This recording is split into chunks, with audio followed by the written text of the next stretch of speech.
The expressions on the people's faces as they fixed their attention on the enigmatic man who had just appeared can only be described as complete confusion. A man started to rise from the ground out of the shadow that Quinn had cast on it. "Have you seen this guy before?" Bonnie asked. "No, I don't think we have any details of anyone looking like that or using a weapon that looks similar. How did he get here? Was it to do with Quinn's ability?" Void replied.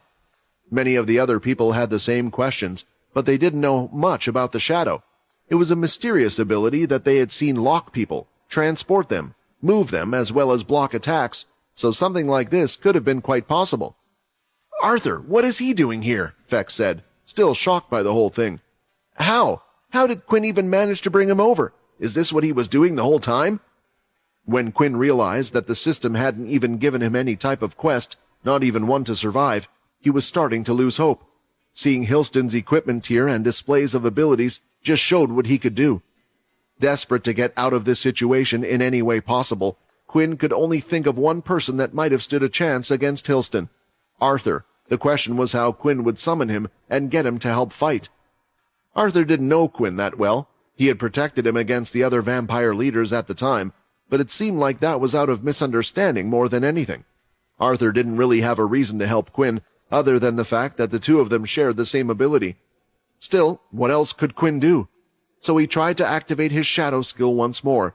Suppose Arthur was using his shadow ability, or any other shadow users out there were using a shadow ability. In that case, Quinn should have been able to tell where they were from the skill Shadow Link. It was surprising that he had connected this time, and it was none other than Arthur himself. Unknown to Quinn, Arthur used his shadow abilities to set up a shadow clone in the shelter. If the shadow clone were active, it would also count as Arthur using his ability. Arthur did this so he could use the Shadow Link ability and travel to his shadow at any point in time, regardless of where he was. The skill acted like some type of shadow portal. When the link was made with Arthur, he could feel that someone had connected with him with the same ability. Arthur could only assume that there was only one other person, and he knew that it was Quinn. Each person who did a link and connected would feel slightly different. Arthur could remember using the link the first time on Quinn and could remember what it felt like. Usually when one makes the connection like Quinn did, they would be the one to sink through the shadow and teleport to them. However, Quinn did not do this despite creating a link. Arthur certainly found this strange. Quinn did have the choice, if he wanted to go over to where Arthur was and escape from Hilston and the other Blades. But then what about the rest? Once traveling to Arthur, there would be no way for him to return, and unlike other skills, Shadow Link was something only Quinn could use himself. Not being able to communicate through the link itself, Quinn kept the active link on, and the longer it was kept on, the more Arthur started to become curious. Is he trying to call me over? Arthur thought at the time. If that was the case, then there were a few possibilities. Either Quinn was in trouble, he had found the first king, or possibly another shadow user, or something that needed Arthur's aid. At this point, Arthur was not too busy. If his shadow clone was up, he could always come back, so he thought there was no harm in him coming over through the shadow, and it looked like he had been thrown into the middle of a battle. "I was kind of hoping I wasn't going to be thrown into the middle of the battlefield," said Arthur, glancing at Quinn, who was behind him. "I'm sorry, Arthur. This person, he's too strong. I don't even know if you can beat him," Quinn mumbled at the end. "Hey, what the hell?" Arthur complained. "You bring me here, and then you say you don't even know if I can beat him, so you are basically trying to get me killed." He took a deep sigh and looked at those in front of him. There was no way for Arthur to gauge their strength off of a simple look, and he had not done such a thing in a long time. He couldn't even remember when there was a need to know how strong his opponent was. "Well, while I'm here, I guess I can help you. That's what we Punishers are meant to do, after all," Arthur said as he looked at Hilston in his armor. "Useless flies keep on popping up out of nowhere," Hilston said. "You seem to think because there are more of you, you have some type of chance of winning." The whole time Arthur stood opposite him, he had his arms folded. His sword was still on his back. It was clear Arthur was not taking this too seriously. "Arthur, this person is strong," Quinn said, heading another warning. "Strong? Well, you're pretty strong yourself, so if you called me, he has to be strong," Arthur replied. Not waiting around any more, and as a test, Hilston fired a dual lightning bolt toward Arthur, holding both of his hands together, but before it could reach them, the shadow from the ground rose, blocking it. Although Arthur still had his arms folded, his calm expression changed. You guys move out of the way. He is strong." The others split up into two groups and moved to the left and the right. Then, when the shadow was lowered, Arthur moved out of the way of the sped-up lightning bolts. Hilston now continued to fire lightning bolts, and Arthur would move the shadow, blocking them each time. "I know how powerful Hilston's attacks must be," Quinn thought. "If I tried blocking one of these attacks, then my MC points would have already been at 0, but Arthur is blocking so many of them." Hilston, who kept attacking with the thunderbolts, started to think along the same lines. He had thought that the shadow was being used as some kind of shield, but if a shield was needed to block a strong attack, then it would use up a lot of MC, and there should be no human other than his family that had such a huge amount of MC points. After blocking more strikes, a light finally stopped coming from Hilston. "Oh, are you finally going to do something different? I'm surprised you can keep up attacks that strong for so long," Arthur said. Hilston, who had been quite talkative up to this point, was quieter than before. "How can you have such a large MC pool, or is it your ability?" Hilston said. His expression soon changed into a smile, as he thought he had found someone strong for once. And the stronger his opponent was, the more he could use that against them by taking their MC level and points. A mass amount of shadow started to form along Arthur's back, slowly building up, making a particular shape. Just like last time, Quinn knew what this was. Arthur was making his large shadow wings on his back. When the shadow was finished expanding, the wings themselves were 10 times the size of Arthur. "When you have lived for 1,000 years, taking other people's shadows, your powers grow a little bit," Arthur said. Excited more than ever, Hilston slammed his two fists together, causing significant vibrations in the air each time he did so. His black and golden armor started to light up as well, as if it were glowing. "Is he only activating the beast aura now to aid himself?" Quinn thought, as he could sense Hilston's body getting stronger than it was once before. It looked like they hadn't seen Hilston use all of his strength, but Quinn hadn't seen all of Arthur's either. Although Quinn wanted to stay and watch the fight, he was worried if Arthur couldn't finish the job. If there was anything he could do to help, there was one thing. He looked off in the distance, where the demon tier crab could be seen, still recovering. Even though it should have been able to sense or hear the fighting going on, it should have moved. Just as Logan said, it was gravely injured and on its last legs. "I have to try." While the two were fighting, Quinn thought his time would be best used to get the demon tier crystal and complete the quest. When the quest is finished, his evolution should start, and as a vampire lord, he should gain some new power. Quinn had a few final words before moving on, with his goal in sight. "Good luck, Arthur." The others were off to the side, looking at both Hilston and Arthur. Even Mother and Father Blade had stepped away from Hilston, fearing that they might get caught up in what was about to go down. Most of the leaders had minor injuries, and surprisingly, Chris was able to recover relatively quickly thanks to his ki, Oscar due to his chest piece, and Owen hadn't really been hurt much, but was the most hurt out of all of them, grabbing onto his shoulder. "That person can use the shadow ability as well," Oscar said, seeing how easily the attacks were blocked. "The question is, will he be strong enough to turn the tides?" They looked at Syl, who, although he hadn't been hurt, was now almost gasping for air on his knees.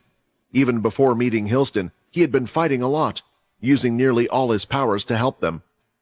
"I wonder why the boy appears so weak when the other one seems so fine," Oscar thought.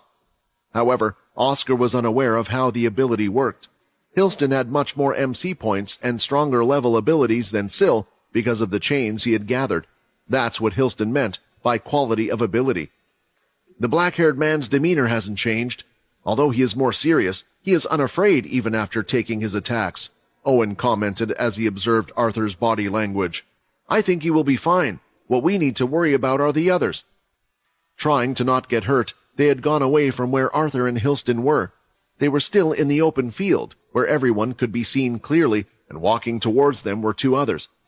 "I think these two might be here to finish the job," Chris said, as he looked at the mother and father, Blade walking towards them. Oscar swung his sword and clenched the hilt once more, ready for another conflict. "I haven't felt like the underdog in a fight in a very long time. Since I've been here, it's felt like the Dalki War all over again. I guess I've been too laid back lately. If there is a chance that man can defeat the old man, then the least we could do was take out these guys." Oscar and Owen had an unfounded confidence in Arthur, though they didn't know who the stranger who had come to their aid was. Most of this confidence came from Quinn. They had seen how useful and potent his shadow ability was. He had told them he had found the ability book, which implied someone else had previously known how to use the shadow. For Quinn to know this person, the others were thinking that this was Quinn's master, especially judging by how much more shadow he could control. Arthur stood there with his 2 large wings made from shadows on his back. One of the wings fell to the floor, looking like it was almost melting, and when it touched the ground it started to spread outward. Not knowing what it was, Hilston tried to attack it, setting the shadow on fire.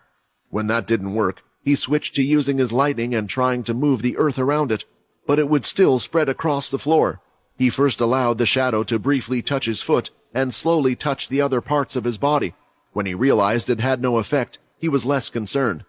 Still on Arthur's left side, the large shadow wing remained. "Your ability might be strong," Hilston said, "but let's see how you are physically."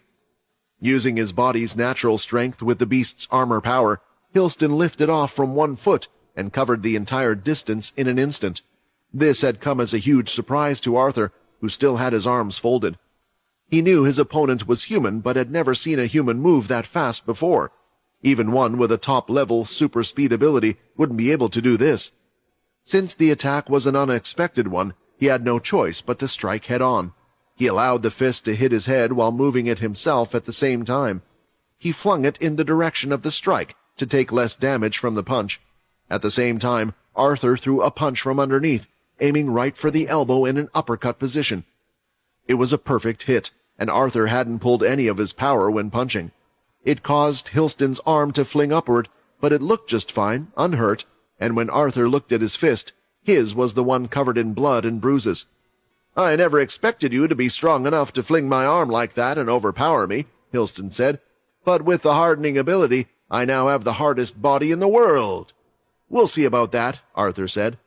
A lightning strike was fired from above his head, but was blocked by Arthur's 1 wing covering him. What surprised Hilston next was when the lightning attack hit Arthur's wing. It reappeared directly underneath him on the shadow he was standing on and was going right through his body. The attack was strong, and although it wasn't doing much damage to Hilston, it did slightly stun him.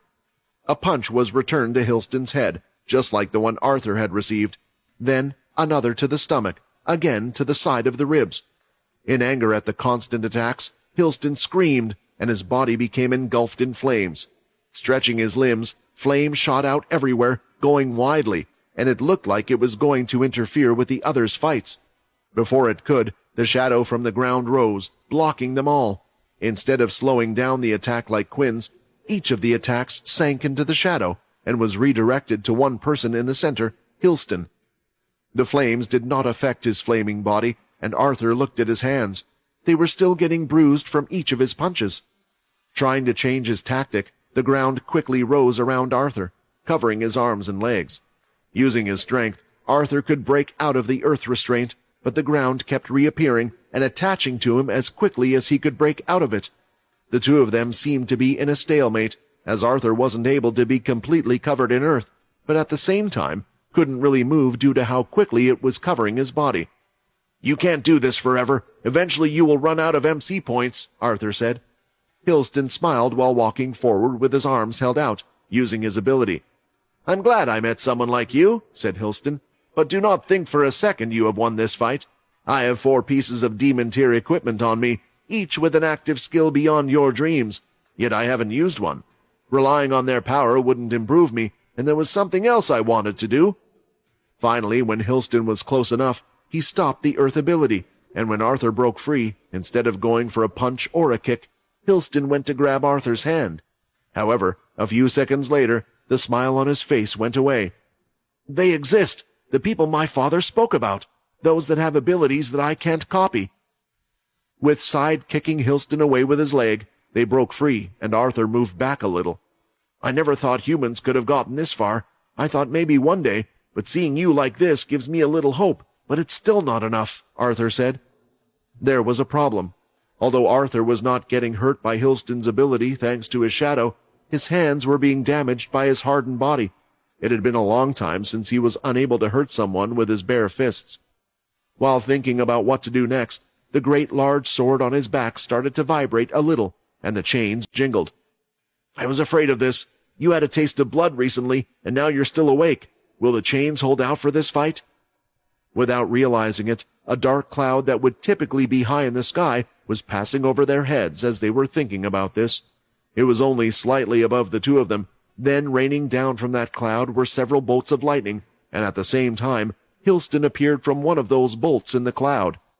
A powerful punch was felt in his ribs, and one of the lightning strikes struck his arm, swinging his hand back at Hilston.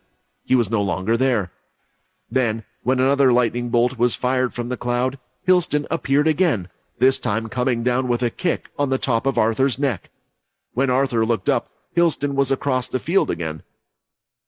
"The ability of the Greylash family, it certainly lives up to its reputation of being the strongest ability known out there, and in my hands it's even stronger," said Hilston. "Your shadow on the ground is handy, but it has no power and can only use my power against me. With my armor and hard skin, your attacks will never hurt me, and I will slowly wear you down." Arthur stood there, rubbing the back of his neck where he had been hurt. The chains on his back were now rattling more than ever, as if they were responding to Arthur's annoyance. "I'm sorry," Arthur said as the shadow raised above his body. When it disappeared, a bright red blood armor could be seen covering every bit of his body apart from his head. Then the chains from the sword fell down, touching the floor and disappearing into the shadow. "My sword was recently fed, and it still has a lot of energy inside it.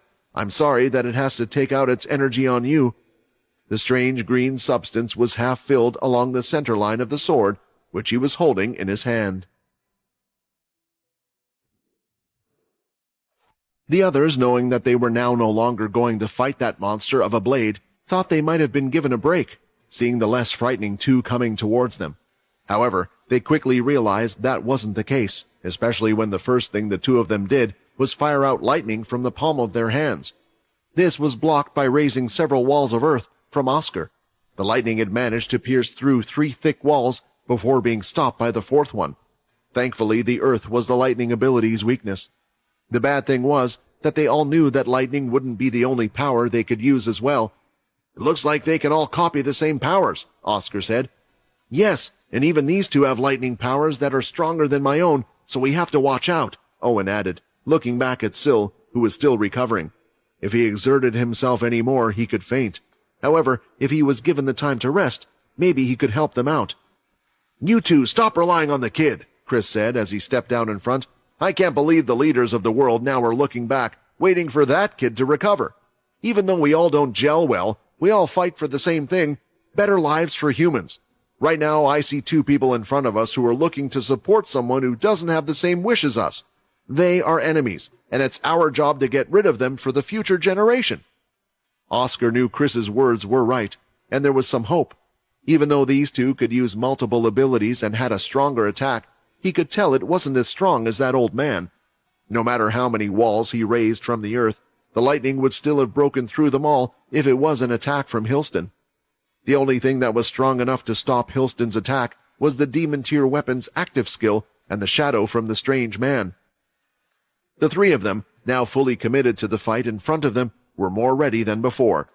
Nearly everyone on the sidelines, Logan, Bonnie, Void, and Fex, had been too engrossed in watching what was happening between Arthur and Hilston. They failed to notice what Quinn was doing, all except Logan, that was.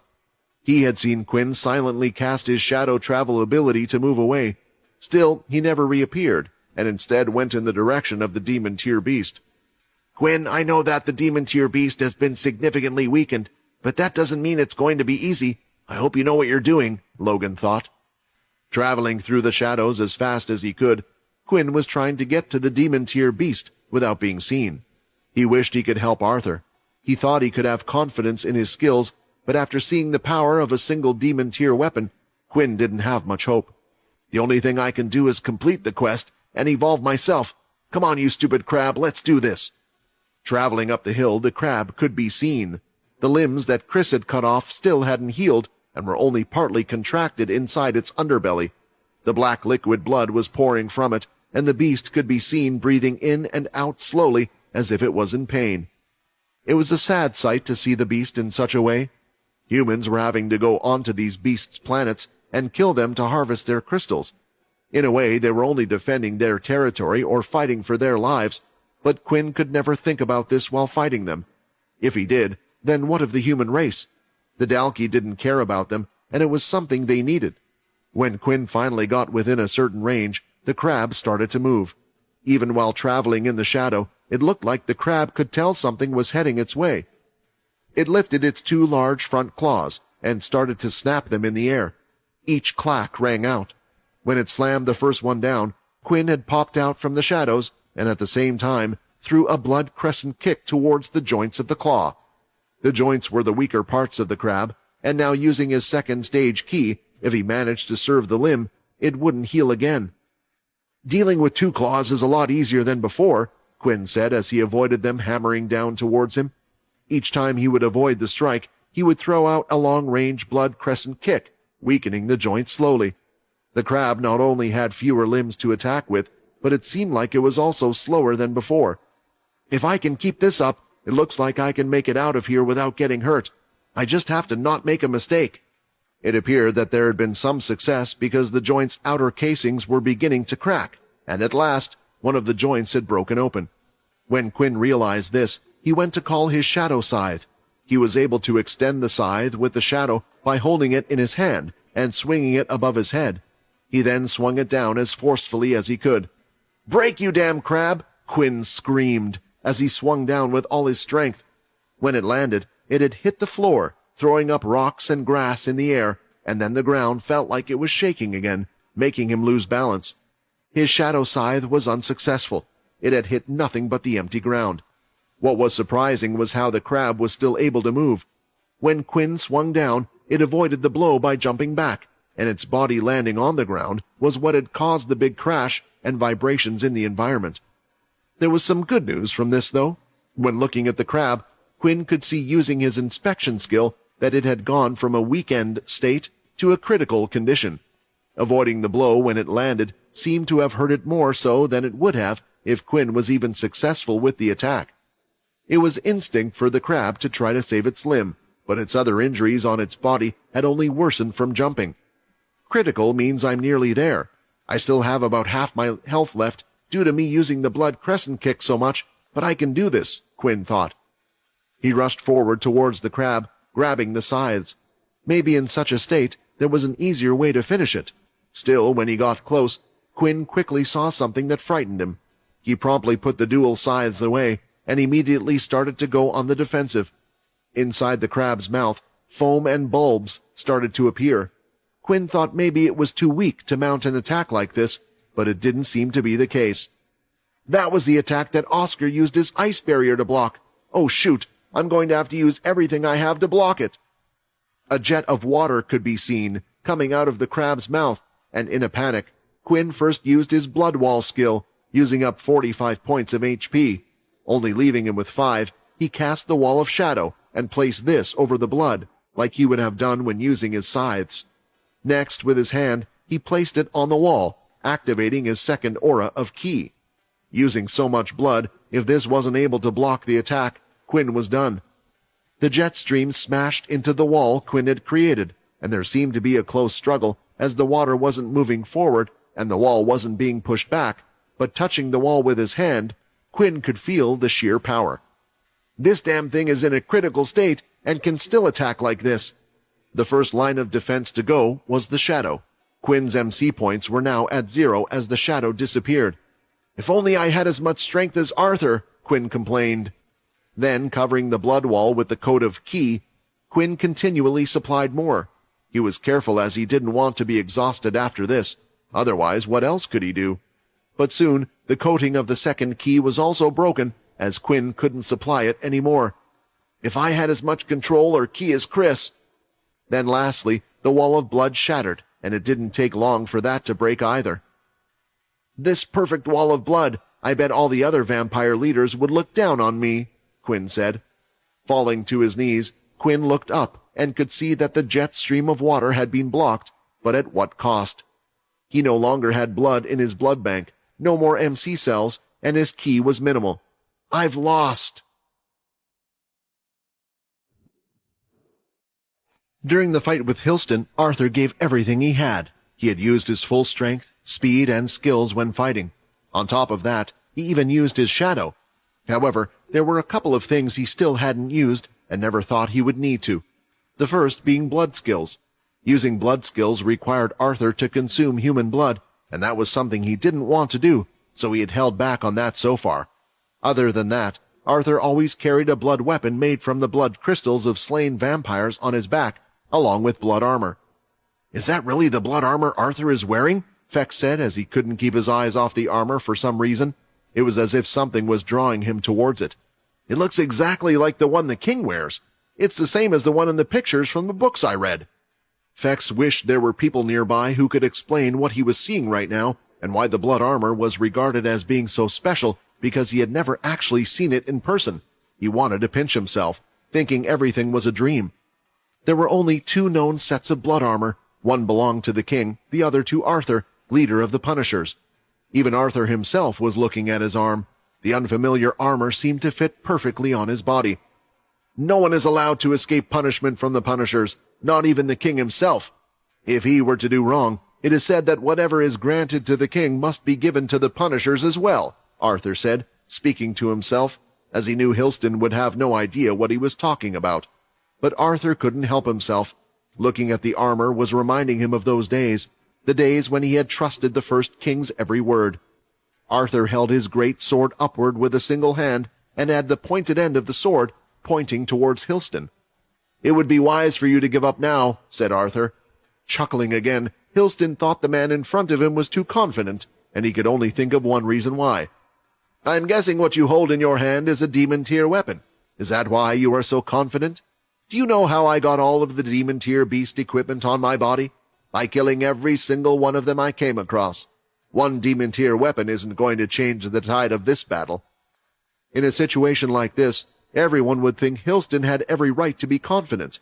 He not only had a full set of demon-tier armor, but hadn't activated any of their skills yet. "This weapon is not made by beasts, but by something else," Arthur explained. "And unfortunately, to power this weapon and the armor I'm wearing, there needs to be a special ingredient: blood. But worry not, for this sword will not need to be bathed in your blood. You see, recently I came across a special green blood that has the same effect, perhaps even stronger. Honestly, I don't think the armor is needed against you, but it's a set, you know, so it's best to bring them out together," Arthur said with a smile. His serious expression had calmed down again, now that he had his sword out. "It's time to show you the ultimate weapons of the Punishers, and why none of the 13 families dared to go against me while they were still alive." Shouting these words, Arthur's eyes started to glow slightly red. His hair started to float up slightly as the power was being summoned, and the green bar line down the center of the sword was lowering. From the edge of his giant sword, a green liquid appeared and was heading towards Hilston. He managed to raise a wall trying to block the unknown substance, and when it made an impact, a huge explosion was caused, crumbling the wall to pieces. Soon after, Arthur was seen behind it coming through the cloud of smoke and dust. He swung his great blade again, but Hilston had managed to avoid the attack. The sword went right past him, hitting the air, or at least that's what he thought. A few moments later, a large wound was seen between the gaps in his armor, and blood started to soak out of it. Another swing was made from the sword, and this time the attack seemed to be faster. Hilston narrowly managed to avoid it again, but a clang was made against his chest piece, as if the sword had actually hit. Hilston didn't like to take a step back, but until he could figure out what was going on, he thought there was a need to. His foot had landed on something, and it started to glow. Suddenly, Hilston was no longer able to move. It was as if he was frozen. "Thanks for staying still for me," Arthur said, swinging his sword like a baseball bat, while the edge of the blade was laced in the green liquid again. When the sword hit his chest piece, a loud explosion was made, sending Hilston flying, but before he could recover or regain his position, the shadow from the floor was raised into a wall. Hilston went right through it, and reappeared from Arthur's giant left wing. Knowing where he would be, he struck again, blasting him up into the sky. Flinging him upward, Arthur continued to strike at Hilston with his blade, now successfully hitting him, and each time he did, it looked like his speed had improved, getting faster than he did before. "I can't regroup or use any of my abilities," Hilston said. "I need to activate my beast armor." It was something Hilston never wanted to do, to rely on the equipment he had, but he needed to live to fight another day. However, before he could activate the armor, he heard something. "You don't think I'm going to let you do that, do you?" It was a voice. Not just any voice, but the black-haired man's voice, and it wasn't said out loud. It was spoken directly into his head. The green line on Arthur's sword was now nearly completely gone, but he had used the remainder of it to coat his sword in the green liquid more than before. When the sword hit Hilston again, a bigger explosion than any other was made, and a slight cracking sound could be heard. "My chest piece! Imposs!" The explosion was so large that it seemed like it would reach the others. However, the shadow was raised just in time, stopping it from getting out of control and redirecting it through the shadow sync skill, so all of the power was focused in one place. Arthur placed his sword on his back and walked away. He didn't look tired or worn out at all. The chains were returned, wrapping up the sword again, and the blood armor was put away. "Looks like I didn't need the armor after all." Vex, who was watching everything, still had his mouth wide open at what he had just seen. He only knew very little about the Punishers, and had no clue about the blood weapon on his back or what it was capable of, but now after seeing it he understood. He just didn't understand why. All those moves he just did, the exploding blood from the fourth family, the trap that was placed on the floor, it was the power of the sixth. He used the first, and I was sure he was using the 12th family abilities as well. How can he use the other family's abilities? Is it to do with his blood weapon? Vex was unaware that Arthur also used the 9th's telepathy during that battle in addition to his other abilities. Arthur's face wasn't one of joy after using the weapon. Instead, it looked more like one of sadness. Whenever he would use the abilities, it reminded him just how his blood weapon was created. Usually, a single blood crystal would be enough to create a blood weapon. It could make a powerful or weak weapon depending on who it came from. Arthur could not count the number of blood crystals that went into making his weapon. Each person he killed left behind a blood crystal, which he used to forge his weapon. Perhaps that was why, when his blood weapon was activated, he was able to use all the abilities of the other families, because the blood crystal was a part of the vampire themselves. Seeing the weapon in action would usually send a shiver down any opponent Arthur faced, a reminder of who he had slain. When the smoke finally disappeared from the explosion, Arthur retraced his shadow wing back into him. It wasn't because he had run out of MC points. It was because there was no longer any reason for him to fight. "Looks like you had one more trick up your sleeve after all, old man," Arthur said, as there was no one to be seen in front of him.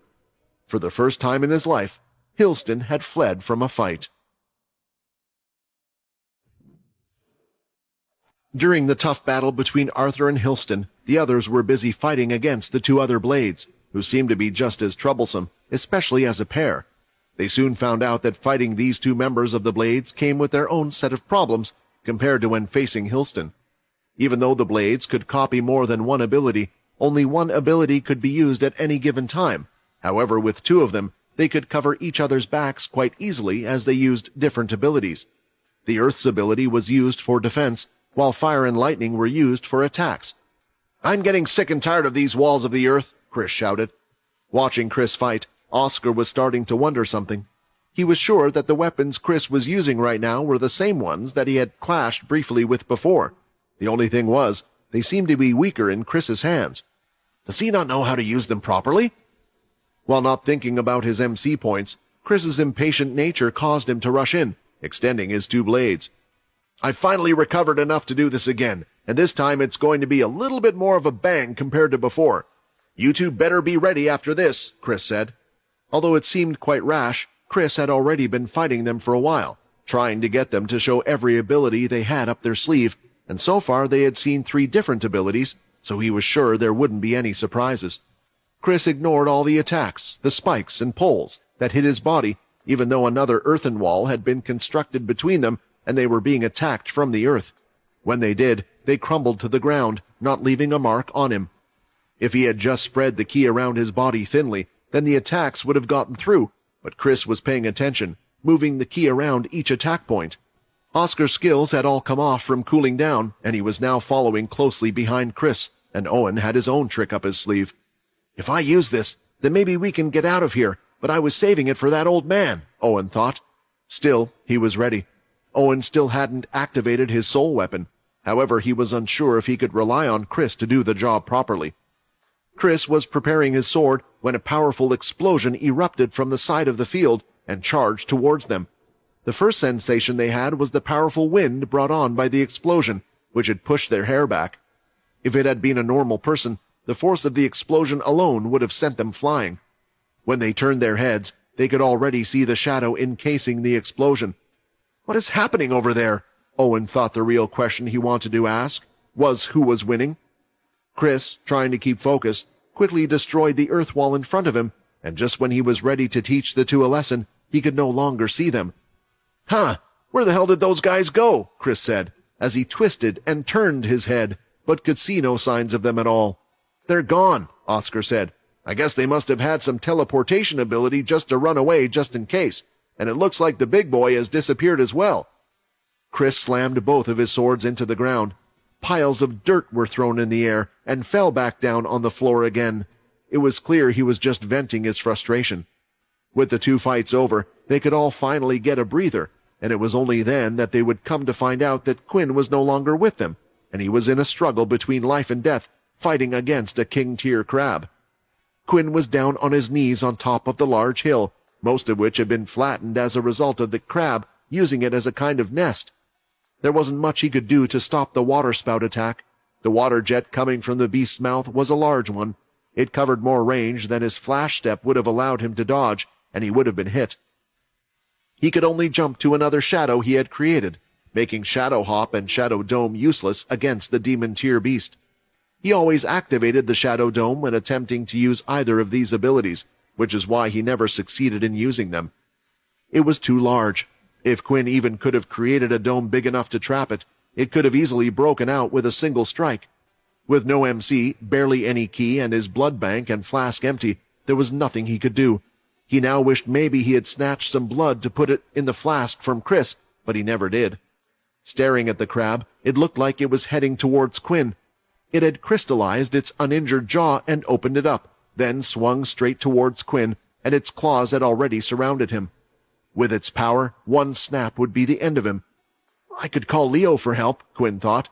The system allowed him to summon his vampire knights to his side whenever he wished. No, I don't think Leo could even face this thing, and why should I risk him getting hurt? I already called Arthur for help. There has to be something I can do. It hit him as he turned to face the crab with its crystallized claw encircling his body. Quinn saw a ray of hope in the crab's attempt to get rid of the danger in front of it. The crystals on its back moved and melted as it crystallized its hand. The group in the last attack had caused a large crack and wound on the crab's back. The crab was so frail that it only required one more attack to kill it. With the limited ki Quinn had at the moment, one final move was really all he could muster, but it was sufficient. Now he just needed to figure out a way to get out of the current situation he was in. The claws were open and were ready to snap him in half. Shadow equip! Shadow equipment was a skill that didn't use any MC points, and when the shadow covered his body and then disappeared again, in its place was red, thick armor that made Quinn look like a solid boulder. It could be seen covering his body. Although the claws broke, contrary to what the crab had anticipated, for a split second its powerful grip strength had been stopped. Quinn had plenty of room to move because the suit of armor had a lot of empty space. When it was time, Quinn leaped into the air and attempted to reposition the set of armor into his shadow, but it had already been destroyed. Sorry, Alex, but you'll thank me when I get you more crystals in the future. Inside Quinn's dimensional space was the Emperor tier armor, an armor that seemed mostly useless as it didn't give the user any particular stats and even gave Quinn less strength and slowed him down. At the time, Quinn thought it was useless and there wasn't really much use for it. But right now, it was the perfect thing. Using the armor, Quinn was able to block the weak attack from the crab. It was probably one of the strongest defensive armors at the Emperor tier in existence, and even though the crab was weakened, it was able to crush it to pieces. The armor you created wasn't a failure, Alex. Still, Quinn only needed to survive that attack. Landing on the crab's claw, Quinn started to run up its arm at an amazing speed, until finally he had reached the creature's back. He still didn't have his MC points back, nor did he have blood, but he had the last bit of ki and stamina inside of him. Standing on top of the wound, Quinn started the process of raising the energy in his feet, using all of the ki he could. Then, lifting his leg towards his face, he slammed it down on the crab, performing an axe hammer strike and hitting the crab with his heel. At the same time, Quinn also performed the blood crescent kick. The hammer had penetrated the surface of the flesh of the crab and created a large open wound where its insides could now be seen. Then the crescent kick was further propelled by the strength of the attack and went through the body, tearing it to shreds. 3 of 100 HP. One more. I have the strength to do one more, Quinn said. Raising his leg again, he was ready to perform the strike one more time, but a loud thud was heard, and the breathing from the crab had stopped. Did I do it? Looking down into the large hole that Quinn had created, he could see it. The crystal was hanging on a piece of the crab's flesh. It was so clear to him, clearer than any crystal he had ever seen before. It was like a diamond, but also there was a shine to it all over. Not wasting any time, Quinn went straight to grab it and pulled it out. He held the crystal up against the sun to admire it. Quest has been completed. Obtain the Demon Tier crystal. Instant level up received. Congratulations, you are now level 40. Your evolution will begin. The group could now take a break since the Blade family had fled. Oscar and Owen carefully made their way over to the person who would be able to face such a monster, because it was obvious that only one of them would be able to do it. They were disappointed that they hadn't witnessed the battle on their own, and were at least hoping that Bonnie and Void would be able to seize something. Knowing that there was someone so strong, someone like Hilston, who could challenge all the faction leaders, or perhaps even just one of them, came as a surprise to Oscar. And now they were walking towards the person that had supposedly dealt with him. Now 2 great powers were beyond what Oscar and the others thought were even capable. Just how much is this world hiding from us that we don't know about? Oscar said. Arthur seemed to be casually talking to Logan and Fex, who were updating him on the situation. After all, he had just been thrown into the deep end, and the first thing Arthur had to do was face an enemy tougher than most. After the last incident in the vampire world, it wasn't too frightening for them to talk to Arthur, but when Fex tried to speak to him, he was a little starstruck. He had a glowing fascination in his eyes and a new appreciation for Arthur's powers. I don't think there is any leader that's stronger than Arthur, not even the Fex stopped himself before even thinking about his next word. No, you can't say that, not unless I want 1,000 wooden stakes shoved in my heart. They didn't really know what to say to Arthur when the other group approached. They needed to be thankful, but was this person on their side, and who was he? Did you notice? Owen whispered, while looking at Arthur from behind. Looking closely, Oscar knew what Owen was getting at. Arthur's body didn't have a single bit of damage on him. They, who couldn't even touch Hilston, were now about to go and greet a man who was beyond even him. Quinn was the one who summoned him. I assume it is his master, Owen said. Maybe it would be best if we asked him to introduce us. I would hate to offend someone like this. Hearing this, Oscar thought it was a good idea. He was on the cautious side and didn't want to act the same way again after acting out against a total stranger, Hilston, the last time. He had been contemptuous about thinking he was one of the greatest powers in the world, and that there were hardly any humans in existence that could match him. At times, it allowed him to act first and think about things later, and now that he was learning there were those stronger than himself, he needed to become more humble. He knew all this, and this little experience was a great way to remind himself that he should stay humble.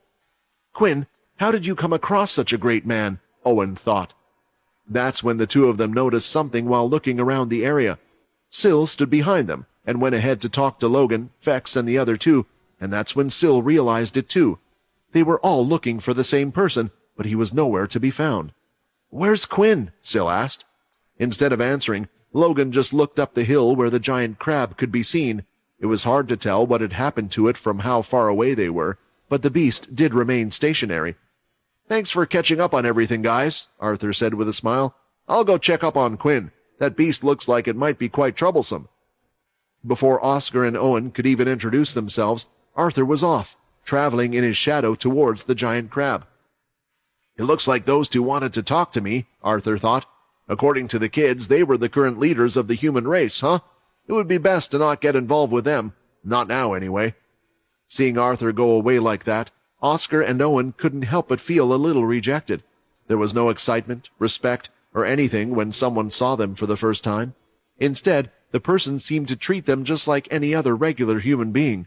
Having this strange feeling, Owen started to laugh. I think I might have been quite a fool without realizing it. The gift of thunder. All I wanted to do was share its great powers with all the others. Now I'm beginning to question myself if the power is really all that great because of a single person. However, Oscar felt like it was more of a loss to not get in contact with such a great person. He was thinking about the future and how best to utilize the possible connection and the person's ability. Thinking about this made Oscar believe in another person. When looking around, he noticed that the red-haired man had disappeared entirely from the scene. That man, he was not the same one that I fought against in the past, but he is definitely a part of Pure. Those weapons from before, I fought them when they belonged to someone else. Why did they seem so weak in his hands, though? Then a horrible thought started to run through Oscar's mind. What if those weapons weren't demon tier in the first place? Did that mean the person he fought against before was just so strong that it felt like he was going up against a demon tier weapon? If this was the case, then Oscar needed to reevaluate just how much of a threat Pure was without knowing what they would be doing next. According to the intel they had gathered, Pure had definitely killed a demon tier beast, which meant they had a demon tier weapon. If the real demon tier weapon now belonged to the leader of Pure, his power would far outweigh his own. It looks like I'm not one of the great ones after all, Oscar thought. He then turned his head in the direction of Duke, whose body had been flung across the field from the fight. The military needs to get stronger if we have any hope of winning this fight against the Dalki. Suddenly the ship that the blades had come in started to make a sound, and soon it was floating in the air. We checked the ship. There were no signs of the blades on board, said Oscar. Before the ship set off, they could see a man standing up against the glass. It was Chris. He gave all of them a quick salute and a wave before the ship set off into the sky, getting out of this place once and for all. While the ship was flying away, he couldn't help but think about Quinn. So you managed to defeat the demon tier crab. Even if it was weakened, that is quite an accomplishment for a young kid like you, Chris thought. You will get stronger in the future, Quinn. I hope we will meet again, but I just hope we don't meet as enemies if that happens again. Soon after the fight had ended, Chris was able to sense that the crab's energy had severely weakened, to the point where it would have had to have been killed, and quite recently as well. He could also sense Quinn's ki off in the distance. With the crab dead, there was no longer a reason for him to stay down here, and it was clear that Oscar knew Chris's identity by the daggers he was shooting into the back with its eyes. After leaving the place, before taking the ship, he needed to get one more thing before leaving, something he had lost on the way down here and seen during the fight. Damn, it's a little roughed up and ripped. Maybe they can get me a new one, Chris said, as he threw over the large white overcoat on his back with a large number 1 displayed. Standing on top of the crab, Quinn had gotten the notification that the quest had been completed, and his body began to feel weak. His grip around the crystal had weakened, and he dropped it, hitting the shell of the crab and sliding down onto the floor. In this situation, usually, someone would have done anything to try to get the crystal, especially a demon tier one. Quinn's plan to keep the crystal for himself had slipped through his fingers as he saw it fall away from him. He reached out his hand, but that was the only thing he could do with the little strength he could muster up before he had fallen and started to slide down the shell of the crab. His body bounced off, and he was now laying on the floor. No, no, no! Quinn started to scream, as the usual pains that came with every evolution had started. However, this time it was worse. The pain was greater than any before, and the main problem was his thirst. When evolving, Quinn always needed to be careful about such things, and at one point, Quinn needed more human blood to complete the evolution. If he hadn't received any at the time, there was a good chance he could have died. Now Quinn was worrying if the same thing was about to happen now. There was always a risk when completing a quest, especially a hard one like this one, and that was why Quinn wanted to do it away from the others. It was the perfect opportunity to evolve while everyone was busy. What he did not expect was to use so much HP fighting the demon tier beast, and by that point, running away could have been the death of him as well. When he saw the crystal, something drew him to it. After achieving something so great, he just had to grab the crystal, not realizing that would be the catalyst to completing the quest and leveling him up instantly, putting him in his current situation. His skin was tightening around his whole body, and his throat was starting to tire out. His body structure was changing as the bones in his body would break down and rebuild themselves, all while Quinn was feeling everything that was going on. Will I really die after surviving something like that? Or maybe something else will happen. Maybe I'll turn into that bloodsucker and go crazy for blood. Looking around, he was searching for options. There was the black blood from the beast, but it was poisonous to vampires, and he honestly did not think he could even crawl over to anything if he did see someone dead nearby. At that moment, a shadow across the floor was approaching, and popping out of the ground was Arthur himself. Arthur immediately stooped down by Quinn's side and reached into his shadow to seize one of the flasks that Quinn and Fex were using.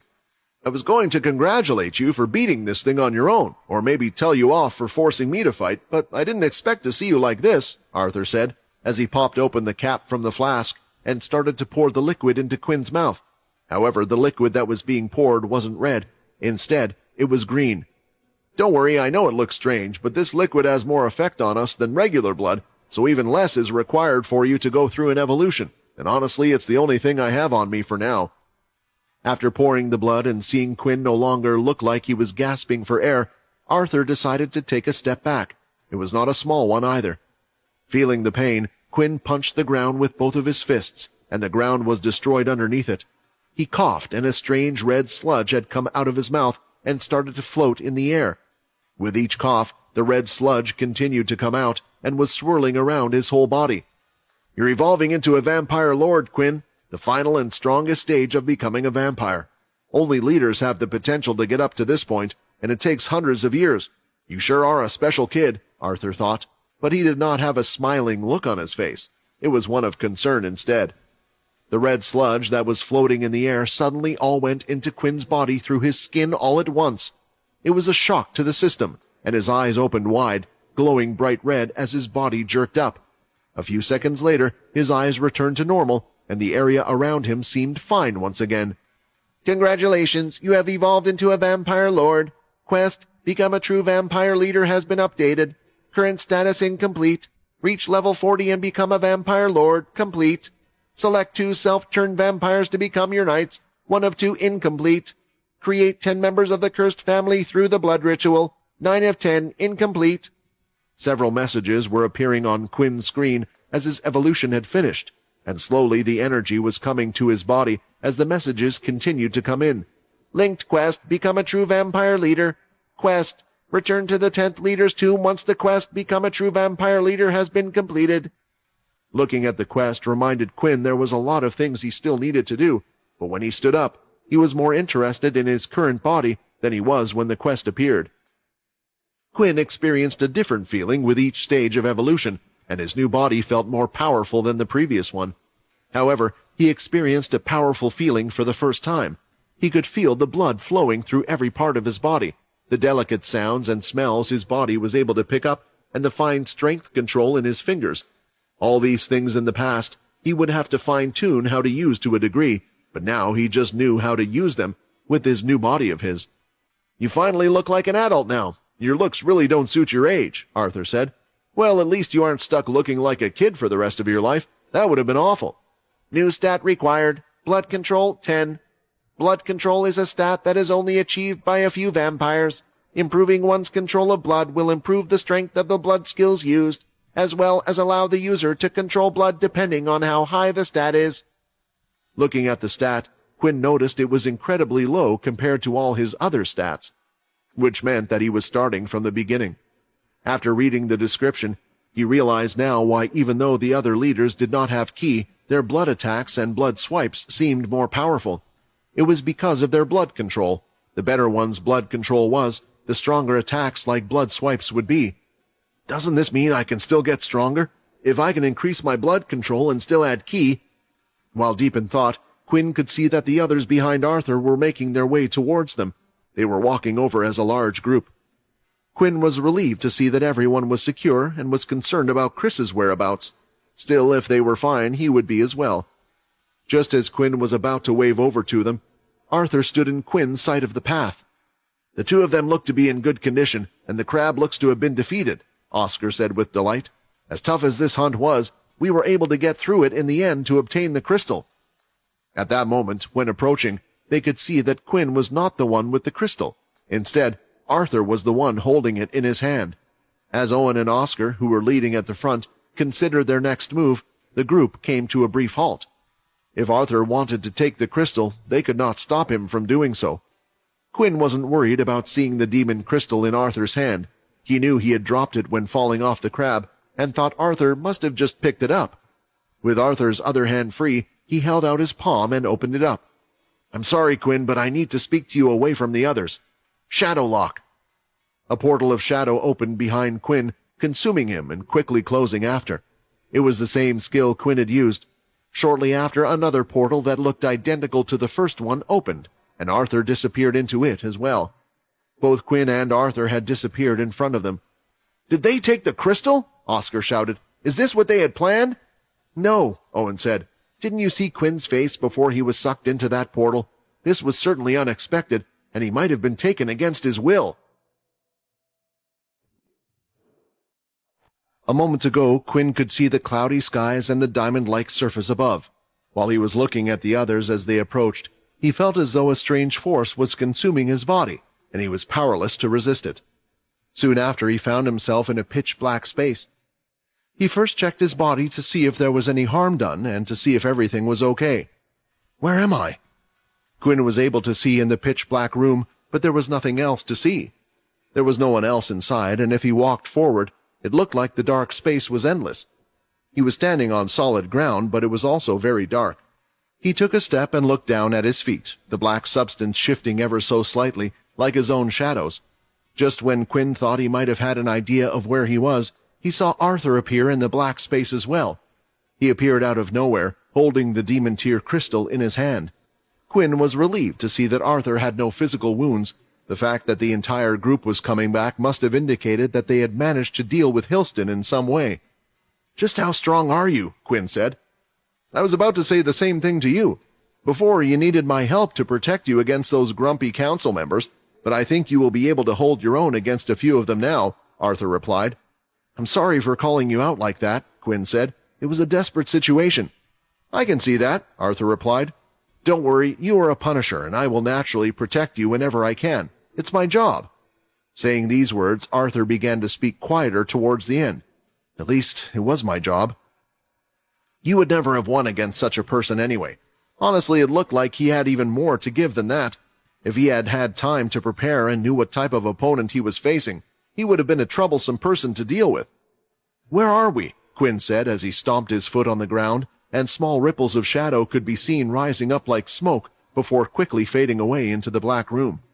Before Quinn had asked this question, Arthur was all smiles, but his expression had changed, as if Quinn's question had reminded him just why he had brought him here. "This is where living beings are sent to when we use the skill Shadow Lock.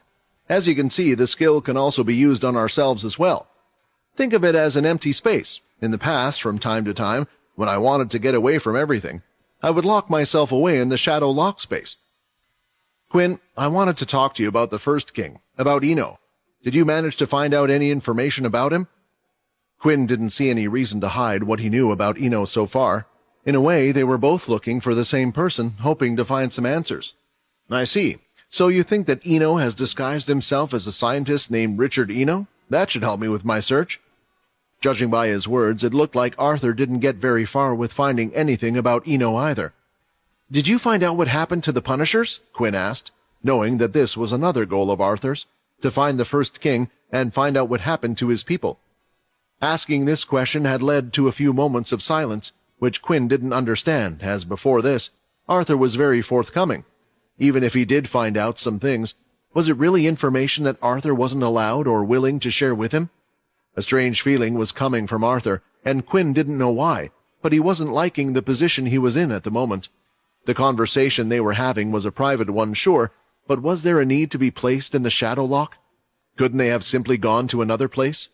"I have," Arthur finally replied. "Quinn, I saw myself as the protector of humans, the peace-bringer between the vampires and the humans. I don't know whether or not the Punisher's existence was necessary for vampires to stop attacking humans, but it seemed like Eno felt it was. You are like me, having experienced what life is like as a human and as a vampire. I and you both stand in the middle. However, I'm unsure if my decision was the right one.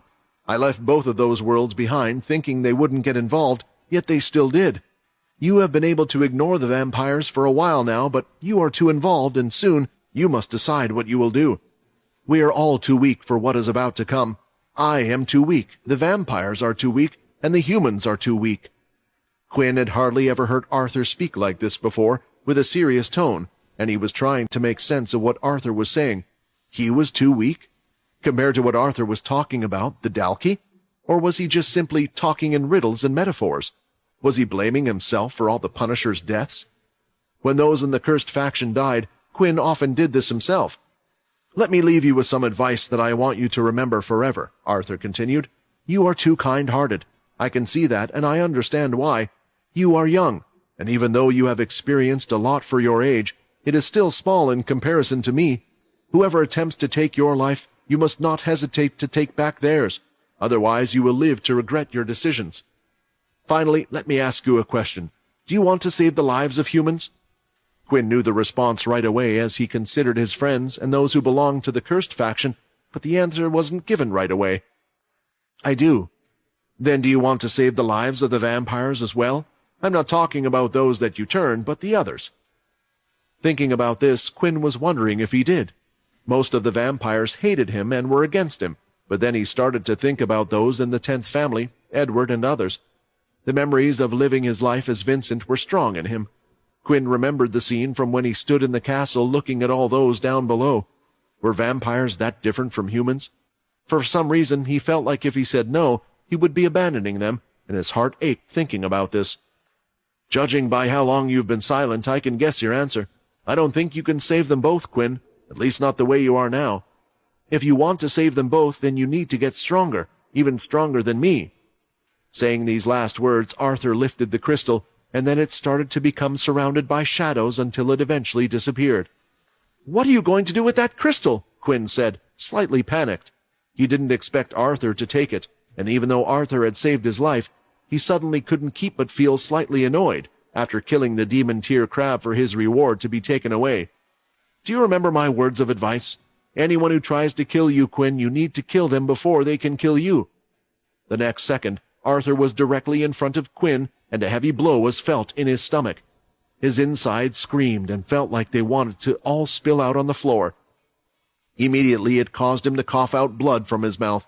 The strength of the punch would have caused Quinn to go flying, but instead he had been grabbed before he could, and was being held around the throat by Arthur, his grip tight, making it hard for him to breathe. "You want to save them, Quinn, as weak as you are? Even I couldn't save them. Stop being an idiot," Arthur shouted, as he threw Quinn to the dark black floor. His body had sunk through, and he felt himself suddenly falling through the air. "Is Arthur trying to kill me? What is he doing? Didn't he just save my life? If he wanted to kill me, then why did he give me the Dalki blood? This doesn't make any sense." But Quinn could tell that Arthur was quite serious. It wasn't like they were training. For some reason, Arthur was filled with anger, and it was directed at Quinn. "You need to stop hesitating," Arthur said, as he kicked Quinn by the side. This time Quinn was able to cover himself with the second form of ki, but the blow had still crushed the bones in his forearm. Thanks to evolution, his body was now stronger, but against someone like Arthur, it didn't seem like much help. "Am I really going to die?" Outside of the shadow, the others were standing where Quinn once stood, trying to figure out just what had happened. Oscar would have thought that Quinn was planning to run away, but according to Owen, that wasn't the fact, and Fex didn't seem to know anything either. A portal-shaped shadow appeared as they were preparing their next move, and as it closed, something that appeared to be a young adult was thrown out and fell to the ground face down. His bones were broken and protruding through his skin, and he was covered in blood. Shallow breathing could be seen by his chest moving in and out, broken as if it was hard for him to breathe. As Oscar went to turn the person over, he almost didn't recognize who it was as the face was so badly beaten. "Quinn!" Fex shouted. He rushed over, along with Syl and Logan following behind. "What happened to you? Who did this?" Fex asked. He didn't even want to touch Quinn, as he was afraid that just moving him slightly would greatly hurt his body. "Arthur," Quinn managed to mouth out. Fex wasn't sure if he had heard the right words, but it was clear that Quinn was trying to say Arthur. Why? Why would Arthur do this? Lying on the floor and close to passing out, Quinn remembered the last words Arthur spoke. "I'll let you know, Quinn, if you intend to defend the vampires, we are not on the same side." End of Arc 4. The beast's solar system was extensive, filled with many plants and all sorts of creatures. However, humans only had access to half of the planets in the solar system. Some of the planets were unexplored, and there were some that the humans were to never set foot on. This was because it was known that the Dalki already owned a portion of the solar system. In the Dalki half of the solar system, a giant, unique-looking spaceship could be seen.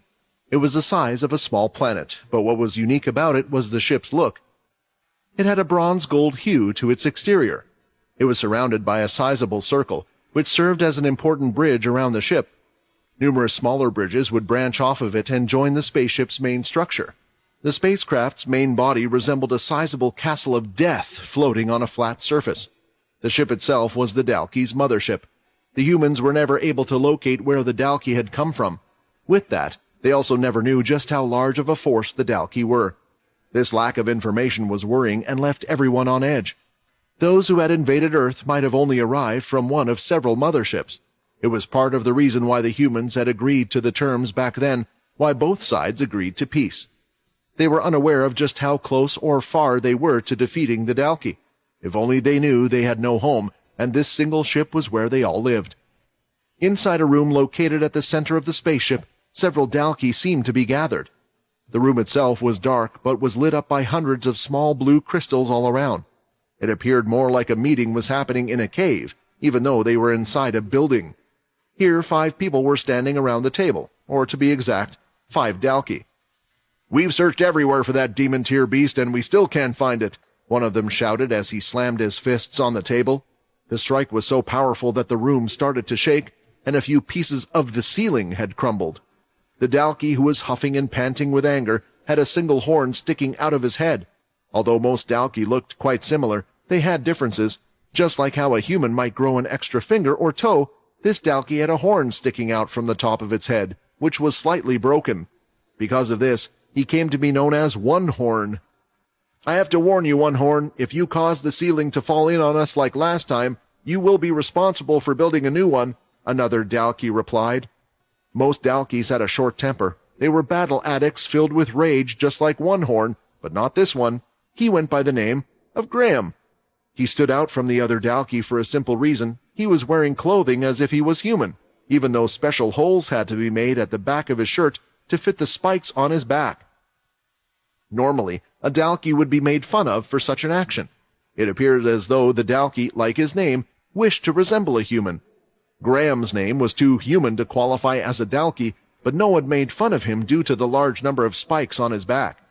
Graham also appeared to have done a lot for the Dalki, and was guiding the group to improve everyone's lives.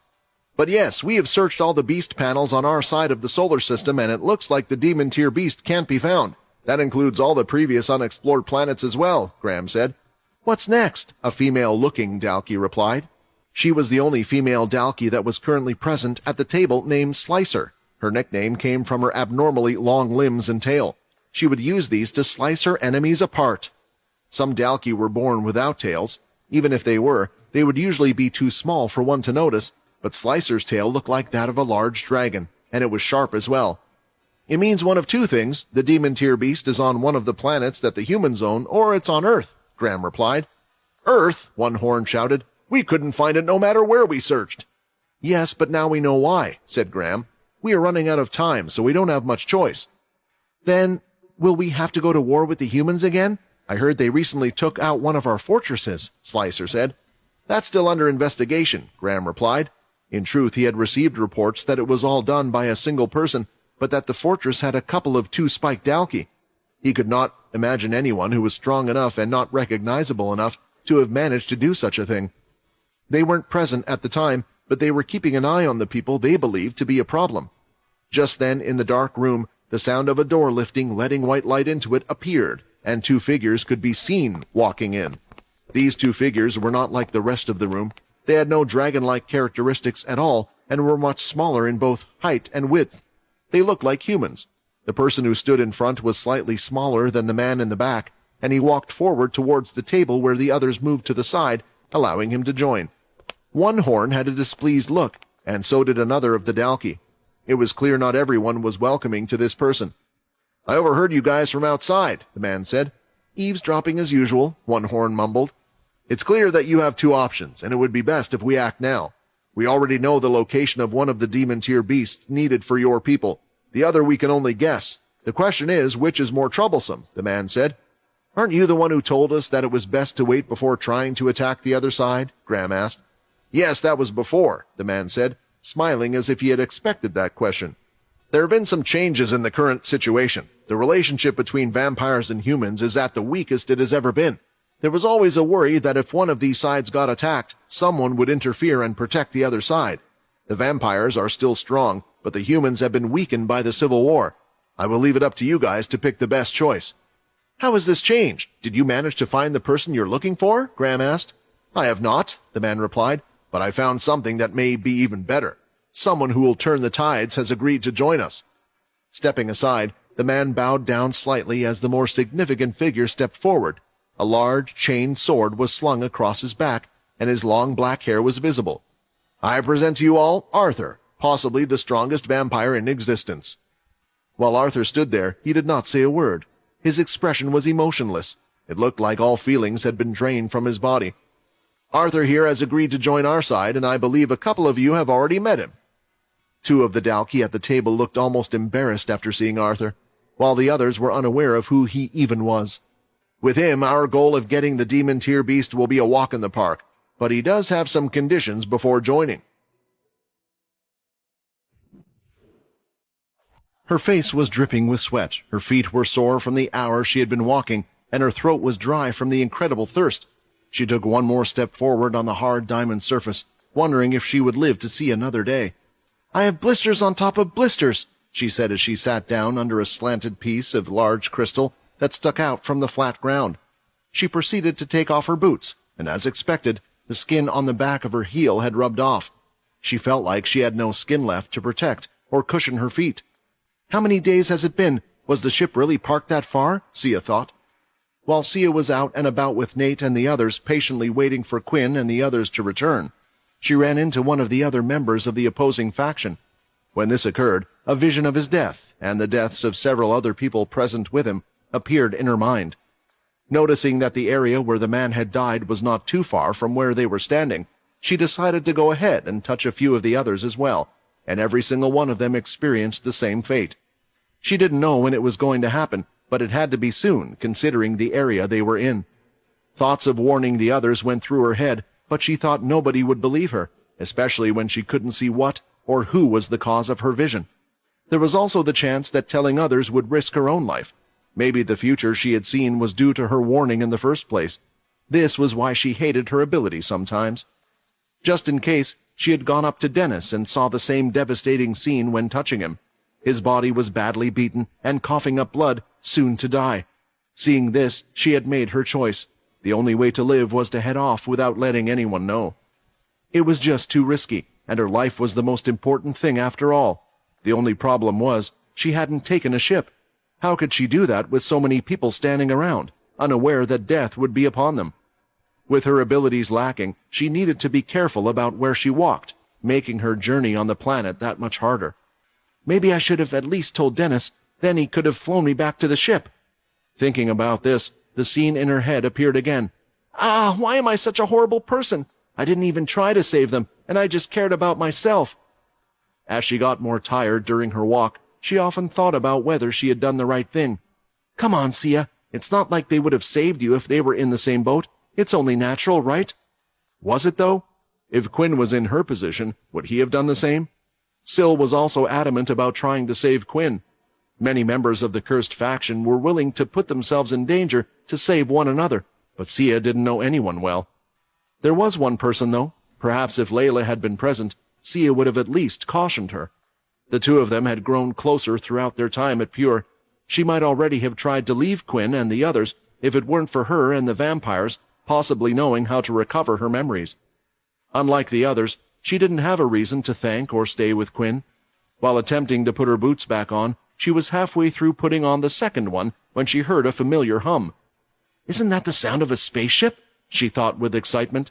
She wasted no time, leaving one boot off and rushed outside, where she could see a medium-sized spaceship moving ever so slowly. She started to use her sore feet to climb the large crystal she was under, not wanting to miss this chance. She fought through the pain and eventually made it to the top. It appeared that the ship would soon pass her without noticing her because it was traveling in a completely different direction as she waved her arms and jumped up and down. "No, don't leave, I'm over here. Come on, you have to see me." She knew that this might be her only chance, so she did the only thing she could do. "I can only do one thing," she thought, as she placed her hands around her mouth. "Over here!" she screamed so loudly that the cry of the Banshee skill was activated, and the sound seemed to cause even the spaceship to shake a little. The only worry was that she was sure such a loud sound would attract beasts in their direction as well. However, it had worked, as the ship was soon heading over to where she was, and when it landed, she was happy to see familiar faces come off the ship. "Hey, is she crying?" Nate asked, and next to him were Dennis and Sam. "I thought you guys were dead," she said, wiping away the tears from her face. Maybe she did miss them more than she thought. "Ha ha!" Nate started to laugh nervously. "Did we tell her that we thought she was dead as well?" Nate whispered. "And that's why we forgot about her?" The smile on Sia's face looked so sweet that the boys decided to say nothing. "Hey, I never noticed this before, but don't you think Sia is kind of cute?" Nate whispered over to Sam. "Is there anyone you don't think is cute? Sometimes you need some water," Sam replied. "Need some water? What does that even mean?" Dennis slapped him on the back a few times as they went back onto the ship. "There's more to life than young girls, boys, trust me. Sometimes they are more trouble than they are worth. I mean, did you hear her scream? Could you imagine what would happen if you did something wrong?" On the way back, the boys updated Sia on what had happened so far, who had attacked them, and what had happened with Quinn and the others so far, especially with how injured Quinn was. On the ship, it was a short journey back, and Sia could see that all of the other faction ships had left, apart from the large cursed faction ship that still remained. "It seemed like a lot happened while I was away," Sia said, looking at the ships. She was imagining what would have happened if the cursed ship left as well. Did it mean that no one would have ever seen her on the planet? Dying from hunger and thirst wouldn't have been the best way to leave the world. "Wait, what I don't understand is, if all the others have already gone, then why did you all decide to stay here? And how did you even know I was alive? Why were you looking for me?" Sia asked. The smaller ship docked in the bay inside the large Bertha cursed ship. When they exited, the four of them continued to talk. "Actually, you can thank Quinn for that," said Sam. "When he eventually healed from his injuries, he said he could sense that you were still alive, and that's when we realized—" Sam stopped himself as he realized that they hadn't even bothered checking to see if Sia was alive amongst the bodies. In all honesty, Sam, Nate, and Dennis didn't even know Sia that well, which was why they had forgotten about her, and it was the first time they were really talking to each other so much. "Okay, I think I understand everything now. So I guess now that Quinn is alive and now that he's part of the leaders, the Earth and the rest are going to change quite a bit, so where are we headed to next?" The three boys then looked at each other for a second before replying. They had a worried look on their faces.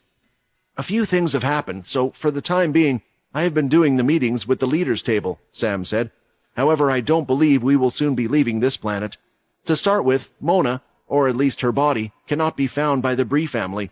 Except for her, almost all of the Bree family members could be located and identified. They searched but could find no sign of her, and they had to leave to spare the other planets they were on. We agreed that, while we remain on the planet, we would keep an eye out for her. As for the second reason, it's about Quinn." Once again, Sam paused, which was starting to worry Sia. "What about Quinn?" "Well, Quinn made a full recovery. It didn't take him long, but the problem began shortly after that. Just as we were getting ready to leave, he went missing." "Maybe missing isn't the correct word to use," Sam quickly corrected himself, as he saw the look on Sia's face, and thought she might have gotten the wrong idea. After all, Quinn was young, and maybe the pressure of being a leader had gotten too much for him. He was certainly a man with a lot on his plate, and there were many reasons for him to possibly leave. "Technically, we have some idea of where he is," Sam continued. "You see, after healing up, Quinn was acting a bit weird. It was understandable after Fex explained it to us. Quinn looked up to Arthur, the person who had saved their lives, and regarded him as a role model, so after what had happened to him, he was more than devastated. When he had finished healing, he didn't even leave the medical bay, no matter who came up to him. He hardly spoke and mentioned you. Out of concern, I placed Linda there to keep an eye on him. From what she had described, it seemed like Quinn had used his shadow skill on himself, and ever since he hadn't returned." "I think I understand a little more now," Sia replied. Honestly, no one even knew what had happened between Arthur and Quinn, and Fex was the only one that could guess, but it seemed to be quite accurate based on the way Quinn was acting. Still, Sam didn't really know what to do. The faction belonged to Quinn, didn't it? Without him, what was their goal or direction? Eventually, the group called a meeting with all the leaders to discuss what to do next, and the most vocal one was Paul. "It's clear that Quinn isn't fit to lead this faction at this moment," said Paul. "This faction, this group, is now too big to be left alone like this. The world now knows the Cursed faction as one of the big three forces that make up the human forces. We can't be like the Bree family, who has been disorganized ever since they have been unable to locate Mona. Everyone has to start thinking about acting without him, and even if he does return, we need to evaluate if he will even be fit enough to lead us." The room was quite silent. Dennis, Linda, Fex, Syl, and many others in the room all owed Quinn a lot, but they couldn't deny the days before he disappeared. He was certainly acting strange. It hadn't been long since the Bree family had their leader disappear, but the fall of the great family was becoming clearer and clearer as the days went on. Before, no ability books had been made of the Bree family, but suddenly, with Mona gone, they started to circulate in the marketplace. This caused infighting between those in the groups, and eventually some disbanded to join the others. With Sam's blessing, Oscar and Owen had decided that the Bree family was to be broken up, and became absorbed by the other three families, which made it easy for Logan to join the Cursed without being suspicious. Since it was an order from the leaders, and now there weren't any solo stray factions, they had no choice but to comply. Sam was taken aback by the number of Bree family members who requested to join the Cursed following the issuance of this order. What he didn't realize was just how much effect the videos of Quinn's duel against Pure and others had on other people. The video of what happened to Hilston wasn't broadcasted. There was footage, but Oscar demanded that it not be released. The humans already had many things to fear, and they didn't need a new one right now. However, the live feeds of the duel Quinn was participating in were cut down, and the videos showcasing Quinn and his strength the most were aired. "Wait, pause the video. Did you see what he looked like? Isn't that Quinn?" "Quinn, the guy from the interbase tournament. Oh crap, this can't be real. I used to beat that guy in school. I hope he doesn't remember me and come back for revenge." "You really think he has time for that? He's a world leader now. He will be far too busy to do anything like that." "But how did he get so strong? I remember he used to be, well, so weak." "Hey, maybe if we join the Cursed faction, the same thing can happen to us." Online articles discussed Quinn's advancement and successes, as well as his past as a nobody and a bullied level 1. This seemed to inspire many from a younger generation who felt the same way Quinn had once done, and it also caused an influx of people requesting to join the Cursed faction. However, this news didn't just reach the public. It had a far wider reach than that as well. They had also heard the news from somewhere underwater, in a big submarine that could be anywhere at any time. The submarine would surface once in a while, and today was one of those days. In the middle of the sea, a giant behemoth of a submarine rose up, crashing through the waters, chucking huge waves off to either side, and when it finally settled, it stayed there for a few moments. The hatch door wasn't open, and it looked like they were waiting for something. A few seconds later, a small human could be seen crashing down on the submarine, hitting the upper half of its body and lifting the back of it. The tail of the submarine crashed back down, and the white overcoat of the man could be seen fluttering through the air. It had a large number 1 on the back. "Wow, that was a bit of a rough landing. I hope no one gets mad about that," Chris said. "Actually, maybe I should be concerned about being gone for so long. But didn't he say I could do whatever I pleased? As long as I simply returned when he asked. Oh well, there's nothing I can do right now." He shrugged his shoulders as he opened the hatch and entered the submarine, soon after which it descended back into the water, just like before. Chris needed to catch up on a lot of things after his return. However, he was most interested in learning about Quinn's identity. Supposedly he was a new world leader, but when did that happen, and how? He was so determined to find out about Quinn that he practically ignored everyone in the Pure base that would greet him as he headed straight to his room.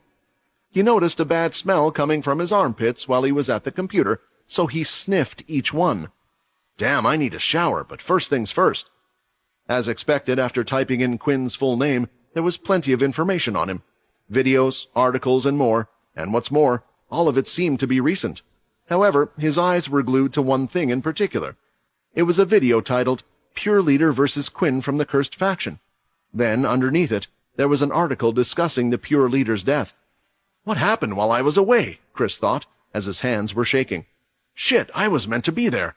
I'm sorry, my dear friend. I said I would protect you. Back on the cursed ship, they had decided to think about what Paul had said, but there was one thing that was agreed upon. They would remain on the planet at least until Quinn returned. According to Syl, the skill Quinn used would allow him to reappear where he had left, so if they moved, they were wondering if it would cause a problem for Quinn, and they didn't want to risk it. While walking around doing his duties as normal, a gust of wind ruffled Sam's hair. Sam, it's Quinn, Weevil shouted. He's returned, he's come back. Everyone is already gathering at the medical bay. At first, Sam thought this was great news. He had finally returned. But the question was whether Quinn was okay or not. Even if he did return, did he return as the same person as before?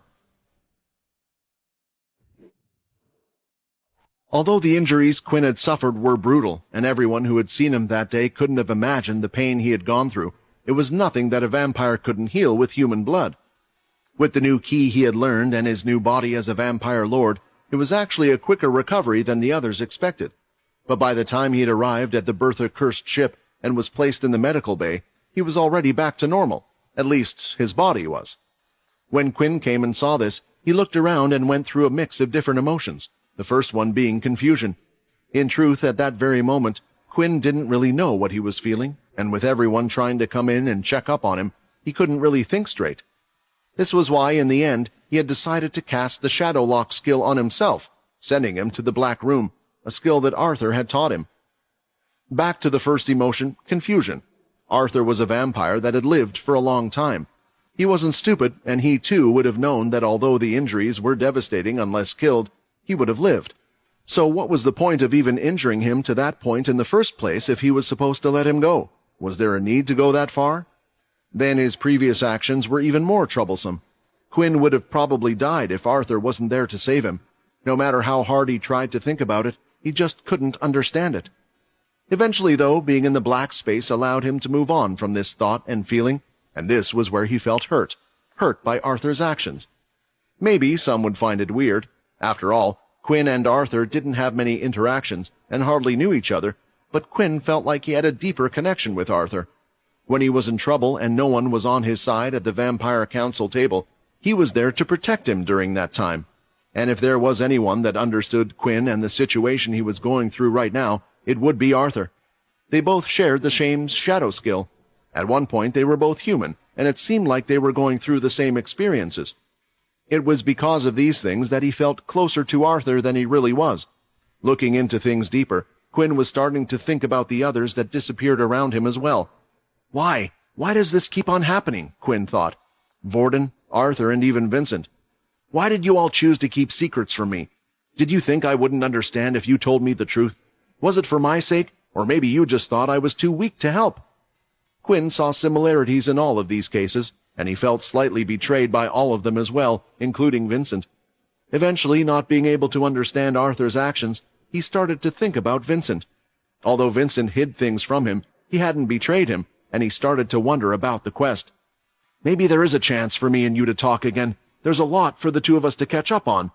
In a way, Vincent was Quinn's ancestor, and part of the reason why he was more involved in both sides of this than he wished. Eventually, the dark feelings he felt were still there, but they weakened, and he started to think about what he could do. Had the goal changed? No. Were there things that still needed to be changed in this world? Of course. And now he just had another question he needed to ask on this list. So, Arthur, you want me to get stronger than you. Well, I'll get stronger so I can return the damage you did to me, and then I'll ask you why. Why did you do all of this? Quinn said, picking himself up. There are those in the cursed faction who haven't betrayed me. In the past, I watched helplessly as they suffered. Why? Because I was scared of what the vampires were going to do? No, I can't carry on being like this. While in the dark space, Quinn noticed he could use the dimensional space and shadow equipment as well. It was something else he had seen Arthur do when he took the demon tear crystal. From there, he grabbed the dagger and started to cut away at his long curly hair. Since the evolution, his hair had grown slightly longer and was covering his eyes, but Quinn didn't want to be reminded of his old self. No, just like how the world needed to change, he needed to as well. When he was finally ready, he activated the shadow lock skill and appeared back at the medical bay.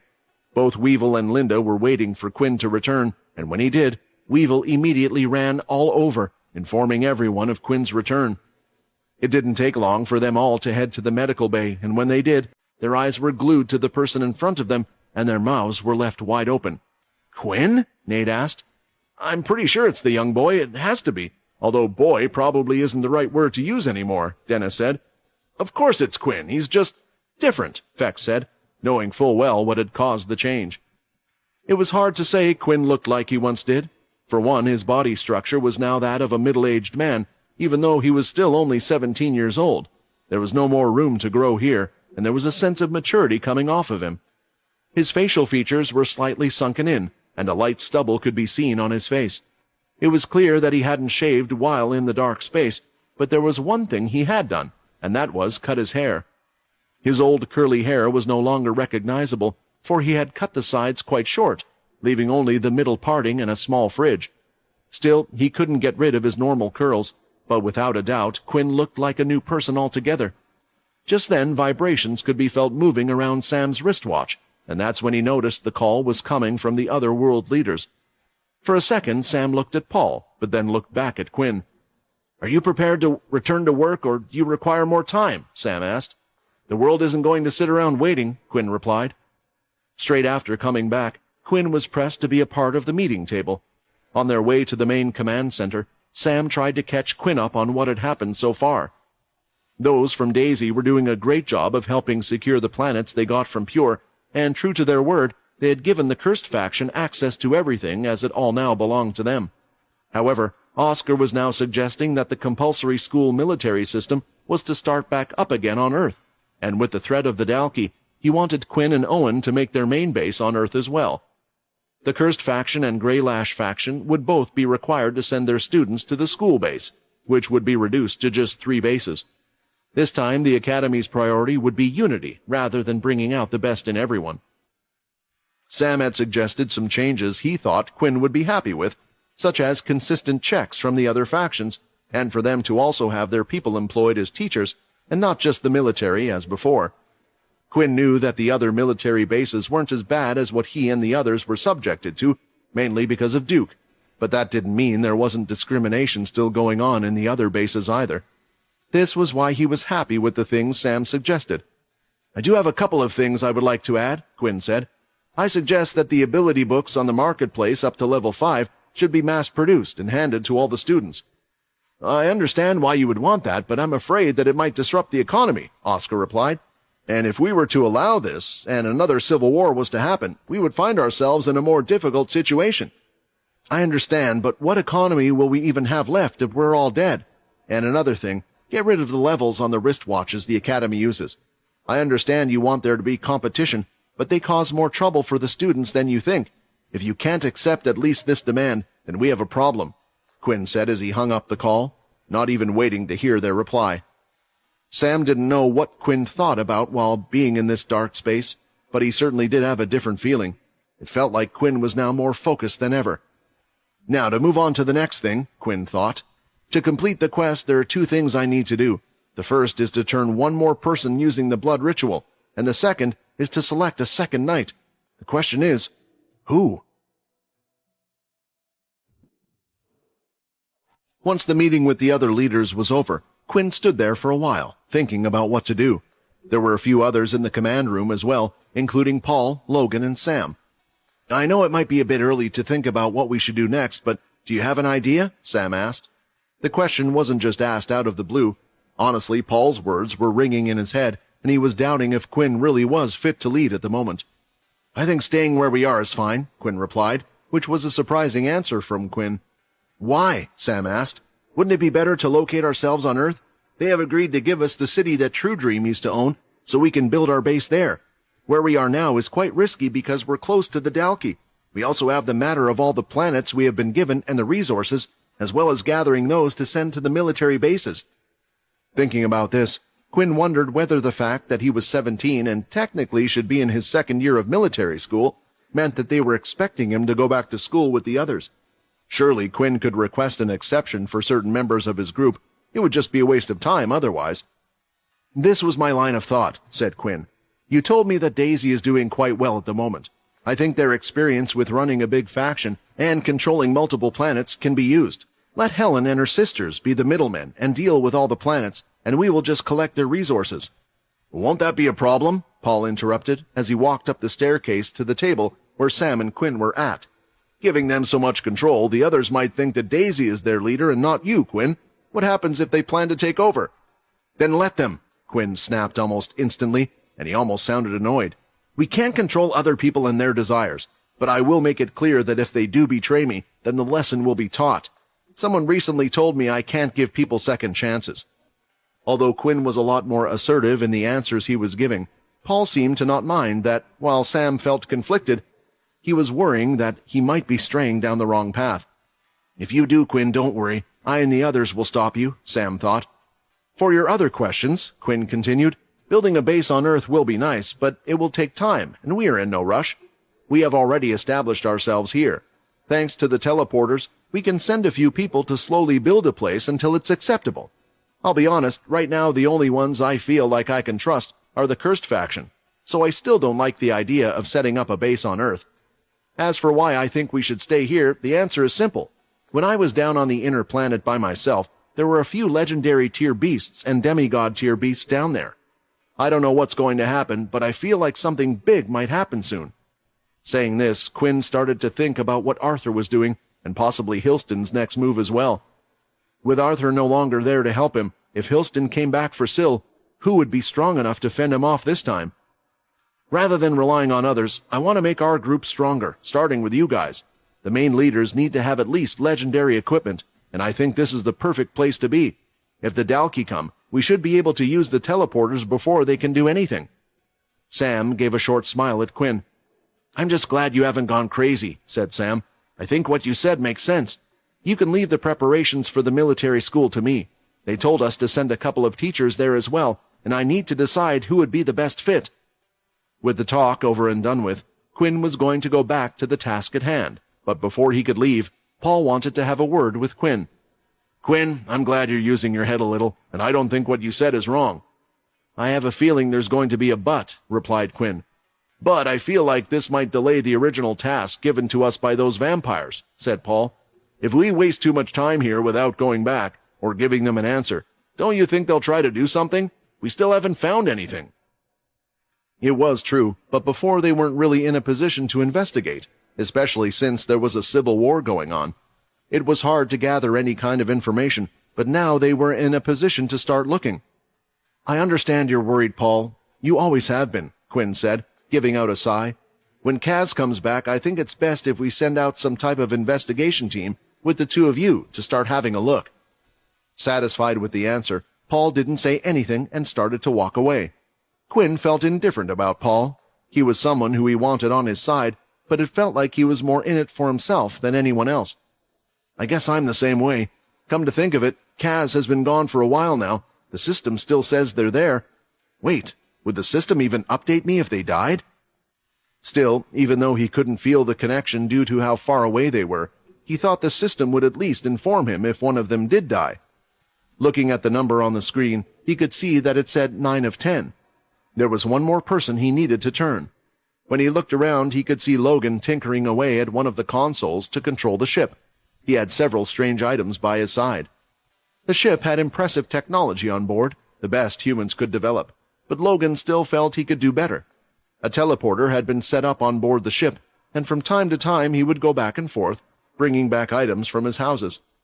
"No, Logan's ability is still too useful, same with Syl. There should be some others I can pop the question to. It would also be best to turn someone while Kaz is away," he thought. Then 2 others came into Quinn's mind when pondering whom to turn, so he decided to go explore the ship while looking for them. Eventually, Quinn managed to find them, and when he did, to his surprise they were together, and immediately Quinn could smell something. The 2 of them happened to be in Quinn's private training room, and they were in there along with Linda.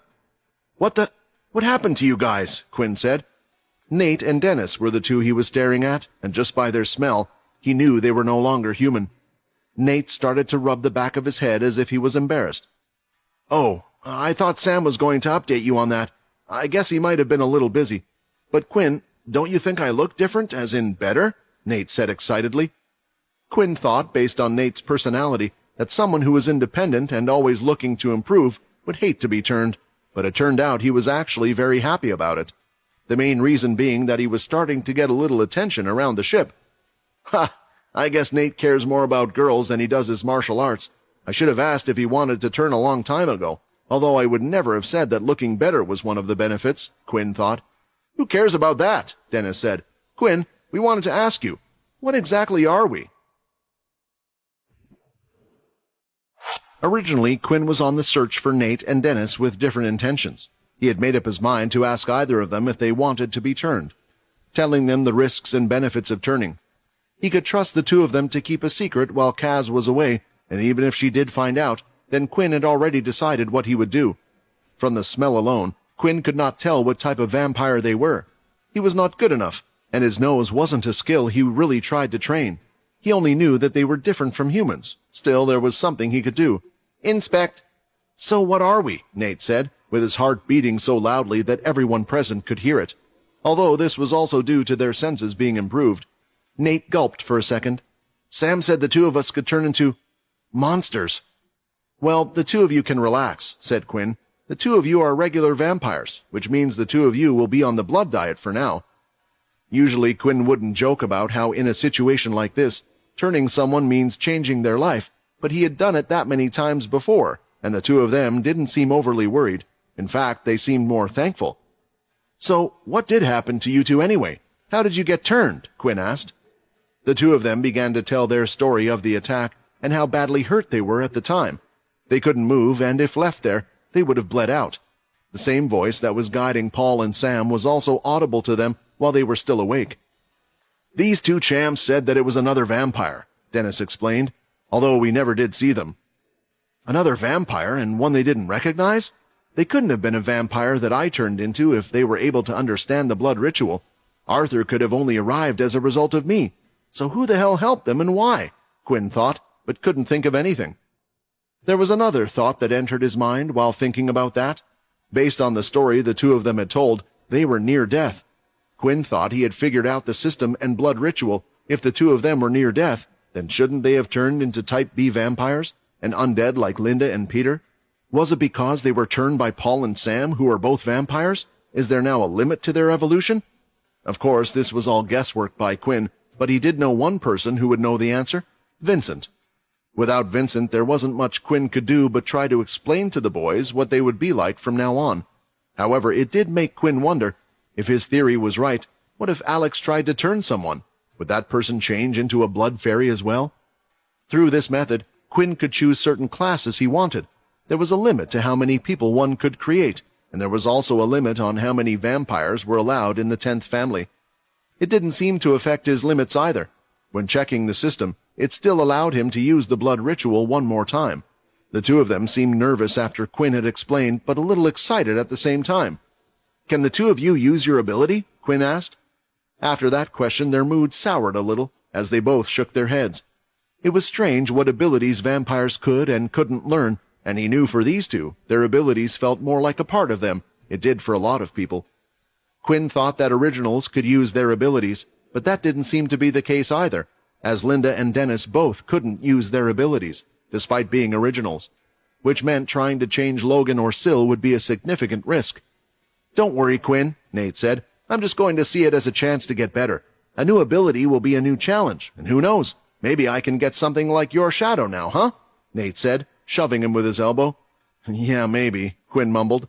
And what about you, Linda? He said with a greater smile. You seem to have changed a bit as well. You can tell? Linda replied. Linda had transformed from a Draugr into a Great Draugr when Quinn used the inspection skill to see all three of their classes. Wait, you're not a vampire like us? Nate asked. Linda shook her head. When asked who or what she was, she remained evasive. She had described what had happened to the boys and how Quinn had saved her. Is there anything new you can do? Quinn asked out of curiosity. When he evolved, there were slight changes, and it was the same for Peter. When Quinn asked this, though, Linda's face went a little red, which was odd because it was something he had never seen before on such a straightforward, serious person. She took a few steps back from the others, then a few more, and then even more, until she was quite a distance away from the others.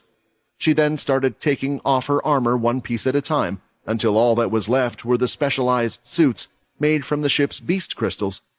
They kept a close eye on her for a while as the redness on her face started to return. She finally had enough and turned around.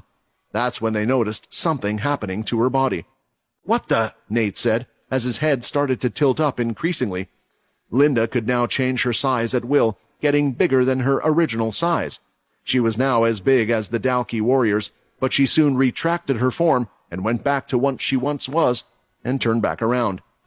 "I'm not sure if it has improved my strength yet, but I can move, jump, and perform all tasks just as quickly as before. The only downside is the beast armor. The uniform can expand along with my body, but the beast armor can't." "We could always get that hammer-hitting kid to make some giant armor for your body," Dennis said. "But then where would I put it?" she replied. "I would have to switch between the smaller and larger armor while also carrying it with me." Hearing this, it sounded like Linda had something like the dimensional space and shadow equipment Quinn used. It would have been perfect. "Maybe we can think of something," Quinn said, and he soon left the three of them. If they had any questions about being a vampire, Quinn left it to the usual helper, Fex. By now, Fex had a lot of experience looking after newly turned people. After turning the two of them out of the picture, Quinn still needed to find another person. So he continued to walk around the base while trying to rack his head. Leaving his training room, he went into the one next door to see what others were doing. Borden was teaching the Blade kids. "I wonder if—" Quinn didn't want any kids to go through the struggles he did. Looking at Borden, Quinn was starting to imagine some sort of Dalki vampire hybrid. However, Logan had stated that Borden's condition was too unstable in the first place. Trying anything like that could kill him. Seeing no one of potential in this training room, he then went on and headed into the next one. Here he noticed that the training room had been turned into a type of game room. There were many VR pods as well as a couple of soul machines. Compared to only the one they had before, and in the back, Quinn could see that they were even playing a familiar game. The sound of the automatic doors behind Quinn opened, and a young snapper entered the room. Quinn didn't really know who he was. "Hey, I don't think I've seen you before. Are you one of the new recruits?" the young man asked. Quinn pointed at himself and was confused for a second, but then he realized that a lot of people he met had the same reaction. Due to his hair, face, and body changes, no one recognized him unless they were taking a hard look. Only when someone mentioned it or pointed it out could they see the resemblance. "Don't worry. Whatever family or faction you were from doesn't matter. We're all part of the Cursed family now," the man said, putting his arm around Quinn's neck. He couldn't hate a friendly stranger, especially one that was this welcoming to new people. "All this new equipment for the training room. It was given to us from taking over Daisy and the Pure Planets. It's great, right? Let me show you something here," the man said, dragging Quinn along. Eventually, they went to the very back, where they were all playing a game Quinn had seen when he had entered. "The game is called Block Block. Are you any good, new guy?" the man asked. "I would say I'm pretty good," Quinn replied with a smirk, putting his fingers in his mouth. The man whistled. "Hey, you guys, we got a cocky one here. Let's put him up against Jumbo." A smaller-framed man with another came out. They were about the same size as Weevil, but their hair was a light blue color rather than green. The small man was sharpening two daggers that he was carrying. Quinn was unsure of what purpose he served with them during the game. If there was one thing about the person, they were sure to be popular with the crowd. "All right, everyone, time to place your bets. We have Jumbo, currently undefeated, going up against the new guy." "Hey, thanks for doing this, by the way. We were looking for someone to spice things up," the young man said. "Just don't lose on the first level." Quinn honestly didn't know what he had gotten dragged into, but maybe there would be someone here he could find in this group that was worth turning. It was a tricky situation for Quinn to say no to what was happening. Suddenly he was dragged into playing the game, and everyone was too excited. After seeing the looks on their faces, he was afraid that if he said no, he would disappoint a lot of people. All these guys seem to be having a lot of fun. Maybe I should put on a bit of a show for them, Quinn thought. Seeing how everyone was welcoming and Quinn looking around at all their faces, he realized that he didn't actually know many people in the Cursed faction, apart from the leaders or those in a higher position. Even the original Crows, who were the first to convert and become part of the Cursed faction, Quinn didn't recognize. 1,000 credits on Jumbo. I keep betting on the newbies and keep losing. I'll bet on Jumbo as well. Yeah, but those are some bad odds. I guess I'll bet on the new guy, even if he does look a bit clueless. Ouch, that comment hurt a little. Quinn chuckled to himself, but he knew he must be looking confused to the others. The small Jumbo approached the block game to the applause of the spectators, and he reinserted his 2 daggers into his side between his legs. "Let's start with level 5. If you can't do that, I don't want everyone to lose any more money," said Jumbo. "Hey, we're not all losing money. I have faith in you, Jumbo," someone shouted from the crowd. The others turned to look at Quinn's expression, who just shrugged his shoulders. "That's fine with me, whatever's best for you." Just because one was good at the block game didn't mean they would be strong in real life, but it did focus on reflexes, speed, prediction, and other things. When the game started for Jumbo, he excelled at these things and swiftly blocked the attacks from the machine and dodged without moving out of the zone. "His movements are good and smooth. He reminds me a bit of Weevil, although less robotic," Quinn thought. The last 15 seconds were where it really sped up, and not keeping his eyes off the machine, he managed to finish the game without getting hit. Walking out of the game room, Jumbo looked proud of himself. It was the best performance he had done so far. At best, he could pass level 6, but he wouldn't be able to do so 100% of the time. "No one on this ship can beat me at this game apart from my teacher. Your whole act is obviously a bluff," Jumbo thought. Walking up to the game room, Quinn decided that eventually these guys would find out who he was, so why not put on quite a show for them?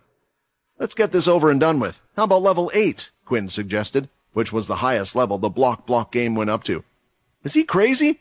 Why would he go up to level 8? Does he know you can't use abilities in this?" "I don't think I've ever seen someone complete a level 8 without using abilities." "He doesn't have to do this. He could just do level 6. He can't be serious about the level 8 thing." Giving a nod to the person who was controlling the game system to the side, the man started the game. "Ha! You want to try level 8? Go on then, show us something amazing," the man thought, setting up the game. At that moment, a particular person entered the training room. That very person was Weevil. Weevil often went and relaxed with the others on the ship and played a few games with them from time to time. He was growing closer to the group, and his bond was getting better with them. He felt like this was what a real faction should be like, not like that of the parasites he was with before. As soon as he entered, he could hear the sounds of cheering and talking at the back. "These guys, they're doing bets again," Weevil thought, walking over. Pushing through everyone, Weevil eventually reached the front and could only see the back of someone entering the game. "Teacher!" someone called out to him, and someone who was the same size as Weevil approached. "Jumbo, I'm guessing you're the one playing again," Weevil asked. "Yes, teacher, but can you believe this new guy? He comes up to the game and asks for level 8. He's just going to embarrass himself," said Jumbo. "Level 8 on the block game?" Weevil started to chuckle. "There's only one person who could do—" His speech started to slow as the screen above the game center showed who was inside. Maybe the others didn't recognize him, but Weevil, being the first one to see Quinn, did. He placed his hands on Jumbo's shoulders. "I'm sorry, Jumbo. 10,000 credits on the new guy," Weevil shouted, taking advantage of the whole situation. "Teacher, how could you bet against me? I don't think there's a person out there better than him at this game." The game had started, and Quinn perfectly blocked everything. He didn't use his usual tactic, where he would hit the moving parts before they came at him until the very end. When the last 15 seconds had started, getting a little too excited, he had blocked a part of the machine, and at the same time, activated his key. Oh crap! It was a habit when an incoming attack came as fast as the one coming toward him did. The next second, the machine's top half went flying and crashed into the wall, crumbling to pieces. "What? He broke the machine! Does that count as a win?" "He must have used an ability." While the others were arguing amongst themselves about who won, Jumbo had his head down. He had seen Quinn's impressive display and knew he wouldn't have even lasted while playing the game at level 8. Before a riot broke out, Weevil made his way to the front and turned around to face the crowd before clearing his throat. "You idiots!" Weevil shouted. "Don't any of you know who this is? This is Quinn, leader of the cursed faction and now also one of the first world leaders," Weevil shouted. They were hesitant for a second. Some even thought it might have been a joke. They had seen Quinn a couple of times and watched the videos, and the two of them didn't look to be the same person. But after seeing the look and serious tone of Weevil's voice, they all soon bowed down as a sign of respect. "We're sorry," they said as they worried about what Quinn might do to them. They saw his power in the duel and when dealing with those pure members. Not knowing Quinn that well, they were wondering if he would deal with them the same way. "Well, that was a little fun," said Quinn. "Don't worry about it, you guys didn't know. And I kind of like being treated just like one of you for the day. And Jumbo, you have talent. Just try not to be so arrogant. Let me tell you, in this world, there always seems to be someone better than you." Saying these words, Quinn felt like he was more or less saying them to himself. The others had a positive impression of their leader based on Quinn's response. Quinn had never really interacted with those on board, so he decided to make the most of the opportunity. He wasn't a very social person and didn't have many times when he needed to be social at school. If people talked to him, it was usually to ask him to do a favor for them. If he didn't do it, he would get beaten. Quinn tried to leave the training room as soon as possible because of the strange attention he was receiving, but the dense crowds made it impossible. Seeing the discomfort, Weevil was the one who eventually spoke up. "All right, everyone, give Quinn a break. He has very important things to do and can't be talking to all of you every day for the whole day," Weevil said as the two of them walked out of the room and headed to somewhere quieter. "Thanks, Weevil," Quinn said. "You seem to get along with them well."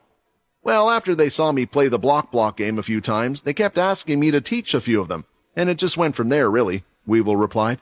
"Of course, I didn't cheat or anything like that," he laughed nervously. "Quinn, thank you for forgiving me and bringing me on board. I really like it here." Seeing Weevil had a genuine smile on his face, Quinn started to consider Weevil as a candidate for the next turn. Not being close to Weevil, he never thought of this as an option. Sure, he could command Weevil and force him to do his bidding, but he wanted those that would help him out of their own choice. However, it looked like Weevil was treating this more like his home than others. Wouldn't he be a good person to turn? His ability is super speed, so if he's a vampire, he would have that anyway. With a new ability comes a chance to make him stronger as well. There was also the chance that he wouldn't turn into a vampire or something else, but Quinn thought a regular vampire suited him best, and maybe the system would think so as well. When the two of them had reached a quiet spot on the ship, Quinn had decided to pop the question and explain everything to do with them. Weevil was listening in carefully, and Quinn was waiting for the surprised look on his face, but it never appeared. It was as if Weevil already knew. "I don't have to eat people, do I?" Weevil asked out of the blue. Although Quinn couldn't deny it based on what he could be turned into, he thought it was a specific thing to ask. Usually with the word vampires, people would think of blood. "What makes you ask that?" Quinn said. Weevil revealed what he had seen Linda do, and now he understood the lack of surprise. After explaining more about the different possibilities of turning and their powers, he let Weevil think and ponder about it more. "You don't have to give me a reply now. I'll do it," Weevil said. "Quinn, you not only saved us from the parasite's life, but you released us from that torture. I now realize how much of a prison we were in that faction. If I can help you out, get stronger while doing so to protect this new faction, then I will happily accept." They moved forward and made their way to Quinn's personal training space. Nate, Sam, and Linda were still present. Based on the room's condition and the looks on their faces, it looked as if they were busy training. They quickly stopped when they saw who Quinn had entered with. "Don't worry," Linda said. "He already knows."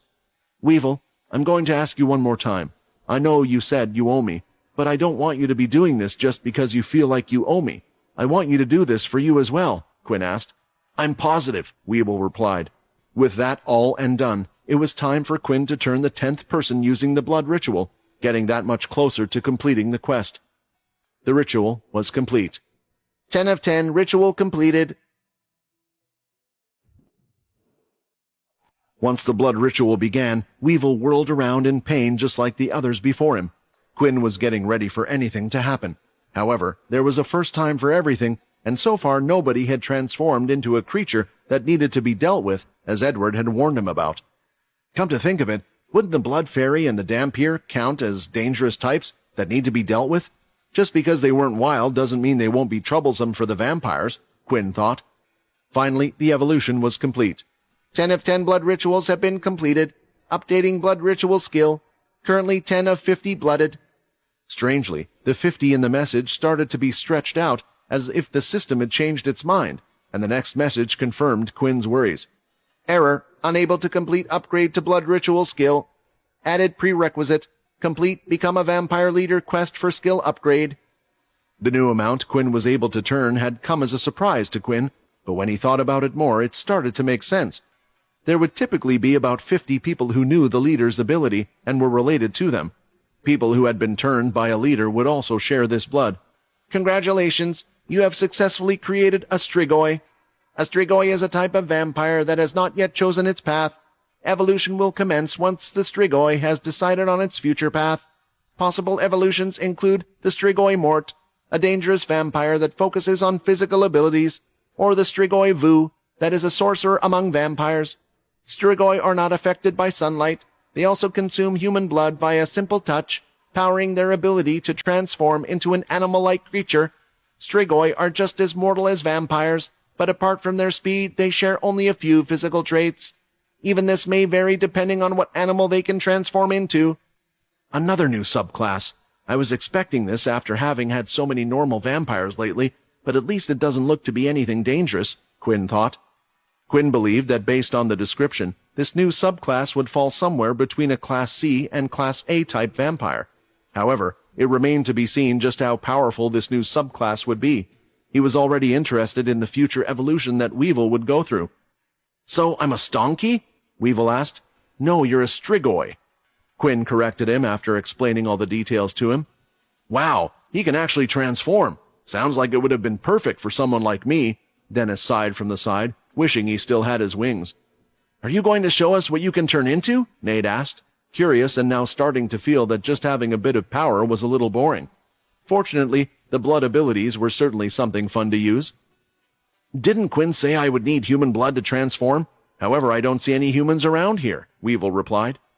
Taking out his flask, Quinn wanted to check if Weevil could also consume it directly. Unlike the others, though, Weevil didn't feel a sweet scent enter his nose.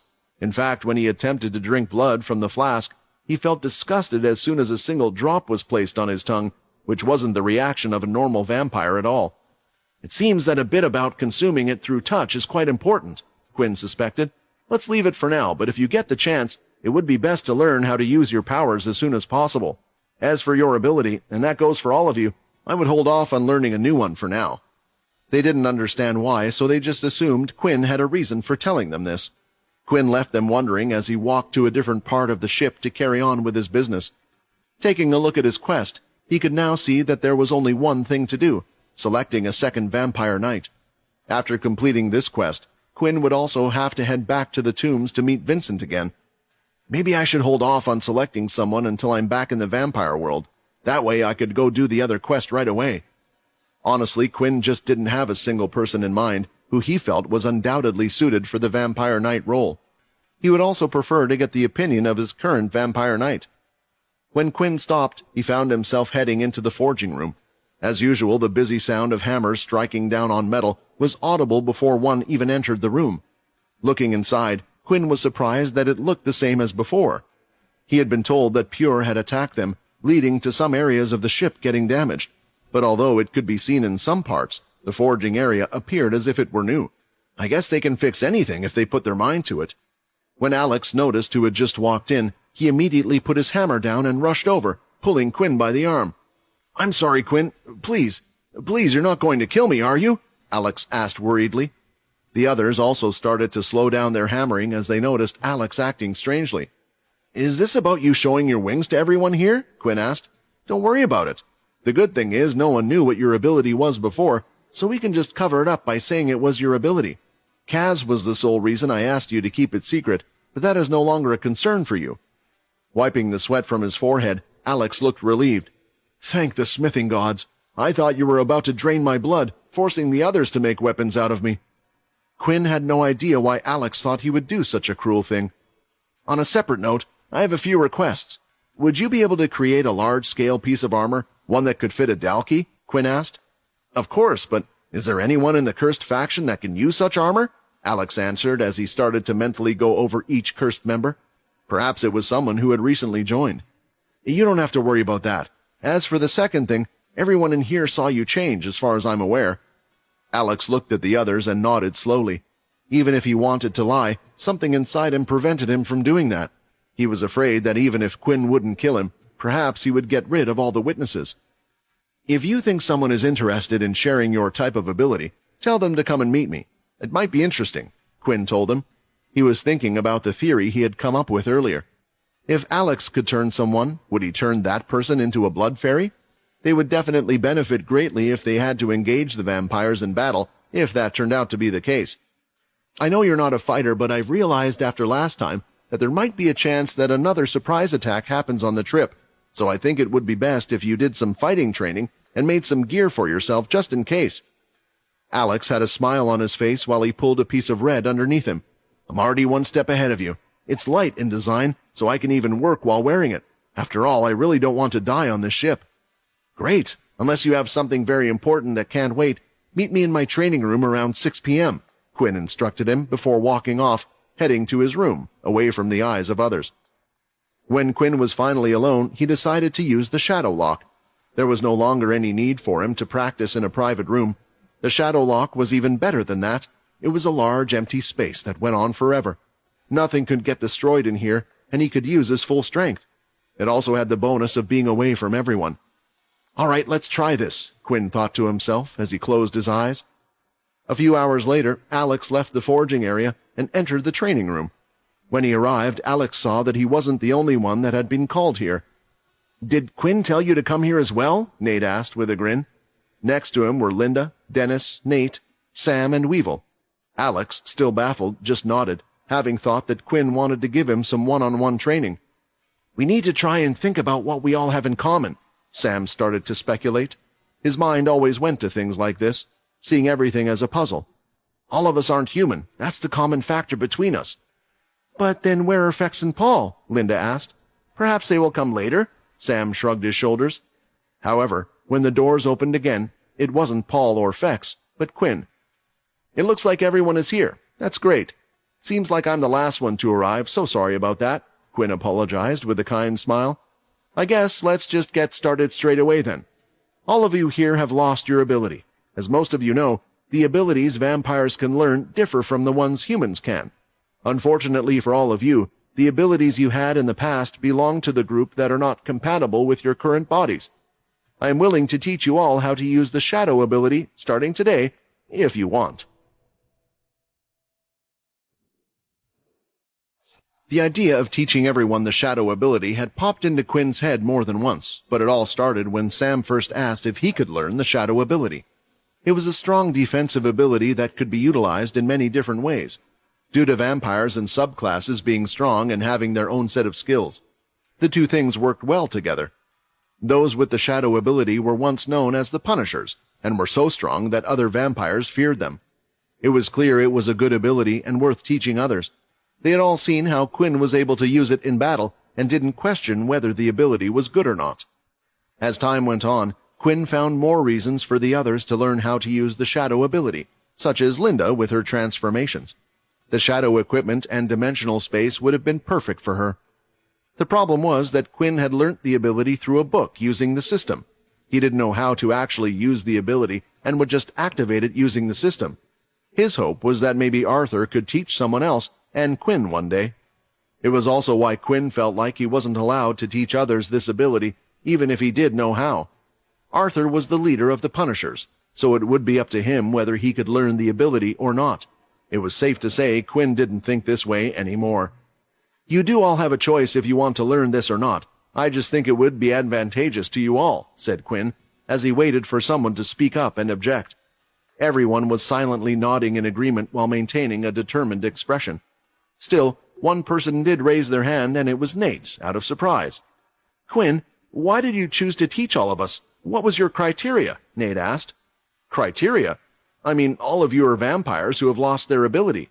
I can't teach it to Paul or Fex since they already have an ability." Quinn spoke as if it was quite obvious. "Then may I ask, why did you choose not to invite Sia, or is she on her way?" asked Nate. Quinn gave Nate the silent treatment for a few seconds.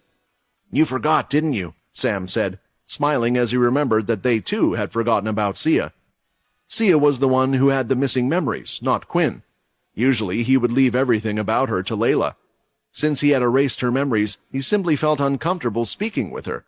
When Quinn was around her, he could feel the shift in the air between the two of them. "She did save us when we were fighting against that demon-tier beast. Her scream and future warnings are useful, but at the same time, I'm a little scared to know the possible future," Quinn thought. "Permission to be the one to go grab her?" Nate asked with his hand raised and his body stiff like he was back in military school. Sure, go ahead," Quinn said, still feeling a little embarrassed that he had forgotten about her. "Just don't mention this to her. She might pierce all our eardrums." A short while later, Nate was back with Sia.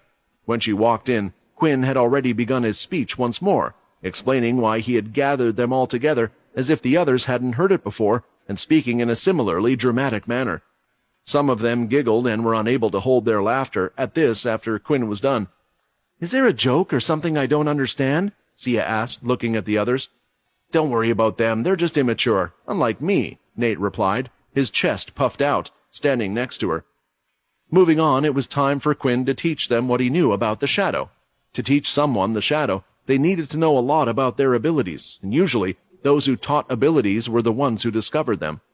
For Quinn, he really needed to start from the drawing board, and in doing this, he would do so while in his shadow lock space. Silence, time to think, and a way to be in tune with his body. Fortunately, Quinn was quite adept at sensing the various energies in his body. There were times when learning how to use different skills that he would do this and learn more about how his abilities worked. It was even how he turned the standard blood swipe and created the blood crescent kick. Using this knowledge, he thought he could do the same with the shadow. He also had a greater understanding of ki, which was another benefit of learning about the shadow. Thanks to learning the second stage of ki, Quinn also needed to fine-tune his control over the first stage of ki. All of his experiences so far and the little training of the shadow he had done with Arthur allowed him to understand the shadow more. Quinn started to think back to when he first learnt about the shadow and the basic things he could do with it. Then, while using the shadow, he concentrated on everything occurring inside of his body at that moment, while simply controlling and moving it around. It was difficult, as every skill and everything he did when using the shadow was slightly different, and he somehow needed to explain this to the others. So far, Quinn had only learnt how the shadow control skill worked, and he would be teaching them this first. It would be a while before he learnt the other skills and would be able to pass them on to the others. Explaining to the others wouldn't be enough and would take quite a long time, so Quinn had a shortcut in mind. Just like how others would infuse ki and red aura energy into him, Quinn would try to share his shadow energy with them.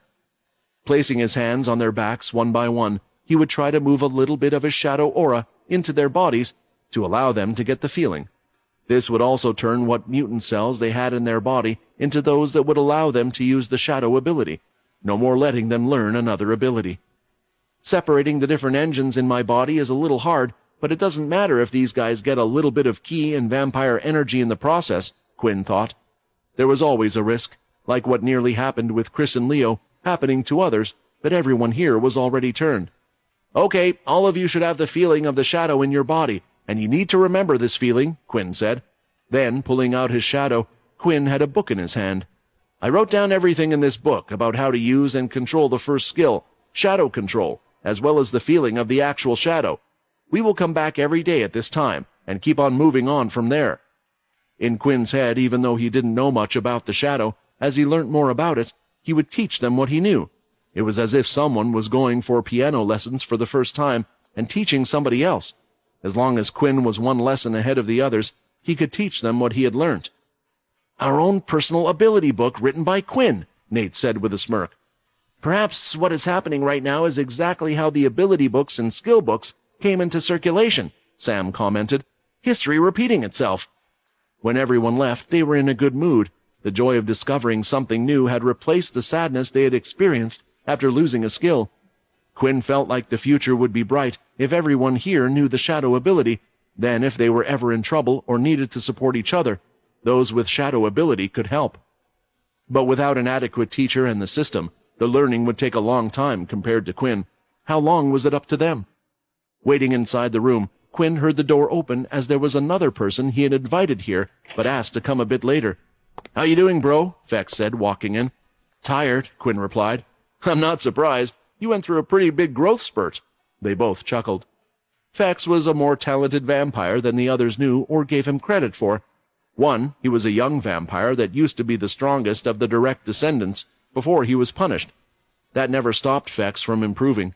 He was also the first one to discover how to use a blood weapon without having to kill a vampire, an amazing feat that no one had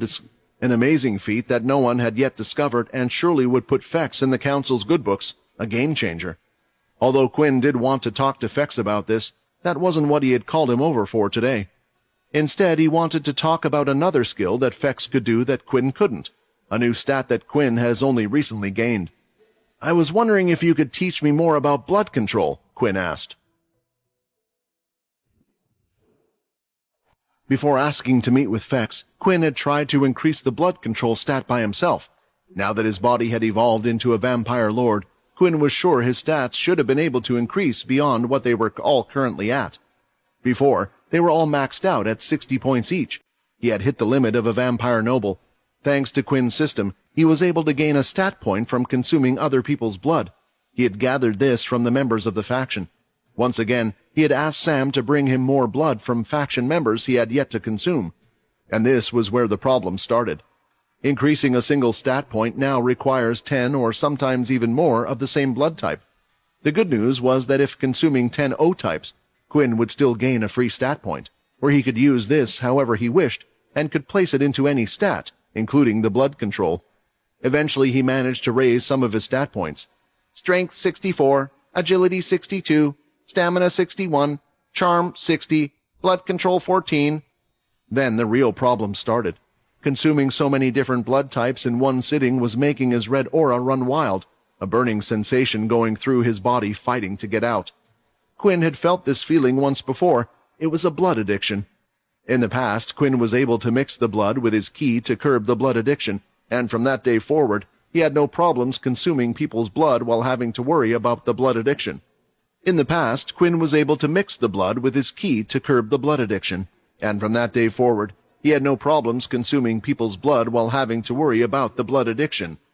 The difference was, he never had to consume as much blood in one sitting as he did now, and it looked like the same symptoms were returning. It appeared that his blood powers were now more potent than his ki powers when he attempted to calm it down, as he had previously done with his ki. Was there a balance before? It looks like if I want to get rid of the blood addiction and power through my stats with blood, I might have to find a way to increase my ki. But is that even possible? Didn't I already reach my limit? The size of ki I can control hasn't increased for a while now. Not being able to improve his ki and afraid of consuming too much blood, Quinn needed to focus on another way to increase his stats, which ultimately made him consider Fex, the only person who was currently knowledgeable about blood control. "Ah, man, you know I'm terrible at explaining these things. It's just a feeling, you know," Fex said, pulling his hair back like he usually did. Quinn started to notice when Fex was in tough situations and didn't really know what to do. It was a habit of his. "I had a feeling you would say that," Quinn replied, remembering the last time he had asked Fex to teach him how to fight. "Why don't you just tell me what you know, or show me what it can do?" Quinn asked. "Yeah, I can do that," Fex said, hoping he wouldn't disappoint. Fex started to throw out his red blood strings on the floor while they were still attached to his fingertips. He then detached them and left them there lying on the floor, and soon they started to move and rise off the ground. "Blood control is something that all leaders know, and from what I know, not all vampires can even do it," Fex started to explain. "Blood is everything to a vampire, and it's how our powers work, and the more control they have over it, the more powerful their attacks." So far, Fex had said the same thing that the description had already told him, but he was wondering if there was more to it. "My blood control is still weak, but it lets me move the strings even after they have been detached, allowing me to create more points and connections. Usually I can only make 10, but with my needles and blood control. It's like fighting against multiple people from the 13th family. If I could use it well enough, I could probably control a puppet to do my bidding and fight myself like my father, but I'm not at that point yet. There's also blood hardening, which is also a form of blood control. I'm sure you remember some of the leaders and vampire knights using that, but as I said before, the strength of one's blood control is dependent on the person. Unless you're the king, of course, they have the best blood control." "The king?" Quinn replied. "I thought the king was voted in, not chosen because he was the one who had the best blood control." "You're correct, a king is voted in, but think about it. If a weak king was placed, would people listen to him? Especially for those vampires that see strength above all. After the first king went to sleep, he did so leaving something behind. Some say he used his ability to create it. Some said it was an item that belonged long ago. The item is given to the next king, and with it, the secrets of how to obtain absolute blood control. Once that king vacates, then it gets passed on to the next one." When Fex was talking about the first king, he was sure he was talking about Eno, and not the original king from whom Arthur had gotten his shadow abilities. The first king, Eno, was a person with the ability of equivalent exchange, a mysterious and powerful ability where the limits are unknown. That would be a nice shortcut, huh? Fex said with a smile. If we could just get that item, then you could learn blood control easily. Yeah, but I would have to be the king for that, and I think with those old men at the council, my chances are pretty low. Not that Quinn ever had the idea of becoming king in the first place. Hey, if I was one of the vampire leaders, I would give you my vote, Fex said, punching him on the shoulder. When Fex said these words, he heard Fex's heart skip a beat, a sign of pain. The fact that he was no longer a part of his family still hurt him somewhere deep down. Why don't you show me that blood control again, and this time I'll place my hand on your back, Quinn said, trying to move on from the conversation. Quinn had a reason for this. If he couldn't increase his stats from consuming blood, there was one other way. In the past, Quinn repeatedly tried to use his charm skill, learning the phantom punch. After suffering from headaches and pushing on, his charm stat naturally increased on its own. So he knew there was a way to increase his stat points by improving himself. The idea was, if he figured out how to use blood control, maybe he too could continue to train in it, naturally causing the stat to rise. He didn't understand how to use blood control, which was a problem. He therefore intended to pay attention to and feel what Fex was doing with his body in its place. After learning how the shadow worked, maybe he could do the same thing with Fex and figure out how blood control worked. The more he understood it, the easier it would be to use it and improve it, but it seemed like it was a little harder than he thought. Is it because my stat points in blood control are so low in the first place? After trying for a while, Fex was tired, and so was Quinn. He had just had a whole session of teaching everyone the shadow ability and focused using a lot of mental energy. He could only do it for so long. Let's call it a day, Quinn said. I'm sorry, man, Fex replied. I wish there was someone better to teach you. Maybe Edward could teach you when we return to the vampire world. He's a good teacher and a cool guy. He is different from the other old dudes there, Quinn said. Hearing this and thinking about the vampire world made Quinn wonder something. About your blood weapon and soul weapon, do you plan on telling the other vampires how to do it? Quinn asked. Fex had thought about this a lot. He knew that some vampires had bad intentions, and he was potentially making them stronger, but if he told all of them, then the power of those opposed and against them would be equal. The other problem was that Kaz had already seen him use it. I want to at least tell my family, Fex said, but I know if I did, they would have to reveal this information to the others. I think for now it would be best if we kept it a secret, just until we see what happens, said Quinn. Quinn was going to finally go back to his room and get some rest when he left the room. He imagined that training every day for the next few days would be quite tiring. For the following week or so, the group kept up their training and didn't leave the planet. Until they were well versed in the shadows, there were no planned hunts on the planet. Quinn also continued to learn blood control little by little, and eventually, a week later, he had increased his control by a single point. Blood control 15. It's still a little too slow. Quinn, come quick, Sam said, entering the training room where he and Fex stood. It's Kaz. She's finally returned and she's alone, saying she needs to speak to you about something urgently. On a planet where the sun never shined, blocked out by a strange contraption, there stood a castle. Many other castles surrounded it, but this castle was different. In front of the castle were mansions, gardens, living areas, and more. However, every single one of them was empty. This was the 10th family's castle area. Although the buildings were repaired, the damage was done by Rowan, and his bloodsuckers were irreversible.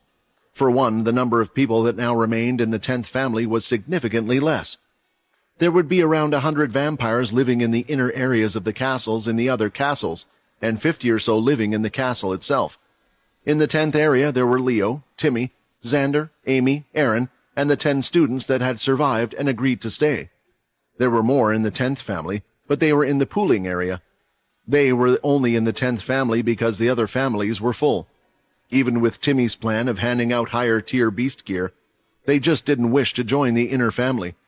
They felt like the 10th family was not strong enough to protect them from certain dangers. Still, Leo, with the help of Timmy, completed their duties, helping those in the 10th family, whether they wanted to or not. Leo was currently on the second highest floor, and he had changed the room to suit his style. The floors were now covered in wood, and the surrounding area was made to feel like a dojo. He didn't like to use the throne room as he never felt like it was meant for him. Right now, in front of him, he had paperwork spread out across the floor that normally Edward would have to deal with. One of the royal knights had come by asking for updates, but Timmy didn't know about it either. It turned out Edward did a lot more than they thought. Each castle had a plot of land given to them where the inner castle area was, and the leaders of each land were like lords back in the past. They had to decide where they wished to focus their resources. Standing up, Leo was struggling. "That kid, he just left the room telling me to deal with it since it was grown-up stuff, but he forgot one thing. How is a blind man meant to do paperwork if I can't even see what's on it?" "Do you need some help?" a soft voice said. Taking off her shoes and walking in wearing high white knee socks, Silver sat down next to Leo and started to sort through the piles of paper.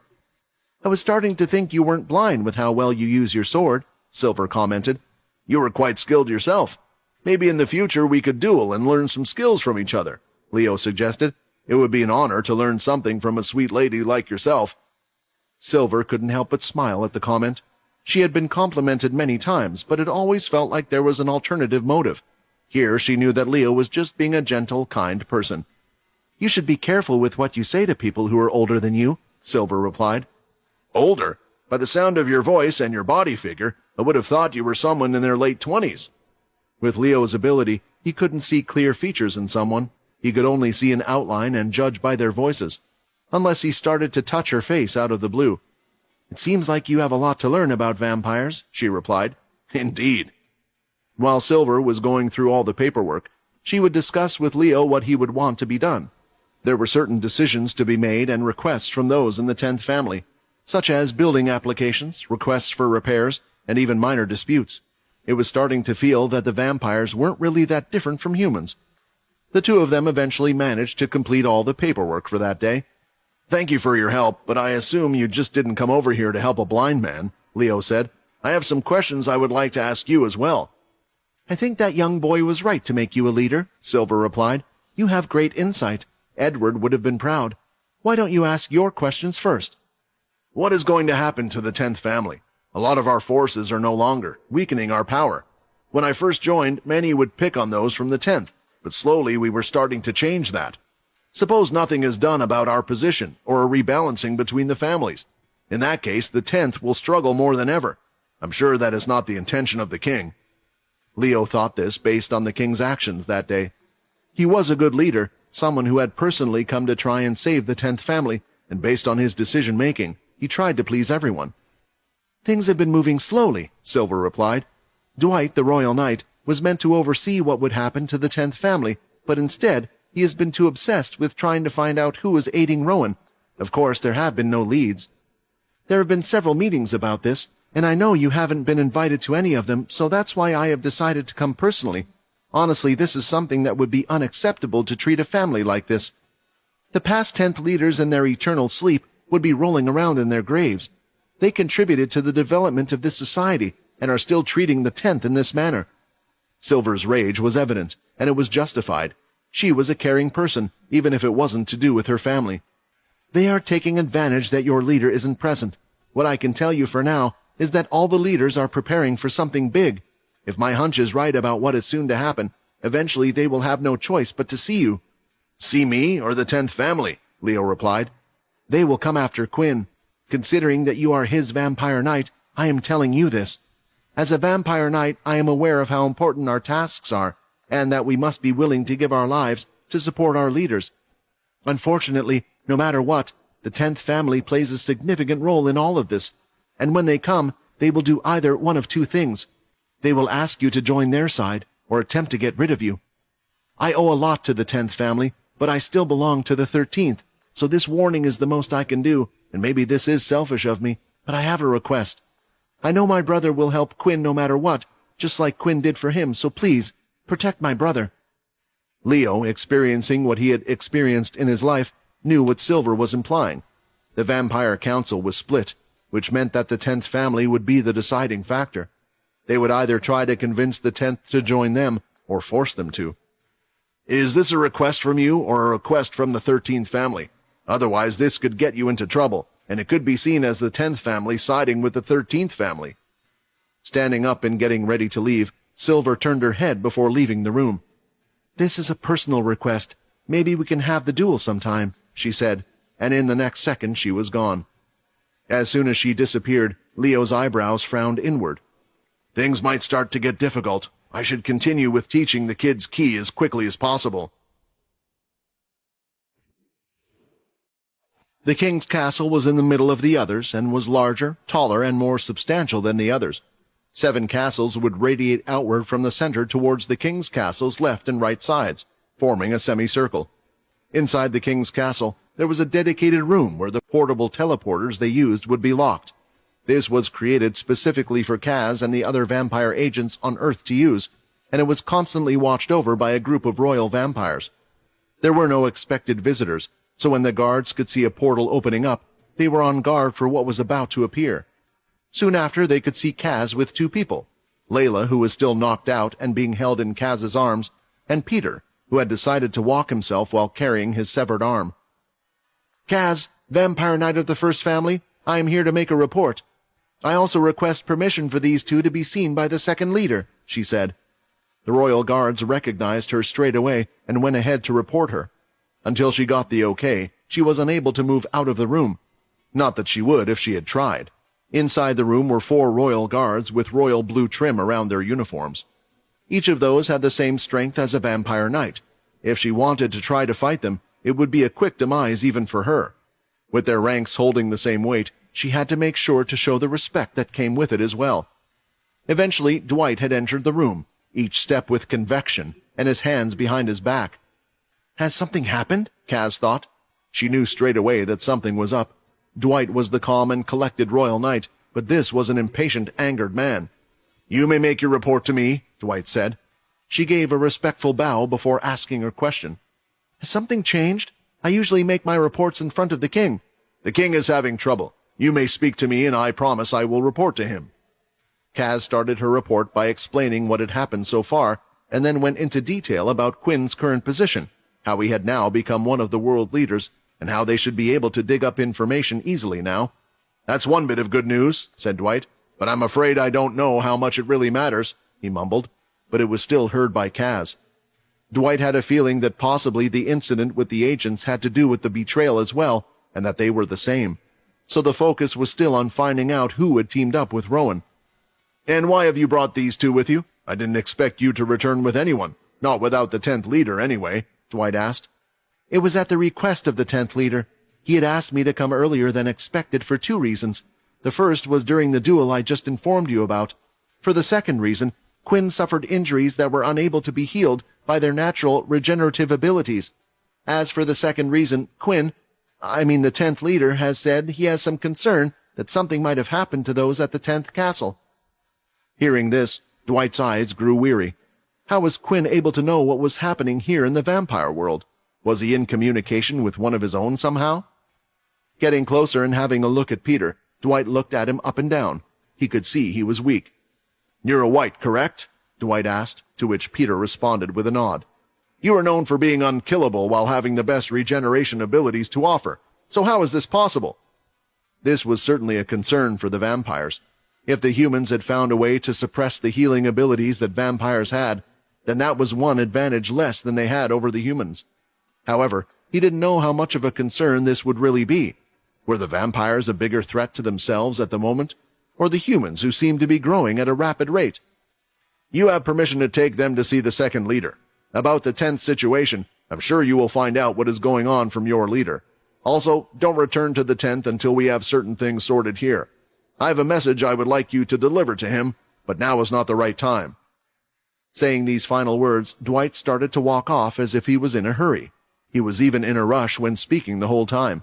It felt like he was trying to get everything out as quickly as possible. Is it the king?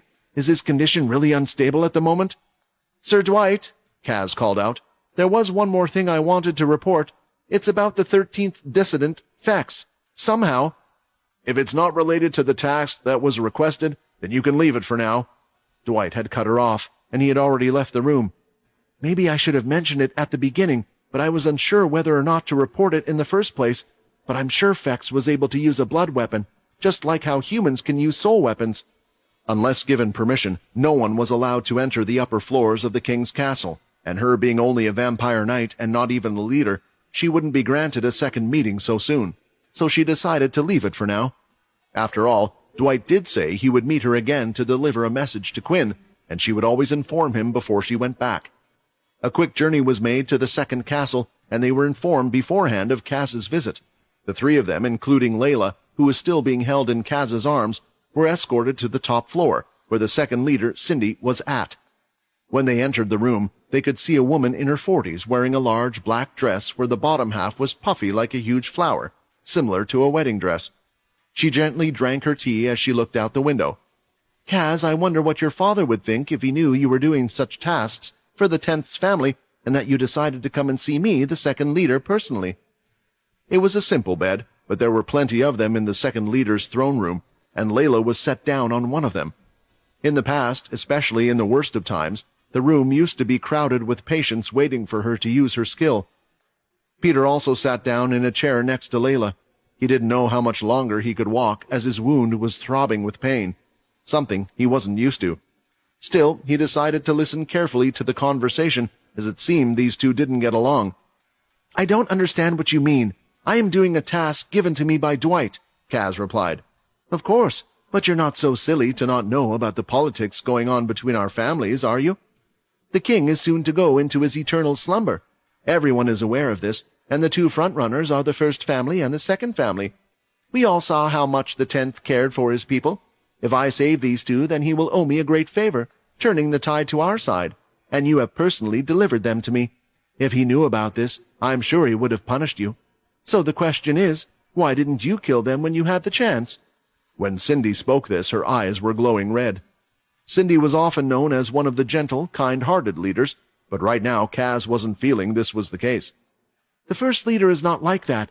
Just like me, he follows the vampire code," Kaz replied, not backing down. "The first family, just like all the other families, works for the king. The current king. There is no new king yet," Kaz said as she left the room. Leaving the second castle, there was one more place that she needed to visit, the first castle. She was wondering what to tell her father and what he would think of the vampires he sent after Quinn.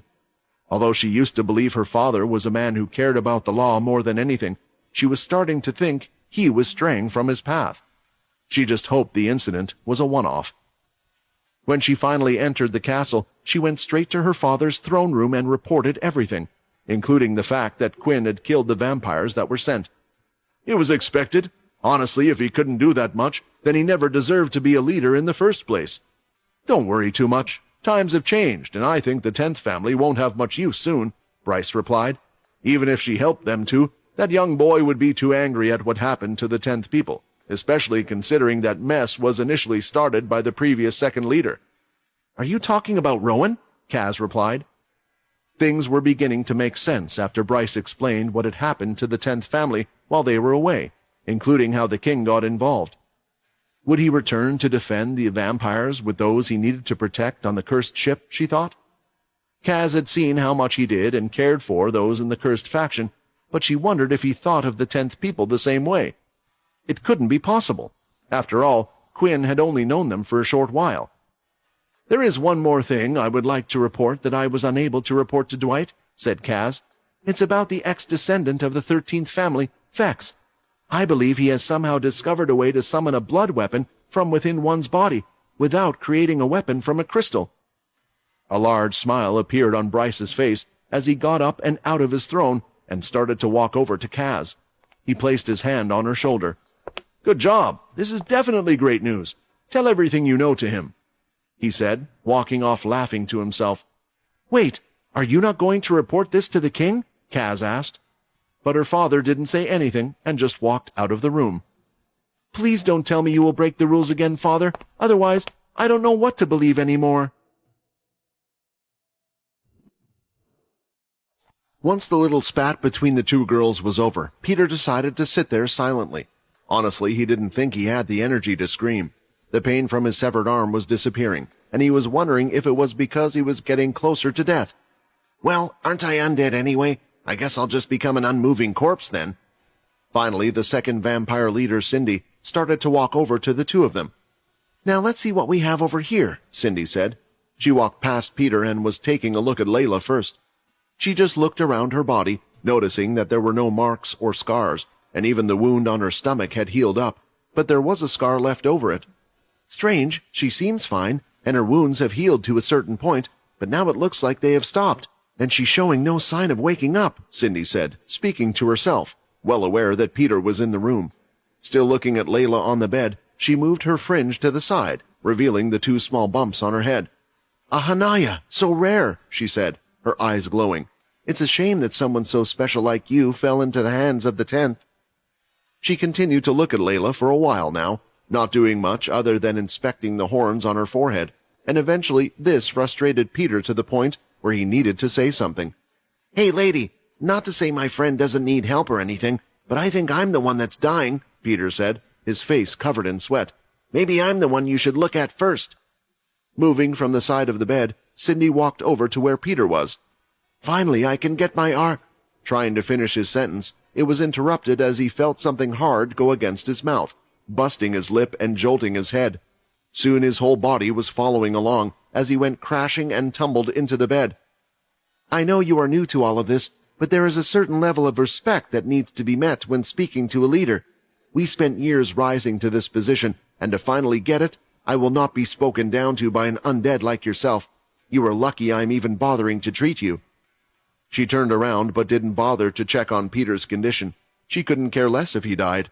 She would simply say he didn't arrive on time and blame it on Kaz for delaying them. Instead, she went back to Layla. Thankfully, Peter was still alive, as she had only slapped him.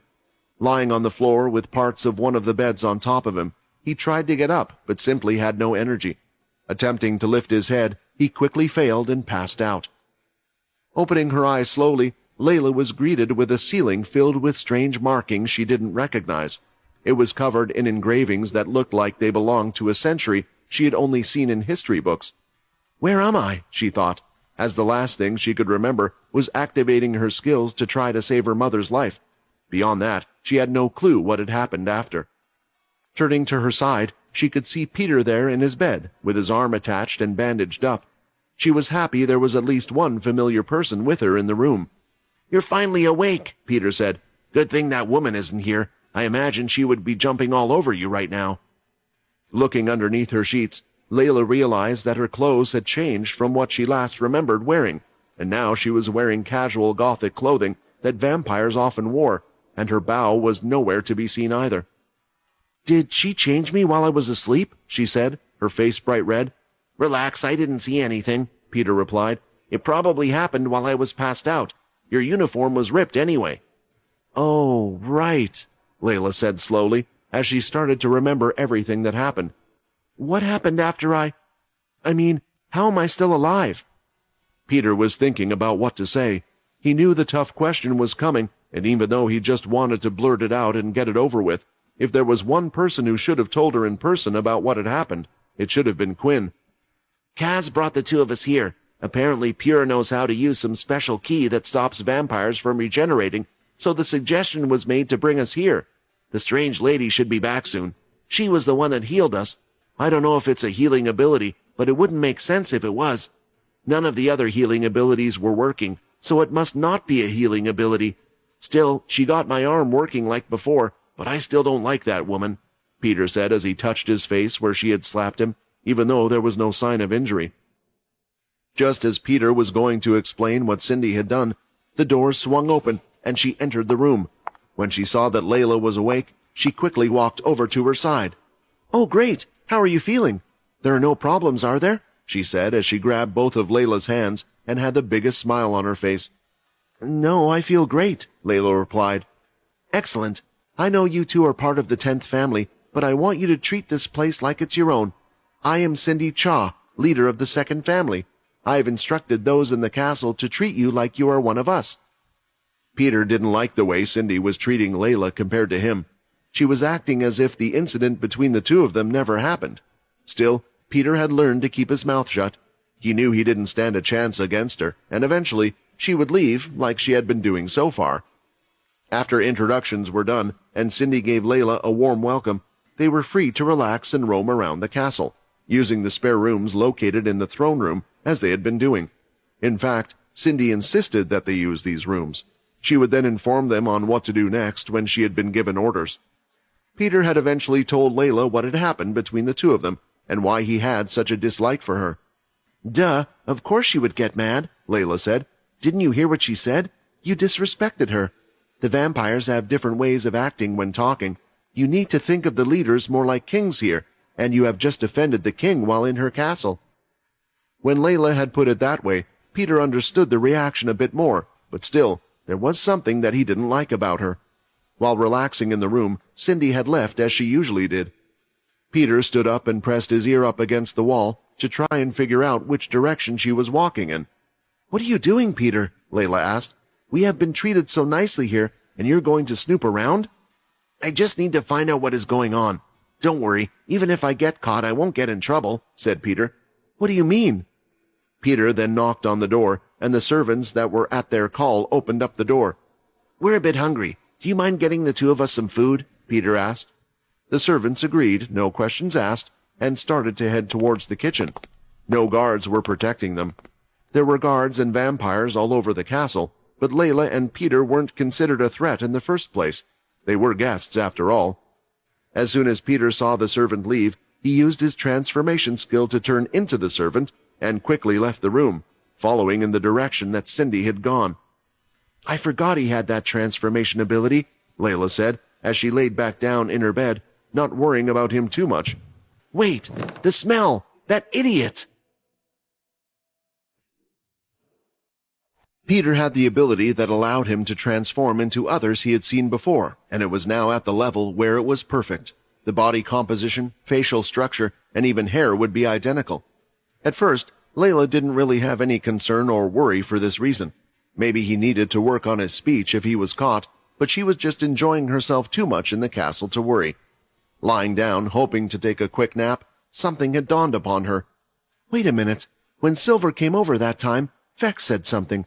Vampires can tell that others have different smells. Not just vampires, but the differences between the subclasses as well. That idiot! If he runs into Cindy, he'll get caught. She rushed out of the room shortly after Peter did, throwing off the sheets while still wearing the odd gothic clothing that had been given to her. However, she proceeded cautiously at first, taking a quick glance around and down the hallway. If the others saw her running about, it would definitely cause some concern. Walking down that very same hallway up ahead, Peter was heading in the direction he had last heard Cindy's footsteps. "This isn't the first time you've headed this way. You think a vampire leader would be busier than this?" Peter thought. And eventually, he heard the sound of others speaking by a large double door. The vampires had better hearing than him, so he was careful not to get too close. The problem was with not getting close. The only thing he could hear was the sound of mumbling, not making out any of the words being spoken. "That's a little strange. Is my hearing really that bad, or could it be a spell or some other kind of device?" Peter said, shoving his pinky finger into his ear, realizing that, by accident, he might go a little too far without realizing it. There were disadvantages and advantages to feeling no pain. He was waiting by the door as if he had nothing else to do. All he wanted to do was see who exactly Cindy was talking to.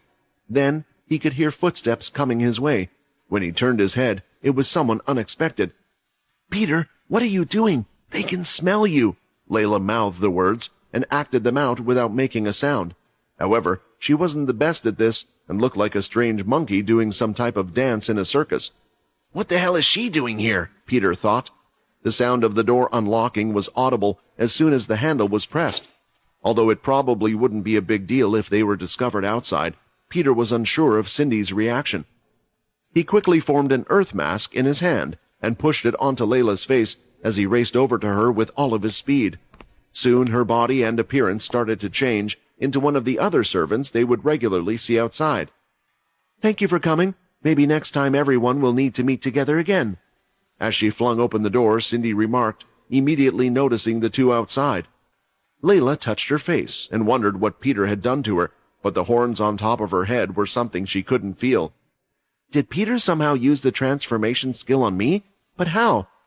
"You two, shouldn't you be busy looking after our guests?" Cindy said. "Sorry, they requested something unusual, so we came to check with you first," Peter said, bowing down. Layla was quite impressed. Peter had perfectly imitated the man's voice. His transformation ability had improved greatly from the last time she had seen him. "I didn't know you had visitors. I must have got the schedule wrong. We will be on our way," Peter said, bowing down again. He could see several people leaving the room when he lifted his head from the bow, but these weren't just any people. These were vampire leaders. The two of them had recognized them from the time they had tried to save Fex. Most of the leaders leaving the room were the ones that hadn't participated in the fight. "You have guests?" Muka asked. "Those are from the 10th family, as I said. I'm one step ahead, so you all don't have to worry." Walking down speedily, the two of them tried to quickly leave the area. Thankfully, it looked like Cindy was too preoccupied with the others. "Did she not really smell that we were different? I know we were standing quite far away, but the leaders surely have a better nose than regular vampires." It was a worry that wouldn't escape her mind. Upon returning and closing the door, the first thing Layla did was slap Peter on the back of the head. "Why do girls keep slapping me?" Peter turned around in anger. It didn't hurt, but it was annoying. "You idiot! Did you forget the vampires can smell that you're different from them? What would you have done if she thought you were a spy? She might have just killed you on sight, not even realizing that you were her guest. Just don't do that again," she said, as she went back to her bed. She didn't want to be rough on Peter, but she needed him to have half a brain, especially when they were in unknown territory and they didn't know the laws. For engaging in such behavior, it was possible that they would face execution, much like Fex had. "Did you at least find out anything useful?" Layla asked. "I couldn't hear anything. I was too far away because I did think about their hearing and sense of smell," Peter complained back. "Anyway, did you recognize those that left their rooms?" "Yeah, some of them. They were the other leaders, but it looked like only half of them were there. I don't think it's so strange that leaders should meet up with each other," Layla replied. "Yeah, leaders," said Peter. "Not half of them meeting up without the others. I don't like it, and I don't like what she said at the end either." "What did she say?" Layla asked, as her senses weren't as good as Peter's. "She said she was one step ahead, looking after the 10th family, so we don't have to worry. I'm just worried that maybe Quinn will have to deal with that vampire bullcrap again," Peter said, concerned. Over the next few days, every time Cindy would visit them, she treated the two like she always had done. Seeing this, Layla thought that they must have gotten away with what had happened last time, yet still, Cindy would go off and have these meetings time and time again. One time, Peter just walked down the hallway by himself. Cindy allowed it, so it wasn't really a problem, and he could see that they were having the same meeting with the same people again. "Something is definitely up." Then one day when Cindy entered, she came with news they didn't expect. "You guys are to return to the 10th castle. From there, your vampire knight will tell you everything," she said, but this time she was quite blunt and didn't have the usual happy expression on her face. "To the castle?" Layla asked. "Aren't we going to be sent back to Quinn?" she asked. "Don't worry," Cindy said. "He will be with you all soon as well." In the main king's castle, Kaz had finally been called back to meet with Dwight, and he had some words for her. "You are to go back to the human world and meet with the 10th leader to deliver this message," Dwight explained. "The king will be going into eternal slumber, and all leaders must be present. Soon a new king will be selected. Rejection of this invitation is not an option." 3 weeks had passed since Quinn had officially become one of the world's leaders. It was taking longer than they had anticipated, and the military schools were still not finished, as they were still figuring out and fine-tuning their new system, as well as condensing their forces. The Greylash family had been placed on the beast planets closest to the Dalki, waiting for an attack to happen, while Quinn wasn't really given any responsibilities. It was clear that despite having the power to be one of the world's leaders, not to mention the backing of the others to help him, they didn't really utilize him in that capacity. He had been put on standby to search for Mona and was free to carry on doing as he wished. Maybe some who had finally reached this position would be annoyed, but Quinn was perfectly happy with this sort of arrangement. All of this had happened since Kaz had been away, and there were still no signs of her, making him wonder what was taking so long. The only thing he could think of was that both Peter and Layla needed more time to recover. "The king seems to be a reasonable person, based on what he has done with Paul's men. I doubt he would instigate anything with those two," Quinn pondered once again. This line of thought had been what had calmed his worries most of the time. He could also always rely on Leo and Edward to take care of the others, and it looked like his active skill of summoning Leo was still available. He had the feeling that the system would have removed the skill if he was no longer alive. Either that, or perhaps it would summon over his dead body. What the hell is wrong with me having such sick thoughts? "What are you thinking about?" Fex asked as they were in the middle of their training session. Before Quinn had a chance to say something, Sam rushed in to inform them that Kaz had finally returned and was alone to deliver some very important news to them. While Quinn was making his way to the command center, he was wondering what the news could possibly be. Now that she was finally here, he wanted to desperately know what had happened to the 10th family. "I didn't think I would feel so nervous. My hands are sweaty. Did living my life as Vincent really make me have such a connection with the place?" Quinn thought. When Quinn was in the vampire world, he felt closer to the people there, and the memories were still quite fresh in his mind. Now that he was here, where all the humans were, he had managed to sink those feelings deep down about abandoning the vampires. "What do I do about the others that have been turned? Should I inform her beforehand? According to Fex, since I'm a vampire leader, as long as I give permission, it should be okay." The doors opened, and Kaz was standing on the top platform in the command rooms, around the large table that would be used as the digital map. She was constantly tapping her foot away, as if she was in a hurry or a rush. "You're finally here," she noted sternly. Often in front of Quinn and the others, she would put on a childish display, but right now she seemed more mature than before. "What happened to the 10th family?" Quinn asked, hoping that the uneasy feeling in his chest had nothing to do with the news. "You'll be able to hear the story from the others yourself," Kaz replied, while Quinn wondered what she meant by these words. "I have a message to deliver from Dwight, the Royal Vampire Knight," Kaz said. "The 10th leader, Quinn Talon, is to return to the vampire settlement immediately to attend the king's eternal slumber. Afterwards, a new king will be elected. Dwight has requested that you and all those related to the 10th family come back immediately." It was shocking news. Quinn had noticed the vampire king had looked old, but vampires were supposed to live for hundreds of years. The old vampire surely had at least a couple more decades in him. Whatever the case was, Quinn now had to step up to his duties as a vampire leader. "What if I reject?" Quinn mumbled. It was just a thought, but he had unconsciously voiced it out. After all, everyone from the cursed faction he had to look after was here. "Rejection is not an option, Quinn. You're a vampire leader, so you have to return to the vampire world in these kinds of situations," she reminded him. He already knew the consequences of going against them. At one point, Arthur had chosen to run away from the vampires, wishing to break off, but it had come at the cost of a great war. War meant bloodshed, and Quinn didn't wish to get the cursed faction involved in his vampire life. "Arthur couldn't protect them all, and he was as much stronger than me, so what chance do I stand?" Clenching his fist, Quinn felt like he had no choice. "Okay, just let me sort some things out here." Walking around, Quinn wasn't really looking for anyone, he had told Sam, to gather everyone who was a vampire or vampire subclass away from Kaz and into his training room. Some still hadn't been seen by her, and maybe they didn't need to get involved. But from their smell alone, Kaz would be able to tell who was a vampire and who wasn't. If a new king is going to be elected, does that mean I will also have to vote? What if someone like the first leader becomes the next king? What will happen then?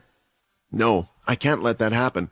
Otherwise, what will happen to all the people Paul was trying to protect? Will the deal that he set up from before even be honored? The more he was thinking about it, the angrier Quinn was getting. After circling and calming down, Quinn eventually entered his private training room. Sam had complied with his order and had brought everyone into the room, including Logan and Syl, who were still humans but already involved in all of this. The problem was, Kaz was also in the room.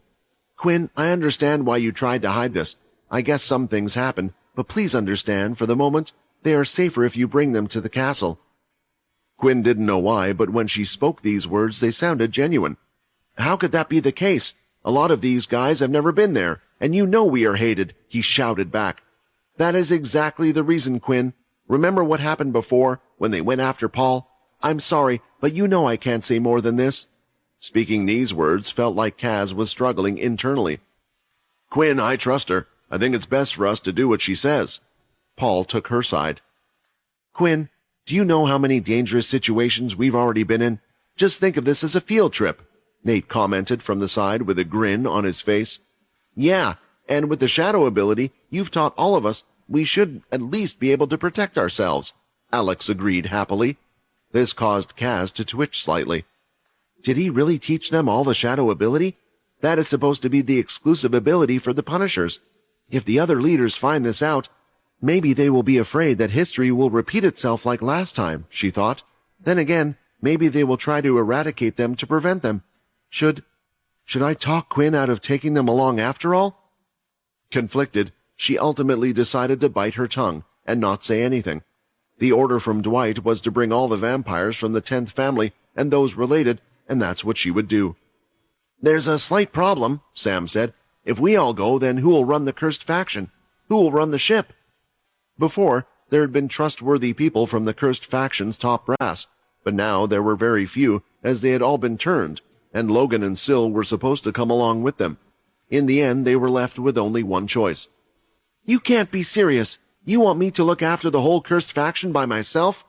Megan was shocked. Technically, she was one of the Crow's past leaders. She had been at the leaders' table for a long time, but since there had always been those more capable than her, she had simply left it to the others.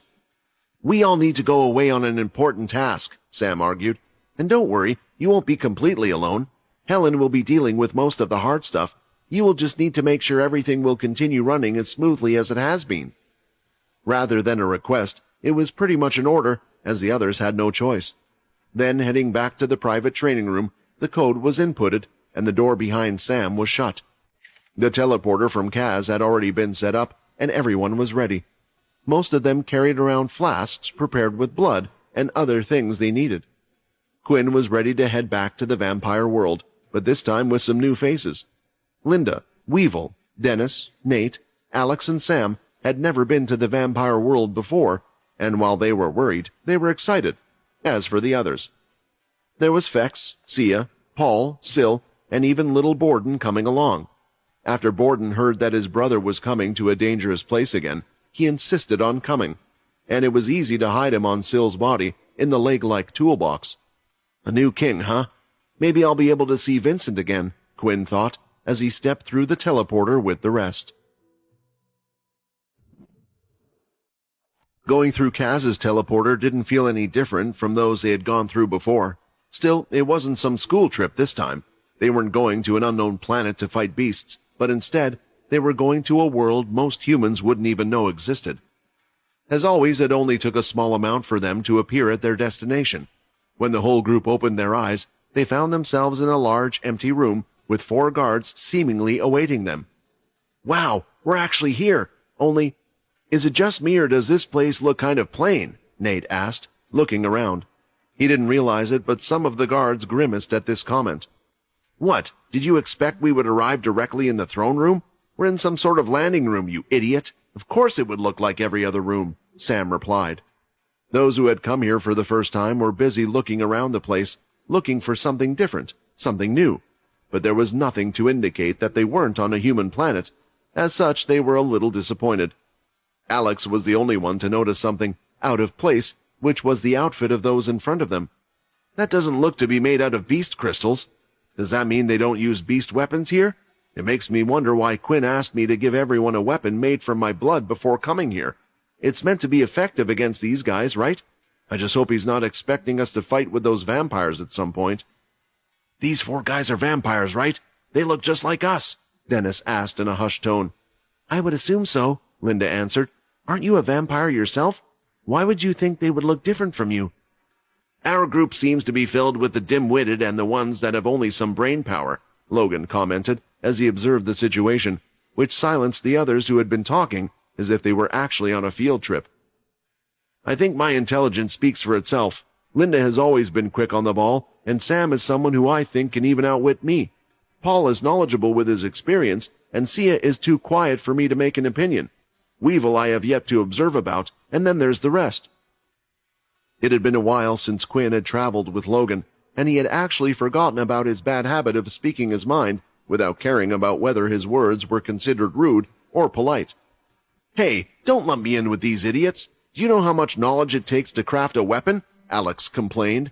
Yes, your skills are excellent with the hammer, but can't a trained monkey do the same job? Logan replied. That's it. Return everything I made for you, you short twerp. The royal guards who had been watching the strange group argue over each other had never seen anything like this. One of them had already been sent out to report their arrival, but they were still waiting for the most important person to arrive. What about Quinn? Syl asked. I didn't hear you mention his name. Hearing this hurt Quinn a little, and he was starting to wonder if he was a little slow, since he hadn't even realized Logan had omitted him. "Of course. Why would Quinn need those things if he has us?" Logan questioned him back. The group stopped arguing with each other, and all started to laugh collectively at Quinn, who had now dropped his head down and sunk his shoulders. "Don't listen to them, Quinn," Fex encouraged him with a wink. "Just wait until they find out what a big shot you are here as well as in the human world." While waiting in the room, Fex started to explain the basics to everyone. There were just certain manners they should abide by, and what they were and weren't allowed to do, as well as what to look out for. Fex wanted to avoid disrespecting another family leader at all costs, since it would cause a lot of trouble for Quinn. Looking at Kaz, Quinn was wondering how much she knew. All the others had been gathered and Kaz was there. She would have picked up that each of them weren't human with her nose, but the one he was worried about the most was Alex. Can she tell that he is a blood fairy? I don't think that should be the case. Since my evolution, my nose has gotten a lot better without me having to train. I can tell the difference between the subclasses and vampires, but I can't tell the difference between the subclasses' smells. It's a little different, but if she's never seen a blood fairy before, she might not even know what they smell like, Quinn thought. Respectively, Kaz was also having thoughts about Quinn. He looks a little older. Did he learn how to control his blood properly and control the aging process? No, he feels a little different. I always thought he was strong for a vampire noble, but he still doesn't feel like the leader yet. He's not quite there. What changed while I was away, and how many people did he turn? Still, the biggest concern is whether he really taught them how to use the shadow ability. Finally, after waiting a while, Dwight, the Royal Knight, entered the room. "Remember what I told you guys," Fex reminded them as he bowed down, with the others quickly following suit. Only Quinn did not. As a family leader, there was only one person he was meant to bow down to, and that was the king. "I see a lot of new faces here," Dwight commented in a friendly manner, "and that includes yourself. You seem to have aged many years in such a short amount of time." Did he turn all of these? I hope he hasn't gone against any rules, but Kaz didn't report anything about the humans finding out. To be honest, it's probably better this way as the 10th family's strength needs to build up somehow. Just what happened to this kid to elicit such changes? I feel like I can't even call him a kid anymore. He has improved far too quickly. I never imagined this would be the case. I didn't think about this before, but maybe there is a way I can use him. But will he be enough? Dwight thought. "I'm sorry we weren't able to find out too much about the agents, and I hope the king is doing well," Quinn said. During Fex and Quinn's training sessions, Quinn had also been learning about the vampire world bit by bit. He needed to make sure not to make any mistakes during this outing. As long as all of them behaved according, there was no reason for a fight to break out. Mentioning the king also seemed to spark something in Dwight. It was clear he cared greatly for that person. "The ceremony will be in a week. There we will put the king to sleep. I know you don't understand the formality too much, but for now, just know that you will be expected to bring your 2 knights with you, and soon I will send someone to further instruct you about your responsibilities. The rest will learn what to do as time goes on, I'm sure of it," Dwight explained. "Quinn, I'm sure once you head back to your castle, what has happened will be quite a shock to you. I only know some of the details, so it would be best if you heard and saw everything with your own eyes. Allow me to apologize in advance on behalf of the king and his guards.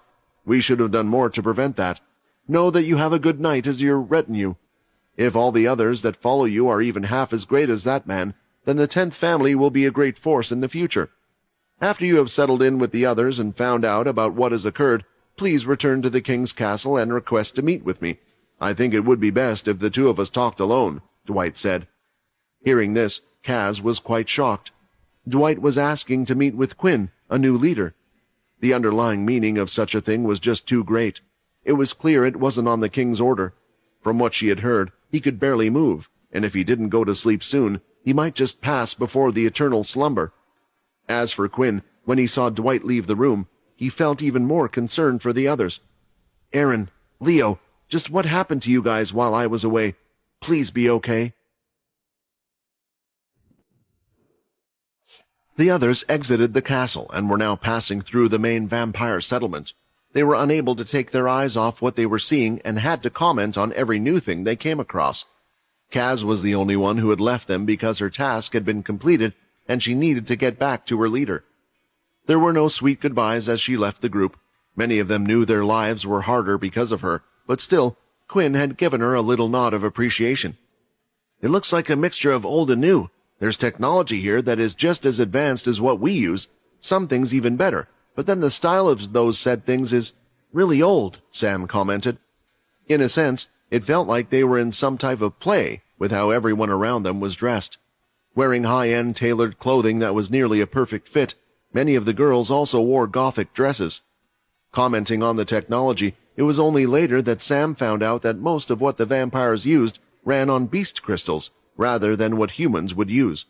Vampires had known about beast crystals for a long time, so they had found more uses for them and had more time to experiment on them. "So why don't they use beast crystals to create weapons then?" Sam thought. "There's one thing that I've liked about this place ever since I first got here," Nate said with a huge grin. "I don't even have to use my abilities to know what he's about to say," Sia commented. "There isn't one bad-looking girl here. How is it possible with their smooth skin, clear eyes, and perfect hair?" Nate said. "For once, I have to agree with the boy. They certainly are in a different class," Dennis added before being hit by Linda on the back.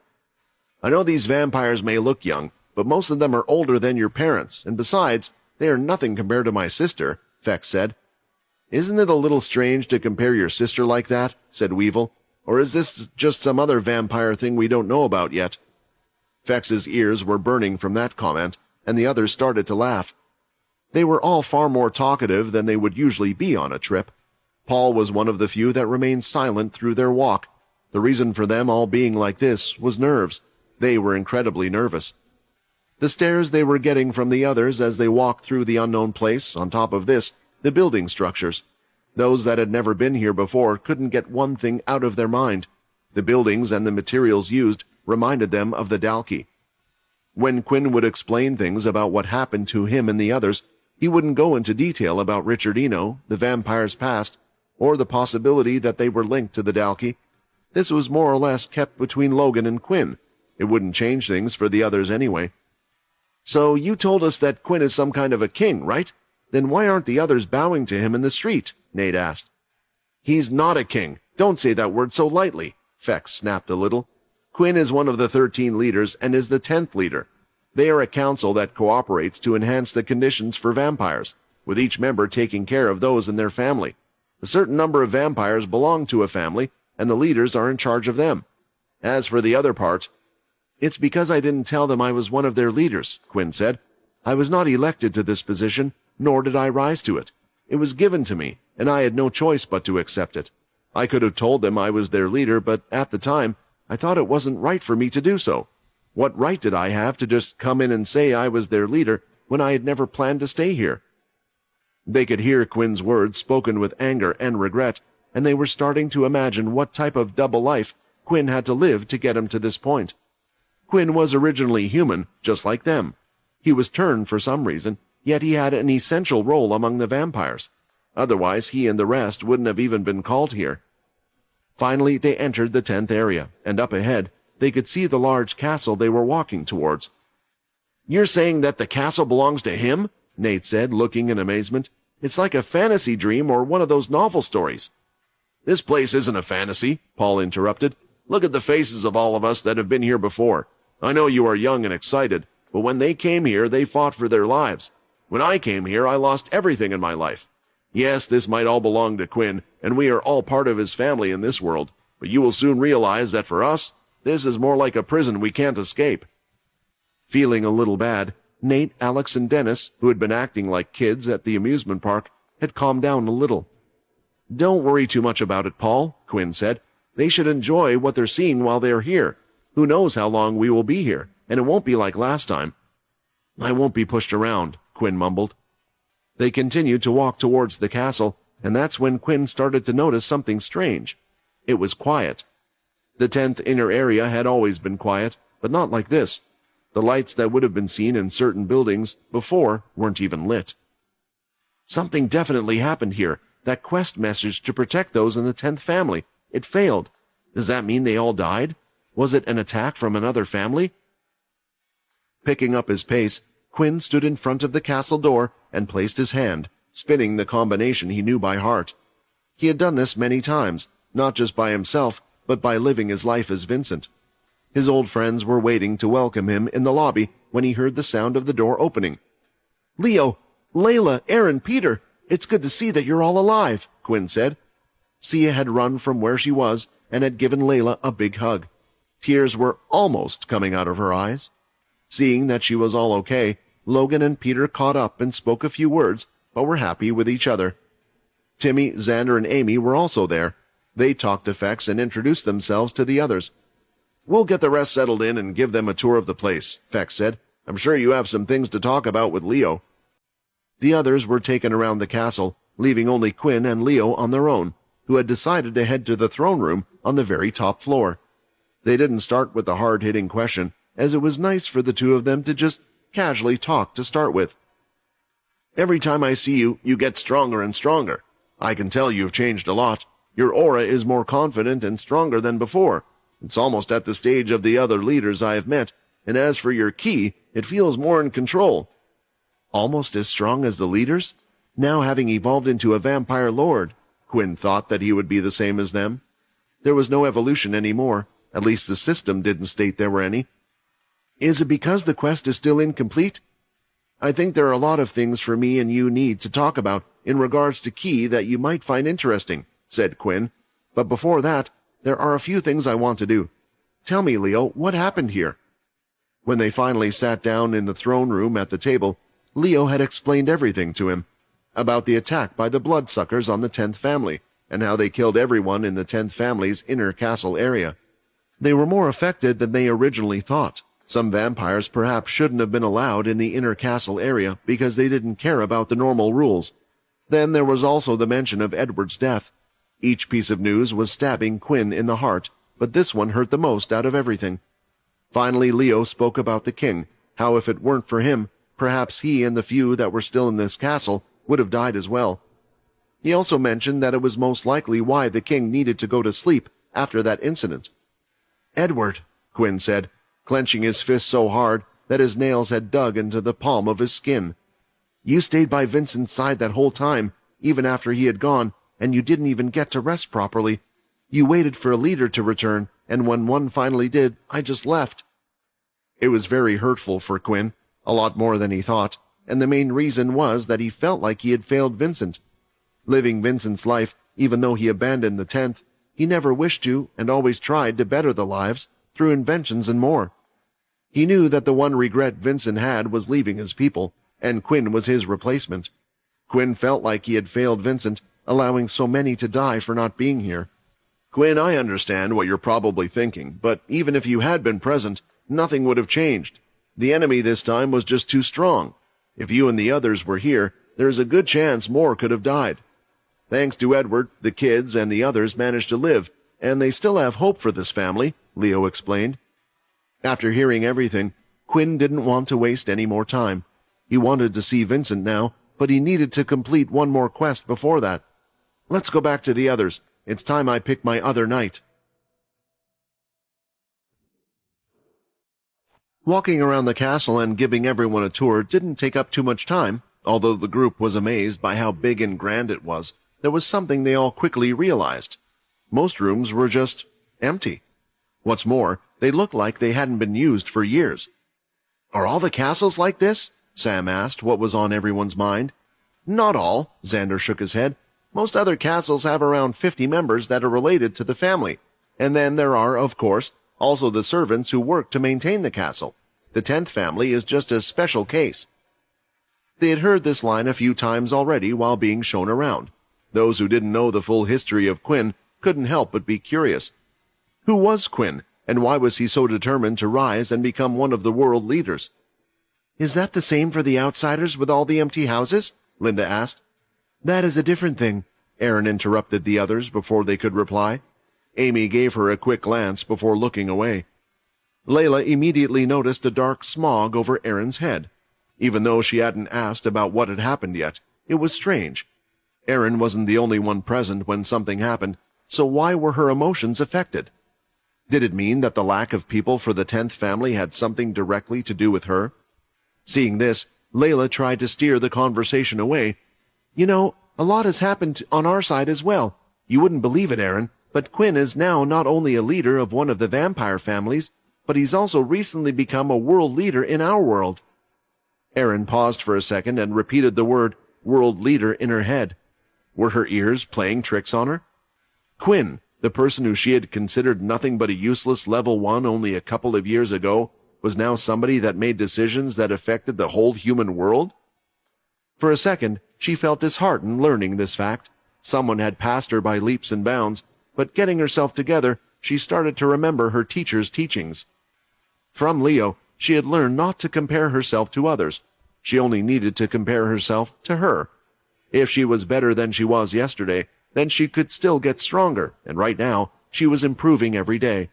Nevertheless, she couldn't help but think, if he can do something like that, then so can I. "I see all of you have a lot of questions about the 10th family." Xander cleared his throat to attract everyone's attention. "Why don't we head to the canteen and grab something to eat? Right now, the other students are there as well. Since everyone can be considered to be part of the 10th family, it'll be a great way to get to know each other." Back in the throne room, sitting at the table, Quinn and Leo were going over the potential people to promote into a vampire knight. With Leo having worked with Edward, who better to ask than the person who had been doing the job so far?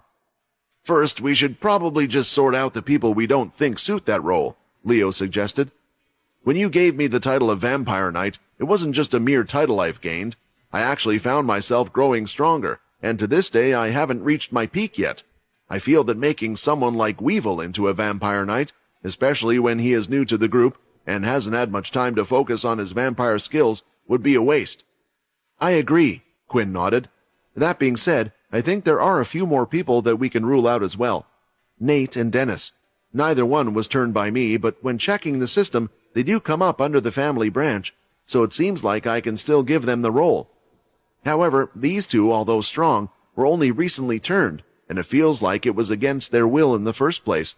A vampire knight will have a lot of things to deal with in the vampire world, and I don't feel like it would be right to do that to them."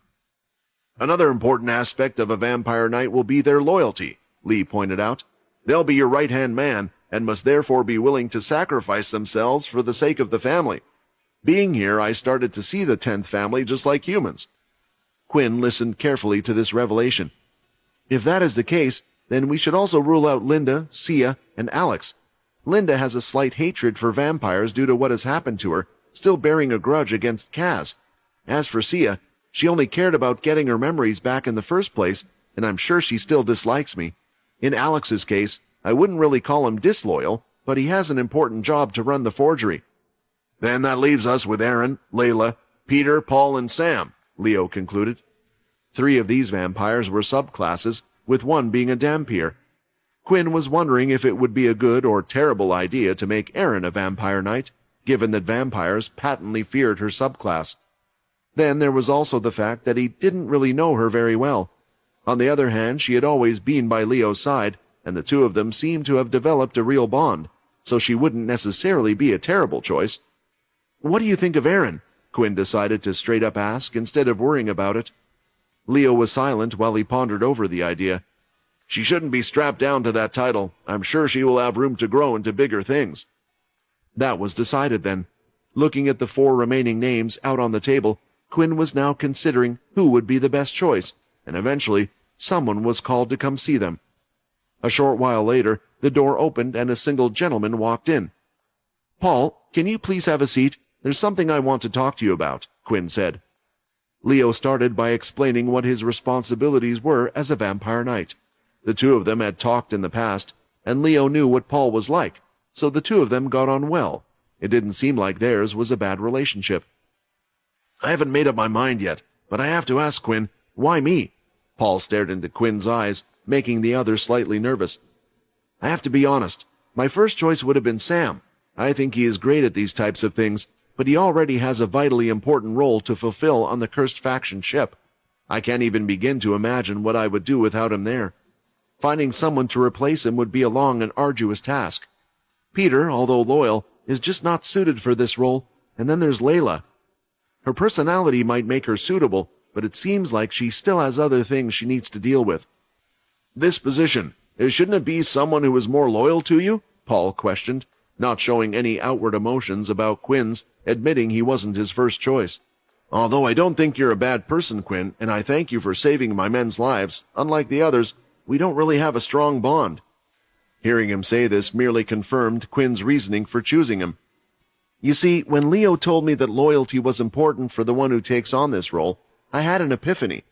Whoever takes on the role shouldn't just be loyal to me as the leader, they need to be loyal to the 10th family, Quinn explained. You've seen Kaz and how she acts. Unlike you and Leo here, we have had a little more experience dealing with vampires, but I think even with your little experience you should know by now. What do you think they will do to those 200 men?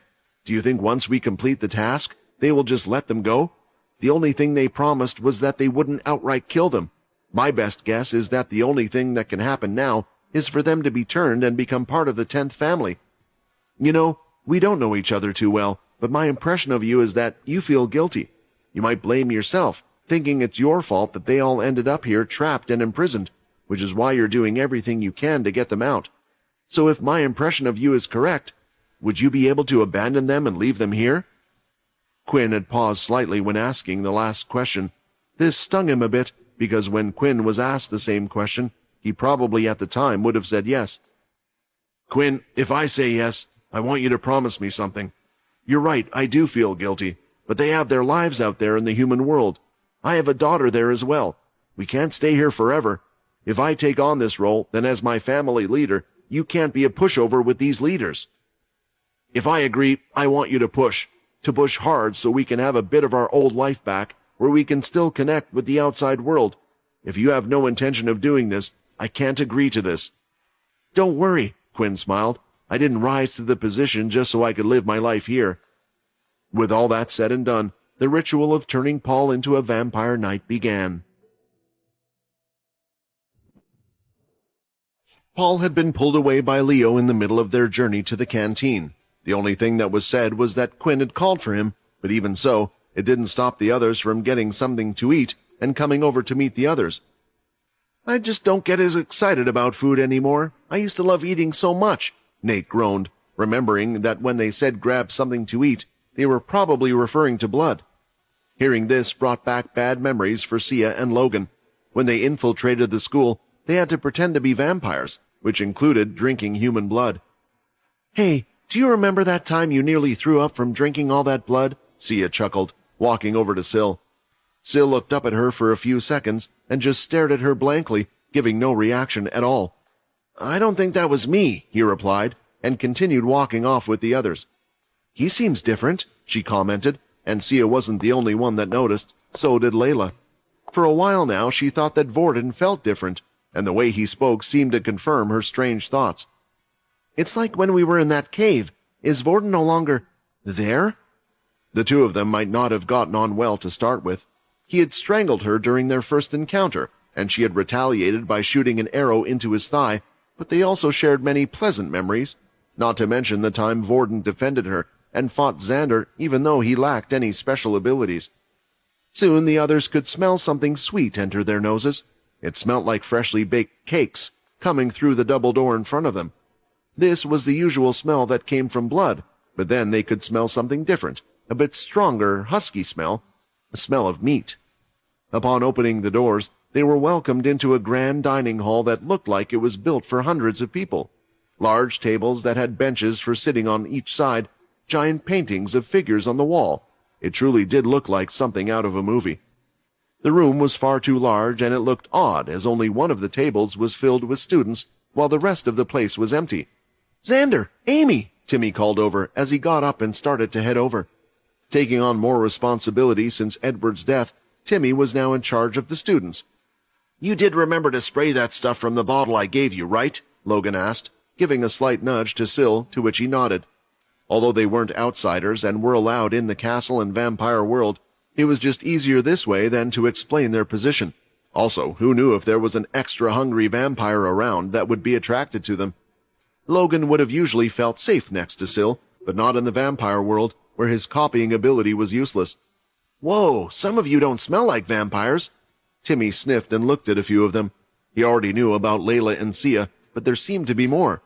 You don't have to tell me what you guys are now, but why don't we have a little mixer, and you can introduce yourselves then? A lot of the nerves the group felt originally were disappearing. especially with how gentle and nice Timmy seemed. It made a lot of them forget that they were now vampires and felt like they were just meeting another bunch of students. The 10 or so student vampires moved to one side of the bench while the other group, with Xander, Amy, and Fex, sat down on the opposite side. One by one they stood up and introduced themselves.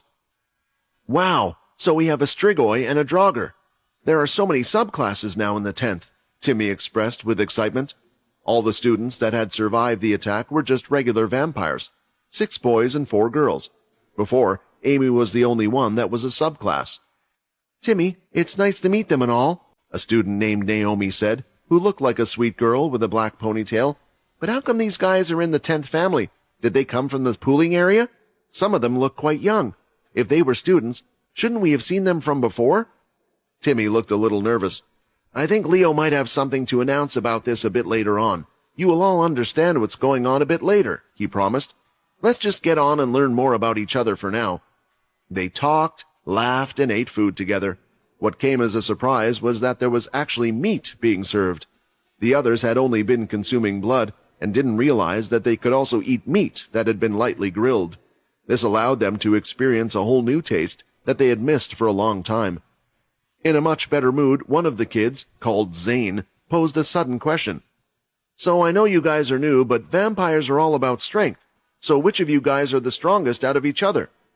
Immediately, nearly everyone turned to look at Syl, but remembering that they were in the vampire world, they knew he wasn't the right choice, so they started to think. It was a hard question to ask when they were all new to their bodies and abilities. "Don't worry, we are plenty strong," Nate proclaimed while showing off his biceps. Saying these words, he tended to point his head towards the girls in the group who had just chuckled. "If anyone tries to kick your arse, we can always come and help you out.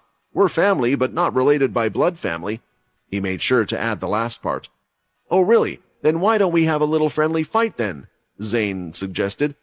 In all honesty, the kids wanted to test their strength because they had been training with the vampire knight Leo for a while now. At the same time, the group who had been practicing with Quinn weren't against the idea either, since they wanted to know where they stood in this new world. Following the steps from before, Quinn had successfully gone through the starting points of the ritual, just like he had done with Leo. What had come as a surprise was that Paul was already a vampire noble. Quinn would usually keep an eye on the others, because when he was in the middle of his transformation, there needed to be a supply of blood.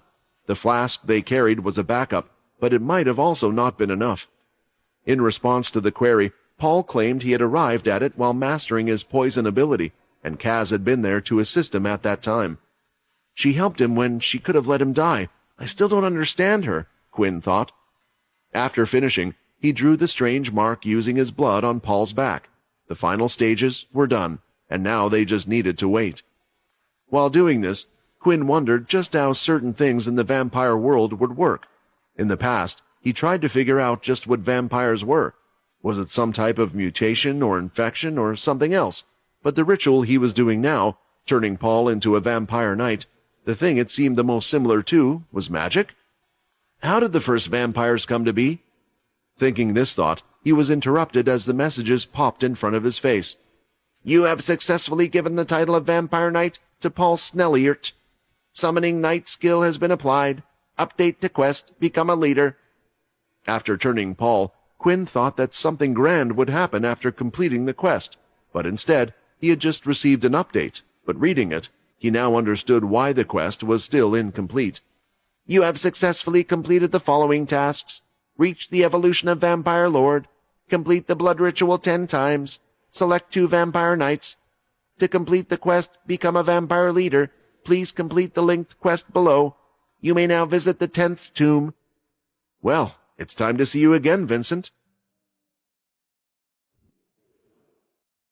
Both groups agreed that it would be a bit much for everyone to fight everyone, so they agreed to just have a single fight. Each group would decide on their strongest member to send out as their representative.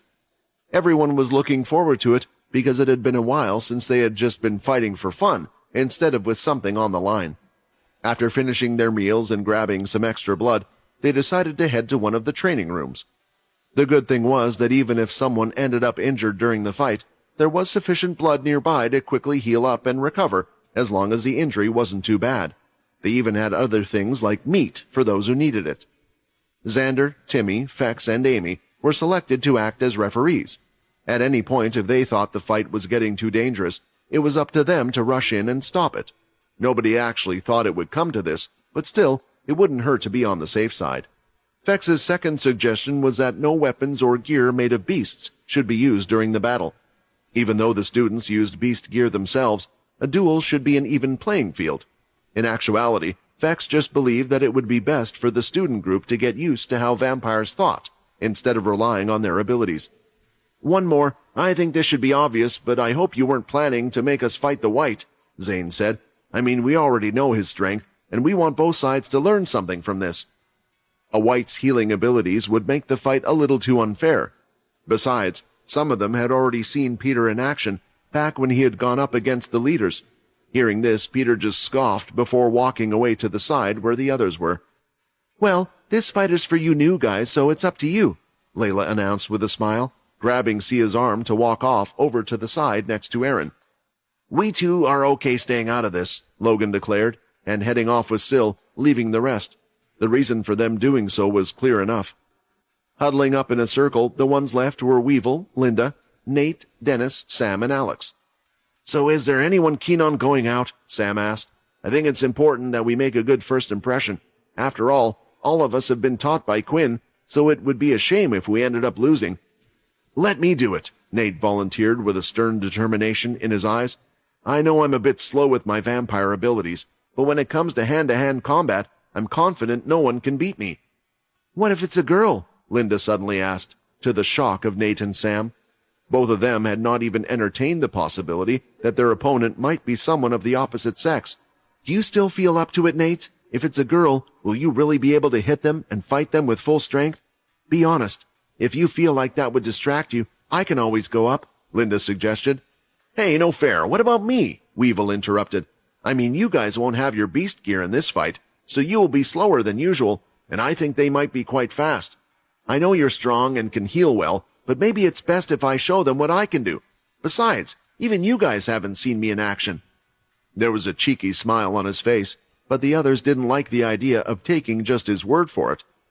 "Personally, I think it should be a vampire," Dennis expressed his concern. "All of them are vampires, and if we want to show off our skills, then we need to make the field as even as possible. It also couldn't hurt to keep our trump card hidden, right?" With that said, it meant there were only 4 people to choose from. "Haven't you already decided who will be fighting on your side?" Sam suddenly shouted across the other side of the room. "Who's the strongest?" When they asked this question, all of their heads turned to Aaron, Leo's #1 student. Each of them had to put in extra effort during their training to be able to hold their own against Aaron, but none of them had yet been successful. "I don't think Aaron, being a direct student of Leo, is fair to fight. Besides, I think Aaron knows some of these guys," Aimee quickly commented. The truth was that Aaron hardly knew any of them. She had remained in the vampire world for a long time, and only knew those that had decided not to fight. Everyone else was pretty much a stranger to her, at best someone she might have seen at school in the upper years a couple of times. "Don't worry." Zane pumped his fist as if he was ready to brawl. "We weren't planning on using her. That would be unfair, like you said. We just looked at her since you asked us who was the strongest. But for this match, I'll be the one to face you," Zane explained. "Yes!" Sam cheered. "Then it's decided, Nate. I choose you. Just do your thing and go all out." Stepping away, they allowed Nate to walk forward and face Zane. Both groups cheered for their representative, ready to gauge the other party to get an idea of the other group's strength. "Huh. So boring. I could take both of these guys on," Peter grunted. "Oh, really?" Aaron questioned, turning back with a smile. "I didn't realize you've gotten so strong, Peter. If you wish, I and you can always have our sparring fight later." Rather than saying anything, Peter just turned his head away. Chuckling, Layla couldn't help but think just how much stronger their group had gotten compared to the time when they had originally been at the academy. Back then, Peter had unmistakably been the weakest of their group, with Aaron one of the strongest. She could have easily taken care of 100 Peters without breaking a sweat, but now she wasn't sure who would win between the two of them. "We can't fall too far behind them," Layla insisted, looking at Sia. Although Sia nodded back, the truth was she didn't feel this way at all. Fex stood in the middle, and his hand was wrapped in a red aura. "Both sides ready. Let the fight begin," he shouted, and the red aura disappeared, which was the signal for the fight to commence. Immediately, Zane dashed forward, not holding back, firing off 2 blood slashes along the way from both sides. However, Nate saw that they weren't heading for him directly. Instead, they had been aimed towards the sides. As such, he remained standing where he was.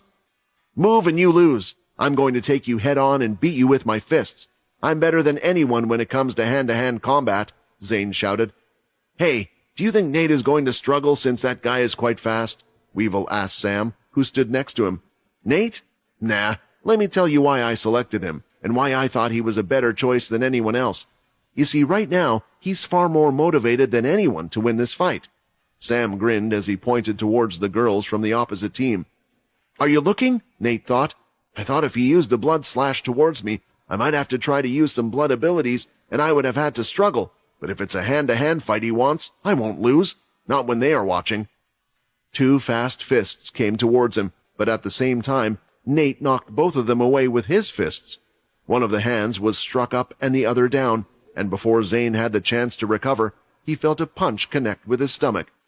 "It's strong, and he's fast, but I can still win this," Zane thought as he tried to throw a blood swipe.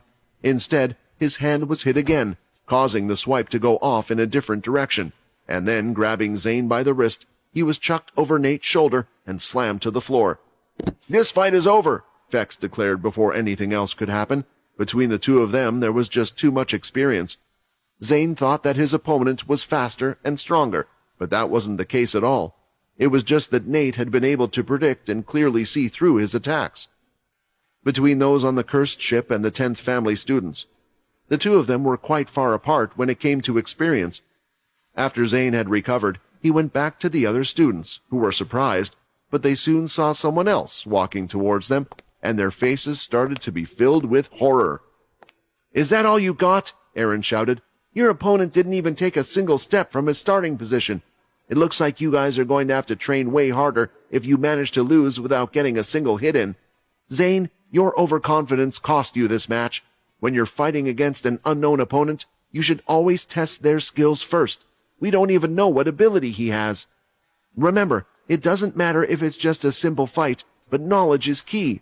Even if you can't beat him, then you must make the opponent show something so the next person stands a better chance to defeat them." All of them were on their knees, apologizing to Aaron. Whenever Leo wasn't there, Aaron would take over as their teacher instead, so they were used to her scolding. Still, having lost so easily, she felt that she was partly to blame. The scolding continued, and while seeing this, Amy was reminded of her anger and couldn't help but think back to what she had seen that day. She had seen it for just a brief second when Aaron was in the training room on her own, filled with anger. "Xander, I was wondering, have you ever seen a vampire's eyes turn yellow?" she asked. "What did you say?" Xander replied, with a look of horror on his face. Paul could sense a change in himself after the ritual was complete. It wasn't like he suddenly possessed superhuman strength. Rather, it was something more subtle. When he agreed to the job, all he knew was what it would entail in terms of responsibilities, paperwork, and politics. Quinn couldn't do it alone, and it sounded difficult. However, they had not yet told him about the benefits it would bring him. Vampires? Just how strong can they get? Paul wondered.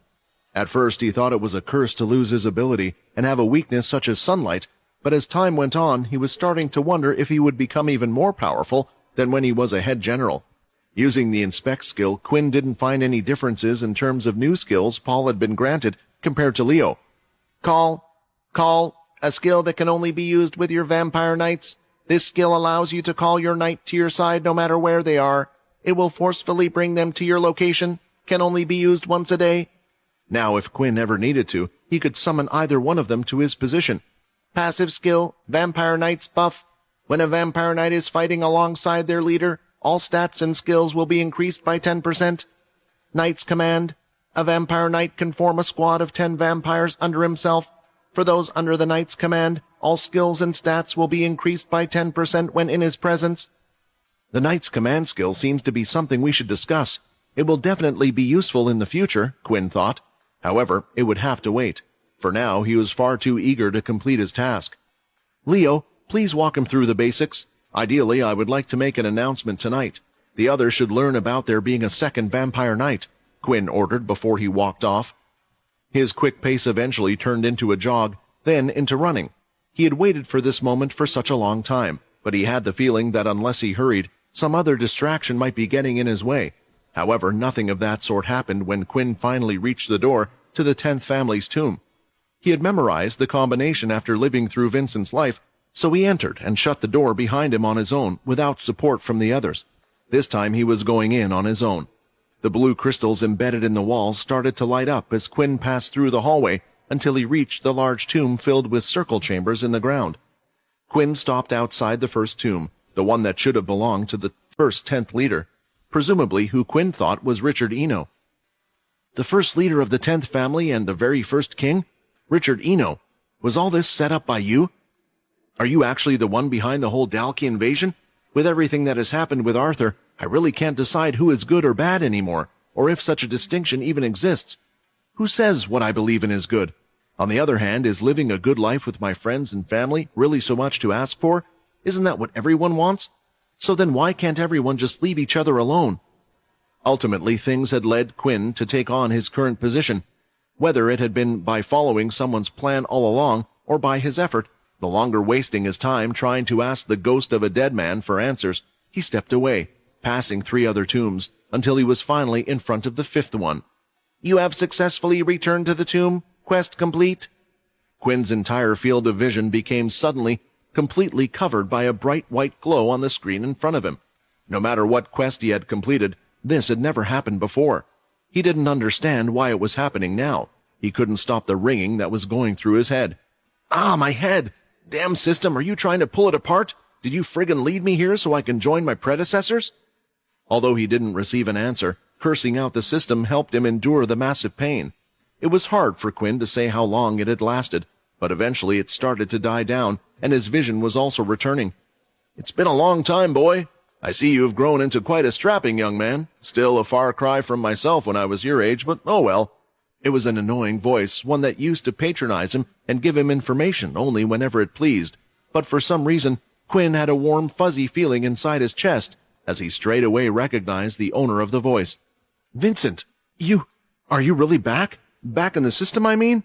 Looks like it, Vincent replied in a contented tone. I don't know how you did it, and I have to admit that I don't understand how myself, but I'm back. It appears that there is a lot you can catch me up on. Quest reward received. 10th family leader Vincent Eno's soul has been rebounded by the system. When Quinn had originally been forced to rely on Vincent, he had considered it to be annoying, as if he had to share his mind with 2 people. Quinn had felt like he had lost his sense of privacy, but after Vincent had gone missing, he had been worried and had actually felt lonely. All the time when he had found Vincent in hard situations, Vincent had always been there for him. As such, there was only one thing Quinn could say. I'm glad you're back. Quest complete. Become a real leader. Rewards will now be handed out. New title received. 10th family leader. You have unlocked access to the reputation store. A new title. Finally one that can be of some use. Quinn was excited, especially since the other ones hardly did anything. He was also looking forward to seeing what the new store would offer. He could finally exchange those reputation points he had gathered, which had only been gathering dust. The title was even automatically assigned to Quinn without him having to access the system this time, and at that exact point in time, the walls in the room lit up blue entirely. Even though Quinn was unaware, something else was happening. The outside of the castle itself started lighting up blue as well. There was a difference between the 10th family's castle and the others. Since the others had an active leader, they were all lit up. While it had reacted the first time Quinn had stepped foot in the castle, it had dimmed soon after. However, now it was shining for everyone to see in the whole vampire settlement, including the students who were inside. The castle had acknowledged that there was a new family leader. It looks like something is happening with the 10th family again, Bryce noted as he stared out the window from his throne room. Quinn and the mysterious Eno family, their history, our origins, it's all connected. I guess you can't escape your fate, Quinn, even if you were originally human, Dwight commented as the blue light sparked in his eyes. You are now a vampire lord, and the castle has accepted you. Vincent had trouble believing it. How long have I been gone for you? 100 years? No, maybe 300 years? Quinn chuckled. It might be hard to believe, but it's merely been a year, Quinn replied. For a second, Vincent was awestruck. He had always been hailed as a genius by others for learning things before everyone else. Completing evolutions at a record speed would go down in history. So if Quinn wasn't pulling his leg, then what do they have to call Quinn? Is it because of the system, or was it my ability and powers infused into the book that was handed to him? Vincent wondered.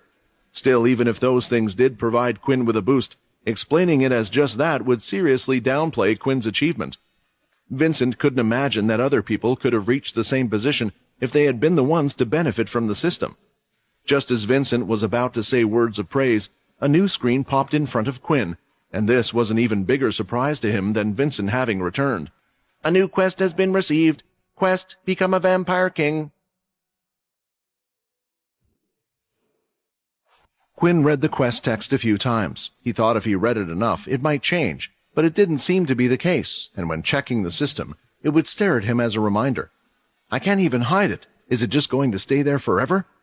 Either this system thinks a lot of you, or it's trying to kill you, Vincent said, reading the same quest line. Becoming king was something even Vincent was not able to do. It was something he never wished for either, but if someone asked him if it was possible, he would never claim it was possible. I think I might agree with you there, Quinn replied. I mean, I've been completing these quests because the system has been rewarding me, and usually, with each quest completed, the reward has made me stronger. Maybe it's the only thing it can suggest after becoming a leader. Seeing the quest did make him run a few scenarios through his mind. Hey, why are you so quiet? Vincent asked. You're not thinking of trying to complete the quest. Although the system is like a game, this is no game. First, to become king, the old king has to either pass away or go into slumber, and then a vote between the 13 leaders has to pass. That means 7 of the other leaders have to vote you in. You, someone who was human not too long ago and had become a vampire leader only this past year. Hearing this certainly made Quinn realize the mammoth task the system was asking for. Maybe this was one quest that would just have to be left uncompleted.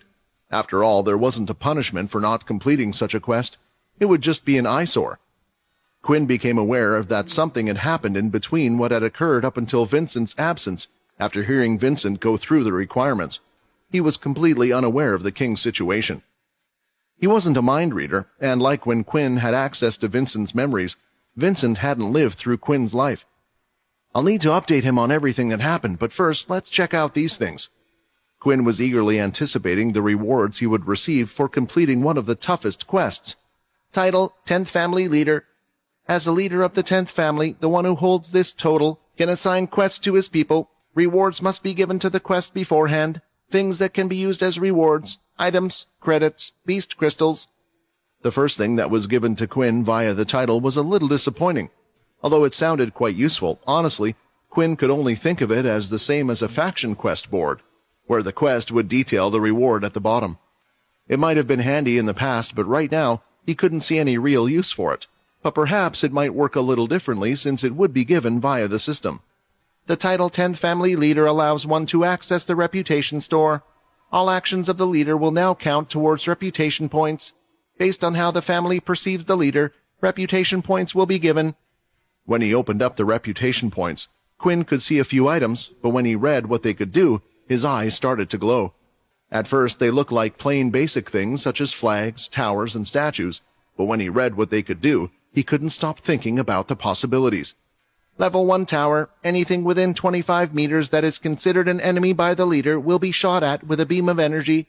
The leader must select an area for its use. It costs 1,000 reputation points. There were also a few more options underneath the item, an upgrade button that also used reputation points and a placement button. When pressing this, Quinn could see the inner castle area and the castle area, which were divided into 5 sections with a wall around them. Defensive rating of 0 stars. This is becoming more like a game every day. The tower's high reputation point price was the primary problem. Quinn only had 600 at the moment, which was far less than he could afford. When compared to the other items, the statue cost 2,000 reputation points, and the last 2 items were the flags, which cost 500 points each. Strengthening flag increases the strength of the 10th family and those around it by 5%. The flag itself also had a good effect.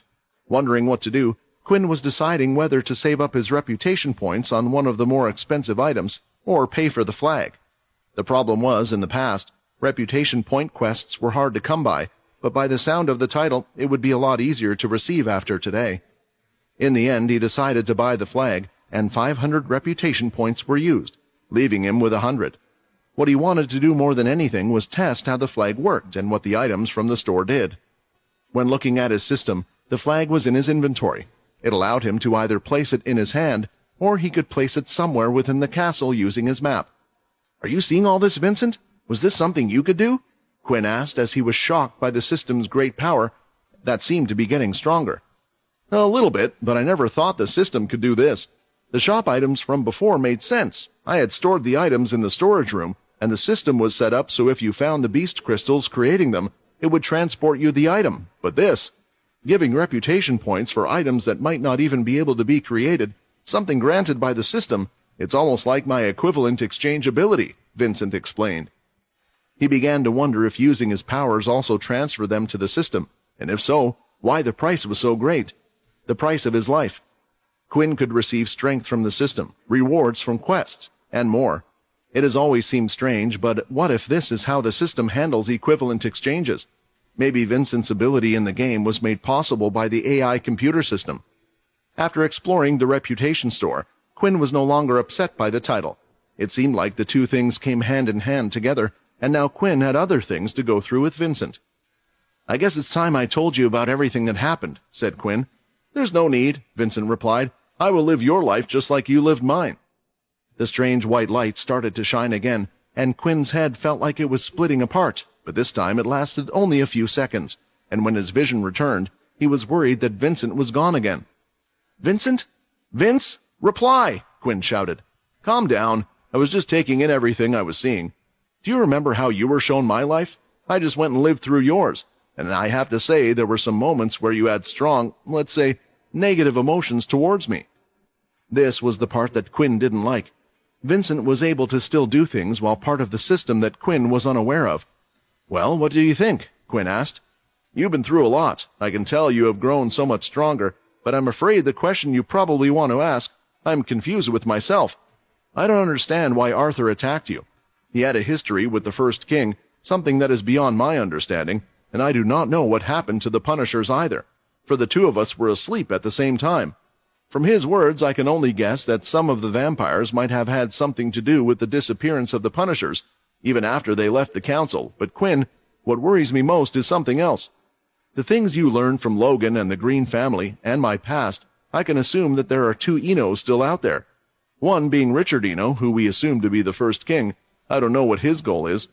As for the second one, Jim, my old vampire knight, there's a good chance that he was the one that created the Dalki. If that is the case, then there are two people who we may be able to ask about that. Bryce, who was still alive during my time, and Dwight.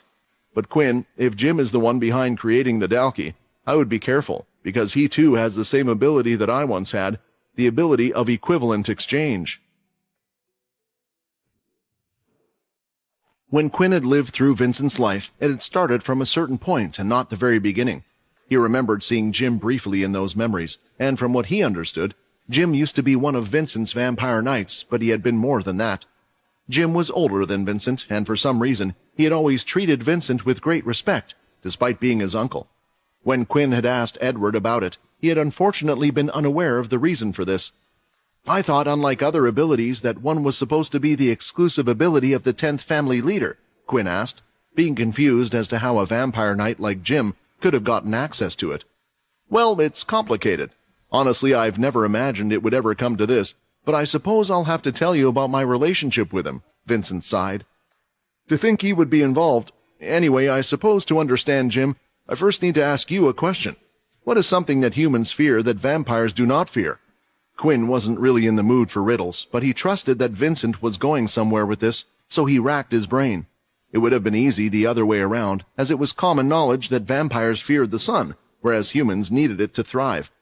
So maybe it's just the opposite of this? The dark? Quinn wagered his guess. Not quite.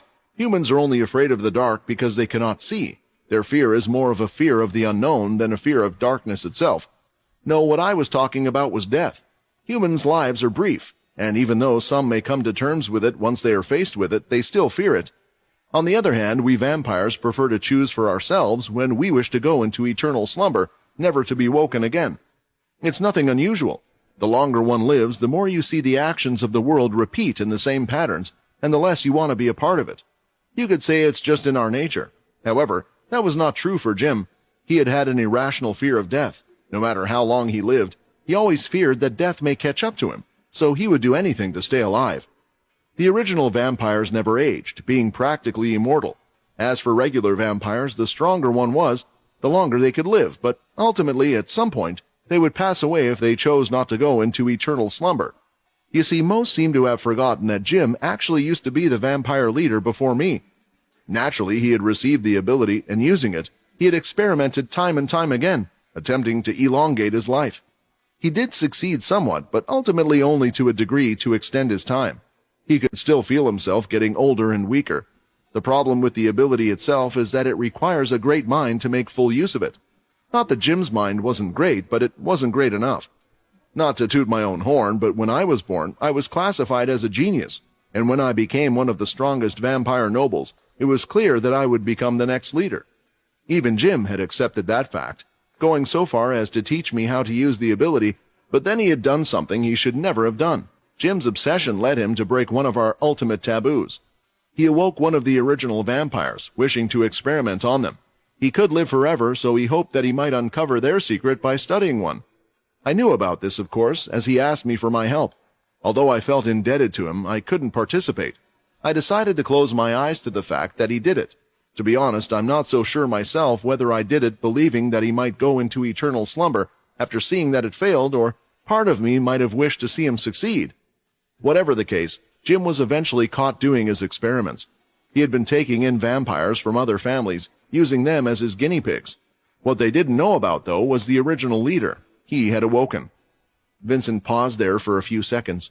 It was clear there was something else that needed to be said in the story, but it was proving difficult for him.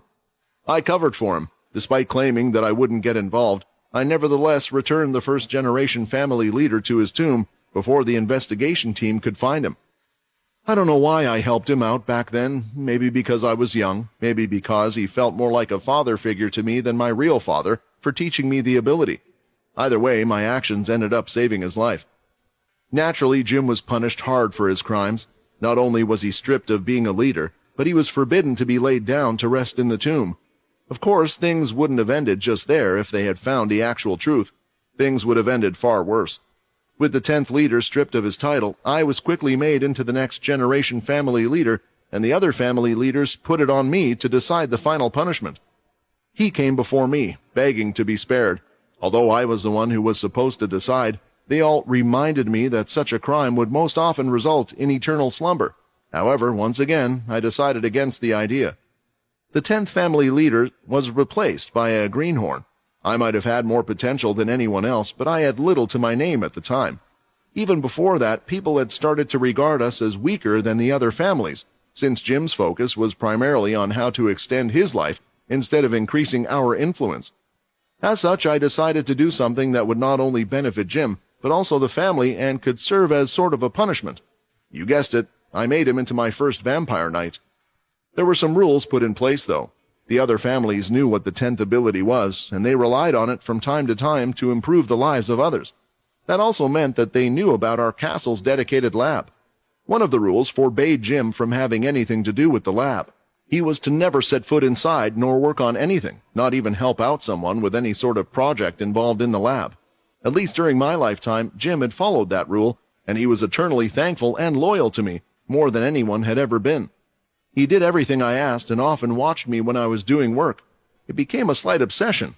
Unfortunately, I never found out what happened to him after I left, only that Edward claimed that he felt slightly betrayed that I hadn't warned him. It was an interesting tale, Quinn thought, but it didn't really explain why Jim was possibly out there somewhere. The story did, however, sound similar to what they had found out about the Dalki, how they only had a short life and were looking for the demon-tier beast to live longer. I guess we'll just have to ask Dwight what happened to him after you left, Quinn suggested. Later that day, all members of the 10th family were told to gather in front of the castle. This included those Quinn had brought with him and the students.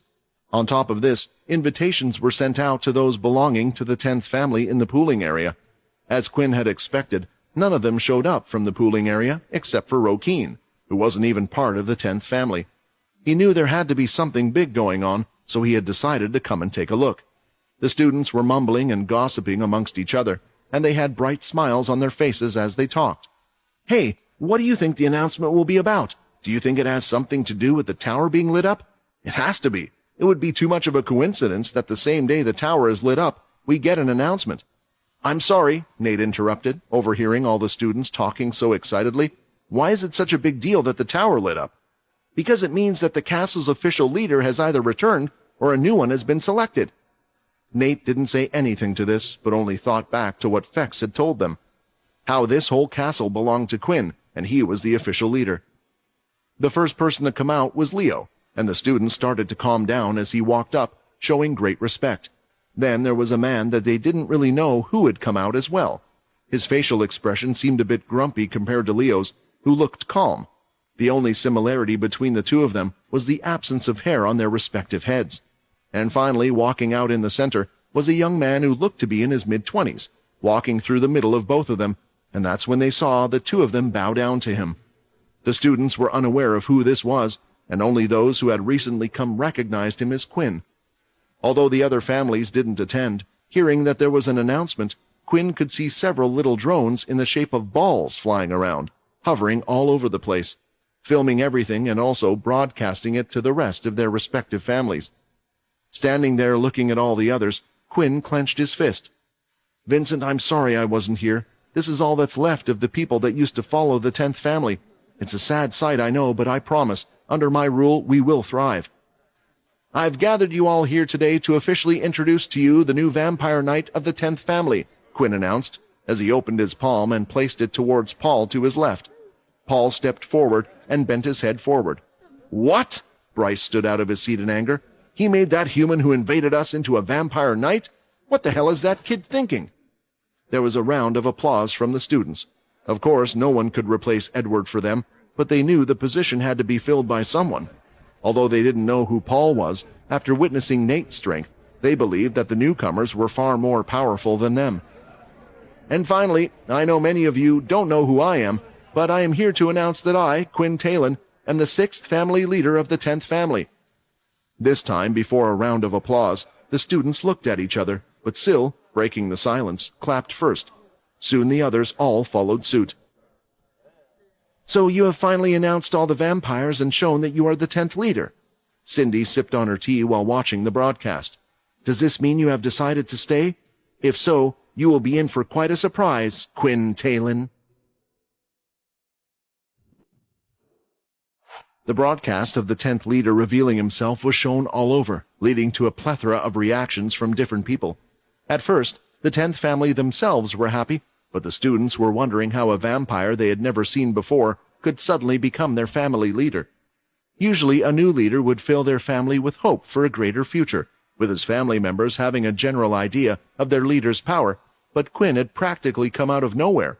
The only reason why they weren't outright moaning about his position was because the one person they had come to respect more than any other, Leo, was backing him. If Leo was willing to serve under this person and bow down to him, then he must be a great person. "For some reason he feels familiar, doesn't he?" a student from one of the other families wondered aloud. "That's the guy. He's the one who participated in the training session of the direct descendants. He might look different, but look at his eyes," another pointed out after realizing who the leader had to be. "That should be impossible. Wasn't that person also the one who tried to save young Master Fex?" That day, on Fex's execution, a few people who were closer to the platform, including the other leaders, were slowly starting to recognize Quinn. "Would those from the cursed family please come up to the stage?" Quinn requested as the announcement wasn't finished yet. Paul approached the others and led them, including Syl and Logan, up onto the stage one at a time. Everyone who Quinn had brought with him assembled next to them, all of them outsiders to the vampire world. "The 10th family has gone through some very tough times," Quinn started his speech, "and they have been without a leader for far too long. All of you watching should be familiar with the 10th family's past. Those leaders watching right now already know that I do not carry the same ability as the previous family leaders, but I do carry their blood. Because of this, I wish for the 10th family under my rule to start with a new slate. As such, the 10th family shall no longer be known as the Eno family, but as the Cursed family." Throwing out his arm, Quinn held his palm open towards the rest. I'm sure rumors will spread about it anyway, so let me be the one to tell all of you this. I'm not going to pretend to be someone I'm not, since I don't see any reason to not be proud of who I am. Yes, I admit to not having been born a vampire. I was originally a human, and so were all of my comrades here, but if anyone believes that this would make us weak, feel free to challenge us and find out for yourself. I promise you will regret it." With the announcement over and done with, the new cursed family, including the students, followed Quinn's lead and moved out, not caring about the stir his speech had caused. After all, the only other former human to become a family leader was Arthur Pendragon. Once people learned the identity of the 10th family's new leader, Quinn quickly garnered a nickname, the Crazy Leader. This was because he was still infamous for going against the other leaders to save Fex. His aggressive announcement only strengthened the image they had of him. "A strong introduction for a new leader," Muka commented to his family members, who had been watching Quinn's speech with him. "A bold choice, but also the best one he could have made in this situation. Edward is no longer with him, so I wonder who advised him to do this. Could he have really come up with it on his own?" Sitting down in a chair in one of the empty rooms, Quinn felt a little tired. It wasn't physical exhaustion, but a mental one.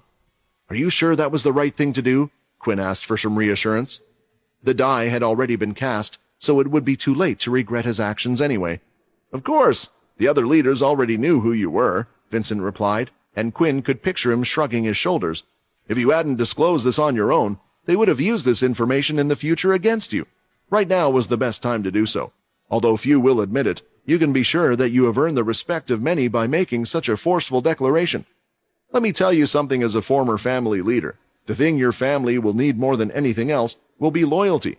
As long as you are upfront about everything, those that do join you won't start to believe any rumors that the others may spread about you.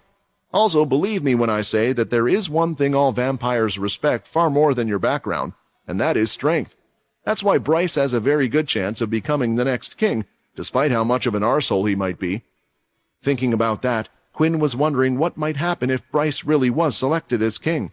He had already tried sending 2 people to try and assassinate him, and that had been him doing things discreetly. Wouldn't he be able to act without any fear of repercussion, without anyone else to keep him in check? "Vincent, I meant to ask you something about the story you were telling me earlier." Quinn suddenly remembered something important. "You told me Jim experimented on one of the original vampires, but because of your interference, no one ever found out. To awaken a vampire from his eternal slumber, the thing you need is their blood, right? So, does that mean the person he woke up was the first king?" Vincent appeared to hesitate before answering.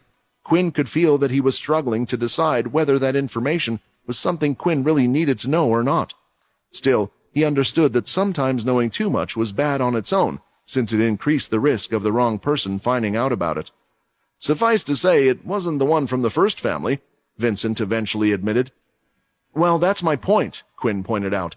"Judging by Arthur's story, he saw Eno fall into the first chamber, yet someone broke him out.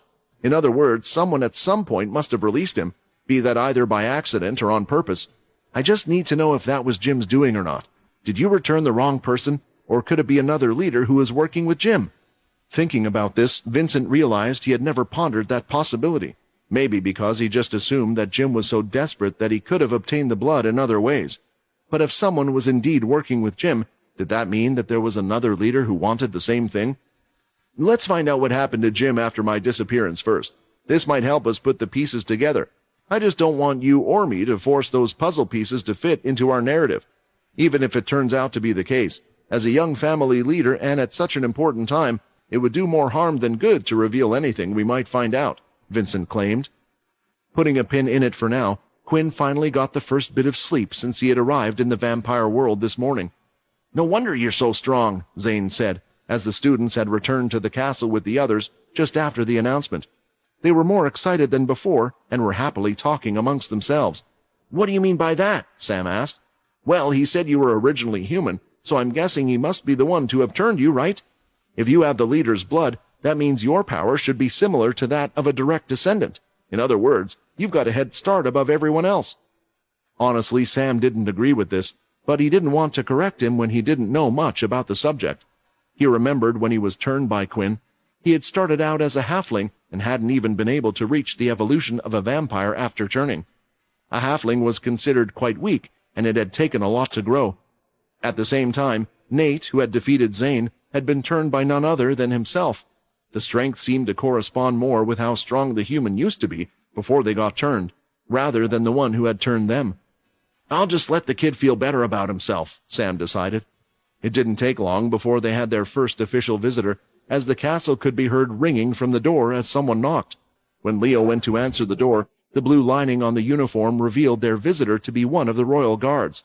Quinn didn't get to sleep long, as the royal guard was here to pass on a message. "Royal Knight Dwight would now like to see you."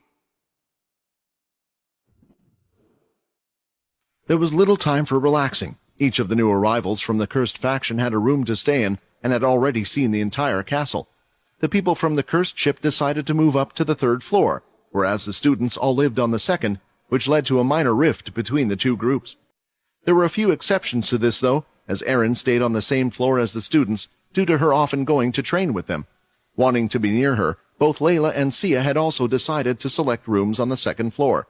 Of course, it wasn't a massive problem. It was easy enough for any member of any group to just go up or down one floor.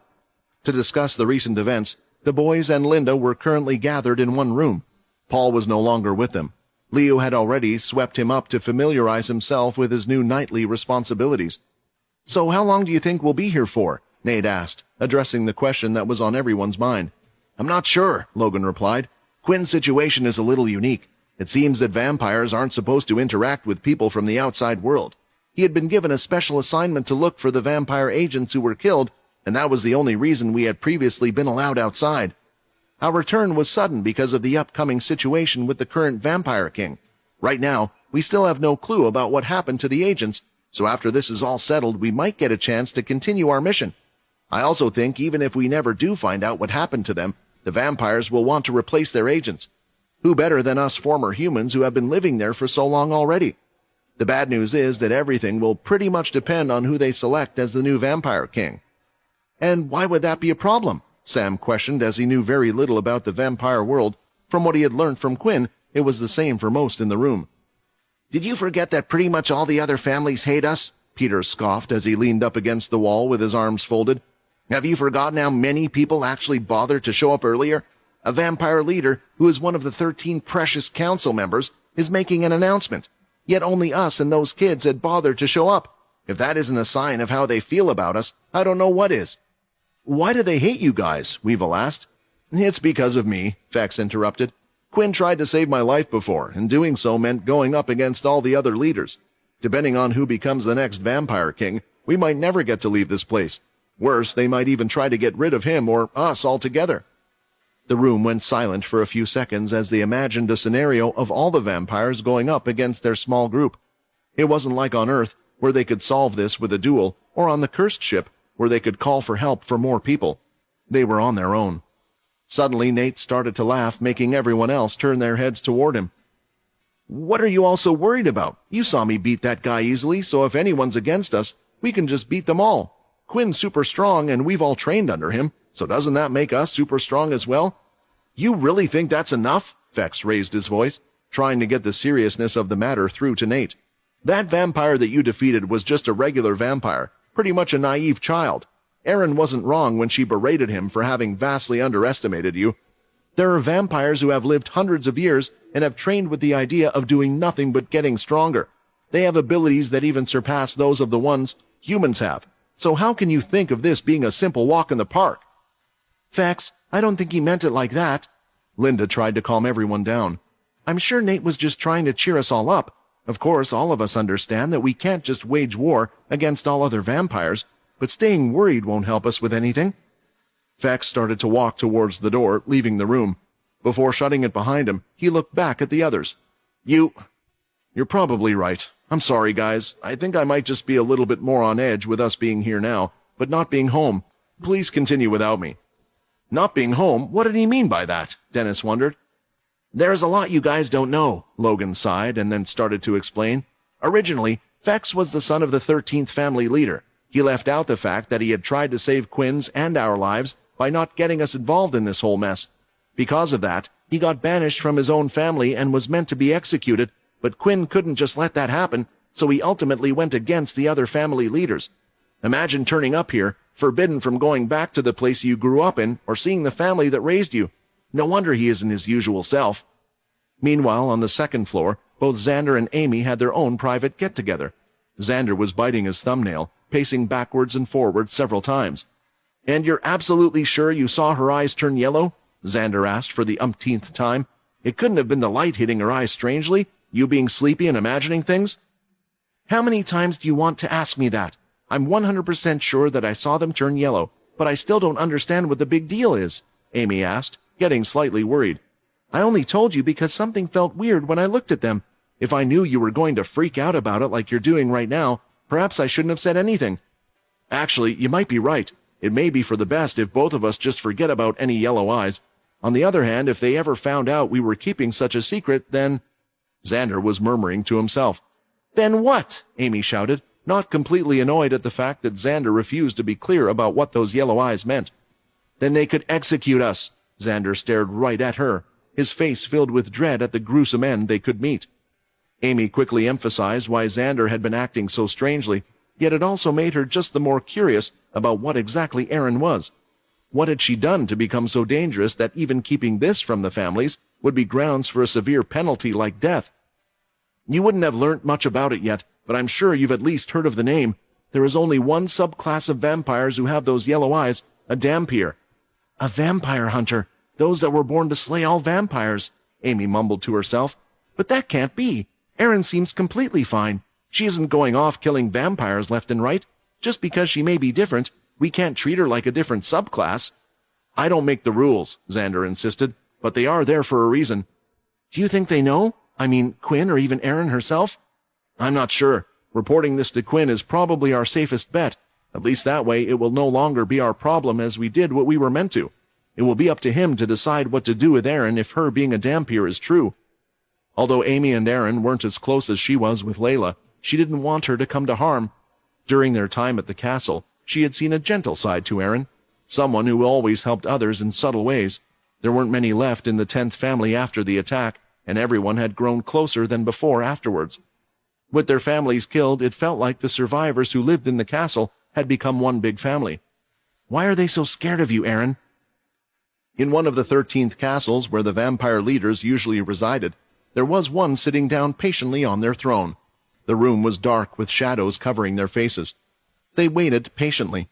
A sizable figure soon crept out of the shadow and appeared in front of them. The newcomer had lean muscles and skin that was gray and pale. He was breathing heavily as he approached the throne on the red carpet, and as he entered the light, it was obvious that he was approaching a bloodsucker. "You may speak," the leader allowed. "I'm here to deliver a message." The bloodsucker did as he had been told. "You've previously asked why Rowan chose to attack the 10th family's castle. It turns out that Rowan discovered that they were keeping someone very important." Usually bloodsuckers were void of speech, but those that were part of Rowan's group had been bloodsuckers for a long time, and bit by bit they would get their sanity back and could converse just like this one. "Oh, I thought he just went for the 10th because they were the weakest," the leader commented, not at all perturbed by the explanation. The bloodsucker shook his head. "Rowan found out that the 10th family is hiding a dhampir amongst them.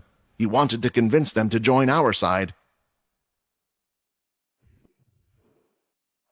The royal guard waited patiently outside the castle for Quinn to escort him to the king's castle, where Dwight was already waiting for him. He found out what Dwight wanted to talk to him about alone, and Quinn was also hoping he could get some answers of his own. Before leaving, Quinn made sure that both his vampire knights would be able to take care of the place without him. He handed both Leo and Paul a specially designed mask, each one slightly different from the other in their design. "You want us to wear these?" Paul asked as he looked at the mask, as if it was some cheap decoration for Halloween. "Is this what the kids consider cool these days?" he thought. "Logan created these masks," Quinn answered. "Although the system allows me to summon you when I wish, it doesn't work the other way around. Phones don't work here if you haven't noticed, but these masks are all linked to each other so we can at least communicate by using them. You don't have to wear them at all times, just when there is something you need to tell me." "Have the others been given masks as well?" Leo asked, not having seen anyone else wear one yet. "You might have missed it, but Logan and Syl usually have them around their waist. The others from the cursed faction have a secret place where they are keeping them. I thought about whether or not to hand these to the students in the 10th family as well, but for now, I think it's best just for us to keep them." Quinn didn't give them his reasoning, but Leo understood that it had to be more of a trust issue than anything else. Quinn himself also didn't want them to get involved, and was sure someone like Aaron or Leo would be near them at all times. Just as Quinn was about to head out the door, he heard a familiar voice call out to him. "Quinn!" Fex shouted. "Are you leaving for your meeting? If so, do you mind if I pop along with you?" "I'm about to head to the king's castle. I'm not sure you would be very welcome there." Quinn hesitated to take him along. "Oh, my bad. I didn't mean that I wanted to go to the king's castle. I was actually thinking of meeting with my family. I know I was banished from there, but I believe if I go there as a member of the 10th family, it might be okay for me to just talk with them." Fex started to scratch his head, yet making sure that he did so carefully, so it didn't mess up his gelled back hair. "The thing is, with me being part of the 10th family and all, I kind of need your permission." Quinn just smiled back at him. "Sure, if anyone asks, just tell them that I've sent you as my representative." Exiting the castle, Quinn met up with the guard and explained that he had important business at the 13th castle first. "Forgive me for my impudence, but he can go on his own, sir," the guard responded. "He shouldn't need you to babysit him." "If you're worried about losing time, don't worry," Quinn replied with a grin on his face, as he cast his shadow travel skill, and the three of them were swallowed up.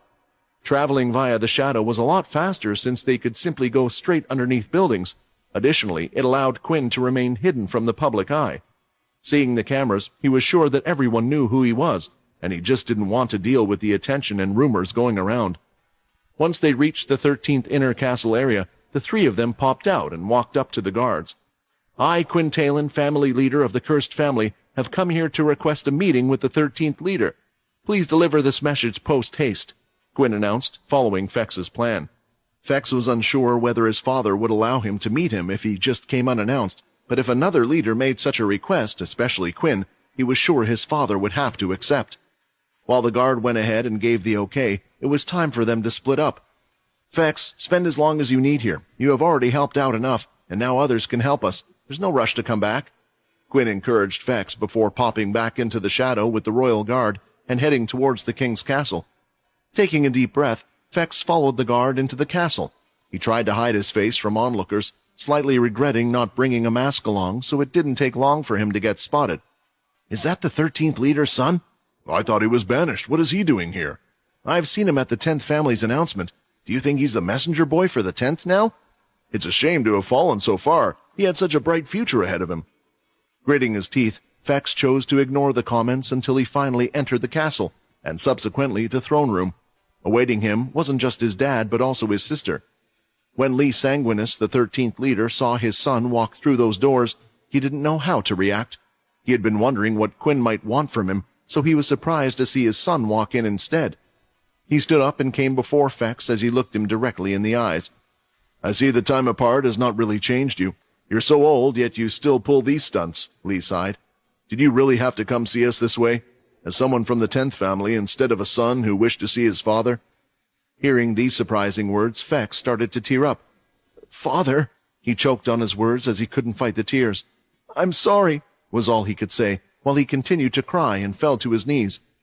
Fex had expected to see his father's usual form before him, the one that always put pressure on him to become the next leader, the one that would scold him for doing something bad, but for the first time since his early childhood, the words spoken were soft and gentle.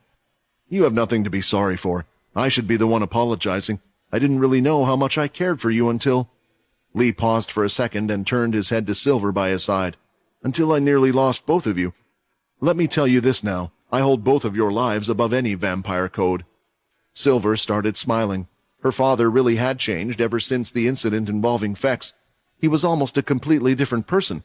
In the past, Lee had wished to become king, which was why he had followed the code so strictly. Only after he was forced to banish his son did he realize that losing everything to get to that position would be meaningless. Wiping his tears, Fex got up from the floor. "Father, I wish we could talk and stay here, but I know that I have to return to the 10th family at some point. Quinn, he's a good leader, and I want to help him. Unfortunately, that means I can't stay by your side. I know you wanted me to become the next leader of the 13th family, and I kept running away from it, thinking that Silver was always better suited for that position. I still think I would make an awful leader, but I've always wanted to become a vampire that you can be proud of, and I think I can become one by staying at Quinn's side." Smiling back, Lee wanted to comment that he was already proud of Fex. Who else would go through what he had done just for a friend? There weren't too many in the world now, and all because he had made a promise. He regarded the current Fex as a bigger man than the other leaders, who would hide behind schemes and stab each other in the back. That is why, before I leave here, I want to show you something that can help the 13th family. He closed his eyes. Fex started to concentrate and feel the power within his chest. Breaking down the crystal in his body, something slowly started to appear in his hands, until eventually they could see a large needle-like weapon. Standing on his feet with his mouth wide open, Lee started to walk towards the weapon Fex was holding. He had his hand held out as if he wanted to grab it. That can't be. Is that a blood weapon? Yes, Fex nodded, proud of his accomplishment. And it has not been made from someone else's blood crystal. This weapon came from my very own blood. I can bring it out and place it back as I wish, and it works just like any other blood weapon. Silver could no longer keep her mouth closed, but soon her excitement changed to feeling proud of her little brother. You claim that I should have been made the 13th leader, and then you go and pull out something like this. You truly don't know how talented you are. After showing them the blood weapon, Fex went on to describe in great detail how he was able to achieve this, and what the necessary steps were. The two of them were listening and hanging on to his every word. Even after an explanation, it didn't seem like something they could do just on the spot, and it would take some time to learn, and more importantly, teach their most promising family members. I'm truly sorry, Father, but I think it's best I go now, Fex apologized in a sad tone. I fear staying longer will just make me too attached to this place. You can do what you want with this information. Give it to the king, share it with the others, or keep it to yourself. I just want you to know that you were the first one I've shared this with.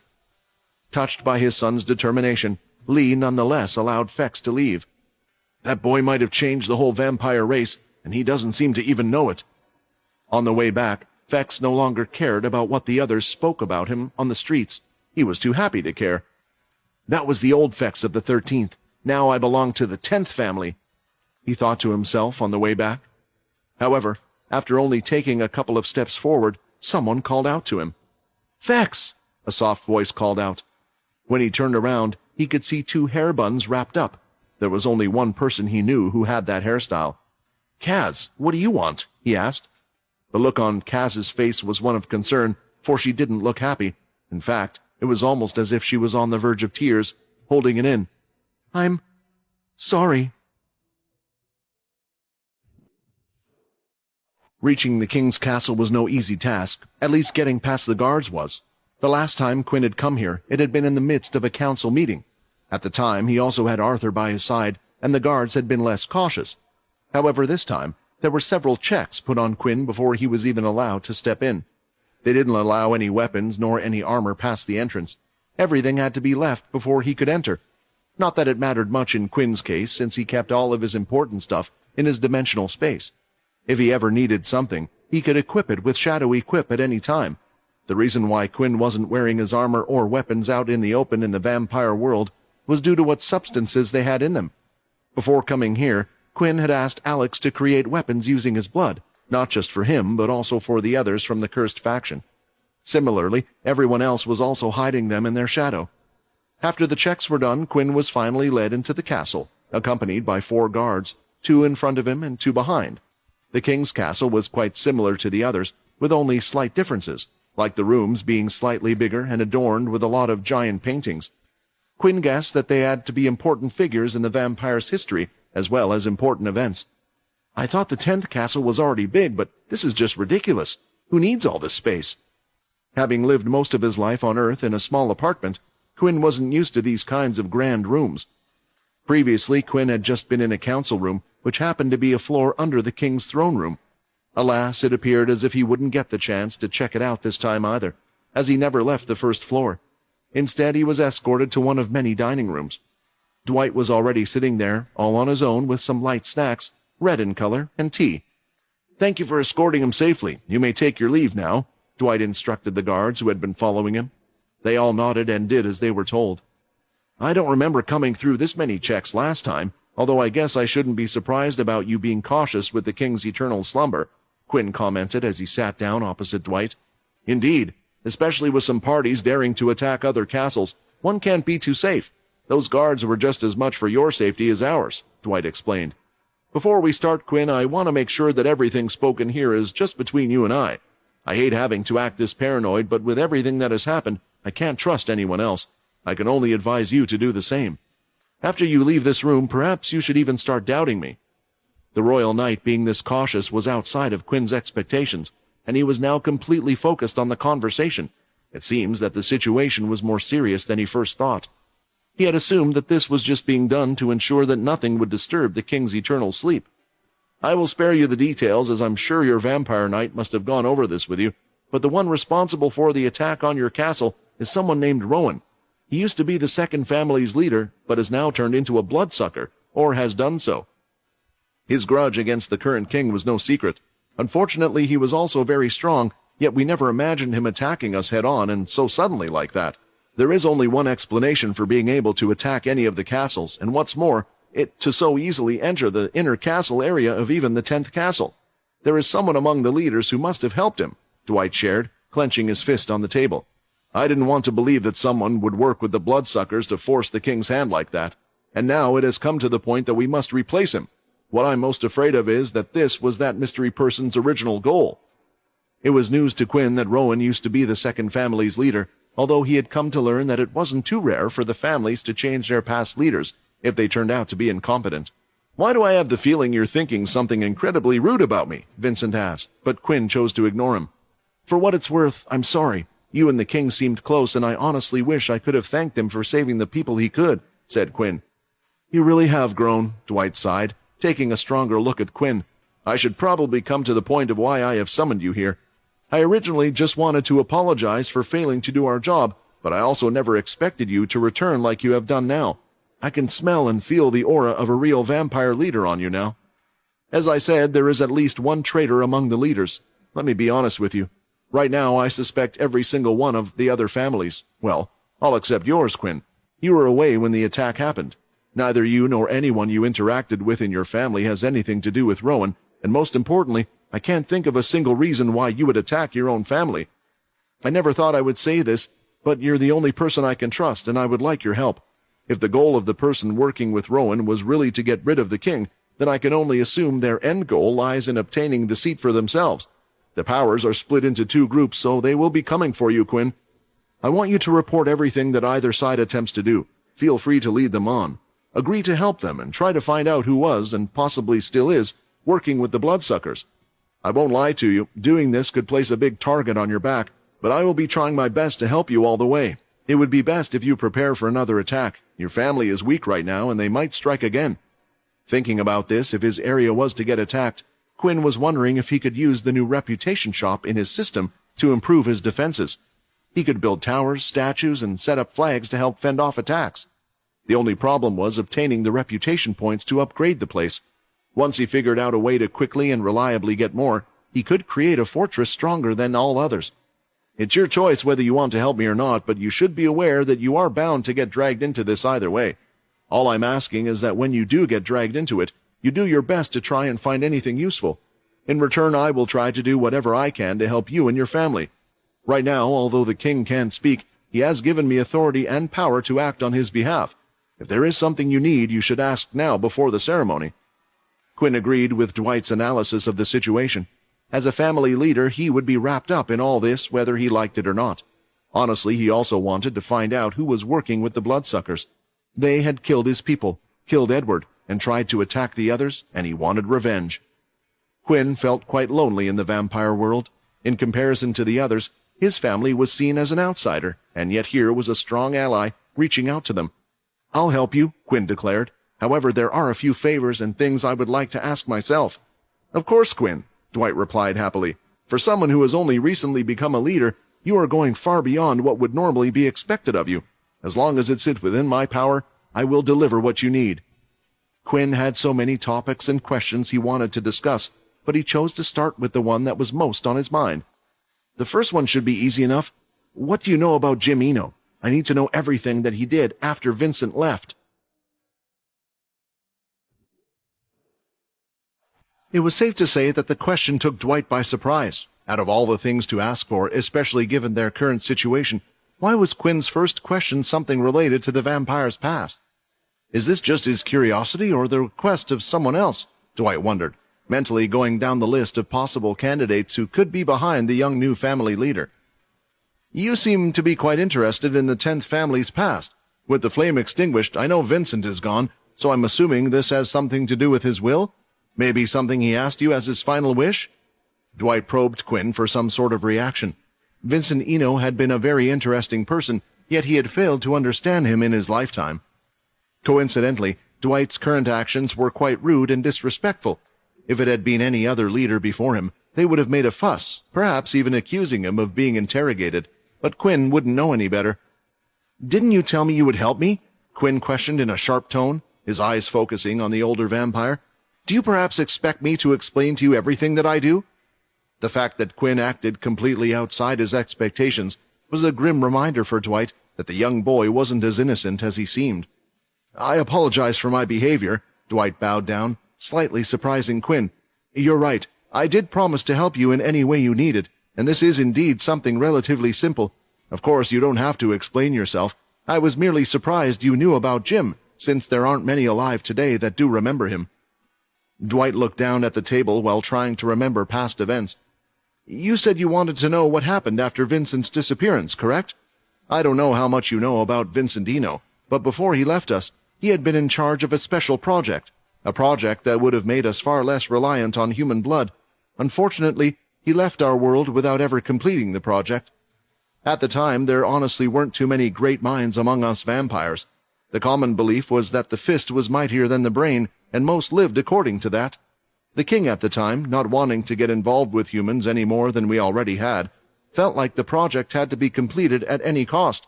They were convinced that sooner or later the existence of vampires would become known to humans if we didn't change our ways." Quinn still vividly remembered living through Vincent's life. It would be nigh impossible to count just how many human lives had been taken because of the vampires. The king had been absolutely right. The detectives, just like Vincent's partner Katie, had been getting closer and closer to the discovery of vampires. In the past, when there was such a difference in strength, it wouldn't have mattered, but with the humans having caught up, it had suddenly become a problem for the vampires. Although many disagreed with the decision, eventually a vote was cast, and despite Jim's past and his oath to never enter a laboratory again, he was allowed to continue the project from where Vincent had left off. Now the puzzle pieces were starting to line up in Quinn's head. After Vincent had left, Jim had taken over the project, at which point he must have gone to Earth, where he encountered Logan's parents and convinced them to help with the project. Was he searching for Vincent because he couldn't complete the project alone, or was there something else? After countless failures, eventually Jim found a solution to our problem. Alas, there was a problem with the final project that he kept hidden from us.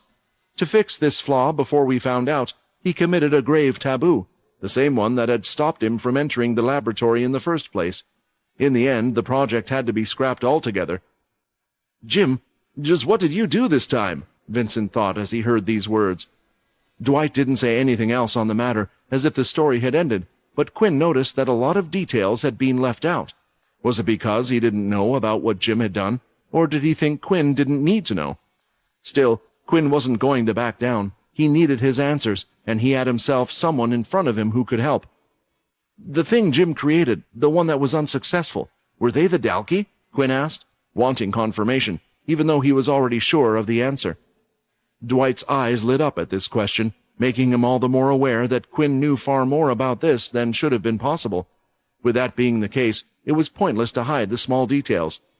Yes, instead of consuming humans' blood, he had created something else, the Dalki. The only problem was that they were unable to reproduce. With the materials that we had provided him, he had only been able to make a certain amount. This would have been fine, yet due to their relatively short lifespan, it would have only been a temporary yet costly measure. As someone who had grown up with Jim, Vincent was easily able to figure out Jim's train of thought. Jim must have originally been mixing humans with the demon-tier beast to create the Dalki. Vincent shared his insight. Now there were two ways for him to fix the problems.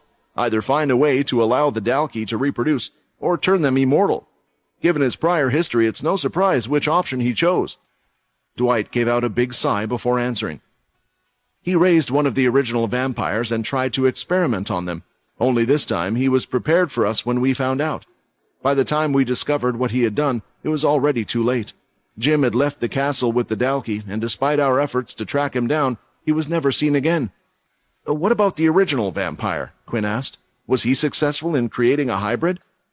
Quinn could only imagine what kind of monster the Dalkies would have had on their hand if Jim turned out to have been successful. What was worrying him more was whether Jim might still be experimenting to this day. Fortunately not. However, that ancestor perished in the process. Actually, it's a good thing you brought this up. I would be careful, Quinn.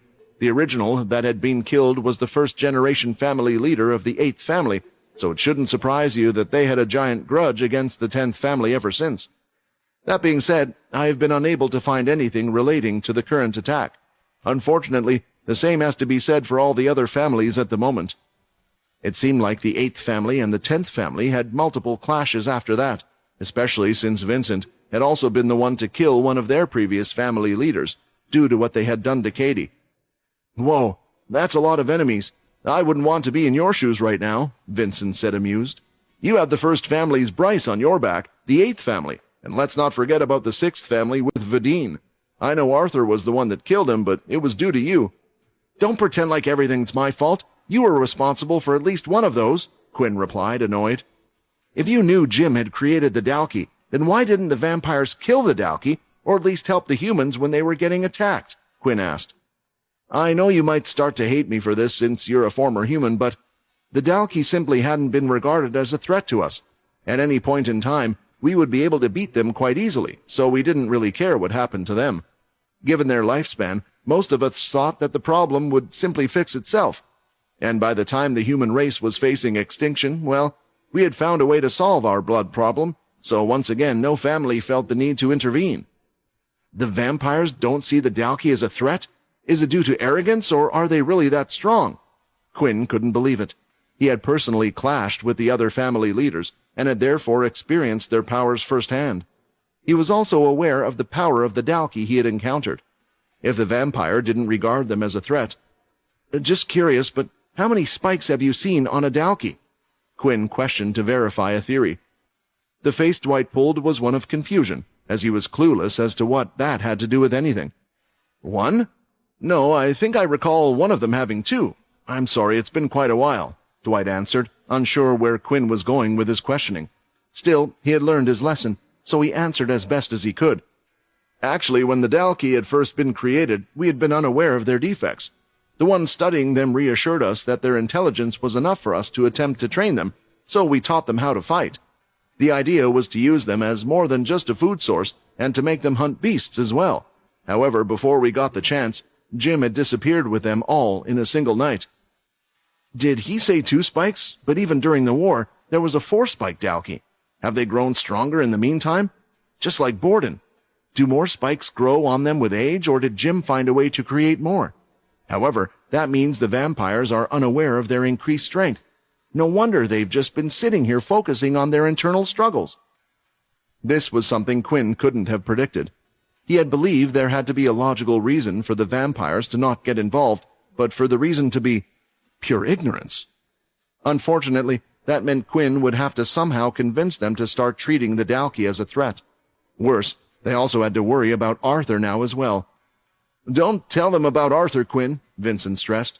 Right now Dwight trusts you, but they saw Arthur help you once when you were in trouble. Both of you share the same ability, and they don't know quite how it works, but do know that he can come to you through your shadow. If you tell them that Arthur plans to get rid of the vampires, that could easily be used against you. Vincent was right. Quinn didn't want any more enemies, not at this point and time. On that note, could you ask him who managed to create the blood substitute? With me and Jim gone, I seriously can't imagine anyone else being able to complete it, Vincent asked. There is one thing I don't quite get. You told me that Vincent was in charge of the project, but left it unfinished. Then Jim was the one to try and complete it, yet he failed and created the Dalki before vanishing. However, it was completed in the end, so who was the one who managed to do what those two had failed at? I don't see why that would be a problem, Dwight replied, taking a sip of his tea. They had been talking for quite a while now, more so than he had initially thought, especially since Quinn was focusing on past subjects. It was actually due to Jill, the 8th family leader. Believe me when I say that it was a complete surprise to all of us when she had come up with a solution. Jill? Vincent shouted in shock. What, is she someone special or something? Actually, Vincent paused. I don't really remember her. She must have been made a family leader after me. Although the eighth family did like to experiment as well, they were nowhere near as talented as the Enos's Vincent claimed full of pride. That is everything that I know about Jim. To this day, there was a call-out from the agents to find him, but he hasn't been spotted, and with our agents deceased, we have decided to focus on more important things. I hope my answers have helped you. It did help Quinn confirm a few things. For one, Jim was indeed the creator of the Dalki, and if Quinn's hunch was correct, he would be working with them even now, which was why the vampires were unable to locate them. However, there was one other, perhaps even bigger question on his mind. Where did Richard Eno, the first king, fit into all this? Judging by how many original vampires Jim had awakened, Quinn just couldn't put the idea out of his head that he might have woken up Richard. However, no matter how much Quinn thought about it, he just couldn't piece together what Richard was trying to do, nor what his goal could be in all of this. But most importantly, just whose side was Richard supposed to be on? "I'm assuming that was not all you wanted from me?"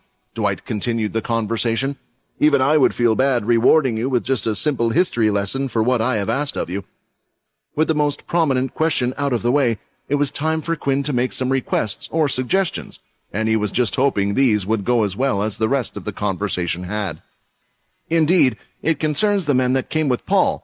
I know you originally promised me that their lives would be spared as long as I managed to fulfill my mission, but I'm afraid that deal will not be honored with a new king. I'm sure you never intended to just let them go back to the human world after everything happened in the first place, right?"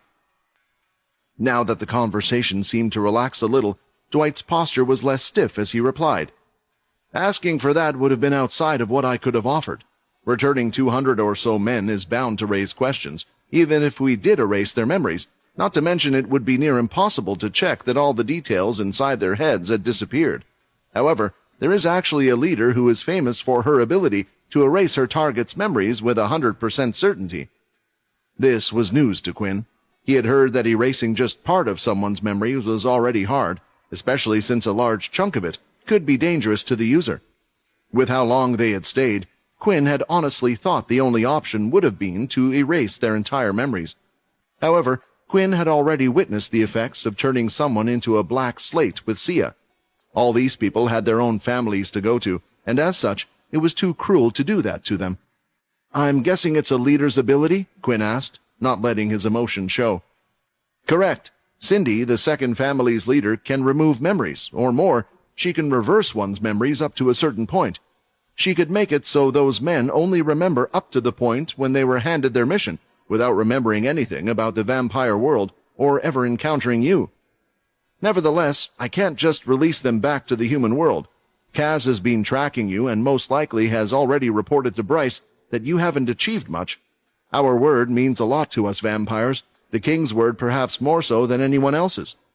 Right now, many believe the only reason you and Paul are complying is because of them, so giving up the hold we have over you would result in a bigger rift than there already is." "But we don't have a lot of time," Quinn argued. "Once a new king gets elected, won't they just use this same excuse, that the deal has been between me and the old king?" "Then what would you suggest? I'm open to any solutions." Regretfully, Quinn had been forced to consider such an outcome, so he had already gone through the options with Paul. "You're afraid that they would tell others about the vampire world because they're human, so what if we make them into vampires? After they turn, I would like to accept them into the 10th family. You asked me to help you, but as you're aware, my family is currently at its weakest. We've been attacked, and I can't exactly do much with just 10 vampire students and the few companions I brought along this time, now can I? I need to rebuild our strength, and we need people for that," Quinn insisted, not shying away from laying the guilt on the royal vampire knight. Dwight stayed silent for a while, and relaxed back in his chair until he was finally ready to answer. "That does sound reasonable. I should be able to use the attack on the 10th family's castle as justification for giving you more people. However, that still leaves us with the problem that turning all 200 will be impossible by yourself. Other vampires can only turn 1 or 2 at most, and with how little people you have. Still, I can allow the humans to live in your inner castle area without being turned, but I suggest you do this as soon as possible. Once the others learn that you have humans there, well, it will be like dangling a steak in front of a lion." 200 people would now be added to the 10th family, and although he didn't have to worry about their lives being lost now, he still had to worry about the possibility of the 10th castle being attacked in the future. He was thinking of those in his family, and what Dwight had said earlier made him think about something. By any chance, you said that her ability worked by not erasing the memories, but by reversing them. Do you think a person's memories could be reversed to before they had been removed, in a way returning their lost memories? Quinn asked. Theoretically. I would think it would work, but I don't know the ins and outs of the ability. You would have to ask Cindy, since she's the one with the ability. Dwight could tell that it was the last request Quinn had. Of course, Quinn would have liked to ask for more support and help from Dwight, but they needed also to keep their relationship a secret, which was why he could only do so much. Before leaving, it looked like he had one more thing to say. Cindy should be willing to help you. She already has the support of a lot of the other leaders, so she will help you to gain your favor, but remember what I said, Quinn. Don't trust anyone. The king will go into eternal slumber in 2 weeks. Use this time to strengthen the 10th family and find out whatever you can. We will meet regularly, and I will start the process of sending those captured over to you. Overall, the meeting could be called a success. Quinn had found out what he needed and had managed to solve the issue with the human prisoners. Still, he couldn't help but feel bad that they had no choice in the matter. He just hoped they would agree that anything was better than death, especially since Quinn planned to make good on his promise to return them to their family one day. Are you thinking about letting Sia see the second leader, Cindy? Vincent asked. When I said there was one in the world that could possibly return her memories, she was the one I was referring to. I just never thought we would be in a situation where they would need a lot more from you than you do from them. I ruined her life, Quinn sighed. It's hard for me to look at her, since I can see how much pain she's in. I thought that maybe after a while she would forget about everything, but even now she plans to go back to Pure in hopes of finding out more about her past. Quinn grimaced as the thought crossed his mind that they were quite similar. In a way, he had also been obsessed with his past, only that he had tried unlocking the book his parents had left him, hoping he might learn just a little bit more about them. She saved us from the demon-tier beast and has helped us a lot. I think the least I can do for her is allow her to choose what she wants to do. Exiting from the castle, the royal guards checked Quinn over again. Although Dwight was a higher rank than them, Quinn could see that even when he left the room, they checked him before he was to go up. I guess they're only loyal to the king. After the check was done, Quinn started to leave the castle, but while doing so, he walked past someone unexpected. Quinn paused for a second as he heard the sound of something hitting the floor. It was a cane, but he was aware that the man holding it didn't need it. Walking past him, Bryce had a small smile on his face. No matter how much you seem to have grown on the outside, you are but a human child, he whispered, knowing full well that Quinn could hear him. That old man is crazy, Vincent proclaimed. If he wants your vote, he's doing a terrible job at it. It's okay. We should ignore him for now. If Bryce wants to go to war, then I will happily show him that the Dalki are not the only thing these old vampires have underestimated. Following his meeting with Dwight, Quinn went to the inner castle area. After all the people who had died in the attack, it was currently deserted and showed no signs of life. Usually, people from the pooling area would fill in those numbers, yet none had taken that chance so far. Quinn wanted to improve the inner castle area, with Dwight having warned him about the possibility of another attack, and after Bryce's comment, he was sure that the first family leader intended to get rid of him altogether. As such, he was inspecting the security around the place, focusing on the large wall built around the inner area, the small gate at the front, and the side gates in the walls, allowing one to travel from castle to castle. He couldn't stay in the 10th castle's area forever, and he also wasn't expecting the vampires to leave their home and come aboard the cursed ship, so that left him with only one choice. He somehow needed to improve the castle's defenses. Luckily, he had acquired just the right tools for that recently. This reputation store sure is handy for this. Now if only I could figure out how to get some more reputation points, Quinn thought to himself. Upon returning to the castle, he checked if anything had happened during his absence, yet there didn't seem to be anything noteworthy. He only briefly encountered the students altogether. Since he had become the family leader, they had all bowed down to him. Not knowing what to do, Quinn awkwardly just waved at them before leaving quickly. It seems Feck still hasn't returned. Well, good for him. There must be a lot he has to talk about with his family. Sitting down, he tried to come up with an idea of how to get more reputation. I can see you are struggling, Vincent noted. Do you want me to give you a hand? Struggling to find a name, he had planned to ask Vincent for help anyway, yet the way Vincent had approached him first and the proud tone in his voice somehow pissed Quinn off, as if the other was indicating he was better than him. For now, choosing to ignore Vincent, Quinn continued brainstorming. Eventually, after not being able to come up with anything, he sighed in defeat. Please help me out, Quinn requested in frustration. I believe the system was being quite literal when it called them reputation points. Even the shop itself only opened up when you became the 10th leader, Vincent started to explain. Which leaves me to conclude that more reputation points will be awarded as long as you increase your reputation with those in the 10th family. They must think better of you or do something to better their lives. Like, remember when Edward first assigned you a task? It was to deliver blood to all those in the inner area, right? Vincent's logic made sense, but now Quinn was left to wonder how to better their lives or give off a good impression. After all, he frankly didn't know them too well yet. After Quinn formulated a small theory, he decided to call over Timmy, Sam, and Logan. If it really was about increasing one's reputation, then those three would be the best candidates to help him verify it. After the trio entered the room, Quinn started to ask them a few questions, mostly about their rundown of what the area of the 10th used to be like before the attack. When it had been his turn, Timmy mentioned his idea about the armor sets. However, I don't think it will work anymore, Timmy admitted. I tried to do it before you arrived, but even with offering an armor set as a reward, no one was interested in moving. They just don't feel safe anymore. I don't think that will be too much of a problem soon, Quinn said. The only thing I need to do is increase my reputation with those in the 10th. Alex, if you could, would you be able to create new equipment for the students here? As for Logan and Timmy, try to head over to the pooling area and see if there is anything needed that can improve their lives. I'm sure Logan can come up with a few things. Then what do you need me for? Timmy questioned. I mean, you know how charming Logan can be. I'd much rather have you there as the spokesperson. Also, make sure that anyone who wishes to leave the castle does so in at least a group of 5. I want you to take 3 others with you, and make sure to take your masks with you as well.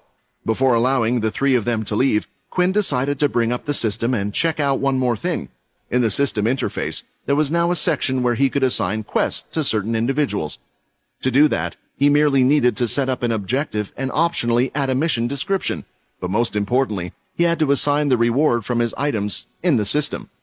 Oh, neat. It also lets me use the items I have in my shadow space. Okay, let's test it out with this, Quinn thought. The instructions had also stated that if Quinn wanted to give the quest to a certain individual, then he could do so by using his inspection skill. Then, when the information screen popped up, there was a little Assign Quest button underneath their name. Quinn wrote up the quest for Alex to create armor for the students, and then also created an additional one for Logan and Timmy. What should I put here? Get to know the 10th family people better? Let's see if the system accepts something vague like that. As a reward, Quinn just put some high-tier crystals, and the quest was set. Whoa, what the hell is this? Alex wondered out loud as he looked at the screen in front of him. What are you talking about? Timmy asked, since it looked like Alex was staring at nothing but air. Can't you see it? This screen? It just appeared out of nowhere. He started jumping up and down like a kid, despite it looking similar to the screens they use today. The only difference was that this did feel a little like magic. Can you see the same thing in front of you, Logan? Quinn asked. Logan didn't have any reaction, but he did nod. He had seen this once before, and knew about Quinn's system due to the 2 of them touching. However, Timmy was unable to see anything. Can only those turned see the system screen and quests? But then why did the quest not appear in front of Timmy? Checking the status of the quest said that it was ongoing, and Timmy had received one. Moving on and past the excitement, Quinn made sure for them to deliver the message that the new 10th leader was the one that had sent them, and asked them to complete the task. As for Alex, Quinn opened up his dimensional space and handed him a bunch of Emperor-tier crystals he could use to create equipment.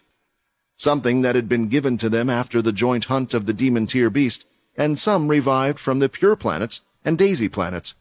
Quinn thought there might have been a use for them, so he brought them along.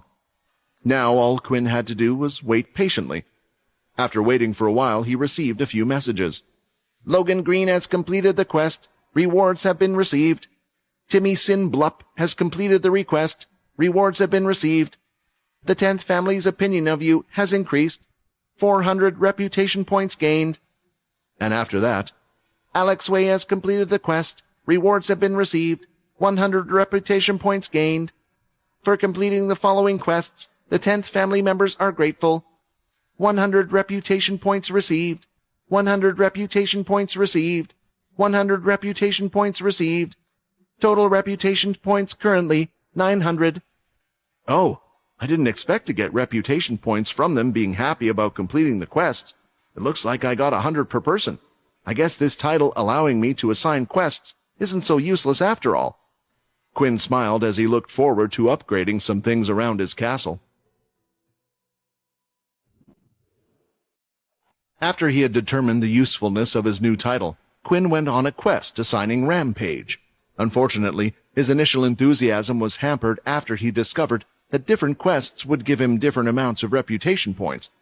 The good news was that even those that couldn't see the quest screen interface in front of them had been able to complete their quests, earning him more points. Timmy was one such example. He had explained to Quinn that, to his utter shock, a flash of white light had simply appeared before him before falling into his hands. It sounded quite similar to the last time Quinn had traded his beast crystals with the system for the items in its shop. The quests appeared to work with the same concept in mind, transporting the item from Quinn's storage directly to the one assigned the quest, no matter where they are. In order to not shock everyone about his new system's power, he had limited the quest to only those within the castle. There were a few more things he found.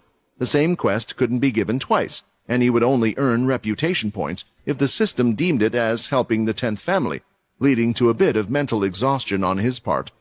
Also, what appeared to influence the number of reputation points he would receive was not the person completing the quest, but the opinion of the 10th family from Quinn helping them out as their leader.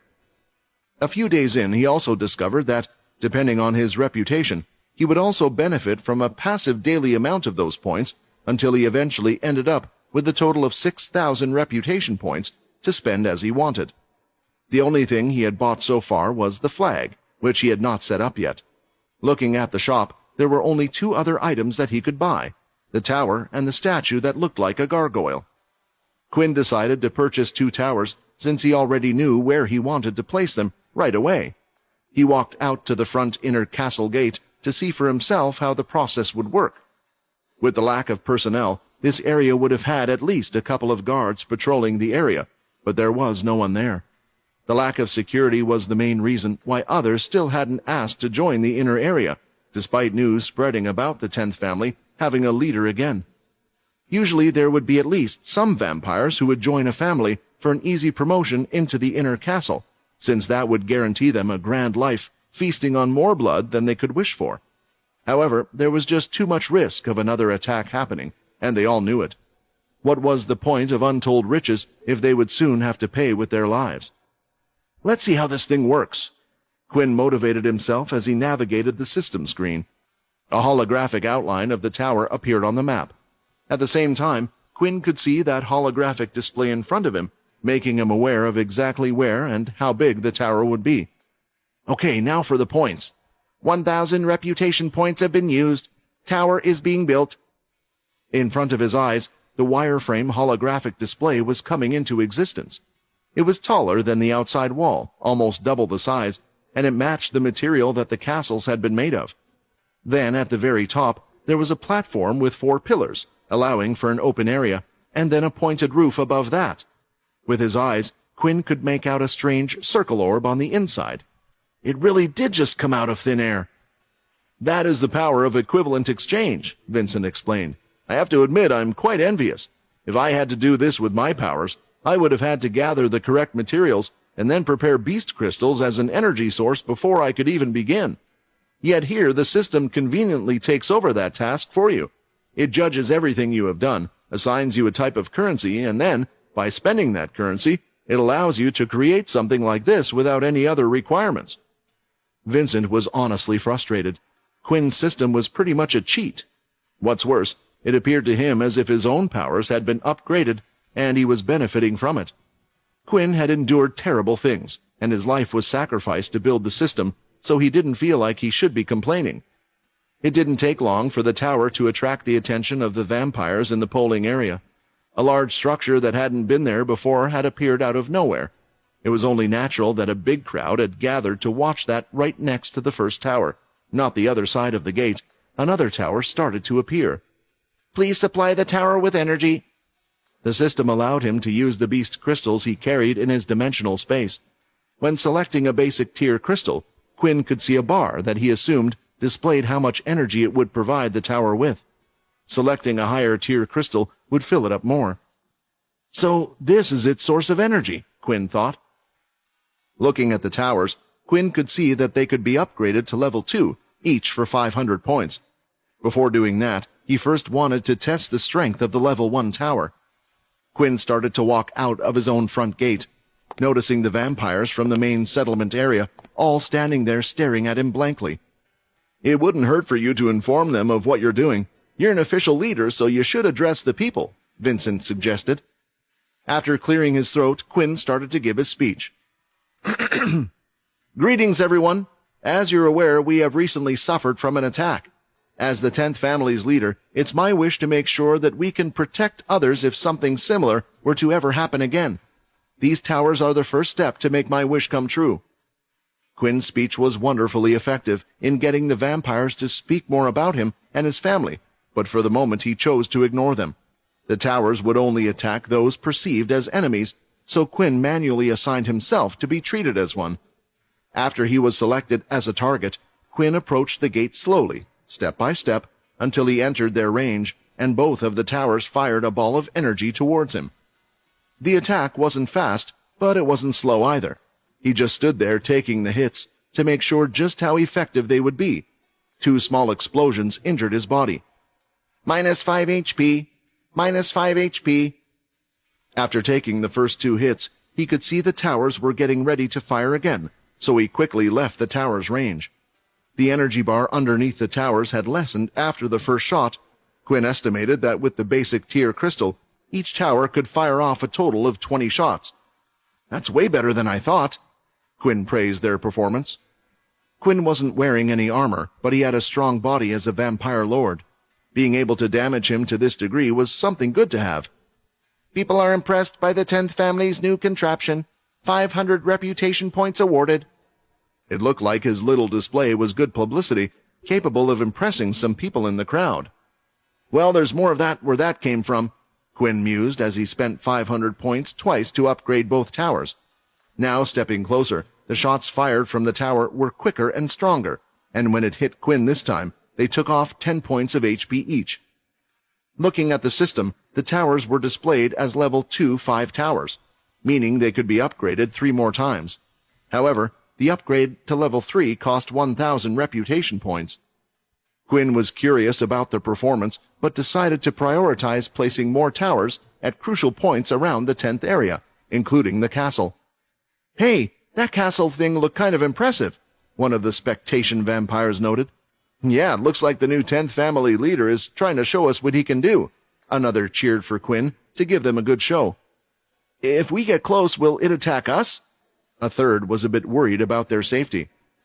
Seeing Quinn now walk through the gates with no trouble, some dared to walk forward, happy the towers didn't do anything to them. "Don't worry," Quinn shouted to them while not turning around. "They will only attack anything that the 10th family deems as its enemy. People are impressed by the 10th family's new contraption. Reputation points earned, 500. After testing out the store and reading what the statue could do, Quinn paid 2,000 points to place a statue a little bit away from the castle door. "This thing is pretty impressive as well," Quinn said, as he tapped the statue a few times. It looked as if someone had frozen over a winged bloodsucker.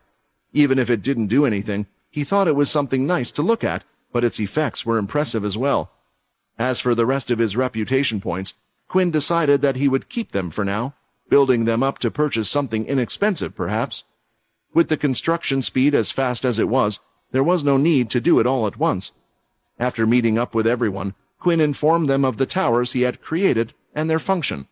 The students, as well as those from the cursed ship, were excited to hear and see the news. Done with their meal, Everyone almost instantly went outside to take a look at the improvements Quinn had made. Xander and Amy were among the last to leave. They hesitated for a little, looking at each other, seemingly wanting to tell him something, but ultimately shook their heads and just followed the crowd. That just left Quinn and Leo, as he had asked the Vampire Knight to stay behind. "It feels like I haven't been able to rest since coming here," Quinn sighed. "Now that it's just the two of you, there's a lot I wanted to ask you. It's hard to believe how fast time passes when you're wrapped up with things." "Indeed, but a busy life is not a bad one, and as long as it's for the future, we can work hard," Leo argued. "You're as hard-working as always, Leo. As the person who has taught me Ki, I will forever be thankful to you. It has helped me in many situations, and I'm sure the same is true for you, so I was wondering, are you aware that there are different stages of Ki?" Leo opened his white, hollowed eyes and raised his eyebrows as if he didn't know what Quinn was talking about. If this Leo has only mastered the first stage and is already this strong, just what kind of monster will he become after learning all the others? Quinn couldn't help but get excited about imagining the future. It was a good thing the two of them had been sitting down when Quinn started to share his knowledge in that regard with Leo, unaware of just how much stronger it would make his vampire knight in the near future. Quinn started from the beginning when he learned about the different stages of Ki from a man named Abdul, how the rankings within Pure worked, and how they were taught Ki. However, not everyone was on the same level, and there were 3 stages to it. "You said you fought against someone at Pure before?" Quinn confirmed. "And that they used Ki as well? So it looks like your hunch was right. Someone is indeed teaching those in Pure about Ki, yet when you were taught it, your master did so without mentioning these different stages." Shaking his head, Leo had no such knowledge. "I taught you everything my master taught me without holding back. Even the Ki strikes I use with my sword were developed by myself." Although Leo didn't say it, he had always wondered about something. At the dojo, he had always felt like his teacher had been holding back something. Leo understood why his master might have not taught him the other forms of Ki after their little incident, but that didn't explain why he hadn't done so before. He had lived and stayed with him for years, always being stuck at the same level. "I see," Quinn replied. "When we were on the hunt for the demon tier beast, I met a man called Chris. Similar to Layla's mother, they both knew the 3 stages of Ki. I'm sure he was a member of Pure, especially based on what the others said at the time. You told me that your master had gone missing, so I was wondering if the two of them could have been the same person. He was the strongest Ki user I have ever met so far." Quinn tried to describe his outer appearance and even imitated Chris's actions, but eventually Leo told him to stop. "No matter how much you try to pretend to be him, I can't confirm it without seeing his aura. Still, based on what you've told me about his personality, he doesn't sound like my master. Even when I was young, my master was about my age now, so he should be an old man by now. He might have already died, so perhaps Chris was just another student of his, one he passed down everything to." Leo was thinking about this and was wondering why, though. He had so many questions. If his master was the one behind Pure, why did he create that organization? Surely his enemy should have been the Dalki that killed all those people, or at the very least, blamed Leo for making the world aware of their existence. The second thing that was troubling him was whether or not his master knew about the other stages of Ki during their time together, or whether it was something he had only learned after their separation. If he knew about them beforehand, then why didn't he teach it to Leo? "I thought this information might become useful for you.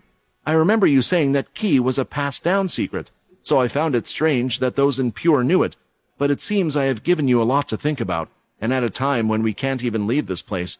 I'm sorry." "Don't worry about that, young boy," Leo replied. "More than anything, what you have given me is time, which I did not have before.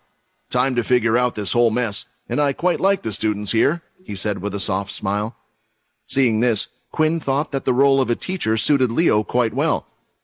"Say, when did you start teaching them Ki?" Quinn asked. "How did you know?" Leo was surprised by this. "Ever since learning the second stage, I've had more control and can sense it a bit better. Still, I notice that their energy is incredibly weak. Is there a reason for that?" Leo let out a big sigh before answering. "I did try teaching them, but unlike Aaron or you, it seems like their bodies are just not that compatible with it. After learning how it could disrupt the vampire's energy, I thought it could help them if the other vampires attempted to attack us again." However, that was also the case when learning ki. Trying to gather up any energy in their body is a painful process for them. There is no harmony, and the energy tries to attack them from within. "It was just like Chris told me," Quinn replied. "While teaching me ki, he told me that the energy in my body is taken up by vampire energy, and if it wasn't there, my ki would have been more powerful. But my body has been able to balance the two. Maybe it's because the three of us were humans before being turned?" After the conversation, Quinn stood up and went over to Leo's side. This is a little awkward," Quinn said, scratching his head. He then quickly bowed to Leo out of respect. "If you will allow me to, I wish to teach you the second stage of ki. I know that you are my teacher, so it would be rude of me to say this, but I want to return the favor.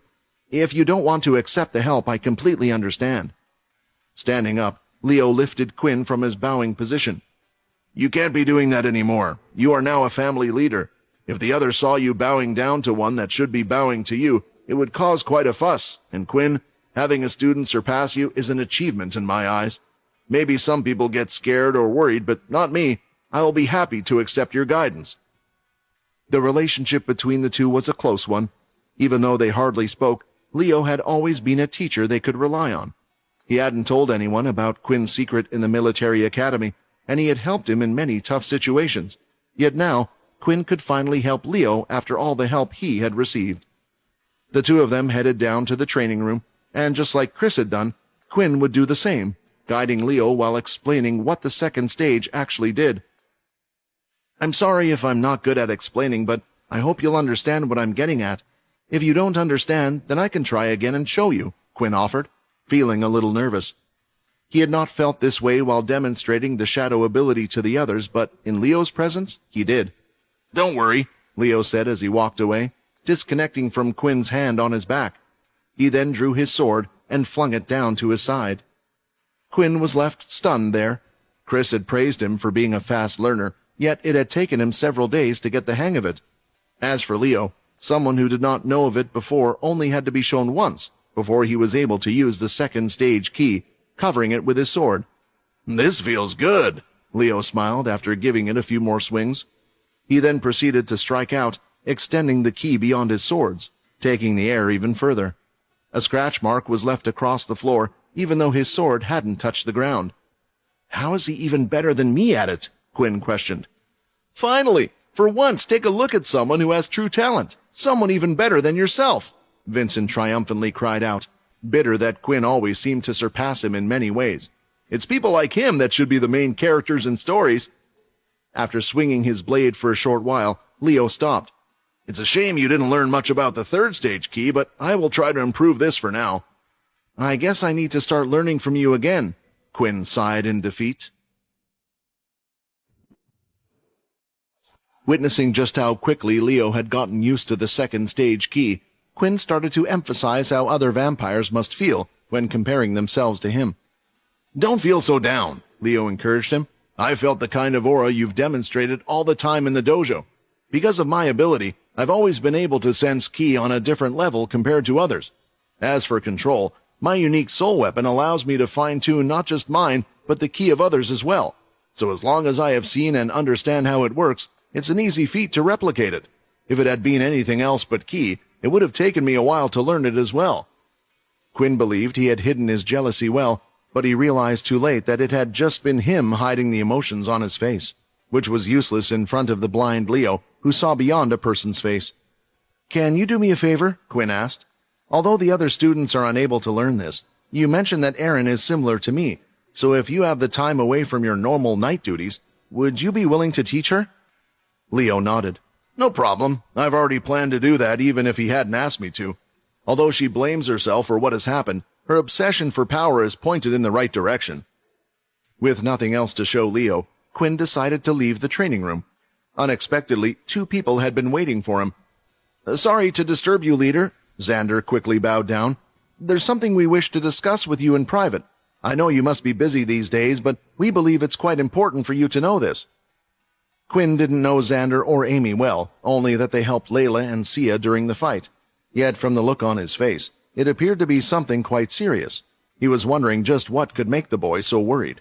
"Of course, if you have any concerns, then feel free to come to me at any point. I don't want you to feel like you can't." The three of them walked off to one of the many empty rooms in the castle.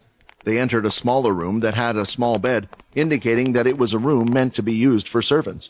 It was untouched and on the first floor with the training rooms, but at the same time it was away from the others as well. "I don't want you to take offense, but I don't know how much you know about vampires since you used to be—" Xander paused, trying not to offend Quinn. "Don't worry, I probably know as much about vampires as you guys who have been born in the vampire world, if not more. I also don't mind being called a human. I won't bite your head off," Quinn joked, but it was clear that Xander was finding it hard to react. "Is this what it's like to be a leader? Everyone is so uptight around me. Even though we should be around the same age, perhaps I'm even younger," Quinn thought. As for the comment about knowing more about vampires, Quinn was naturally referring to Vincent. At times like these, it was super convenient to be able to ask a leader who was older than most members of the current generation of family leaders. "Okay, here it goes." Xander let out a big breath. "It's about Erin. You see, we're pretty sure she's a Dhampir." There was no reaction from Quinn's side when they accused their teammate of being a member of that subclass, and Amy noticed this. You already knew, didn't you?" she spoke softly. "Indeed I did," Quinn nodded, pausing as he waited for one of the two to say something else, but neither one spoke out of turn. "Why, did she do something that caused a problem?" "No," Amy shook her head vehemently. "She hasn't done anything, and she's been nothing but nice, only we didn't know what to do because there are rules for reporting a Dhampir, but we don't want her to be taken away, so we decided to come to you." Turning his head, Quinn was now looking at Xander, who found it hard to keep eye contact. "Quinn, it may not be my place to say this, but you need to make sure that they don't say anything to anyone else. Not at this crucial time," Vincent advised. "You might not like it, but you know what to do." "Look up," Quinn ordered them in a stern voice. With Xander's leg shaking, he slowly lifted his head. "What is this pressure? It suddenly feels as if I'm talking to one of the leaders." Finally, when he lifted his head, Quinn's eyes were glowing red. "Will you tell anyone about this?" Quinn asked while using the influence skill. As if stuck in a trance, Xander replied, "No, since I have already reported it to my leader," he replied in a monotone voice, and the influence skill stopped working. "What just happened? I just replied without having even a chance to think about it. Was that his power?" "Syl!" Xander suddenly looked up, putting his right arm across his chest. "You are going to do great things for this family. I have worked hard under the 10th family, and I promise you to work even harder under your cursed family. 100 reputation points earned." Quinn was surprised that his actions had resulted in earning Xander's respect, yet it was a welcome surprise. "Thanks for telling me this. You two can go now. I'm sorry for using that on you, but I just needed to make sure that this information would remain a secret for now. I promise you that I will look after Erin and everyone else in my family, no matter who or what they are." When the two finally left the room, Quinn sat down on a Victorian-style large chair. "So, will you tell me what's wrong with being a Dhampir, or do I need to beg?" Quinn mused. "Sorry, I was just too taken aback by how the little boy in the past has grown up to the point he managed to speak like a real leader," Vincent answered him, his tone revealing that he was half teasing and half serious. "Your question sure is a tricky one, though. I studied many subclasses during my time, and it was my duty to report back to the king. Of course, this also included information about the Dhampirs. Yet it was completely scrapped and rewritten. I assume what the kids have been taught about them is false, and I can tell you the reason why. Dhampirs aren't scary, irrational beasts like the Wendigos and other subclasses. I'm sure even you can see that. No, the thing that scares normal vampires is what they represent. Remember when I told you that the vampires' opinions were split into those who thought we should rule over humans and those that thought we should protect them as a higher form of existence? Similarly, they are stronger than vampires, especially when fighting them. They share the same skills and traits as us, but at the same time, they can even overcome the one weakness all vampires have, sunlight. Don't they just sound like the perfect vampire? But now, think about the implication. If we feel we have the right to protect humans as the superior life form, then shouldn't we allow Dhampirs to rule over us? It was why relationships between a human and a vampire were forbidden. But once the new king took over, that is on the side of protecting humans. Why are they still considered taboo? Quinn wondered. Because it would cause conflict. The king, more than anything, must think about his people, just like a leader. If you have two sides already disagreeing about a single matter, just try imagining them trying to discuss dampiers. As I said before, no one has been able to see the true potential of a dampier. Erin is still at the first stage of her evolution. According to my research, she can evolve just as many times as a vampire.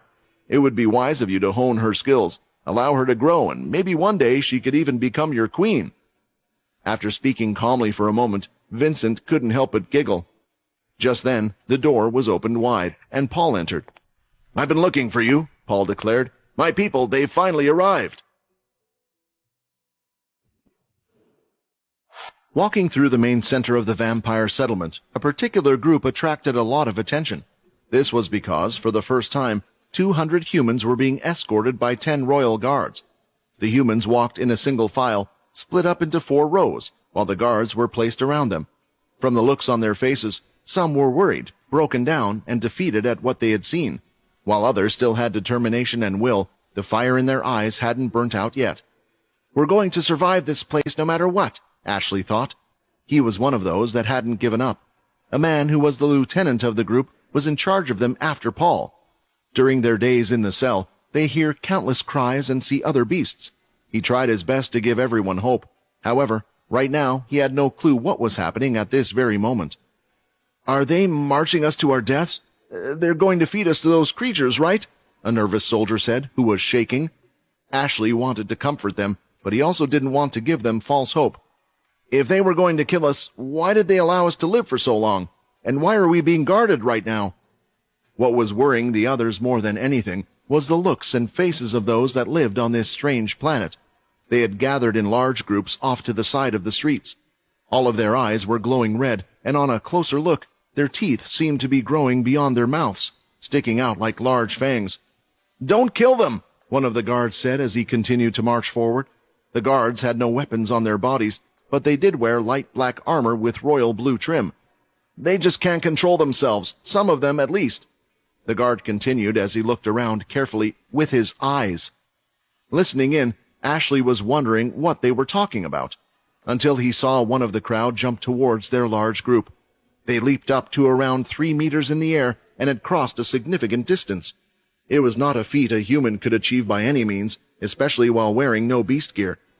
"We don't have any beast gear to defend ourselves. It was all taken off us," Ashley shouted in anger. He pushed through his group, going to the side, hoping to save one of the females that were about to be attacked. However, before he could reach them, one of the guards moved out and grabbed the attacker by the neck. He had moved so fast that Ashley was unable to see him. Before letting go, the royal guard slammed the attacker onto the ground and held him down by the neck. The attacker kicked and tried to claw at the royal guard, but he would just apply more force each time until the hacker eventually calmed down. "Everyone," the guard shouted, "this is an order from the royal guard. Return to your homes for the next hour while we are transporting the humans." They complied with the order as quickly as possible, returning to their homes, but not without whispering and gossiping about the first humans they had seen. "Where are they taking them? Are they using humans for experiments again?" "No, I think that's the supposed group that attacked us before," another said. "Still, what are they going to do with them?" Even though they were back in their houses, they were still keeping an eye on where the group was going through windows and other places. They soon noticed them all walking into the 10th castle area. "These castles, this place, what is happening? And Paul, where are you?" Ashley thought. The guard in front shouted loudly as the group of guards finally arrived at the 10th castle. "The humans have been delivered as promised by the Royal Knight Dwight. We will now take our leave," the guards said as they left the humans standing there alone. "Wait, they just left. Does that mean we can leave?" one of them asked. "Do you really think we can? If we tried to go back through all those things, we would be killed. The only thing that was protecting us were those guards," Ashley pointed out. "So are we meant to just wait?" Soon all of their questions would be answered, as the castle's large double doors opened wide, and unexpectedly, they could see an old face they all knew well. "It's good to see you all again." "Paul!" Ashley shouted, and soon the others started to call his name. "Everyone, remember who we are!" Ashley shouted back. Saying these words snapped them all back into action, even those that were disheartened before.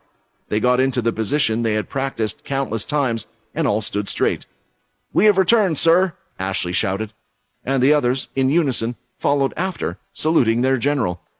"A lot has changed," Paul said, his eyes filled with sadness, looking at all of them. "Why don't we head inside?" Walking inside before Paul was a young man who had come out with him. Ashley made a note that Paul allowed him to walk into the castle before him and wondered about what happened while they were all locked up. The group was led to the grand dining hall. It was able to fit them all in quite comfortably, and those from the cursed faction were there as well. However, the students were told to remain in their rooms for the time being, as they were worried that they may not be able to control themselves. Once they were in the hall, Paul went to the front to make an announcement. He looked at them all again before explaining what had happened. "As you know, we are not on Earth, and maybe as you suspect, these people who live here are not humans." Paul confirmed their thoughts. "However, due to Quinn, the owner and leader of this castle, we have been able to strike a deal with them that can save you all." Paul went into further detail about the planet they were on and the deal made between Paul, Quinn, and the others. The way Paul explained it was that Quinn and Paul were both victims, and he even told them the truth about himself. How he had already been turned. This was an important point, because the next request he needed to make was about turning all of them as well. Quinn had thought about how he was going to do this. He was able to turn 50 people at most, and had already turned 10. But he had no clue how many of his vampire knights could turn. On Vincent's assumption, since they were both at the noble stage, they should be able to turn around 10 each. If Quinn got the group to turn 1 person each, and then the students as well as himself, that would still only be half of the entire group brought to them. Those that were turned could turn others as well, and this was what Quinn was counting on. However, Vincent reminded him that not all those turned would become vampires. Some would be halflings, subclasses, and only certain subclasses were able to turn others. It should still work out, as long as the numbers are with us, Quinn thought.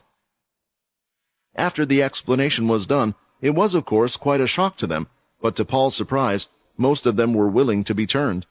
The reason being, it felt like while they were trapped before, they had gone through hell.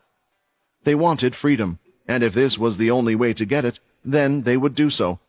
The others that were on the fence or against the idea did understand what Paul must have gone through. It was quite clear that if the deal wasn't struck, then all of them would be used as food by now. With no choice, they too were willing to be turned. There was no time to waste, and Quinn got to work straight away. "Paul, Leo, out of this group, I think it would be best if you select 10 of those that you trust most. I believe that they will be able to grow quite well under you," Quinn commanded. The reason for thinking this was one of the knight's skills in the system. "Knight's command. A vampire knight can form a squad of 10 vampires under himself. For those under the vampire knight, their skills and strength will be increased by 10%. "Leo, also about what we talked about before. Maybe it's time to put that theory to the test. If these humans have been turned into vampires, perhaps they can learn ki? Try to select those that have the most potential." With the orders made, Leo took 10 people with him. He selected those with the strongest aura of ki. Paul followed after. As for the rest, Quinn wanted to wait and see what would happen first. Leo started to turn them one by one, activating the ritual. Everyone watched the person in front of them scream in pain as they were being turned. It had put some of those off, but when they realized they were completely fine after, it calmed their nerves a little. Everyone so far has turned into either a vampire or a halfling. And then when Leo turned the very last one, they too turned into a vampire. Was my assumption correct? If the others turn people, they will turn into the same class that created them. Maybe if Alex does turn someone, they too will become a blood fairy? Of course, Vincent didn't know the answer, as the system seemed to be doing its own thing, which didn't follow the normal rules as he had learnt. Next, it was Paul's turn, and in his group, Ashley stood proud, being the first to be turned. Then it was time for the rest to follow. Just like Leo, everyone had turned into a halfling or a vampire. Those that were turned into vampires were told to step to the side, as Quinn would use them to turn others as well. But before that, it was finally his turn. While turning others, Quinn didn't want to use his slots, so he planned to only turn 20 more people. This way, he would still have 20 slots left. If need be, he would turn the rest over after. So far, everything had gone well until the 9th person. The 9th person was wriggling around on the floor for far longer than the rest. He was screaming louder than the others before him. The skin on his whole body was shrinking. His facial features were becoming more prominent, and his hair was falling out. This guy, is he turning into a bloodsucker? But how? Quinn thought in a panic.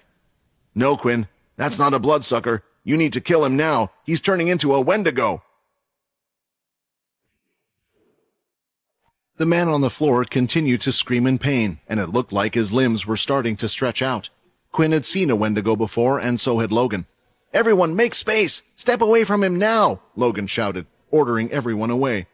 All who knew him were aware that Logan only spoke when necessary, so seeing him so agitated, they immediately started helping with clearing the group of people by making them stand against the side of the walls. Vincent, are you sure? Is there really no way to reverse the process or to at least stop his evolution process? Unfortunately, Vincent remained silent in front of Quinn's cries and pleas, making it clear that killing him would be the only option. Fine, but what if I capture him? Don't you think if I restrain him, we can look for a way in the future? Quinn suggested in desperation. No! Vincent shouted back in frustration. I'm sorry, Quinn, but there is absolutely no way to reverse an evolution once it has begun, and you won't be able to change them afterward. I tried more times than you can imagine, and not once did I even come close to success. What makes you think you can? I know you don't mean to be, but you're actually being selfish to that person. Wendigos are creatures that feed on human flesh. Every second of their life they are under the constant pain of starvation, yet they're undead creatures who can't be sated no matter how much they eat. The best thing to do is to finish him off, for your sake as much as his. Paul, who was standing by the side with the others, was stunned. He too recognized what the creature was, as they had met with them when they first arrived on this planet. Quinn's hesitation had allowed the transformation to be completed, and the Wendigo stood up. The tall creature immediately turned its head towards Syl and Logan and let out a mighty scream as it launched towards them. However, Quinn appeared before them to protect them. I'm so sorry, Quinn apologized, as he sliced at the Wendigo's head with his hand laced in key. The next moment, the head fell to the floor, with its body soon after. Some of the 10th family members are frightened of you. Minus 200 reputation points. He had already expected this type of repercussion. Now that the first batch of soldiers had been turned, they were members of the 10th family, so it was only natural for his reputation to go down after losing their respect. You don't understand. I didn't want to do this. Quinn wanted to explain his actions, that he had no other choice, but before he got the chance, someone else had something to say. Quinn! Paul shouted as he stormed towards him. These people trusted you, and now you killed their companion just like that. My men! Clenching his fist, it looked like Paul was about to punch him, but before he could do something he would come to regret, he felt a sword being placed against his throat. Remember who you work for now, Leo admonished his fellow vampire knight. Who was the one who saved your life and that of the soldiers before you? It was Quinn, the one you swore to protect when accepting your new role. You, as an ex-general, should know better than to let your emotions get the better of you. Take a look at him. Does it look like he wanted to do what he did? When Quinn lifted his head, Paul could see that Quinn's eyes were filled with sadness. There weren't any tears coming out of them, but he could tell that he had taken no pleasure in doing what he did and had merely acted out of necessity. Nevertheless, it didn't matter how sorry Quinn felt about the deed. The others were now afraid of being turned. They all thought that by getting turned, they would get to live longer, but apparently the process wasn't as risk-free as they had believed. Quinn needed to do something to calm their hearts and change their opinion, and he had to do it quickly. I'm sorry, everyone. Quinn apologized by bowing down in front of them. I should have been up front and clear about it. As you saw, some of your colleagues have become halflings, whereas others have become vampires after turning. It's a random chance for you to become one or the other, and although those two are the most likely evolutions you will undergo, there is also a slight chance that you can turn into something else entirely. The thing your friend became is called a Wendigo. They are beasts who feed on human flesh and are in constant pain due to hunger. Unfortunately, the changes are irrevocable. Please believe me when I say I only did it because there really was no other way. Had I not intervened, he would have started attacking those around him to satisfy his never-ending hunger. I did what I had to do before he could start a bloodbath. I won't force any of you to turn if you don't want to. However, you should also be aware of the consequences if you wish to remain human. If I don't attempt to turn you, then the only thing waiting for you is death. It might not be today or tomorrow, but don't forget, You're in the vampire world now. You must have experienced it already. They all pretty much regard humans as nothing more than walking juice boxes. The deal that I've struck allows me to take you in, but if you wish to leave, you can only do so after turning. The very best case scenario for a human being will be to die on this planet of old age. By turning you, you will get another chance to fight. Isn't that why you joined the military? To fight, not just for yourself, but also for your family? This will be the only way you will get a chance to see them in the future. I promise you all, even if you die, be it today or in the future, I will make sure that your families back home will be supported for the rest of their lives. Although his speech touched them, it was still hard to feel convinced after what had just happened. The chance might be small, but nobody was eager to take it. It was one thing to do in battle, but an entirely different thing to be struck down after becoming a beast. Still, Quinn's appeal to think about their families did give them a new resolve. The mere thought of their loved ones had been the only thing allowing them to endure rotting in their cells in the meantime, daydreaming about what they would do if they could only get one more day with them. "How can you promise us that?" one of the human soldiers shouted. "How can you promise to look after our families? You're not the supreme commander, Oscar. You might be a king or whatever here in this castle, but that doesn't mean you have any power outside of here." "But he does," Paul stepped in, after having calmed down. Seeing his stabilized aura, Leo retracted his sword. "I don't just work for a nobody. The person you are all currently looking at is not only a family leader in the vampire world, but also one of the great powers in our human world. He is in charge of one of the great factions, comparable to the Big Four. You might be surprised to learn that a lot has happened while you were imprisoned here. Quinn Talon is now one of the world leaders." Many of them couldn't keep their mouths shut after hearing what Paul had just revealed. If it had come from any other person, they would have called them a liar, but this was their general. "I knew you wouldn't follow just anybody," Ashley said with a smile. After much debate and learning some facts, slowly, a few more came to volunteer to be turned. This time, though, Quinn took a step back and allowed those who had successfully turned into vampires to do the turning. Then, those who then turned into vampires could do the same to others. Eventually, Quinn had to step in once in a while, whenever the chain of turning got broken. As soon as another vampire appeared, a new chain began. This way they were lucky enough not to encounter any other major hiccups. The soldiers under Paul's command were all strong, so most of them had successfully turned into vampires rather than halflings, and in the end, Quinn still had 15 slots left after everyone had been successfully turned. "Paul, it's been a long day. Please see to it that your guys find their lodging," Quinn requested, and his vampire knight did as he was told. The 10 that Leo took in and the 10 that Paul took in were permitted to reside in the castle. As for the rest, they were free to pick out any of the mansions and large houses in the inner castle area. Most of the soldiers chose to stay in groups and live in large houses together. This meant that plenty of houses remained available in the inner area. As for getting them settled and learning about their new bodies, Quinn delegated that task to Timmy and Xander. The two would give everyone briefings about when blood would be delivered, how much and how often to take it, and other things they should be aware of. It would be a while until they got used to their new routine, but the good thing was that they were all used to taking orders as soldiers. This made it easy for Quinn to leave most of the day-to-day stuff to the duo. The day was nearly over, and although Quinn wanted to just rest, he decided to do that in one of the training rooms. He knew he wouldn't be able to sleep after what had happened today, and the best thing to calm him down was to let out the pent-up frustration. "Shit, that never happened before, so I thought it might never happen," Quinn thought in frustration. "You're being hard on yourself, Quinn." Vincent came to console him. "Honestly, to have only one person turn bad for a group that size is quite a success. Your plan to make the newly awakened vampires start turning humans as a sort of chain was quite ingenious, if you ask me." "That's not the problem," Quinn argued. "You know, when he turned and I had to kill him, my first thought wasn't how sorry I was to take his life. No, it was, thankfully it wasn't one of my friends. At least it happened to him and not them. I can't help but hate myself for thinking that." Just then, the training room door opened, and the one who had entered was none other than Aaron. "I forgot that there might be others that use this place," she stated as she continued to nonchalantly walk in. Quinn turned his head but didn't reply, and just looked at Aaron for a while. She continued to walk forward until she was right in his face.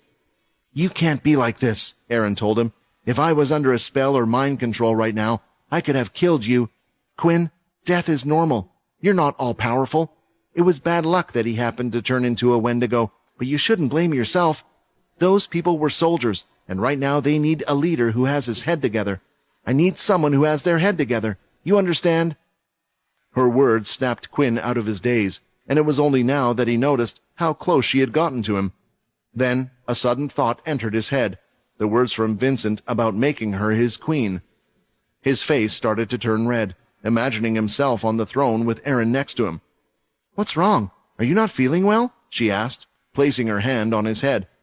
No, He got cut off by the sound of the door to the training room opening. "Oh, I'm sorry. I didn't know someone else was here. I'm sorry for interrupting you two." On the other side of the door, Layla quickly shut it as she experienced a sharp pain in her heart. What was that? Layla tried to think, yet her heart was beating fast enough to make her worry it would jump out of her chest. She had her hand around his face. Were the two of them about to kiss? Layla had only seen a glimpse of the two of them, and they had been standing far away, yet her mind was in turmoil. Her imagination tricked herself into believing that she had seen Aaron with her hand around Quinn's cheek, with Layla coming in at just the perfect moment to interrupt something important. Those two, well, they would suit each other. I mean, she's special compared to me. What have I even done for Quinn lately? She sulked, and soon she felt something running down her cheek. Wiping it away, she tried hard to compose herself. Suddenly, the sliding doors behind her opened, and she lost her footing, falling backward, but she felt someone grab her just before hitting the floor. "Hey, easy there, Layla. So you were the one we just saw," Quinn stated as he propped her back up on her feet. Aaron, who was also there, walked past, and while doing so, punched her on the shoulder. "I have no interest in him, so go for it," she whispered into the other girl's ear, and continued walking away. Why would she say that? Didn't these two... "Did you want to see me?" Quinn asked, as he had never seen Layla before in the training room. What's even more surprising was the fact that Sia, who was usually stuck at her hip, was nowhere to be seen. Honestly, Quinn and Layla used to be a lot closer since the Sia incident. Unfortunately, he just didn't feel too comfortable around Layla's new BFF, which had resulted in him approaching Layla a lot less recently. "Yeah," she replied, twirling her hair. She thought it would make her less nervous as long as she had something to play with. I saw that the incident earlier got you down, so I thought you might need someone to talk to." "Was it that obvious?" Quinn sulked. "Thanks for worrying about me. Actually, Erin came to me to give me a pep talk. Well, her version of it anyway. Don't worry, I won't lose focus. However, since you're already here, why don't the two of us have a little talk? It's been a bit since our last chat." Although Quinn suggested this quite naturally, there was another reason he had been avoiding Layla, and he thought what better time to speak to her about it than now. After Quinn suggested going somewhere else, Layla started following him. However, since it seemed like he was about to head to one of the bedrooms, she quickly suggested going to the dining hall.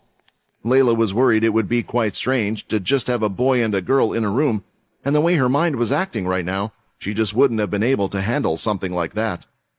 The dining hall was completely empty, as it was already quite late at night.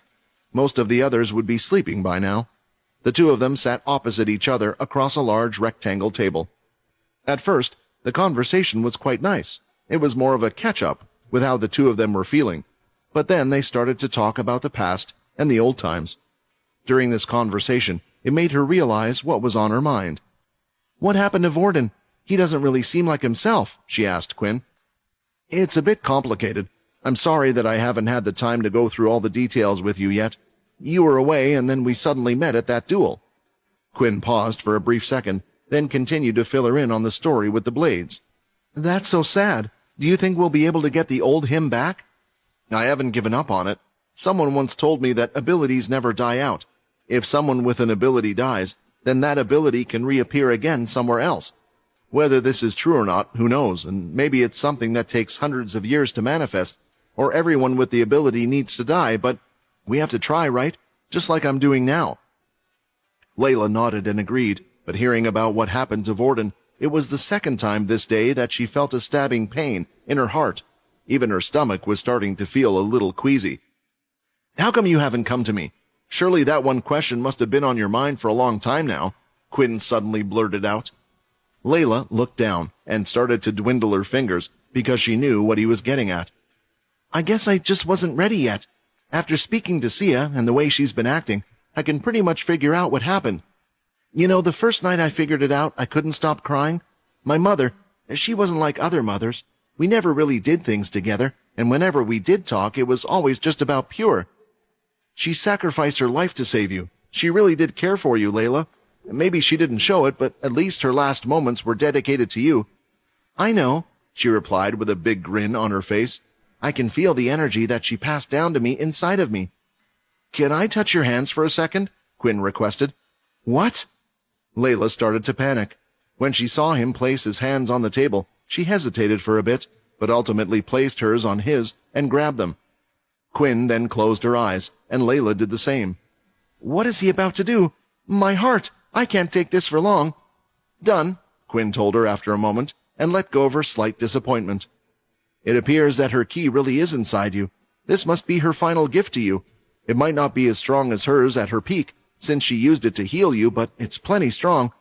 Say, what are you going to do after this? Do you plan to head back to Pure? Quinn wondered. I intend to go to Pure, but I have no plans to stay there. My mother was one of the founders of Pure, but she never told me her reason.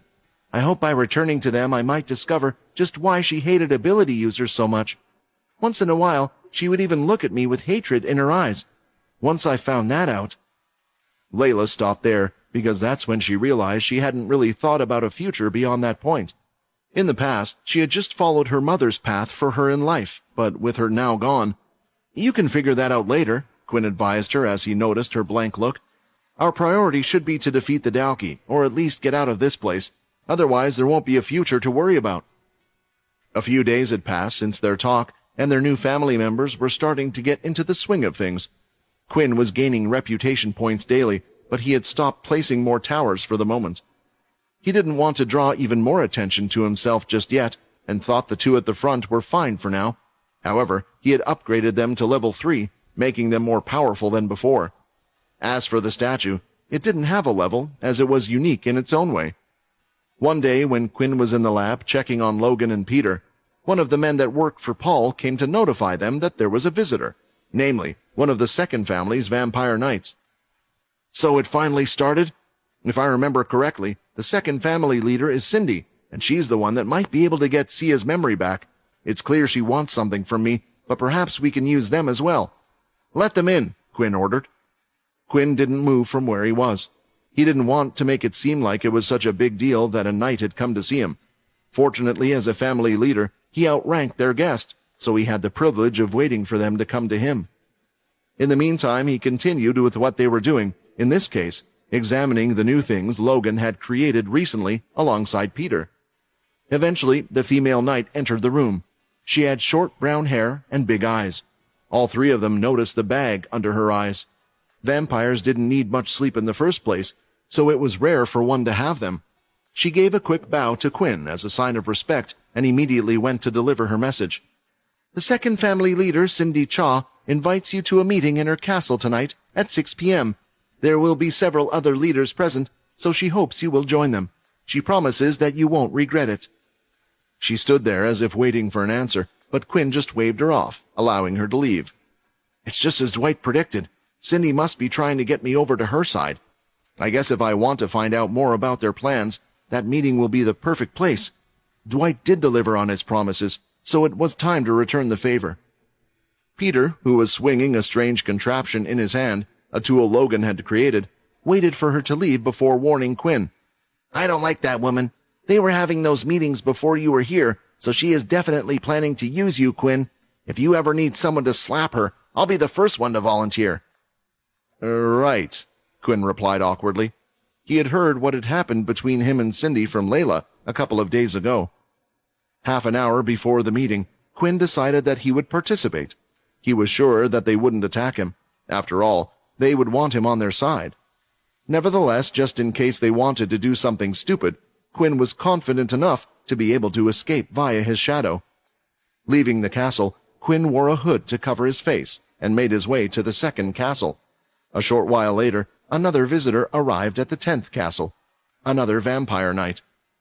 When she entered the castle, the first person she asked to meet wasn't Quinn, but Leo. One of the soldiers went to fetch him. "I didn't expect to meet you again so soon. Did you come here for that duel?" Leo asked. "Actually, I'm here to see my brother," Silver replied. Ever since his talk with Dwight, Quinn had been wondering which of the two groups would approach him first. He had even started to worry a bit since the day of the king's burial was closing in, but neither one had contacted him yet. Without any new information, he had also naturally abstained from visiting the vampire knight.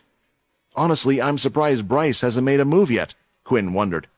"It's unlikely he will try to pull something off. Bryce is a lot of things, but he's also a man known for following the rules. In that regard, the other leaders actually respect him. Unfortunately, that also makes him a viable candidate. A leader who follows the rules is also something the current leaders will want to see on the throne. If there was any evidence that he had something to do with some sort of actions that were outside of the scope of the rules, it would ruin his chances significantly," Vincent explained. Still, Quinn's uneasy feelings didn't get better from this. The tension remained that everything was going to pop off once a new king was elected.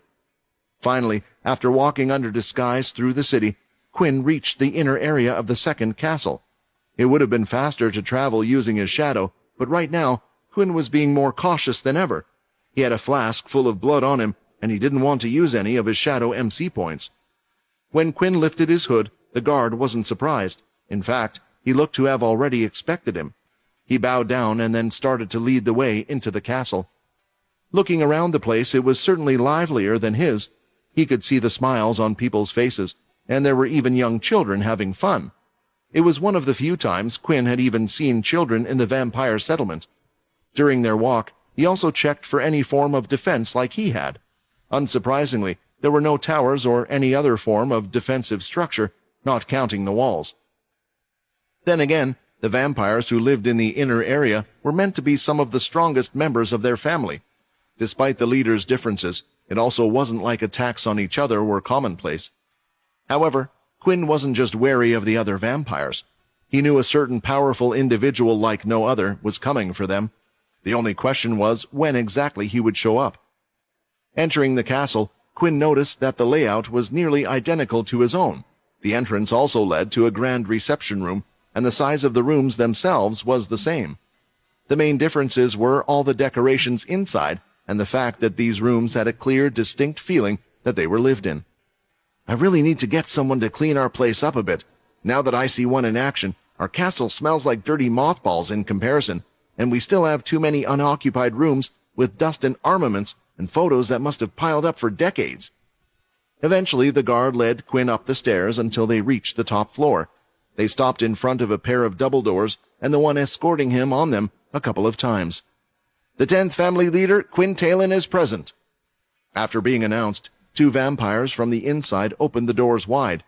Cindy Cha, leader of the second family and the one who had invited Quinn, was on the other side, a cup of tea in hand, a smile on her lips. She was wearing a large black dress in a Victorian style that wouldn't look out of place at a ball. "You certainly look different from the last time I saw you," she greeted Quinn. "I'm looking forward to talking with you face to face. Last time there was, unfortunately, no opportunity for that."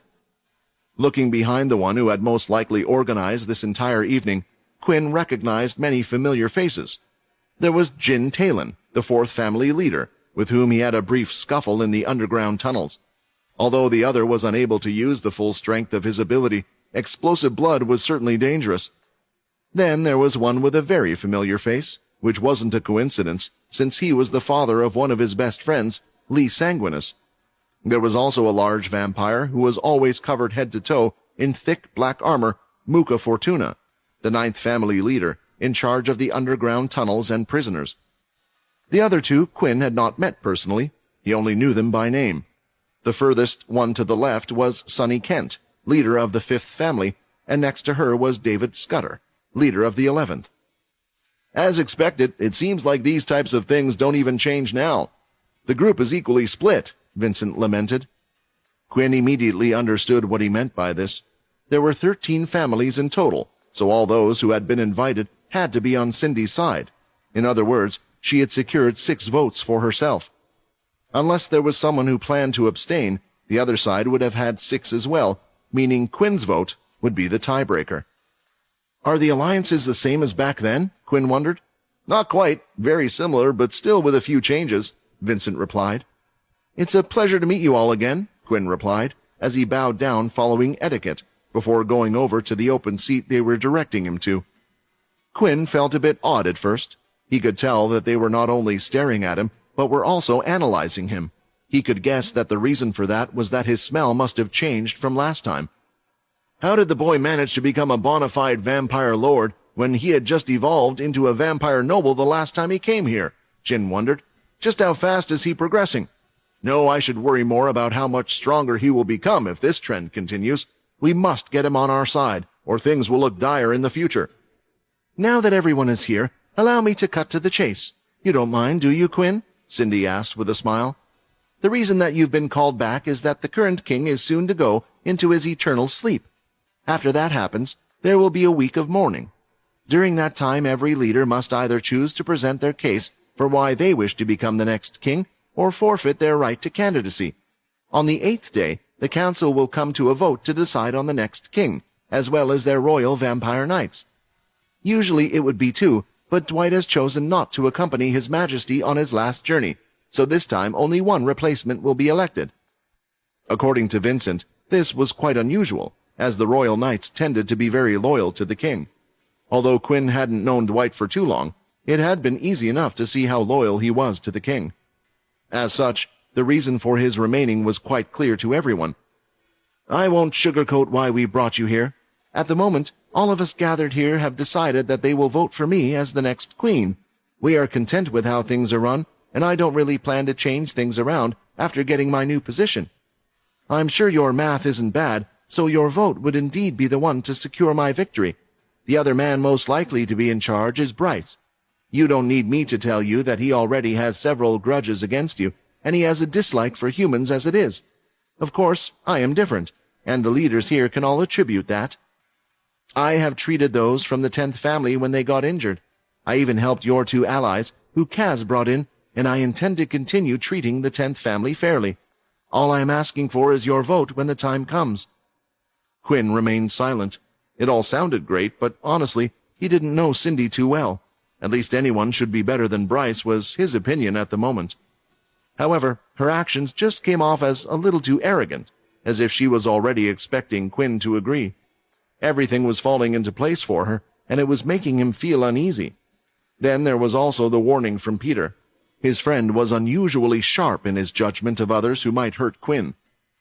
Should a new king or queen really be selected at this time? Quinn questioned.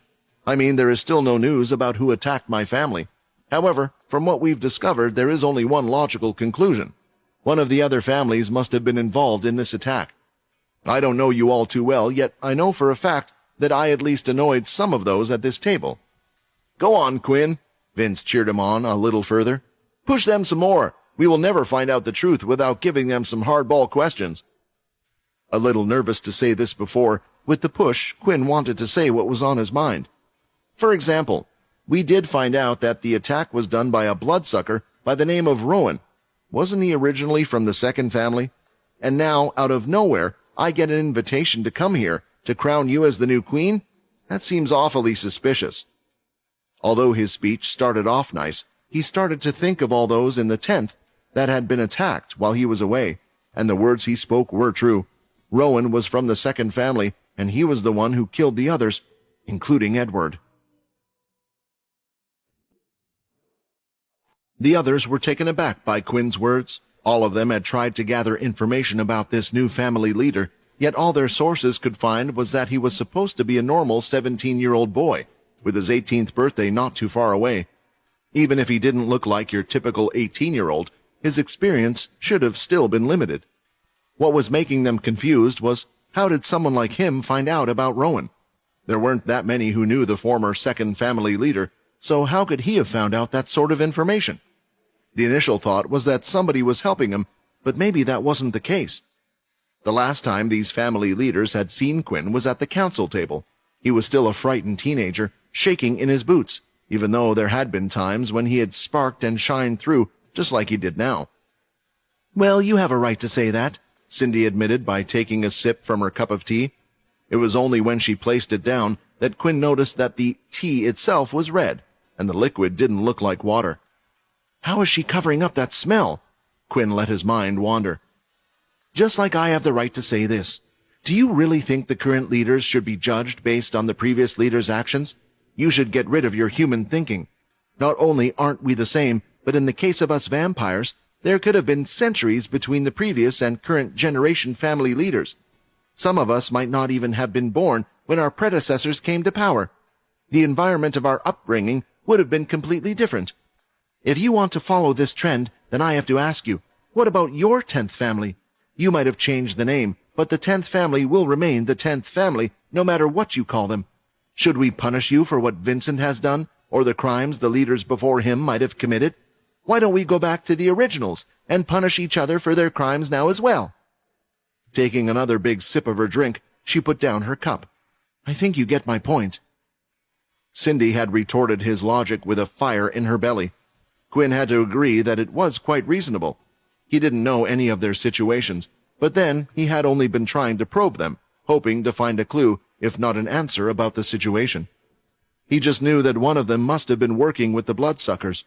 As a former member of the second family, the current family leader had naturally been his prime candidate. Quinn, we're aware that this wasn't the most welcoming of meetings, Muka spoke. I apologize for that. A lot of us leaders have high pride, and we already get compared to our predecessors internally. However, Cindy had a point. Although we might follow in the footsteps of others, everyone is responsible for their own choices. As for me, I want to find out the truth just like Dwight. Remember when you came the time before? My knights had been killed, Vex had been interrogated, and the influence skill had been used on him. The reason why I'm telling you all this is that I'm convinced that the one responsible isn't anyone in this room, and that includes you. If I had to put my life on it, my guess would be Bryce. No matter the cost, that man cannot become the next king. Muka was clenching his fist, and his words were spoken with conviction. Honestly, Quinn believed his words a lot more than Cindy's. I haven't made a decision just yet, but I do agree with your points. Honestly, my decision will be based on what's best for the 10th family. You are asking me to do something that I might regret in the future, so in return, I at least want to get something out of it now, Quinn demanded. Aren't you the feisty one? David was enraged, and his tone made it clear he was ready for a fight. However, when all the other leaders stared at him, he quickly sat back down. Fine, speak up. What do you want? As long as you aren't asking for too much, we should be able to accommodate you. Firstly, protection. It's no secret that my 10th family still gets treated poorly, including those living in the pooling area. I've received some reports, and they are shocking to say the least. I want all of your family members to immediately stop discriminating against them, including those in the pooling area. Should there be any incidents involving the 10th family that require punishment, be it in the past or future, I want you to leave the punishment up to me. There were a few looks between the other leaders, honestly leaving their people in the hands of another family. They wondered how their families would view them. I'm not asking for you to let me decide everything on my own. If it's an incident involving both our families, I'll be happy to decide what is fair together, Quinn clarified. As long as it's a case-by-case basis, then I think we can agree to your deal, Muka suggested, especially those that have been punished enough to be sent to prison. I will definitely be able to hand over those criminals to you. Boy, just what are you thinking? Vincent wondered where he was going with this. There were 2 reasons for Quinn to make this request. Soon, those in the 10th family would start to be treated better, and it would be through their actions. This should lead to some nice reputation points, allowing him to further upgrade his defenses. As for turning the criminals to him, there were times when the punishment was eternal slumber or imprisonment for life. Quinn wanted to check if they might have been judged too harshly in some cases. If so, he could lessen the punishment and add to his force. Naturally, if he had to agree that the punishment was fitting, he could at least use the skill Shadow Eater on them, so they would help him improve his shadow ability. He knew it was quite harsh to make the vampires suffer through such a thing, but with Arthur arriving, someone who had been doing this for thousands of years, how could he ever hope to match up to him without getting his hands dirty? Are there any more requests? Cindy asked, as if she thought he had already tried his luck with the first one. Yes, although the next one is far simpler, and it actually involves you personally, Quinn answered. I've been told a bit about your ability, that you are supposed to be able to reverse time on a certain body part up to a certain degree. I have someone whose memories have been wiped, so I was hoping that you could help in that regard." Cindy didn't reply immediately, and instead looked into her drink, which was now empty. She stood up and walked over to Quinn, offering her hand. "I agree. As long as you give us that vote, then your 2 requests will be honored. Feel free to send them over whenever you like." Although Quinn didn't want to make a deal that he might later break, he needed to gain her cooperation. He couldn't allow Bryce to end up as king, so in the end he might actually end up giving her his vote anyway. He shook her hand, and with that, the meeting had concluded. "As long as no problems arise between now and when the voting starts, this will be our last meeting, Quinn. Whatever you do, be careful to survive until then," Cindy told him as he was the last to leave. Quinn was unsure if it meant to be a threat or if she was genuinely concerned. Before he had a chance to clarify, the doors had already closed behind him. Soon after leaving the place, one of the leaders who were present in the room approached Quinn just outside the castle, away from the others. He was the one that stayed silent during the whole meeting. It was Fex's father, Lee. "Quinn, there is something we need to talk about, something I was unable to say to you before," Lee spoke. "Thank you. Thank you for doing everything you could to save Fex." He didn't bow down. Quinn supposed he was too prideful for that, but he didn't care. This was enough. "It's fine. Fex is a good friend, and I treat him like family." "How is Fex doing, anyway?" Quinn asked. "How long have I been here?" he wondered. His head had been ringing with pain upon waking up. It had been dull but constant, without any signs of stopping any time soon. No matter how hard he tried to think about how he got into his current situation, he was unable to remember a single thing from before he woke up. Fighting through the ringing pain, he eventually managed to open his eyes. At first, he had seen absolutely nothing. His eyes needed time to adjust to their surroundings. His vision was slightly altered, which could only mean one thing. Right now, he was in a completely pitch-black room. It took quite a bit of time before he started to be able to make out the silhouettes of the things around him. Still, it was a far cry from him being able to see during the day. "Where exactly am I? How did I get here?" As the ringing suddenly started to dull, he attempted to move his hands. Unfortunately, he quickly realized that they were heavier than they should be. His attempt resulted in the sound of metal scraping across the floor. Moving the other hand and his legs resulted in the same thing happening. He was completely chained up. "Ah!"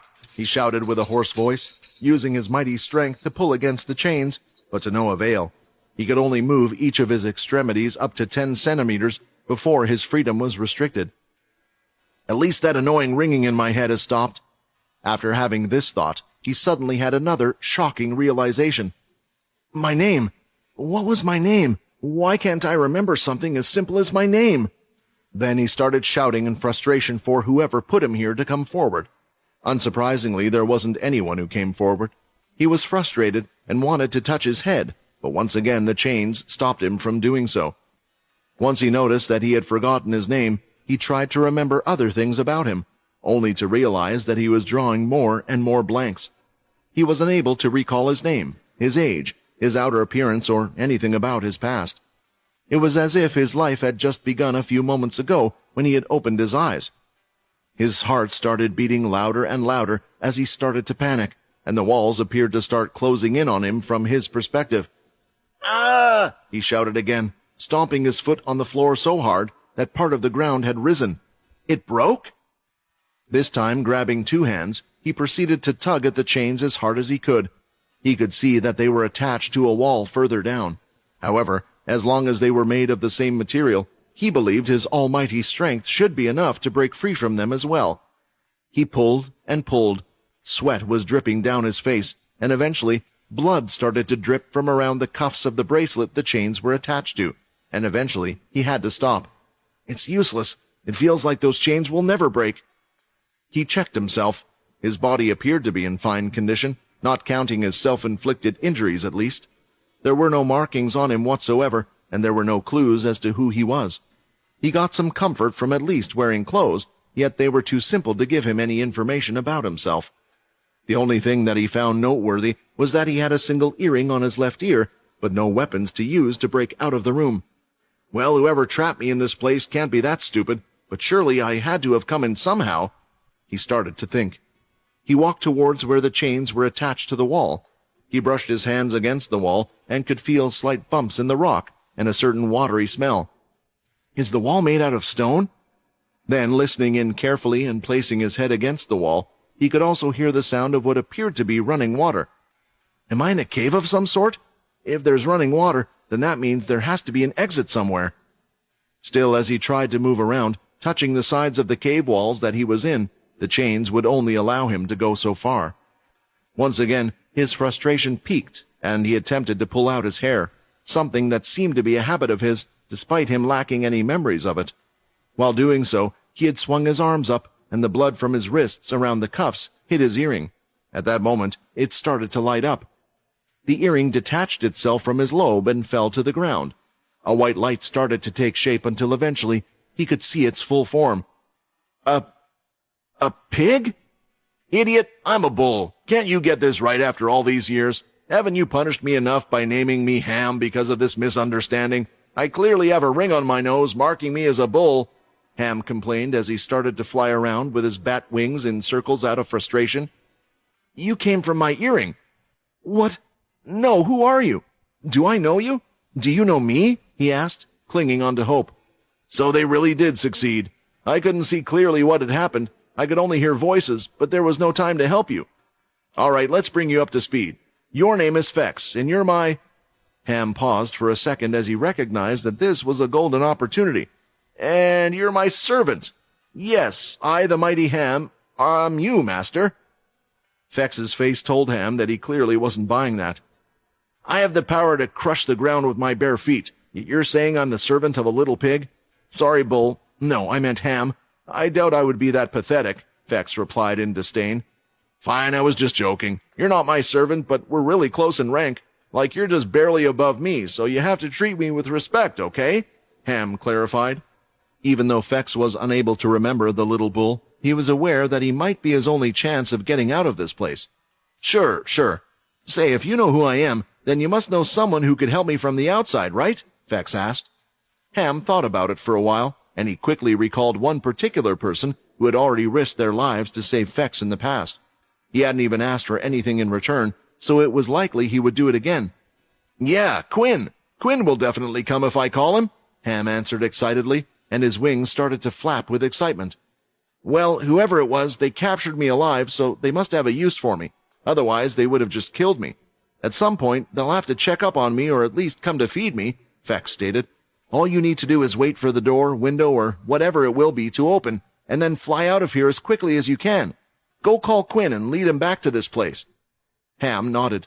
For once his master was relying on him, and he would do whatever he could to help. The two of them waited patiently to proceed with their plan. They were unable to tell just how long they had waited and how much longer they would have to.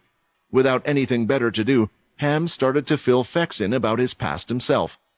Eventually, Fex's hearing allowed him to hear the sound of approaching footsteps somewhere, but in the cave it was hard to locate. Ham immediately flew upward, so he would soon be outside the newcomer's perception. Soon enough, a part of the cave wall moved to the side.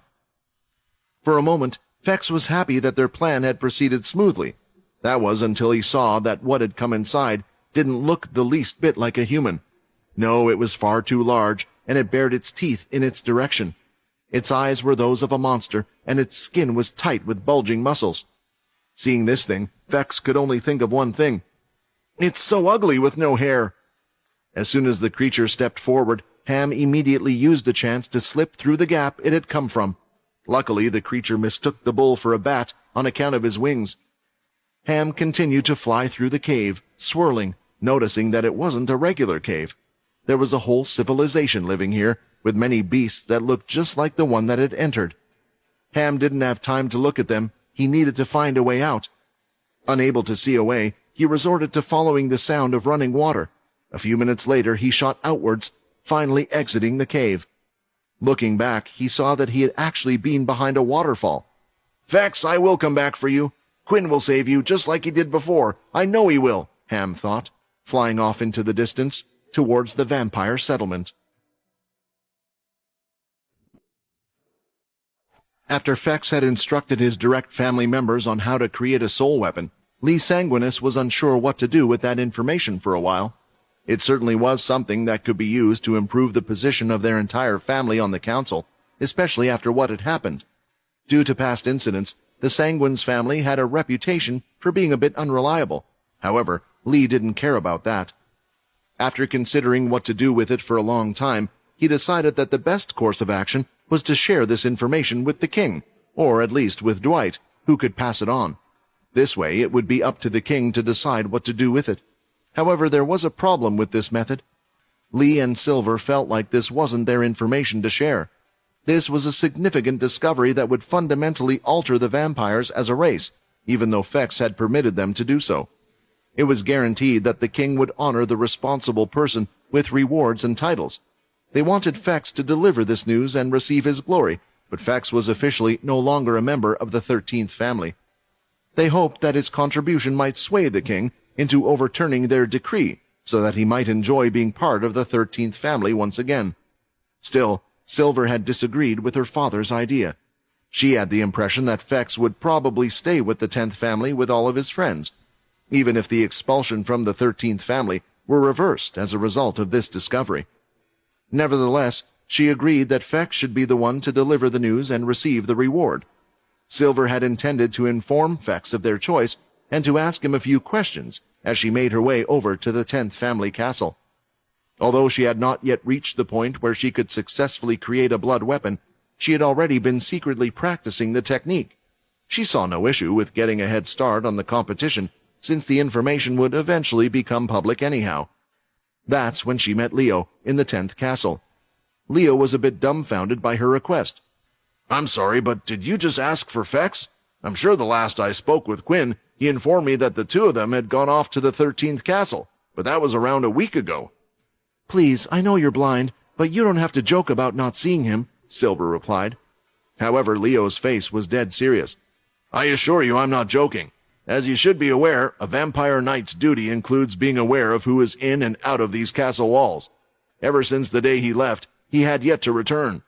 Quinn mentioned that he might enjoy staying with his family for a while, so we've been under the impression he was with you, but it appears that's not the case?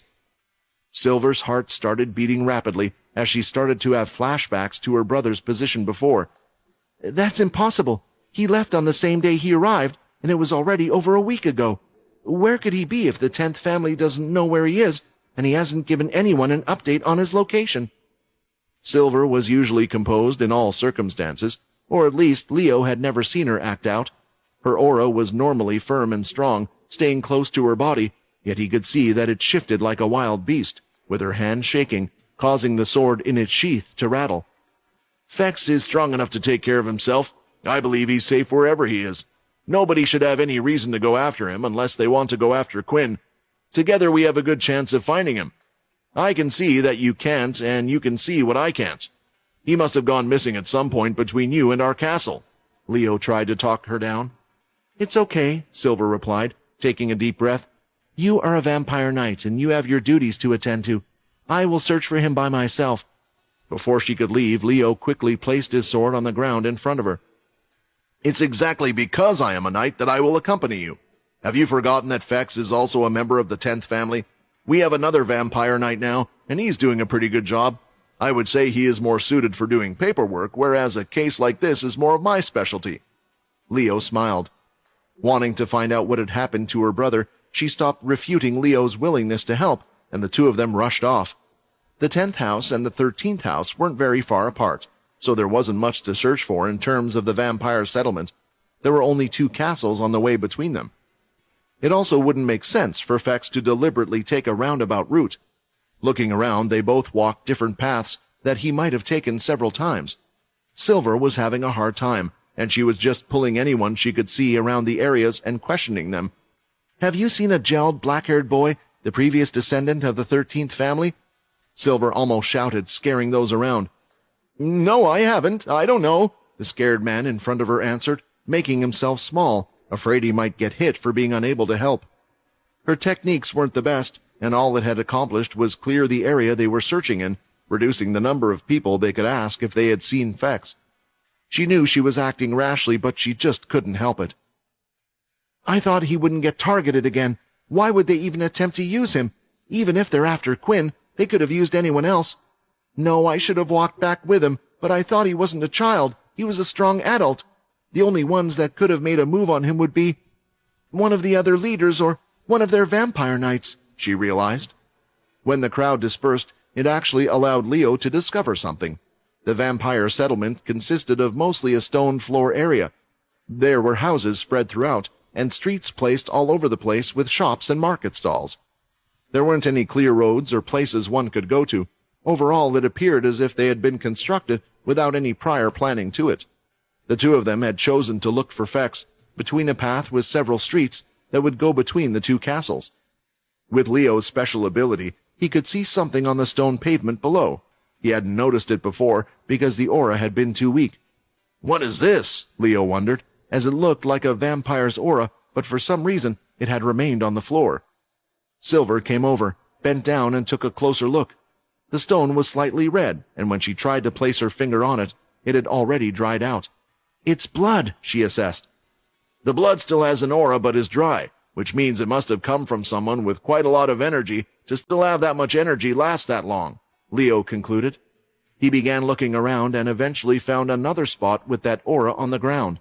It eventually led the two down a dark hallway between several houses, following them like breadcrumbs. It was already dark thanks to no sunlight, but the houses had covered every little light source with beast crystals and more. Your aura tells me that you want to immediately rush in, but it would be more fruitful if you allow me to go in first, in case they are in a special place, Leo advised, slowly walking inside. Silver forced herself to fight her wish to rush in. She endured the wait for half a minute before she slowly followed behind him. The aura on the floor and the blood splatters grew increasingly larger until Leo could finally make out the source of the aura. He put his sword away after turning a corner through the alleyway. Who would do this? Leo thought. When Silver looked at who it was, she too couldn't believe someone could do this. A body had been spread around on one of the alleyway walls, pinned against the back of a house. Both hands and legs had been hammered in to prevent it from falling. The blood was dripping from each wound, and it looked like they were unable to heal. She's still alive. Quick, get someone to help us heal her while I help her down, Leo instructed, as he chopped the large head off the nail, and then the two of them had no choice but to pull her off. It must have hurt immensely, but there were no cries of pain due to how close to death the person already was. When Silver brushed the bloody hair away from her face, she recognized who it was. Kaz? It came as a surprise when they discovered Kaz instead of Fex while searching, but in all honesty, Silver had been concerned that perhaps her brother had been the source of the blood trails. She was a little relieved after seeing Kaz the way she was. Soon, though, her mind went back to being the vampire knight she was, following her duty as she should be. It looks like she's really badly hurt, and if she's still alive, she will need help immediately, Silver stated while looking at the amount of blood in the alleyway. In a situation like this, it would be best to take her to the first castle, since she belongs to that family to get treated. Especially since she's a vampire knight, it might be best to take her to the second family, but Bryce would raise a fuss if anyone did that, so the only choice is to take her back to the first. The only problem is...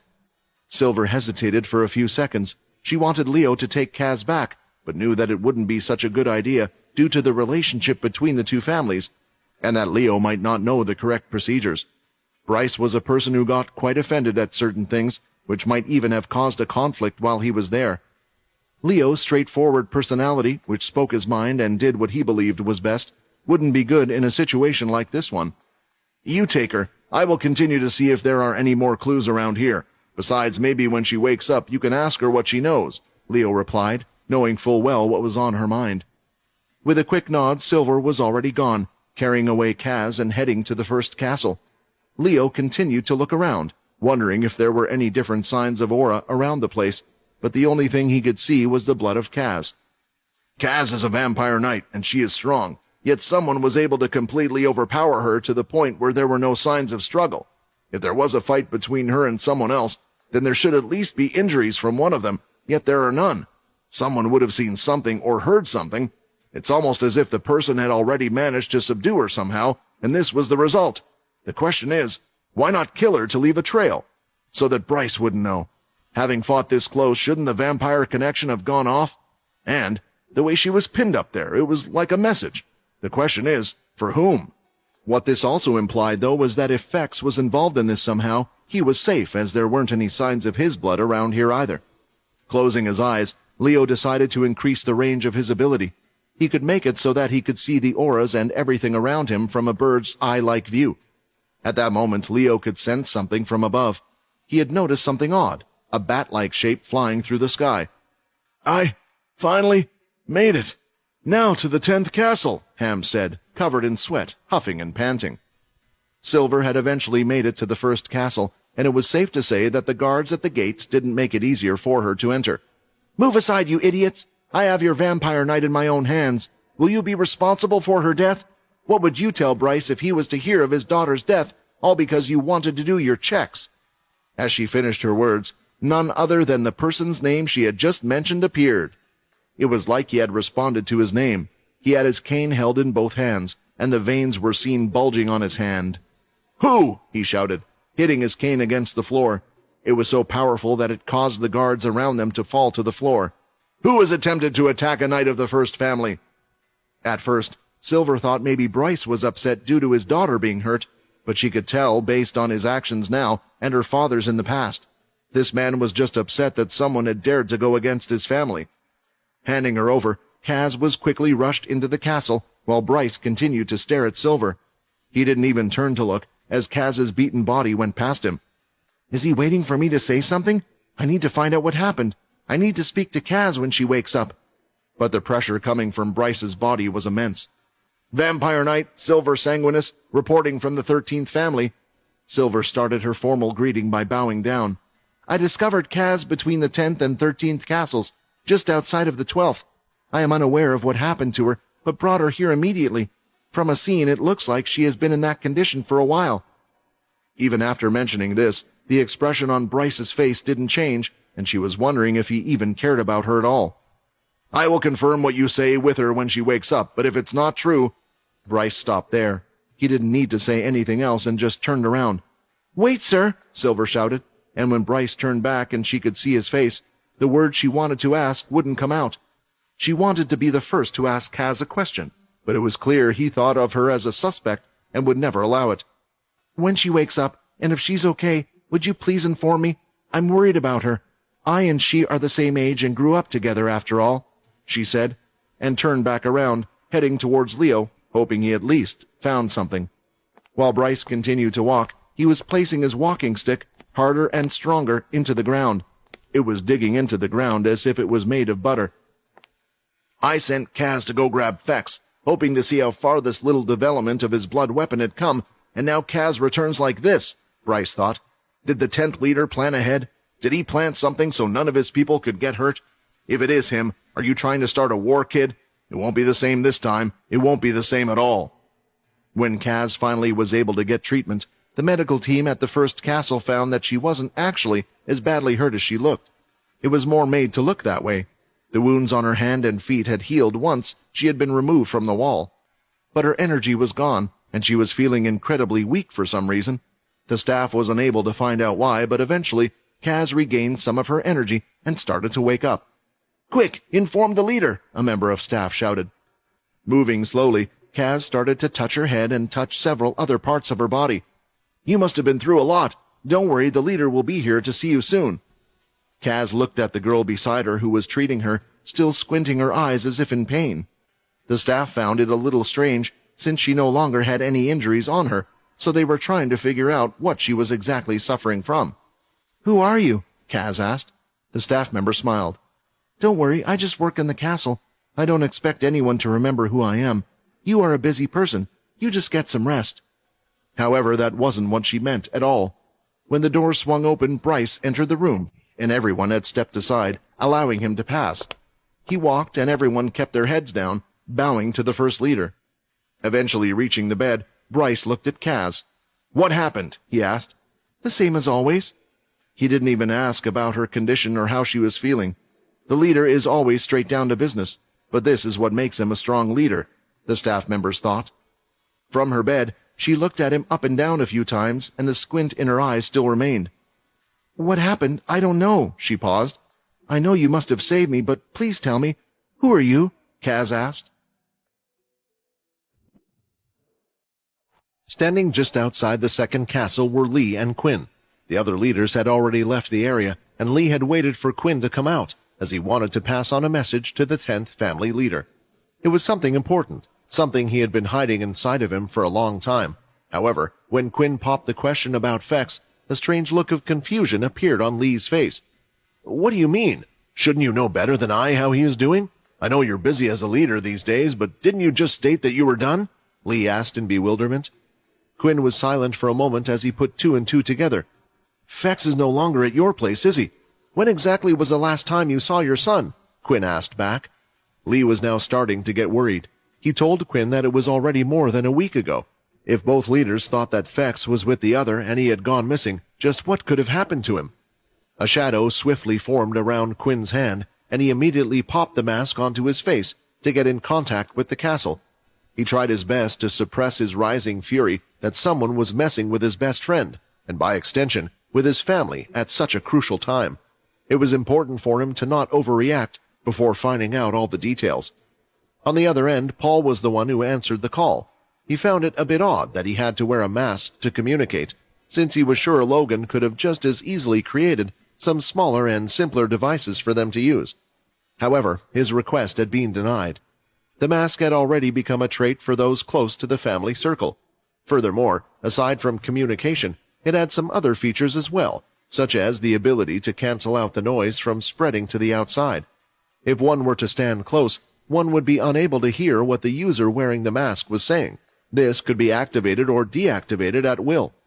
"Has there been any news in regards to Fex since he has gone to visit his family? For example, anyone that's seen him ever since?" Quinn asked. "Not quite the latter, but there was a silver-haired girl that had come to the castle earlier. She wanted to see him. Shortly after that, Leo told me to take charge since he accompanied her to investigate. They only set out a while ago. You just missed them. He hasn't reported back, so I doubt they've found anything yet," Paul answered. Hearing that Leo was on the case already alleviated Quinn's worries a little. He was the perfect man for tracking people with his ability. Nevertheless, Quinn couldn't figure out why someone would have gone after Fex. If it was to blackmail him, shouldn't they have contacted him by now? Perhaps this is a ploy against his dad, but Lee looks like he has been oblivious to Fex's disappearance up until a few moments ago. Who are they and what do they want then? Realizing just thinking wouldn't solve the problem, he called out to Leo through the mask. His vampire knight informed him that he was looking around the area with Silver, trying to find any clues, but they had been unsuccessful so far. "He's missing," Lee mumbled while clenching his fist. "Did someone go after him because of the blood weapon technique they discovered, or is this some ploy to influence the next king's election?" Lee thought. "Quinn, did Fex tell you or anyone else about the blood weapon technique he recently learned?" Lee asked Quinn, who had been busy fiddling with his mask. "No, I was the one who—" Quinn stopped for a second, as he realized there was one person that knew about it. Kaz! When Fex used the technique successfully, there was one time that Kaz saw him. "It has to be Bryce," Lee shouted. "He knows that I have already decided to cast my vote against him. If he knows about the blood technique, then he has two reasons to capture Fex. It's his way of telling me to vote for him, and he can get even more power for himself."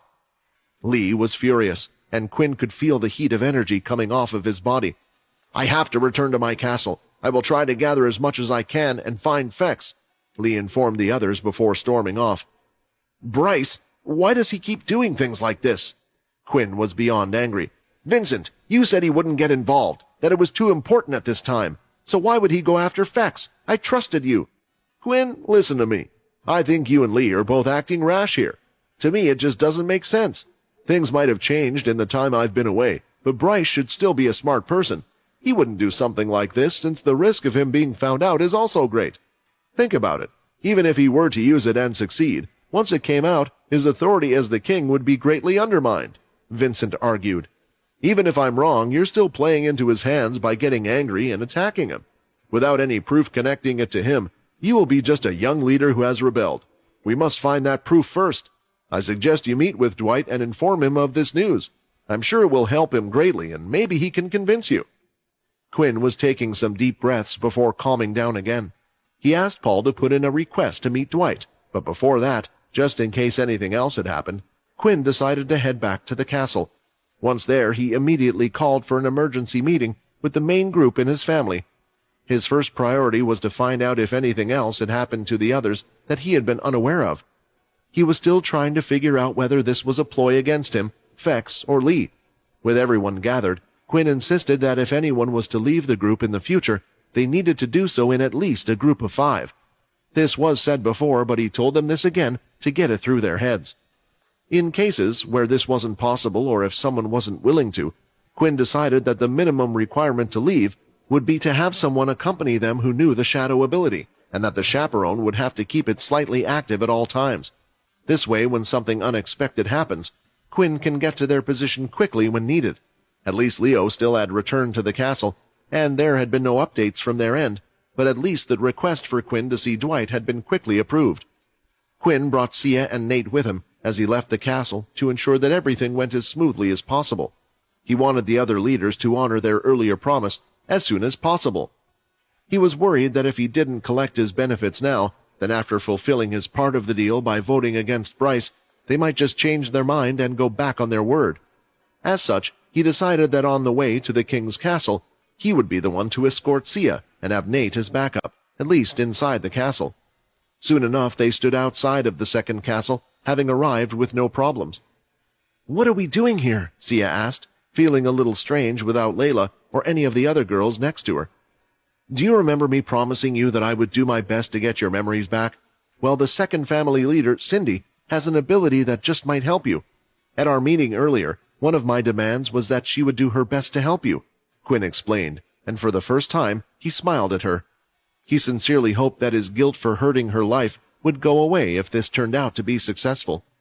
"Nate, I have to go, but remember, keep your shadow active at all times, and contact me via the mask if anything suspicious happens. Don't leave the castle until I return," Quinn ordered. Nate responded with a playful salute, and Quinn was off in his shadow. "Well, pretty lady, why don't we head inside?" Nate suggested playfully, placing his hand out towards the castle's entrance. Arriving at the king's castle, Quinn was forced to undergo the same procedure as last time, before the guards led him to the same dining room as before. As soon as the other guards had left, Quinn immediately told the royal vampire knight about Fex and what Lee believed to have happened. However, he didn't mention the blood weapon technique, only that Lee suspected Bryce might have done this to influence Lee's vote for the next king. "I see, but this doesn't sound like something Bryce would do at all," Dwight replied to Quinn's dismay. "I looked into him, especially since I suspected he had been working with the bloodsuckers. However, I found no such thing. I know you hate him, but blackmailing really isn't something that would work against the leaders. Honestly, I'm stumped as to why someone would have taken Fex. I know you're worried and wish to find him, and I hate to say this, but we need more information before we can go around pointing the finger, which is why I haven't done that myself either," Dwight explained. This type of answer wasn't good enough for Quinn, not when one of his best friends was involved. Since neither side had heard from him in more than a week, Quinn had the impression that the longer it went on, the less chance there was of them finding him. After exiting the king's castle, Quinn felt like the meeting had been nothing but a giant waste of time. He had been doing everything by following Vincent's advice so far because he felt the vampire by his side knew better, but now he was starting to have serious doubts about whether that was really the case or not. On his way out, he saw a large man in black armor, who appeared to have been waiting for him. It was the ninth leader, Muka Fortuna. "I have heard what has happened to Fex," Muka bowed. "I came here to meet you, Quinn. There isn't a doubt in my mind that the person who is behind this is Bryce. I know Dwight has his ways of doing things, but I feel like we are going to lose this battle if we are playing by the rules while our opponents aren't." Honestly, Quinn couldn't agree more, especially when the rules were working against him at the moment. "So what do you suggest?" Quinn asked. "Dwight needs evidence, and I can only imagine there has to be something in the first castle. Unfortunately, my skills, body frame, and abilities don't make me the ideal person for such a thing. You, on the other hand, were gifted the power of the shadow. Find the proof we require in the castle, and you might even come across Fex there," Muka suggested. "Don't listen to him, Quinn. Remember Dwight's words, don't trust anyone," Vincent warned. "Don't you find it awfully suspicious that he appeared just after you met with Dwight?" Quinn felt as though he was at a crossroads, because he had always been treated unfairly as a human and is now being treated the same as a vampire. He didn't want to be used as a mere pawn any longer, he would find out things himself. The second family was very welcoming to both Nate and Sia, despite their sudden arrival at such a late hour. It was quite clear they were outsiders, yet they were still greeted with waves and smiles. As they were being escorted through the inner castle area, more and more eyes from those living within fell on them. "This is great," Nate grinned as he waved back. He felt less like a chaperone who had tagged along, and more like a hero who had just slain a big monster threatening the populace. "Ugh, you're so predictable. You know, being desperate isn't going to help you get a girlfriend. We girls can sense that kind of thing. You being extra nice just makes you seem clingy and wrong," Sia commented on his behavior. However, Nate was currently too happy to let Sia's words bring his mood down. The grin on his face continued to grow. Several girls had already come up to him, handed him flowers, and some had even pecked him on the cheek. If anything, they were a little too welcoming, not that Nate was complaining. In fact, he was already looking forward to boasting about it to his friends once they returned. The two of them were aware that Quinn had made some type of deal with the second family leader. Based on their current treatment, they could only suspect that it would be to vote for her in the upcoming election. While looking around and passing through, Sia began to notice some things. Perhaps it was because she was actively ignoring the fool beside her, although he was actually the one who indirectly provided her with the hint. Nate's appearance was a stark contrast to the vampires. As they could see, the inner castle area housed many females, yet they appeared to lack any males.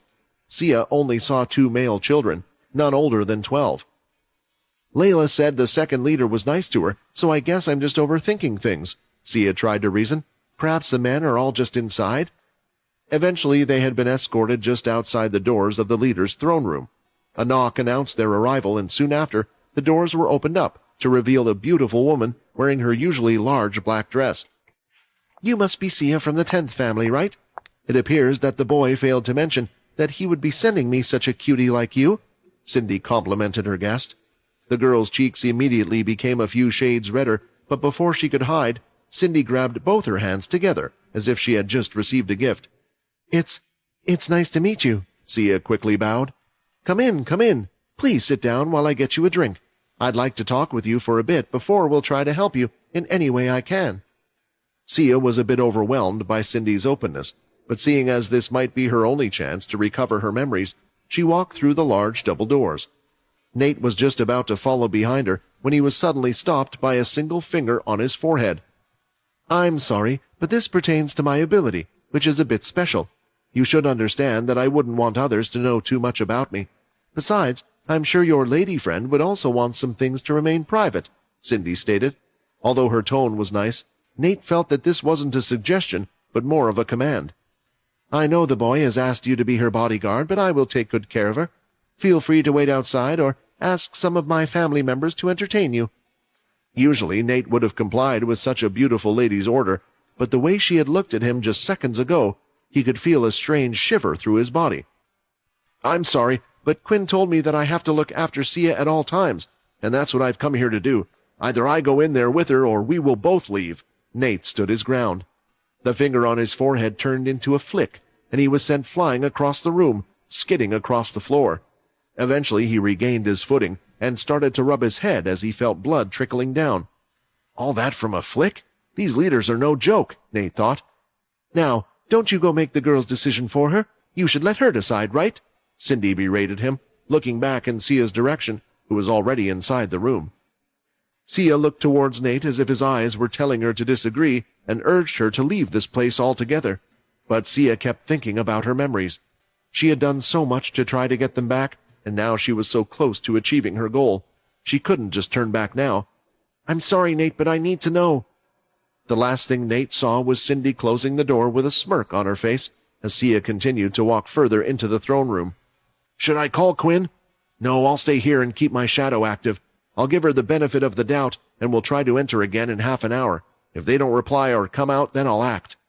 Nate decided as he stood with his back facing against the wall, hoping to hear whatever was happening inside. The second family's throne room was unique, as they had plenty of beds placed on each side, and the throne was at the very back. It looked more like a hospital than anything else. Sia was asked to lie down on one of the beds at the very back, next to the throne, while Cindy remained standing. "The boy told me that your memories have been wiped, and that you wish to get them back. Now I would like to hear your version of that. Is what he said true? Cindy asked. Yes, although he was the one who wiped them. I just want to know who I was before I met them, Sia answered in a soft voice. Interesting. I didn't take him for the type to bully young girls. I have to say I'm quite intrigued by what made him wipe your memories now. But first, there are a few questions I need to ask you. Cindy went on asking about how old she was when her memories had been removed, and what she could remember, if anything, from before the incident. With all that information, she could see whether or not she was able to help or not. At the same time, she decided to record what was happening on a small electronic device the size of a finger. So, can you help me? Sia asked, her eyes filled with water. She looked at Cindy as if this didn't work, then she decided that she would no longer attempt to get her memories back. From then on, she would just live her current life and forget about the past. I can help you, Cindy answered as she handed the poor girl a handkerchief. Having expected bad news, the tears in her eyes started to really fall. You really mean it? I will really remember who I was? Tears had already started to flow from her cheeks, as she felt like her journey would be over. However, there is a catch. The reason why I can bring your memories back is because I will reverse your mind to the time before they were taken. You will revert to your past from around a day before you lost your memories. In other words, everything that has happened to you after that will be gone, one day before they were removed. Putting it more bluntly, it wouldn't be too wrong to say that the current you will cease to exist. You won't even remember who I am, so are you absolutely sure you want to go through with this? When asked the question, Sia started to think if there were any memories worth keeping, and the only one she could think of was her time spent with Layla, but it was so short. All her memories only added up to a year. In her mind, getting her old memories back was worth forgetting that year. Seeing this, Cindy brought up the video recording she had made. I just recorded everything you said earlier, that you told me about yourself. Once you come back, I'll play it for you. I'll do it. I have to, Sia nodded, learning that information. Cindy got straight to work and placed both of her hands on Sia's head. A few seconds later, energy was seeping through the palms of her hands, and Sia's eyes started to white out as her mind was being reversed. There was no pain, and the process only took a few seconds. Finally, when Cindy's hands left Sia's head, she could see clearly once again, but she had no clue who the person in front of her was. Relax, darling, I'm not trying to hurt you. You must be very confused right now, so here you have a little drink to calm your nerves. Cindy offered her a cup with some dark red liquid. First of all, you should know that your memories are dated. Someone removed your memories a year ago, and I was asked by a person important to you to try my best to return them. Unfortunately, I'm not all-powerful. While I managed to fulfill your wish of returning your memories, everything that happened to you after you lost them is gone now. I'm sorry, but it's the best I could do. Sia looked around the room, trying to make out where she was. The last place she remembered being at was the inter-tournament, where she had been asked to look out for Layla, and that Quinn and the others were a danger to her. However, at the moment, she was holding the top of her head and squinting badly. She was suffering from a major headache. What's wrong? Are you in pain? My ability shouldn't affect or hurt the person it's being used on. No, it's not that, Sia groaned. Just now I saw a vision. I don't know who you are yet, but for some reason, I saw you in that vision. I saw Quinn killing you. She blurted it out, not really considering the situation. Cindy dropped the cup she had offered Sia. The Banshee's prediction saw the boy killing me? Cindy took a moment to calm down a little. Then she asked Sia to clarify what exactly had happened in her vision. Fortunately, a Banshee's vision was merely one of the possible futures, so it wasn't like it was set in stone. Nevertheless, Cindy needed to find out as much as she could about how one of her future selves' demise came to be in the first place. He felt stronger than last time, but how could a boy like him possess enough power to kill me? Cindy pondered. I'm sure you understand that your vision is making me a little nervous after hearing you say that. Could you tell me more about it? Even a tiny little detail could help me avoid such a fate, she requested with a smile. Only unlike earlier, this one was more forced to hide her slight worry. Of course, only the vision was incredibly short. I saw Quinn with his hands covered in a lot of blood. He was badly hurt, looking like he had been through a rough fight, the kind where one false move could decide life and death. Beneath him was your body, surrounded by a pool of blood. I didn't really see much else other than that. I'm sorry, Sia apologized. Luckily, a pain in her head had just as quickly subsided as it had appeared. After hearing this, Cindy placed her hands behind her back naturally. At the same time, she placed the recording device that had recorded Sia's memories from before inside the band that held her dress from the waist down. "Now, could you please tell me where I am and how I got here? Are we back at—" She turned her head a few times, but decided to still ask. "Pure?" Sia whispered. Hearing this, Cindy had come up with an idea.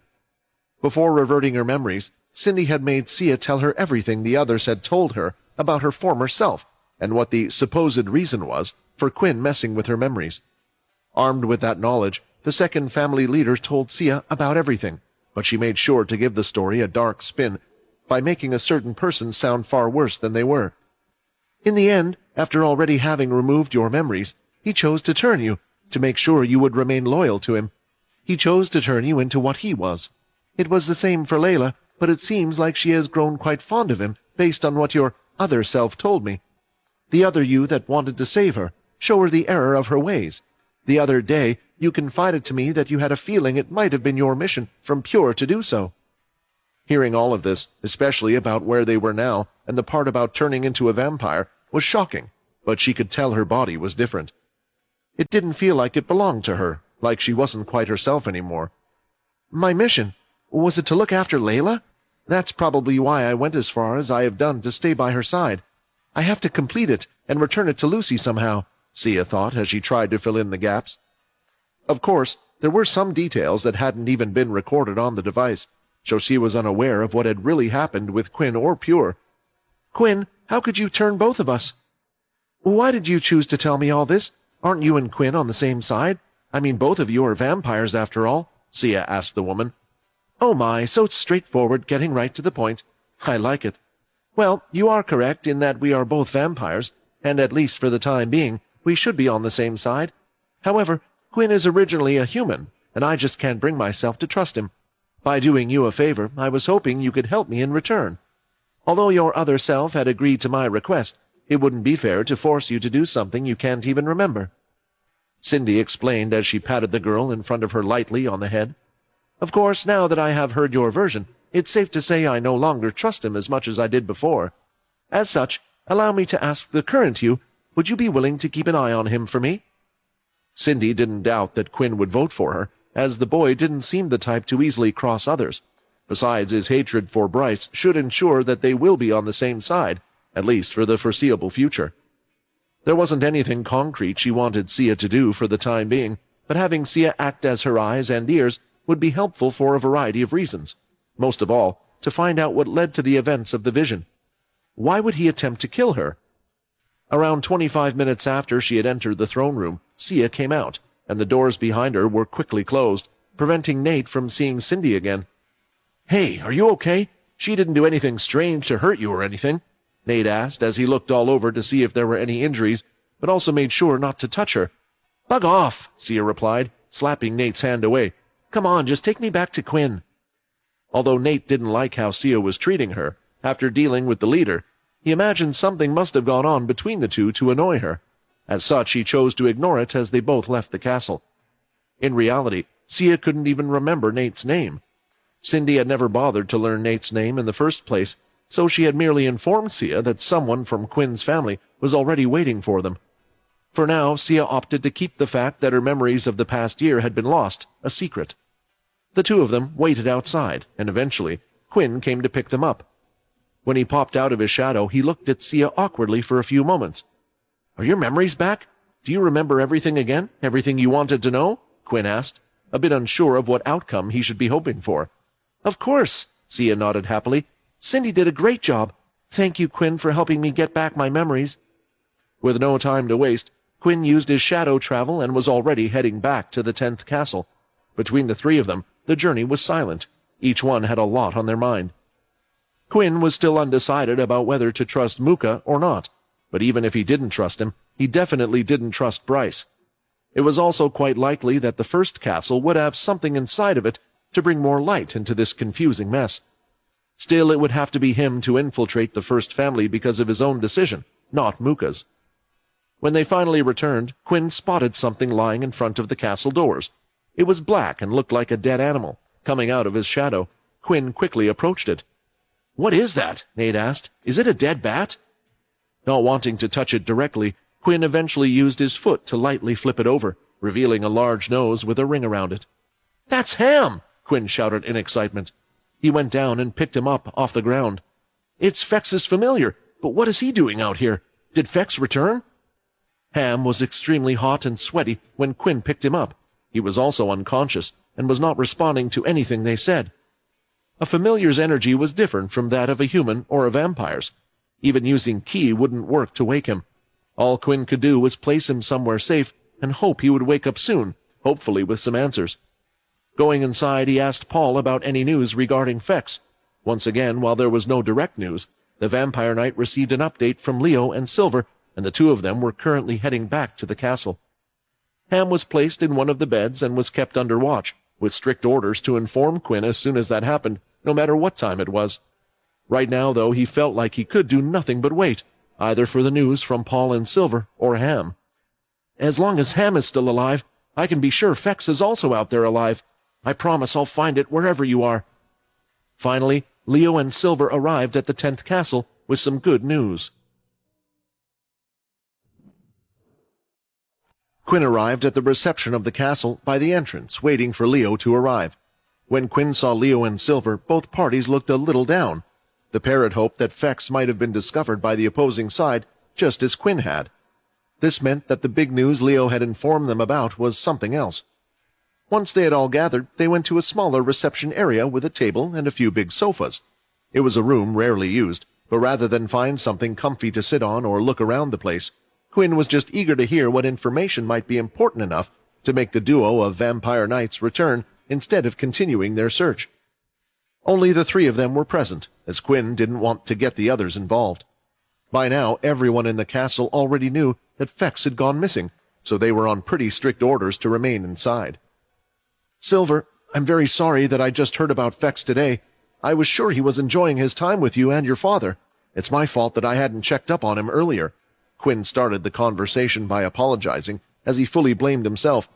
"Lee is now aware of what has happened to your brother and said he is doing everything he can on his side to see if he can find him. I'm going to do the same." Silver nodded but didn't say anything, and the silence just worried Quinn more. When one was silent, they tended to be thinking about something else. It was clear she was worried. "Paul said the two of you found something. Will it help us find Fex?" "It's possible," Leo answered, "but it might or might not be fixable. You see, as soon as it became apparent that he had gone missing, we started searching between the two castles, and on our path we managed to stumble upon Kaz." Hearing this name, anger started to rise in him, and Quinn thought his hunch was right, that Bryce was the one behind it all. "We found her pinned in an alleyway behind one of the houses. She was severely beaten, and her blood was all over the place. From the looks of things, she had been that way for about a week. The path taken and the timing coincides with when Fex disappeared as well. I have a feeling these two things are linked." "Kaz was beaten by someone? How is that possible? She's Bryce's vampire knight, right? Who would even have the power to do that? Just what the hell is going on?" "I bet you're glad you didn't go storming into Bryce's castle now. Patience is something one learns when they get older," Vincent teased the other. "Is this really the right time to give me an I-told-you-so speech? Besides, I listened to you in the end, didn't I?" Quinn replied angrily. "Then what about Kaz? Is she in any condition to tell us what happened to her? Or did you find anything else?" Quinn asked. "She was too weakened when we found her. To avoid any misunderstanding, the first thing we did was have Silver return her to the first castle to heal her injuries. I checked if there have been any reports, but for some reason it looks like Bryce hasn't reported what was happened to his first vampire knight yet. Judging by his character, he will try to find out who did this himself. I also wanted to ask Kaz what happened, but she hasn't left the castle yet. And I have no idea of her current condition, so it means we are still stuck and have no idea of what happened to Fex," Silver said, with her head held down. "Not quite," Quinn smiled. "I didn't want to say anything to you guys beforehand, because the lead on my end isn't in better condition than Kaz. Still, his existence proves that Fex is at least alive, and he might not even know where he is." They went up to one of the higher floors and arrived in the medical bay of the castle. There were no healers among the vampires, so just like the other rooms, this one was usually empty. Luckily, many of Paul's people knew how to do treatment beyond first aid, and they were currently looking over Ham in the hospital bed. Quinn had asked Linda beforehand to keep watch, since he wasn't willing to take any chances if someone was going to go after one of his people again. "That's the flying creature," Leo called out once he recognized its aura. "It's Ham!" Silver shouted as she leaned forward, but the person who was looking after Ham quickly stopped her. "They say he's very weak at the moment. I found him lying just outside the castle, and he was covered in sweat. I imagine he must have used a lot of energy to get here. I was hoping after some rest he would wake up, but he still hasn't done so." Silver asked permission to check on Ham, and after the personnel explained a few things, Silver started to check all over him with a gentle touch, and finally placed him back down. The look on her face seemed to be more worried than before. Quinn thought seeing Ham would make her feel better, but for some reason, she seemed even more concerned now. "It's because of Ham's condition," Vincent explained. "Remember, Ham is not a beast or an animal, but a familiar that belongs to another world. Although strong ones like yours can remain in this world, once one makes a contact, their power is linked to their creator. She's worried that his current conditions could be either of two things. Ham is recovering slowly or worsening due to Fex's condition, or it's due to him being too far away. If his condition is getting better but slowly, then it would be the latter. So that's why we can't use ki or blood to heal Ham. The energy familiars use is different. Something linked to our bodies? Correct." With this new information, Quinn wanted to say something. "Silver, Ham should wake up soon. He's looking better than he was before, so at least we know Fex isn't hurt, and they've captured him for some reason. We will just have to wait." The problem was, could they really afford to wait? The ceremony for burying the king was soon to begin, and they wouldn't be able to delay it much longer. The three of them were about to leave the room, but Silver requested to stay. She wanted to stay by Ham's side even though she knew she could do nothing. It was just that she wanted to be the first person there when Ham woke up. "You can stay here as long as you like, Silver. Just remember to get some sleep. The second we find out where Fex is, we'll punish those who are responsible for all of this," Quinn said. He felt bad, but honestly, with Quinn and Vincent, the two of them couldn't figure out what was happening. A lot of the others were ruling out Bryce as a suspect due to Kaz being attacked, but Quinn felt they had all overlooked one crucial detail. What was Kaz doing there in the first place? Had she been there together with Fex? If that was the case, what had the two been talking about? Back at the ship, he had seen glimpses of Kaz's reaction when she talked about her leader. She was frightened of him, and there were times when Kaz had decided to do things that she felt were right. Did she decide to go against her father? Was Bryce after Fex like Muka claimed? Could she have just been there to try and help Fex? Do you think that is something Bryce could do to his own daughter? Quinn wondered. "I wouldn't say it's impossible," Vincent commented. "Unlike humans, there are only a few vampires that have a strong bond with their children. In the past, it was considered quite normal for leaders to have multiple wives. By spreading their seeds, they increased the likelihood of creating the strongest vampires possible. It was also agreed that rivalry between siblings would have a good overall effect on their powers. As such, blood relations didn't matter too much. However, it is strange that Bryce hasn't revealed any information about the attack on the first family, a knight at that. If he did, he could try to pin the blame on the other side and use this to grab one of their votes. This game of crowning the next king seems to be getting rather complicated. And we're stuck in the middle," Quinn lamented. Before leaving the room, Quinn looked over Ham and Silver. He felt a slight itch on his back and a deep whisper that he couldn't make out. "Did you just say something?" Quinn asked. "Not unless you can suddenly hear me humming in my own head," Vincent replied. "That's weird. Is this stress starting to make me hear things?" Quinn wondered as he left the room. The next morning after Ham had arrived, Quinn came to visit the hospital room, where he found Silver looking over Fex's familiar. She hadn't left it, and by the looks of it she hadn't gotten any sleep either. "It's a good thing vampires don't need much sleep, I guess," Quinn thought to himself. Ham hadn't even opened his eyes, so he left the room without even saying goodbye to Silver, who was absorbed in her task. "Keep an eye on her and let me know if Ham's condition is getting better or worse," Quinn instructed Linda, who was standing outside the room. Just like Peter, her subclass didn't need any sleep at all, which was also the reason Quinn had specifically chosen her to guard the place. Over in the dining hall, the other students, the old army, and those from the cursed faction were all enjoying breakfast. At the start, everyone had kept to their groups, but as everyone got to know each other and started to get along, eventually their members started to mix and mingle, leading to the creation of new groups between the members. Most prominently, the groups had been split into those consisting of only girls and boys for the meals. At one of the boys-only tables, Nate was currently busy boasting to his peers about how he had been the center of attention when he had been over to the second castle. "I'm telling you guys, all the girls were bringing me gifts. They were all over me." Then, making sure no one else was eavesdropping on their conversation, he whispered, "And they're also a little prettier than the girls we have over here." "So you're saying that someone like you, with zero talking skills, who freezes every time a girl comes up to you, with your blocky head, was not only surrounded by pretty girls, but they all seemed to be into you?" Alex summed up all of Nate's negatives. "I don't want to call you a liar, but you gotta admit, if you have no chance here, it's hard to believe they would be all so into you over there." "I assume they were just being nice to him." "Who knows? If we were to visit them, they might treat us the same way," Sam theorized. "I mean, we could always go over and have a look." "Did the second leader treat you that way as well?" Peter suddenly perked up. He grounded his teeth against each other as he thought back to the slap he had received from Cindy. "I'm not lying. Everyone over there really did treat me nicely. Well, Cindy was polite at first, I guess. However, once I tried following her and Sia into the throne room, she changed. She tried to convince me to stay out, but when I refused, she flicked me across the room with her finger," Nate explained. "She managed to flick you?" Dennis asked.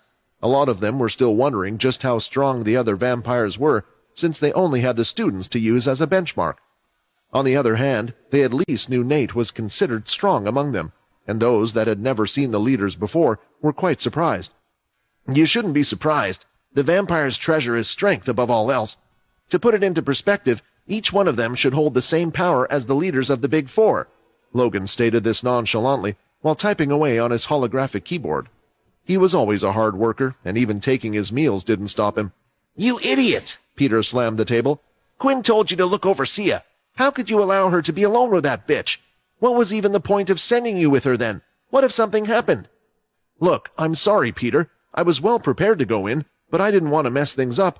We're in the vampire world right now, so I couldn't just barge in on a leader when she was trying to help us. I was at the door the whole time, and if I felt there had been any problems, I would have contacted Quinn immediately," Nate argued back.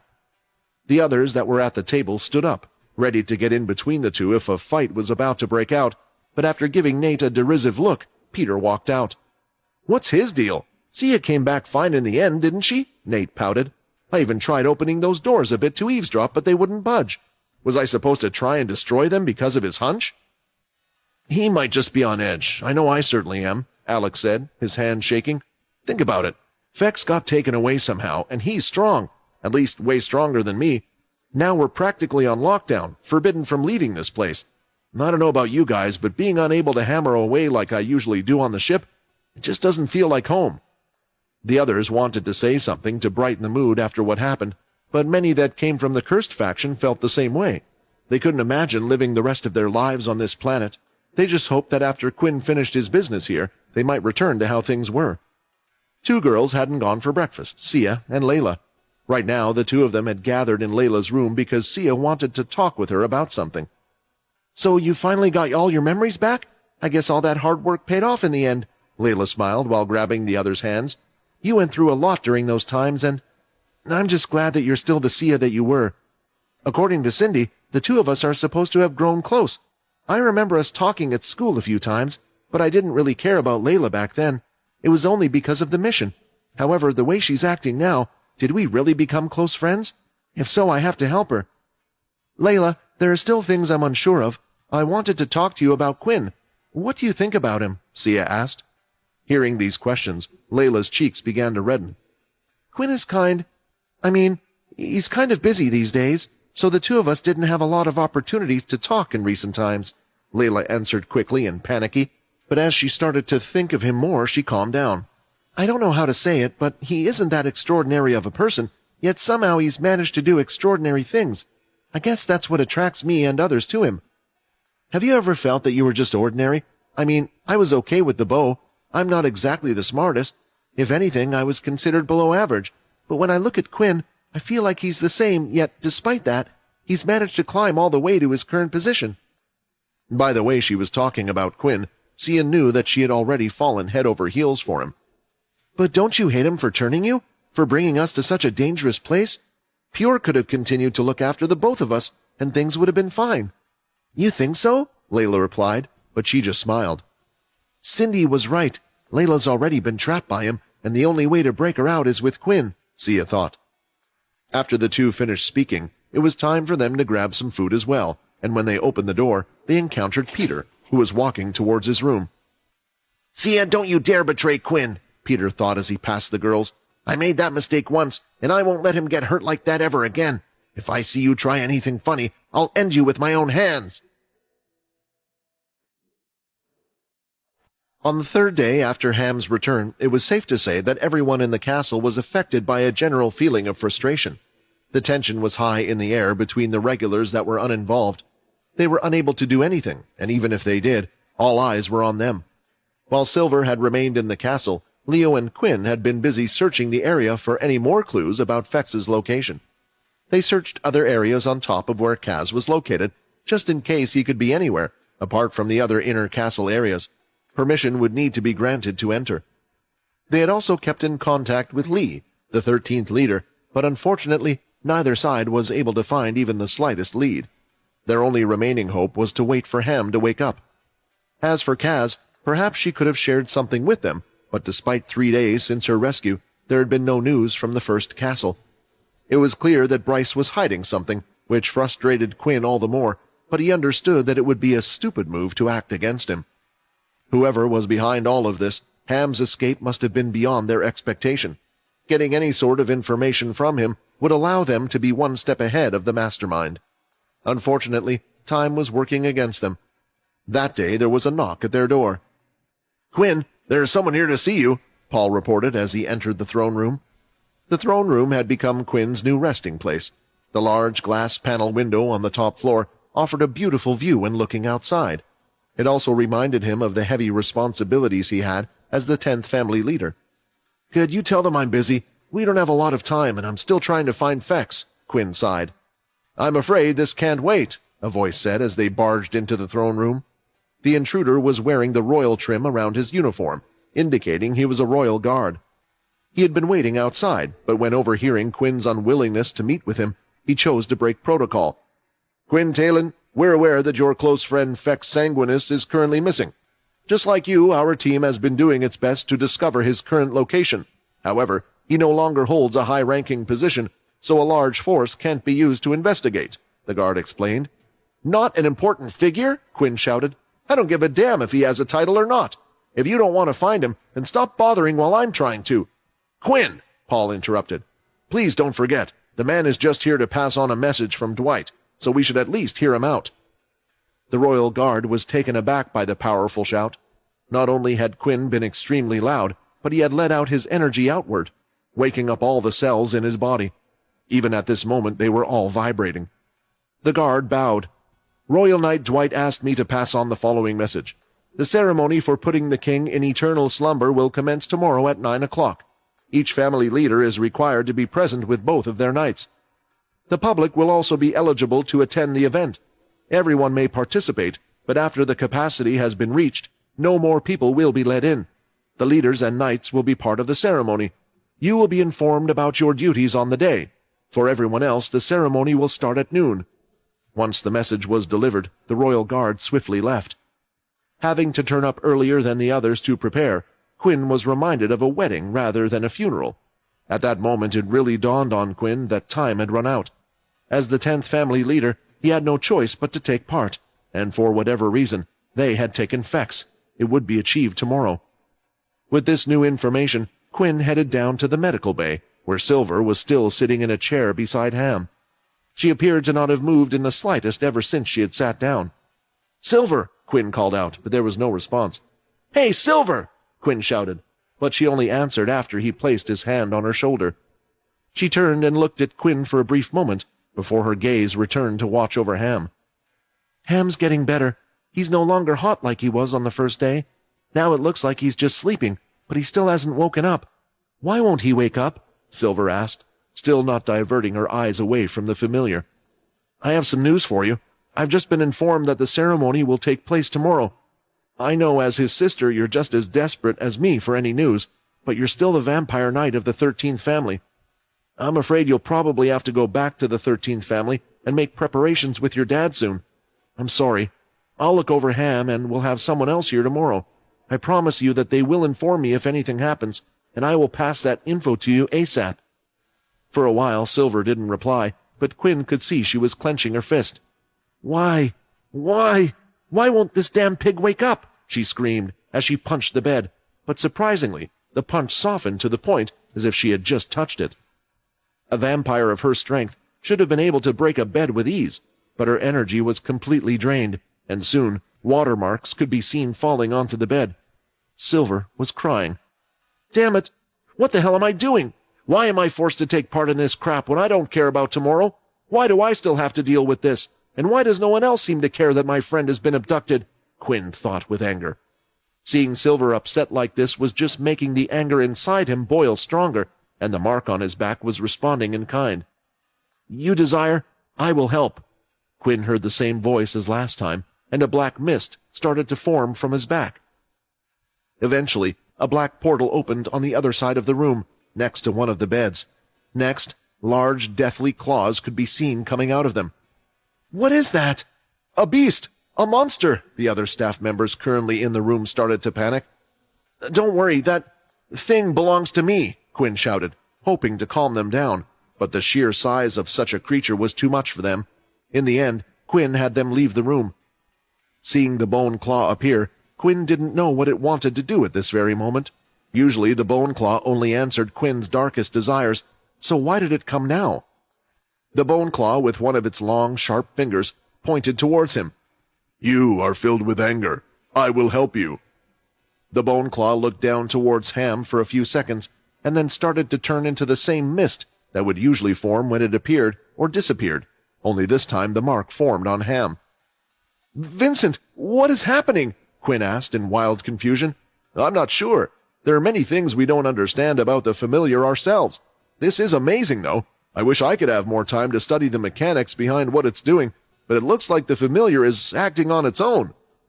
Once all the mist had gathered into the mark, the little bull's eyes finally started to open. The first person it saw was Quinn. Quinn! Ham shouted. Fex, he's in trouble. You have to save him. How long has it been? Being stuck in this goddamn room. It's impossible to tell whether I've been here a day, a week, a month, or longer. Fex cursed internally as he looked blankly at the cave walls. And worst of all, this is all so boring, he shouted at the top of his lungs. Come on, where's that ugly bald monster from before? I can't even remember anything about my past, so at least give me someone to keep me company. You don't want me to die of boredom, do you? However, no matter how much Fex shouted or how often he tried, he didn't get any reaction from his captor's side. I hope that pig manages to find someone soon. Maybe he already did, and I'm just stuck somewhere really far out, Fex pondered. Just as he thought, the doors opened and another creature walked in. It was hard to tell if it was the same one he had seen before, or if each time they came it was a different one with just a similar look. His only company had been these monsters who would come after certain periods of time, feeding him blood. Next to them was always a hooded person with their face wrapped up, ready to take care of him. What's the bloody point? How many times do you intend to give me blood, only to take it away immediately after? Fex loudly complained. He was no longer afraid of them. The first few times they had arrived, he had been worried that they had come to finish him off. However, since they merely came to take his blood each time, he soon enough realized that they weren't going to kill him, at least for the time being. Boy, you have done very well up to this point. Only a few more times, and after that, well, let's just say we haven't decided what will happen. The person answered for the first time as they went over to inject Fex with a syringe. The tube was large, so they took quite a lot of his blood. As soon as he was within reach, Fex jerked his arm, hoping to whack his hand and hit the syringe away, but just like all the other times before, he failed. The accompanying bloodsucker had grabbed onto one of his arms, while the hooded person grabbed onto the other. Their strength was enough to overpower him, preventing him from moving even an inch. He was forced to endure their bizarre treatment once more. When they were done, he left the cave, leaving Fex on his own again. Hey, where are you going? Fex shouted. If you can talk, then at least tell me what you need my blood for. Answer me! Fex continued pulling against the chain, but it continued to be in vain. At the 10th castle, Ham had just woken up, and the first words had been an appeal to Quinn to help Fex. They had all known that Fex was in trouble, but deep down they had been hoping that it might have all been some sort of misunderstanding and something else was going on. Quinn, please help Fex. Please, Ham urged him, flapping up and down, hovering just above the bed. Ham, please calm down first. We don't want you to tire yourself out again. You've been out for days already. If you want us to save Fex, tell us everything that happened to Fex, Quinn instructed the familiar. But you don't understand, Ham continued to panic, instead of calming down. He said calm down, Silver shouted, as she placed her hand on top of Ham's head and forcefully pushed him back onto the bed. She had made sure to keep herself in check, yet the frustration was making her do strange things. Still, the effectiveness spoke for itself. All right, Ham, do you know where Fex is? What happened to him? Quinn asked. Fex, well, I don't know where exactly that place is, but it's not in the vampire settlement. It took me days to reach here by flying. I was so tired, but I continued as I was worried about Master, Ham revealed, on the verge of tears. But I can show you. I remember the way there. Let me guide you and take you back. Only we have to hurry. Fex is trapped in a cave and chained up. If I've been out for a few days, I don't know if he's still alive. Ham started to burst out in tears. Stop being so silly, Silver replied, annoyed, and flicked the familiar's forehead. If Fex was dead, you would no longer be here. If he's far away, it's no wonder we couldn't find him. Do you know who captured him? Have you seen what exactly happened after he left the 13th castle? After realizing that Fex must be still alive, Ham started to calm down, lying in the soft, comfy bed. I'm sorry. At the time when Fex was taken away, I was hanging around back in our world. It's been a while since he called for me, so I was just relaxing. However, I could tell something strange was going on. My porky sense was tingling. I didn't see what took him or what happened. I just know he ended up in a cave filled with bloodsuckers. Hearing this, Leo's ears perked up. He came into the room after hearing Ham had woken up. Those must be the vampire beasts that attacked the 10th castle, Leo concluded. So Dwight was right, Quinn commented. Someone is working with them, and for some reason they're after Fex. But why? Ham, are you absolutely sure you don't know anything else? Anything that could give us some clues? Ham gulped before answering. I don't know what happened to Fex. I couldn't even ask him. For some reason he's forgotten everything. He's forgotten about who he is and how he got there. He's forgotten about his family, and he couldn't even remember you, Quinn, which was why, when I escaped, I came towards you for help. He can't remember anything? Are you sure about that? Silver shouted. Look, he didn't even know who I was when I appeared before him. Yeah, hear me? I'm not lying. Why would I ever make stuff up in a situation like this? So what are we waiting for? We have to go now. Vincent, Fex had his memories removed. Is that really possible? Quinn asked. Fex may be a strong vampire, but it's not like it's completely impossible. The person responsible would have to either have an ability related to doing so, or be someone with a very strong influence skill, which could only be one of the other leaders, Quinn finished off his sentence for him. This was already predicted, since someone had attacked Kaz, a vampire knight. Their problem was, although Quinn wanted to go save Fex, he had to attend the ceremony tomorrow. Quinn, Leo interrupted his train of thought, I fear that this is part of whoever is behind the plan. The ceremony is important, and from what I have heard, all the leaders must attend. We got some more information, and it seems like you have to be a part of the ceremony for an important reason. Maybe they want you to not turn up. Whatever the case, I don't want us to play into their hand. Wise words from your vampire knight, Quinn. If he wasn't going to suggest it, I was, Vincent agreed. I understand, but what about Fex? I can't just leave him there. I'll go, Silver volunteered. He is my brother in the first place. Leo is right. The leaders are needed at the ceremony, but the vampire knights not so much. Us being there is more of a formality. I can be replaced. Even though Silver had volunteered, Quinn still wasn't sure.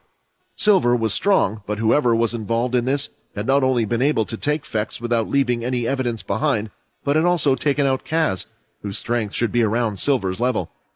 Quinn, I would also like to request that you find someone to take my place. Those bloodsuckers were the ones who attacked the castle. I just know it. I wouldn't have volunteered before, but we have Paul and your contraptions. Also, if you need me in an emergency, you are still able to use that skill. If you are afraid I might not be strong enough, don't be. Thanks to you, I think you will be pleasantly surprised with my current strength. Clenching his fist, Quinn needed to make a decision. It would be Ham, Leo, and Silver going off on their own, while Quinn was to attend the ceremony. Either one could have been a trap, but it was more likely that they hadn't realized Ham had escaped. Fine, Quinn agreed. Just stay in contact with the mask at all times. I will be keeping mine on during the whole ceremony, and will contact you as soon as it's over." When Ham finished explaining all the details, the other two were getting prepared to take all the necessary items for their trip, but they couldn't leave just yet, as there was a reason why they had to wait. On Silver's advice, Quinn had informed Dwight about what was happening. There were a few reasons for this. He thought that maybe he would be able to send help to the other two from Dwight. He still wasn't very confident with that. Just with the two of them, they could save Fex, who knew how strong the enemy was. And two, Silver and Quinn also agreed to keep Lee involved with what was happening, just like he had been doing Quinn. There was a certain royal guard that Quinn would speak to, a contact that Dwight had told him to talk to whenever he needed to get in touch with him. Dwight said that he could explain all the details to him as long as he trusted him. This was how the two of them would set up their meetings. Usually, vampires, especially those of a higher rank that needed to communicate with each other, would do so using the 8th family leader's ability, Jill, through her telepathy. They could ensure that only the people who were supposed to receive the message needed it by doing this, rather than relying on technology that could be hacked. However, Dwight was the one that had informed Quinn not to use her, and Quinn agreed.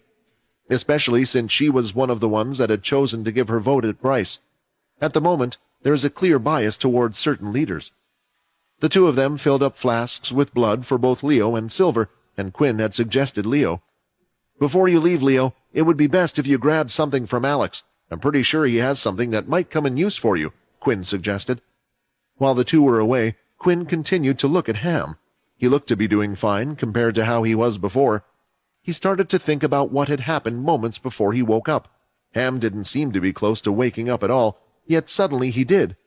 Once the bone claw turned to smoke and entered him, disappearing soon after. "The bone claw has helped me in many different situations. According to Chris, it was protecting me on the demon tier planet as well. Bone claw, you originally belonged to the first leader, right? Do you work for him or do you work for me at the moment?" Quinn wondered. The reason for thinking about this was due to the bone claw being more than uncooperative. Quinn could enter the space to attempt to talk to him, yet for some reason it would choose when it wanted to speak and when it didn't, acting on its own will. Familiars usually worked together with their master, but the bone claw seemed rather selfish, either helping Quinn when it wanted to, or when he was close to death. Quinn didn't feel like its master at all. "You won't be able to summon," the deep voice was heard. Quinn, looking around the room, was trying to see where the voice was coming from. He knew it was from the bone claw, he just didn't know where. Until he looked at Ham, smoke was forming from his back, and it had taken the shape of a miniature version of the bone claw, swirling above Ham's head, created by the black mist. "Ah, the king! Why is that devil of a king on my back?" Ham shouted. Soon he started to bow down. "I'm sorry, I didn't mean to call you names. It's a normal reaction when one meets someone as great as you." This type of reaction from a familiar when seeing the bone claw wasn't the first. Quinn had seen it when Bryce had summoned his familiar as well. It was clear the bone claw was special. "What do you mean?" Quinn asked. "My energy, inside him, no longer with you," the bone claw spoke. "I think I understand," Vincent tried to interpret. Right now, because Ham isn't receiving enough energy from Vex, the only way he could wake him up was by using his own energy. This is why there is no marking on your back, and he is appearing above Ham at the moment. Which means if you are in a dangerous situation like the times before, the bone claw won't be able to help you, Vincent explained. Quinn understood and nodded towards the bone claw. "I know you have helped me many times before, but I want to ask you a favor," Quinn said, approaching the mist. "If they are in trouble, can you protect them?"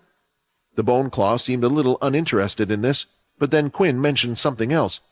"It doesn't matter what happens to those that try to attack them. You are free to do as you wish. Go wild and don't worry." After Quinn had said that, the mist disappeared right back into Ham's body. "I think I understand this thing a bit more," Quinn thought.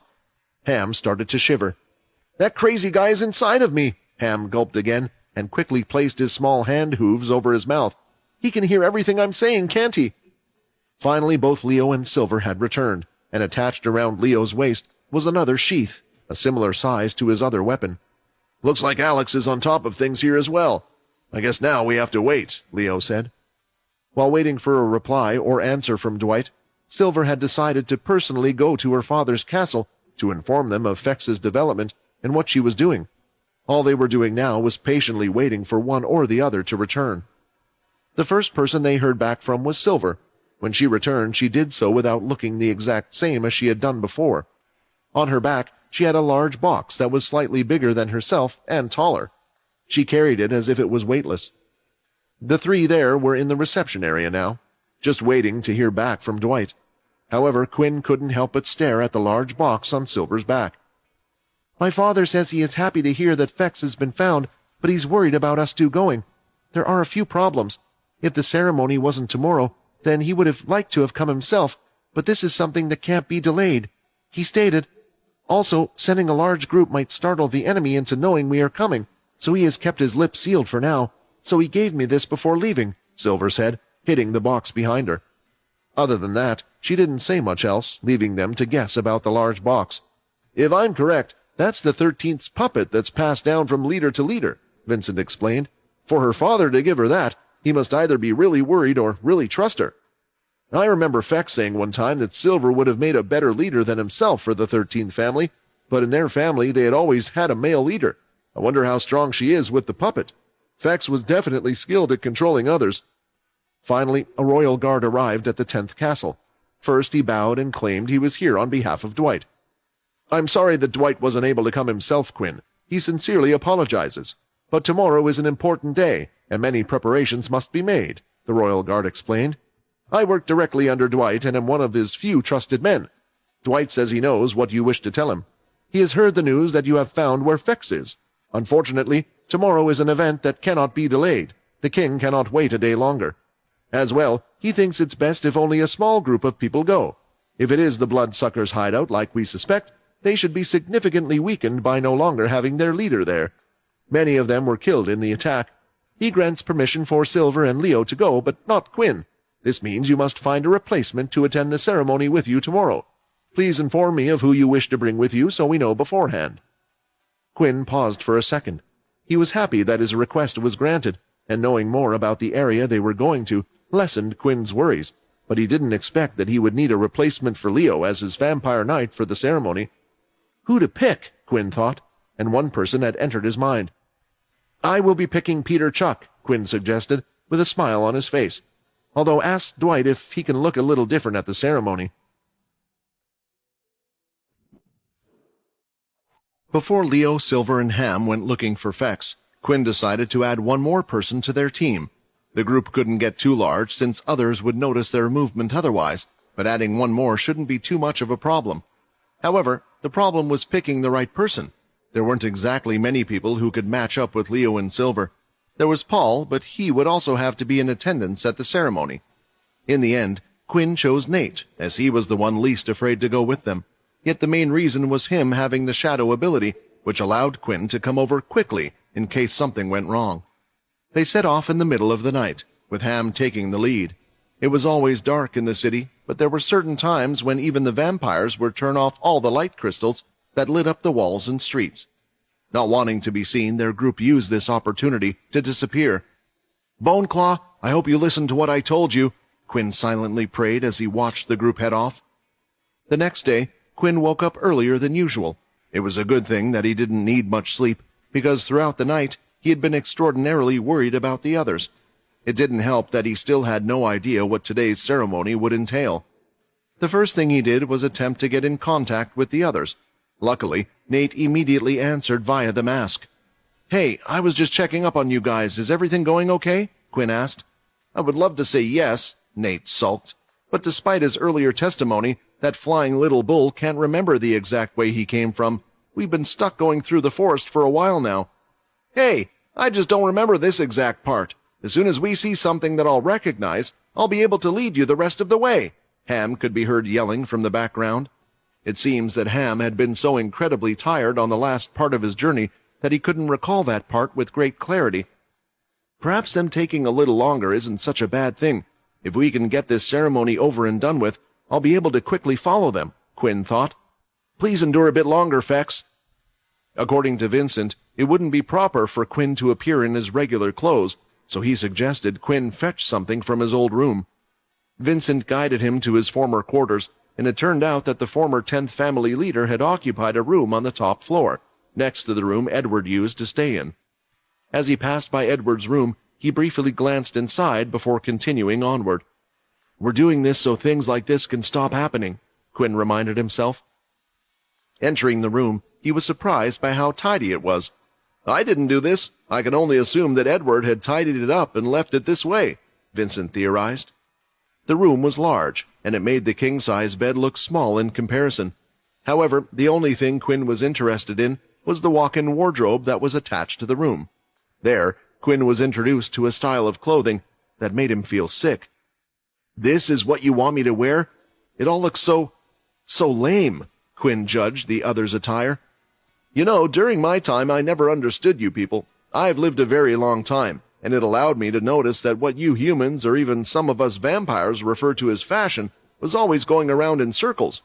One day something was seemingly arbitrarily decided to no longer be cool, but 100 years later it would suddenly be on trend again. Clothes are just clothes.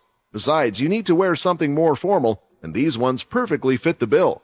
You can't be wearing that military uniform from the ship all the time, as if you're getting ready to go into battle. Walking over towards the back of the walk-in wardrobe, Quinn passed several clothes that were all quite similar.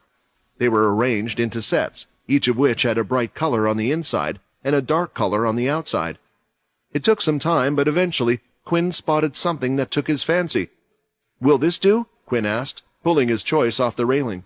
Trying on the clothes, Quinn thought back to something while he looked at himself in one of the many large mirrors in the room. Layla always said that a vampire should be dressed in red and black, Quinn thought, as he was quite pleased with his new look. The overcoat he was wearing was a tight fit. The front part of the coat was covered in black velvet, and underneath there was a red shirt with a black collar with the top button tied up. The trousers were a perfect fit, going along with a nice pair of smart shoes. In the past, his long curly hair would have looked like a mismatch, but with his new hairstyle, he thought he would appear quite handsome. "It seems like after your evolution, you have grown to be the perfect fit in my clothes," Vincent agreed to his choice. "Yeah, it looks like you don't have completely bad taste, Grandpa." "Never call me that again," Vincent demanded, dead serious. "Agreed," Quinn replied. It was meant to just be a joke about his taste in clothes, but the awkward fact remained that these two really were related, and Vincent would be a few generations above his family. Heading down to the reception room, Quinn could see that his two vampire knights were waiting for him bright and early. Paul, who had a couple of swords around his waist, was dressed in the same military gear as Leo. "Well, I'm glad I don't have to wear that," Leo said. Many would find Leo's words to be out of character for him, or very odd, but that was because the one next to Paul was Peter in disguise. The aim of the game was not to raise any suspicions, and Peter, with his transformation skill, was the best fit for that. Quinn had also entertained the idea of having Peter replace himself, but Vincent had insisted that the ceremony had parts that only he would be able to fulfill, so there was no way around attending it. Another idea had been to get Peter to disguise himself as Fex to see the reaction of the leaders. Perhaps he could hear a change in their heartbeat, or something else, and he would find out who was behind everything. However, that plan had also been thrown out the window. There was a risk that whoever was responsible might mistake Peter for the real Fex, which might have dire consequences for the captured Fex. They hadn't killed Fex so far, and they didn't want wherever the real Fex was to be put into danger or risk those who had captured him to start moving him based on Quinn's actions here. Fake Leo pulled out the swords by his side, which were some spares that Alex had made, and started swinging them around. The movements weren't sloppy or slow, but just had a different sound while swinging them compared to real Leo. "Maybe you should find something that's more your style," Quinn suggested. "I've informed everyone in the castle that they have to attend the ceremony that starts at 12. The earlier the better, and Logan will be there to allow for communication if necessary," Paul informed him. Quinn was still worried that with him and his vampire knight gone, it would be the perfect chance for someone to attack the place, so he wanted everyone at the ceremony. It was unlikely that the bloodsucker would act in front of everyone, especially all the leaders. So in a way, it was actually safer for them to attend it than to stay inside the castle. Even if it did get attacked or destroyed, it didn't matter. The 10th family were his people, and not the place. "All right, let's get going. I have a feeling we have a big day ahead of us." Quinn threw on his overcoat and walked down the center, with his two vampire knights behind him. The ceremony was to take place in front of the king's castle. Usually the open plaza platform was filled with markets and shops that the vampires used on a day-to-day basis, and it was currently time for the vampires to set up their stalls all over the place. However, today was different. The whole place had been renovated, and the vampires had built a special large white staircase that led up to the large platform with large pillars on either side. On the staircase, there was a flowing red carpet that led directly to the coffin. The contrast of colors made the red really stand out. Quinn and his 2 vampire knights arrived at the venue. From the looks of it, they appeared to have arrived a little earlier than any of the other leaders. Perhaps it was due to Quinn's nervousness and him still not being told what exactly his role would be in this event. There were plenty of royal guards on the premises, including some extra helpers that were still busy getting the final preparations done. The houses nearby were being adorned with touches of red roses to match the theme of the ceremony, and what surprised Quinn above all else was the amount of technology that was being used. Several drones had been put in different places which were hovering around. As a test run, large holographic screens appeared, which all displayed the same thing. Right now, it was the coffin on top of the platform, as well as Dwight next to it, as he was carefully making preparations. What Quinn also noticed was a smaller coffin that had been prepared by the large one by its side. "What's that for?" Quinn thought. "Can't you guess?" Vincent asked. "It's actually quite rare for a king not to be accompanied by both his royal knights into eternal slumber. Usually the king would assign one of the leaders to handle everything, but since Dwight had refused to pass on with the king, it looks like he has taken on the role this time." Quinn felt a little sad for Dwight. He must have been tired, as Vincent had known him to be a royal knight even during his own time. Calling him an old vampire seemed to be a bit of an understatement. Quinn suspected that he actually wanted to pass on, but just couldn't until he found out who was the one responsible for all the tumult in recent times. Climbing the stairs, Quinn asked Dwight what his role in all of this was, and what he was to do during the event. "Well, I'm glad you're at least properly dressed for the occasion." Dwight greeted him. His tone might have sounded happy, but his face was telling a different story. Quinn could see the signs of days and days of sleepless nights in preparation for this day. "You shouldn't get used to this look. After all, they're just borrowed clothes," Quinn replied. "Now, would you please tell me exactly what it is that I have to do?" "You see all the pillars that surround us? Each one represents one of the 13 families. They have Roman numerals written beneath them. All you need to do is stand next to your pillar, and at a certain point, you will be required to touch it. When you do, the flame will activate as long as you are the leader of your family. Your vampire knights will have to do nothing but remain next to your pillar. Think of them as your security, if you will. No interruptions are to be made, as the king will deliver his final speech. Honestly, after that point, just follow along with everyone else. Since you are the 10th leader, you will be called up at a much later time, and you will have had the chance to see what the others have done." It sounded simple enough, but Quinn couldn't help but still be nervous about what was to come. "Did you hear that, Leo?" Paul said. "There are to be no interceptions, no matter what someone says."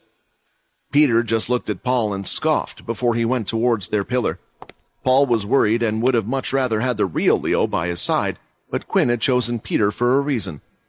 Standing by the pole, Quinn could see all the preparations had been made. There was even a podium built out front. Interestingly, some markings were being drawn all over the place, under the coffin and elsewhere. "What are those markings? They look similar to when vampires do blood rituals," Quinn asked. "Those markings are based on vampire alchemy. I guess you could say it's the closest thing we have to magic, but honestly, most of what is set up today at some point or another has been created through the 10th family's ability. For example, the vampire rings that help block out the sunlight. Originally, they were the form of my ability, and then later, through reverse engineering and breaking it down, we discovered how to recreate them to the point that we could distribute them to others. Vampires are mysterious, mystical beings, Quinn. Our blood and the way we grow stronger is almost magical," Vincent explained. After waiting a short while, eventually all the other leaders started to show up, with their vampire knights by their side.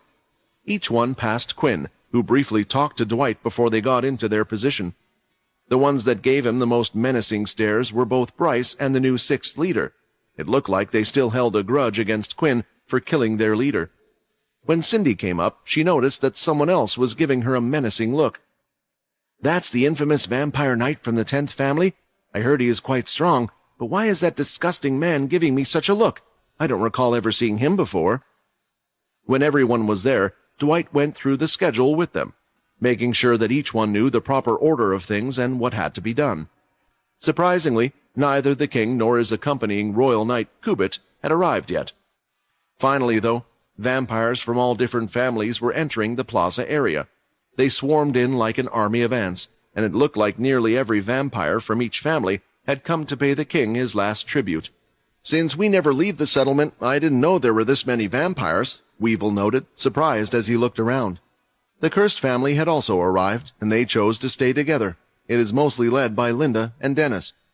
"The red on the staircase really stands out," Linda commented. "Well, I guess it matches the blood theme," Dennis added. Even Logan and Syl attended, alongside little Borden, who was currently resting on Syl's shoulder.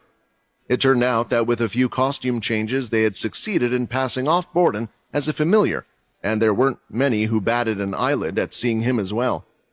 Of course, the three of them were wearing the special spray that would cover up their scent. Even though they were outdoors, it seemed like most people who were initially looking at them and were interested in them turned their attention to the special platform that had been built. For many vampires, the changing of a king was a very important moment, one which they weren't guaranteed to ever see in their lifetime. A leader, maybe, but a king was different. When Dwight walked up to the podium, the whole crowd went silent. "We are here today to mark a special occasion. The man we all know as our king has looked after all of our lives for many, many years, and changed them for the better. He has put the people's needs before himself, time and time again. After all these years, he has finally chosen that the time has come for him to move on and pass the crown on to a new generation. Before taking his rest, the king has some final words he would like to all of you who have come today." As soon as Dwight's speech had ended, the large double doors by the king's castle opened, and the king stepped out, donned in blood-red armor. Slightly behind him was his royal vampire knight. Both of them graciously walked towards the stage. There was a staircase identical to the one on the platform side, and the drones were there to capture everything. When he walked up the stairs, he did so without any help, and although he tried his best to look strong, Quinn could see that his legs were slightly shaking. "He looks completely different from the last time I saw him. What happened?" Quinn thought. "Hard to say, although if I were to wager a guess, he must have used that power. Absolute blood control," Vincent said. "It's a power so great that it takes the life force of its user." Absolute blood control, Quinn thought, not knowing full well just how special a position it was for one to become a king. Seeing the king, a ding sound sounded inside his, and soon a voice followed. "Quest reminder, become the Vampire King." The quest screen that appeared in front of Quinn's face was quickly dismissed. Quinn had already decided that he would ignore this quest. With everything going on, he had no desire to participate in a popular competition against the already established two sides. He was considered an outsider, so even if he did try to win the others' votes, would there be anyone willing to stay by his side? "It's just not possible, so stop thinking about it, Quinn. Maybe in the next century, when all the current leaders have been replaced, it might be something you can consider." Nevertheless, he couldn't help but be curious about it. Becoming king was such a mammoth task that the rewards were guaranteed to blow him away. The remainder of the quest made him even more aware that the current king was about to go to sleep and a new one would be selected. Standing up on the podium, King Newman stood there on his own, with his hands grasping around it. For a brief moment, while he held his speech, the king did his best to leave behind a strong image, not wanting his people to remember him as a weak-looking man. "I still remember the day when I first became king. It continues to be my greatest honor to have moved from the 12th seat to my current position. It came as much of a surprise to my younger self at the time, yet the leaders of my generation had all agreed that I was the best candidate to lead us towards a peaceful future. Peace. It is something we vampires have been longing for, and I'm elated that we were able to maintain it for the longest time under my rule. The only regret I leave behind as I go to sleep will be the fact that it appears at the end of my time someone intends to rob us of our peace. Still, the message I want to leave you all before I go will be one of peace. As king, I did everything in my power to protect our race. Every choice I made was to stop the internal conflict between us. Although we're split up into 13 families, and I originally came from the 12th family, ever since I became king, I only saw us as one big family.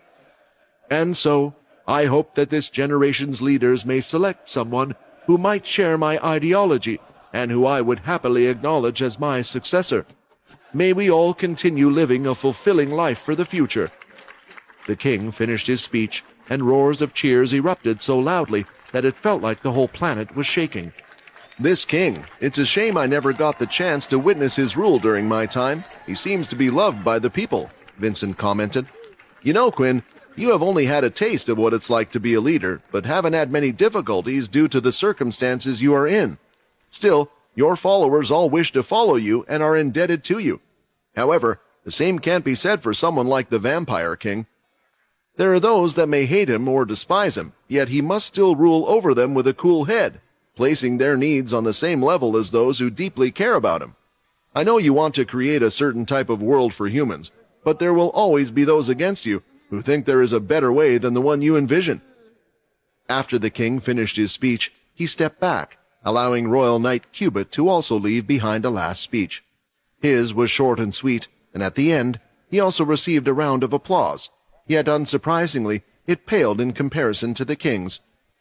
Cubit went ahead and stood by his own coffin to the side of the king's, but it looked like things weren't over with. Heading back to the podium, Dwight placed a book on the podium. Quinn immediately noticed this wasn't any ordinary book. What's more, it looked nearly identical to the one he had obtained his abilities from. A red gem was in the middle of the book, but it appeared dull. "I shall now lay down my absolute blood control ability," King Newman declared, and placed both hands on the book. The pillar underneath started to glow bright red, and the veins on the king's forearms could be seen popping out from his hands. They were deftly red, as if his own blood was being sucked in by the book, pulsing each time with a strange power. After a few moments, the red crystal on top of the book started glowing, and the king let go of the book, looking weaker than ever before. He took a step back, with his legs weak, and stumbled. Dwight, paying attention to the king the entire time, was able to catch him before something happened to him. "My king, you did a great job. May you rest in peace now," Dwight whispered. "What just happened? What's with that book?" Quinn asked. "That book is something that will only be handed down to the next Vampire King. Inside, great power is stored. That book is unlike the ability books you know, and it works more like your system. There are no words describing how one could learn the ability and only have great power inside," Vincent explained. "Opening the book will allow the person to inherit the power of absolute blood control. It's said that you will receive the memories of the previous kings and their understanding of the ability." "Absolute blood control? If it's something only the king of the vampires could learn, I'm guessing it's quite strong," Quinn stated. "Quite strong is an understatement. If my history is correct, Arthur's power was greater than anyone expected in the past. That one shouldn't be surprising, since they needed the Punisher's power to be greater than the leader's to have the desired effect. However, there was always the fear that maybe the Punisher might decide to turn against the vampires. After all, whatever the king would get, the Punisher would get as well. They both received blood armor and more, but as time went on, Arthur's strength only continued to grow. So something was made so the king would have equal power, and that was the absolute blood power. Let me guess, it also just happens to be something your family's ability created again? Did you happen to notice that your ability always seems to be the common cause of a lot of problems nowadays?" Quinn mentioned with a slight mix of annoyance and frustration. "Yes, but can you really blame the blacksmith for what happens with the sword he forges when he was hired to do so? You have to bear in mind how my ability works. The greater the power that it bestows, the greater the cost. I can't imagine what my predecessors have used in the past, or how many lives have been sacrificed to create such a book. If it was up to me, that book would be destroyed." "Now we will begin the sealing process of the book," Dwight announced loudly. "Leader of the first family, Bryce Kane, please come to the podium." Looking carefully, Quinn realized that soon it would be his turn to finally actively participate in this ceremony. When Bryce went up to the stage, he made a small cut on the palm of his hand and let it drop onto the top of the book. After that, he went back to his pillar, and the next leader was called. It looked like every leader was doing the same. "What is the point of this?" Quinn asked. The blood of every leader will be used to seal the book. Do you remember how you were unable to open the book your parents had until your blood was spilled on it? Well, this will be the same. After the next king or queen is selected, he or she will receive the blood from all the leaders, which will then be used to unseal the book again. Quinn was thankful for this. He had already experienced Arthur's strength and didn't want to face someone of similar strength to him any time soon. "Leader of the 10th family, Quinn Talon, please come up to the podium," Dwight shouted. Quinn walked towards it very stiffly. The main reason was him being worried that something was about to happen. He had a bad feeling about this entire ceremony, yet so far everything had progressed without any hiccups. Then, when he finally reached the podium, he could see everyone down below watching him. All the vampires were standing there staring at him. The wave of eyes hit him, and a strange feeling entered his body. "Is this what it feels like to be a king?" Quinn wondered. Cutting his hand, a drop of blood dropped onto the book, and he returned to his pillar. The last 2 leaders were called, and with that, the book was sealed. Dwight held the book in his hands, securing it tightly. "Now, everyone, it is time to let our king go into eternal slumber," Dwight announced. Walking towards the large coffin, the door opened up automatically for him. No one helped him, as King Newman used his weak hands to climb into the coffin himself. Quinn found it strange to see someone enter their own final resting place while still conscious, but when he lay down, the red markings drawn beneath the coffin activated, and the lid had closed itself. The king had finally gone to sleep without any interruptions at all, and with that, the ceremony was over. It had been a complete success. But it was the fact that the ceremony was a complete success that worried Quinn all the more. This whole thing has gone too smoothly. Does it mean the person responsible has gotten what they wanted? It was hard to say, but with everyone dismissed, it was time for the council leaders to meet up and plead their case on who should become the next king or queen of the vampires. As soon as the ceremony was over, the people at the plaza square started to leave the area. They were all heading back to either their homes or to the inner castle areas. All of them had only one question on their mind: who will be the next king? With all the vampires being under certain families, most of them had their personal biases, but fortunately, this decision wasn't up to them. It was down to the family leaders to decide between them, just as it had always been the case in the past. They used the king's castle as their meeting place. The one in charge of that was the one who had been in charge of the ceremony, which was none other than Dwight. In past generations, it had been relatively easy to decide on one person, as oftentimes one leader had managed to earn the respect of all of his peers. However, over time, the families ended up being split into 2 sides. Rather than growing closer together over time, they had somehow grown further apart. Dwight was slightly afraid that both sides could end up having a conflict, but there was a good reason why he was confident that nothing would happen, at least not until the new king had been agreed upon by the rest, giving him more time. The reason was that Dwight was the one who would keep the absolute blood control book until that happened, with only him knowing the location. All of the leaders with their vampire knights entered the council room and sat down at their respective seats, while their knights stood beside them. The tension in the room was a little unbearable for Quinn. They occasionally turned their disgusted gaze towards him as they entered. Others would be talking to each other, but there was no sound at all, and this time they weren't only looking at him. Still, he did receive the odd stare now and then. When everyone was seated, Dwight came out on his own, standing behind the seat that was reserved for the king.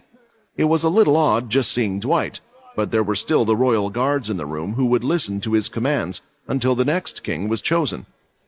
It's time for me to explain a few things, as not everyone here has been through a change of the crown. Those of you new to this, listen very carefully, as I don't wish to repeat myself. If I need to, then it would just prove that you are incompetent to take such an important position, Dwight stated firmly. Each of you will have the option to speak or remain silent. If you choose to speak up, then you should use the time to either present your case to the other leaders as to why you think you would be best suited for the role of king, or you can explain why you think another person who you think is best suited for the role. Please, make note that at this point in time, you will merely state your opinion. It will not be counted as your vote, but merely you speaking your current set of mind. Once everyone has spoken, you will have a week to consider who to vote for, and everyone shall return here once again to cast their votes. Now, this next bit is extremely important, so listen up. Things have changed slightly compared to the past. Now, to obtain the seat, one must obtain 7 or more votes from the council table, and one can vote for themselves. If the voting is inconclusive and a majority vote is not decided, then we will have to default to our old tradition. A leader can challenge another in a sacred duel to claim their vote.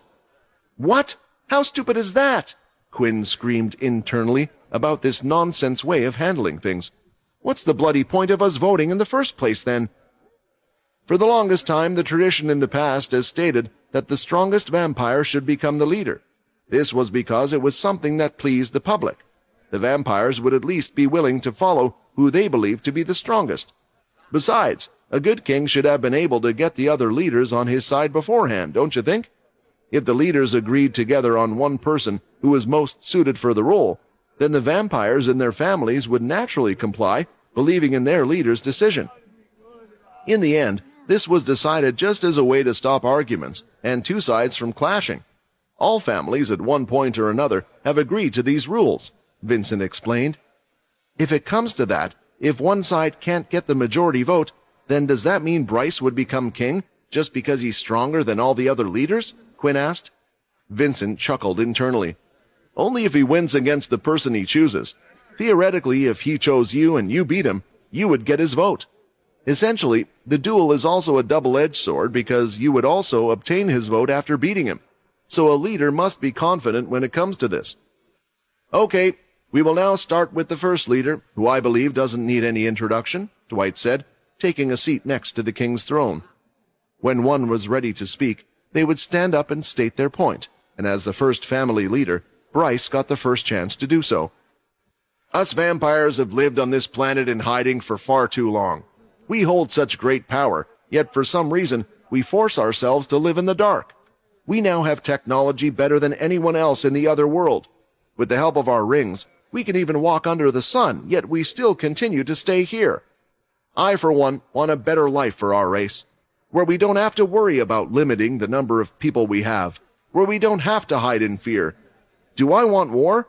No, of course I don't want that. I understand that some of you like your life here, and I'm not against that. However, you all saw that it was the humans who attacked us first. Saying this, Paul looked down with his head bowed in shame. We weren't the aggressors. We were attacked the moment we came onto this planet, he wanted to argue, but he understood his best course of action was to keep his mouth shut. They have come for us once, so who says they won't come again? Just like the previous king, I want peace, but that can only be achieved if humans want peace as well. If the humans decide to wage war against us, then our race will need a strong king who can lead them, not one who will bend over to every single one of their demands. If you will have me, I shall be that person for you. After Bryce had finished speaking, many at the table nodded in agreement. Since the order was that of the families once again, the next person to make their case was Cindy Chaw. She stood up, fluffing her black dress a few times, and cleared her throat before pleading her case. I believe we can all agree that the previous king did a great job. Our lives have gotten better under his rule, and I believe that we can continue to improve our lives without getting involved with others. I would like to become his successor and continue his ideal. There are many beautiful people, even in the human world, that should not perish. Just as there are bad humans, there are bad and ugly vampires as well. We're no better than them. We are both just different. I feel it's a shame that vampires are hurting each other, even at this very moment. I agree that if we were attacked, we should deal with it appropriately, but just the same way as if other vampires were attacking us, like we have been doing. With that, Cindy sat back down, and those on her side nodded. As they went around the room, the third leader, Susan, forfeited her claim to become queen and instead nominated Bryce. She wasn't the only one, as the new sixth family leader, Jake Muscat, the seventh family leader, Kyle Dawn, and the eighth family leader, Jill Snacker, all did the same. All the others had nominated Cindy so far, which was the expected result. Unless anything unforeseen happened, Cindy would tie with Bryce, making his vote the tiebreaker. Finally, it was Quinn's turn to speak. He stood up, but froze for a second, as he hadn't actually decided what to say. Dwight made it clear that whatever Quinn said today wouldn't be counted as a vote. But if he didn't clearly state which one of the sides he supported, in a week, it could just make matters worse. If I don't give up my vote now, will Cindy think I'm going against her? I'm sure she might understand that I don't want to openly antagonize Bryce. I, at the moment, remain undecided and would like to hear out the rest, Quinn stated. That is fine, Quinn. You may sit down. At this moment, Quinn didn't even want to look at Cindy or the others for their reaction, but the hearing continued, and as expected, the two sides were equally split down the middle. So we have heard from everyone here today. In a week, an actual vote will be cast, and I have to warn you, Quinn. During that time, if you are not able to decide your vote, either side could challenge you to a duel to force your vote, Dwight reminded him. When the meeting was over, one person was standing there more confused than ever at what he had just heard, and he felt like he had figured something out. I knew there was something up with that hag, Peter thought, clenching his fist as he stared at Cindy. During the meeting, he had realized something that might change whose side Quinn would be on. Quinn was starting to doubt his earlier decision. Perhaps it would have been wiser overall to openly nominate Cindy. At least that way, he would have the backup of the leaders on Cindy's side, and they would be sure to protect him. However, Dwight's words kept ringing in his head that he shouldn't trust anyone. Honestly, before he cast his vote for anyone, he would prefer to find out the truth about who was behind the attacks. After learning what happened to Kaz, he wasn't so sure it was Bryce anymore. At the end of the day, he had made his decision not to nominate anyone, and he would have to live with it. Unfortunately, this meant that now it looked like both sides were after him and his vote. As they left the room, Cindy gave Quinn a quick glance before she turned her head, almost immediately. Maybe we should wait for the others to leave first, Paul suggested, since, once again, all the attention was on their group. Dwight had already left the room, looking as if he had something urgent to do. If Quinn was to wager a guess, the Royal Knight might be hiding the book in a safe place. The 10th family waited a couple more minutes after the last leader had left, before they stepped out of the room, only to have someone attempt to grab Quinn. Thanks to his quick reflexes, he knocked the hand away and took a few steps back. What are you doing? Quinn asked as he identified his attacker. I thought we had made a deal, Cindy's sharp tone accused him. Leo was furious. The 2nd family leader had already attacked him once, and now she had attempted to take out Quinn as well. He was ready to leap off his feet. The only thing holding him back was the knowledge that Quinn wouldn't want him to act in this way. Quinn, I need to tell you something about her, Leo blurted out. However, Paul was the one who now grabbed his fellow vampire knight and pulled him to the side. Let's go for now. Whatever you need to say to him, don't say it here. There are too many ears, including hers, he whispered. Worried that there might be a big fight about to happen, Quinn peeked at those behind him. Head back to the castle for now. Make sure everything is okay there, and report to me once you reach it. Move, now, Quinn ordered. The two of them moved quickly, leaving Quinn with an impatient Cindy, who was still waiting for an explanation from Quinn. Don't look at me like I'm the bad one here. I wasn't going to hurt them and just wanted to ask you what the hell you were thinking. You better have a very good reason for doing that. I've already fulfilled my end of the deal. Did Bryce make you a better offer than us, or did he perhaps threaten you? Aren't you doing the same thing to me now? Quinn accused her as he stood his ground. Let me tell you, I don't like being threatened. Cindy, hearing those words, could tell Quinn was serious. From this exchange, she didn't feel like Quinn could be convinced through threats of action. No, the person before her was stupid and fearless. Only that type of person would have attempted to save Fex's life at his execution. Looks like he still didn't get to you. Still, in case he does, you should know that our side is plenty strong as well. I kept my word, Quinn Talon. I hope so will you. And with that, she walked out as if nothing had happened. Yeah, it seems like Peter was dead on about her being crazy. Didn't even let me explain myself properly. Will it really be all right if I vote for her? Quinn wondered. Of course you can, but then get ready to be asked for a duel by them to get your vote. I'm pretty sure both Bryce and Cindy believe they can take you on. Even if you win, you will just be faced with another duel afterwards, Vincent explained. After waiting a short while, Quinn wanted to stay clear of Cindy and any other leaders who might have stayed behind for some talk. He was ready to do his own investigation and find out if Leo and Silver had found anything. Just as he was about to contact them, though, once again another leader came out of the woodwork, this time being Muka. Quinn, I was surprised you chose not to vote for us. Is it because of Fex? Muka asked him directly. Personally, I don't think you made a bad choice. With Bryce holding Fex, then it is something he could use against you. Switching sides might even appear worse. But even now, Lee has still chosen to side with us, despite what is happening. You need to harden your will. This week will be tough for all of us, and will be the last time anyone will be able to make any moves. As the tiebreaker, you should be extra careful, Muka cautioned. Oh, and in regards to your other demand, I have a list of the criminals that you are free to take. Would you like me to send them to your castle? Thinking about it, Quinn wasn't so sure if it was a good idea to send vampire criminals to where his family resided at the current time.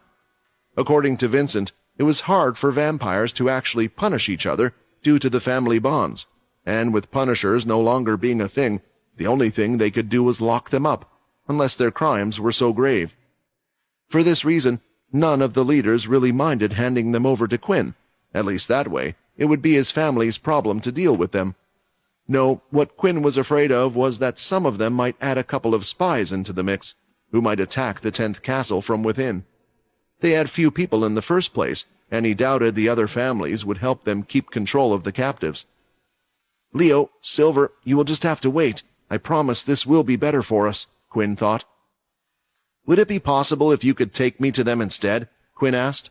If he could meet the criminals and cast his Shadow Eater skill on them, it would increase his powers before meeting up with Leo and Silver. That is not a problem. Please follow me to the tunnels, Muka stated, a bit surprised. Back at the castle, everyone had already arrived, including Leo and Paul. They made sure that everyone was there safely, and once they were inside, Peter took off his disguise, a small grin indicating he was happy to look like his regular self again. There was no one missing, which was good, and it didn't look like anyone had been hurt by anything. Do you mind telling me what that was all about earlier on? Paul asked Peter. With Cindy? Oh, Peter replied. Sure, but I just need to check something first. Before walking off, raising an alarm and accusing the leader, Peter realized he needed to make sure he wasn't jumping to conclusions. Now it was time to verify his conclusion, and for that, he needed one other person. Walking around, Peter eventually found Layla. The two of them had been in the second castle together a while ago. Do you mind if we talk somewhere quiet? Peter asked, and the two moved to one of the empty storage rooms, with the door closed behind them. Don't worry, I'm not going to do anything to you. I wouldn't touch Quinn's girl, Peter commented. Who said I was Quinn's girl? Layla's face went bright red, and her voice became high-pitched. Look, I don't care if you have the hots for Quinn or Vorden. What I do care about is making sure they're okay. Do you remember when we were at the second family leader's place, and we stumbled across their meeting room? Do you mind describing to me each person you saw? Peter asked. Layla went ahead and described every single person, and once she was done, it was just like Peter had thought. What's wrong? Layla asked. The thing is, all those that you mentioned just voted for Cindy in the meeting room. However, I saw that Cindy would continuously have meetings with the same people over and over, and those people were involved. That makes sense, but what confuses me is that there was one person that always met up with Cindy, but she voted for Bryce today. I know she's up to something, Peter stated. After figuring out that Cindy may be up to something, Peter stormed out of the room before even thinking about his next set of actions or talking it out with Layla. Wait! Layla shouted, but Peter had already closed the door behind him, not listening to what she had to say. She thought about what he had said and wondered if it really was a big deal. When Layla went over to see Cindy, she had been nothing but nice to her, and she still believed that Peter was a little out of order. The leaders see each other all the time, and maybe the other one was just visiting Cindy trying to convince her. Who was the leader that Peter was going on about anyway? There were times when Layla had chosen to stay in the room while Peter left constantly to spy on Cindy. Layla didn't have a clear idea of which leader Peter was exactly referring to. Ah! You can't just run out like that and not say anything. Now it's going to drive me nuts. Eventually, Layla left the room as well, in search of Peter, as she couldn't leave him be, but he was nowhere to be seen. The castle was vast, after all. Eventually, after some time wandering around, she spotted Sia instead, who lately had been doing her own thing more often than before. When the two of them met eyes, Sia gave a brief wave. The interaction between the two just seemed a bit off compared to before. Didn't Sia meet with Cindy as well? Maybe she can give some insight. Hey, have you met with Cindy along with Nate recently, right? Layla asked. Do you mind if the two of us talk about it? It would also be nice to catch up as well. It's been a while. Sia had no problem and agreed to have a chat. The two of them went off for a short walk while talking with each other, and eventually, Layla popped the question about Cindy. What did you think of her when you saw her? Layla asked. She seemed nice. Actually, she was really nice to me. I didn't really see any problems with her. Is something wrong? Sia asked, knowing full well the question wouldn't have been asked for no reason. Layla took a second before thinking about what to say. She was still deciding whether she should mention it or not, but looking at Sia, she could see the good friend she had made in the last year. The two of them had even gone through many trials together. It's about Peter. He thinks that she may be up to something because he saw her with one of the leaders, but I'm not too sure myself, Layla said. She was expecting a response, but Sia had just remained silent, deep in her thoughts for a while. So, you think something's up as well? Layla asked.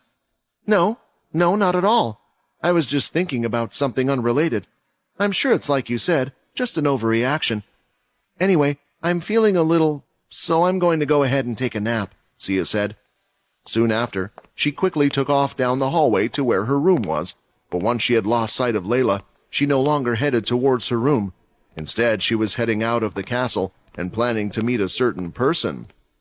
Is Peter planning something?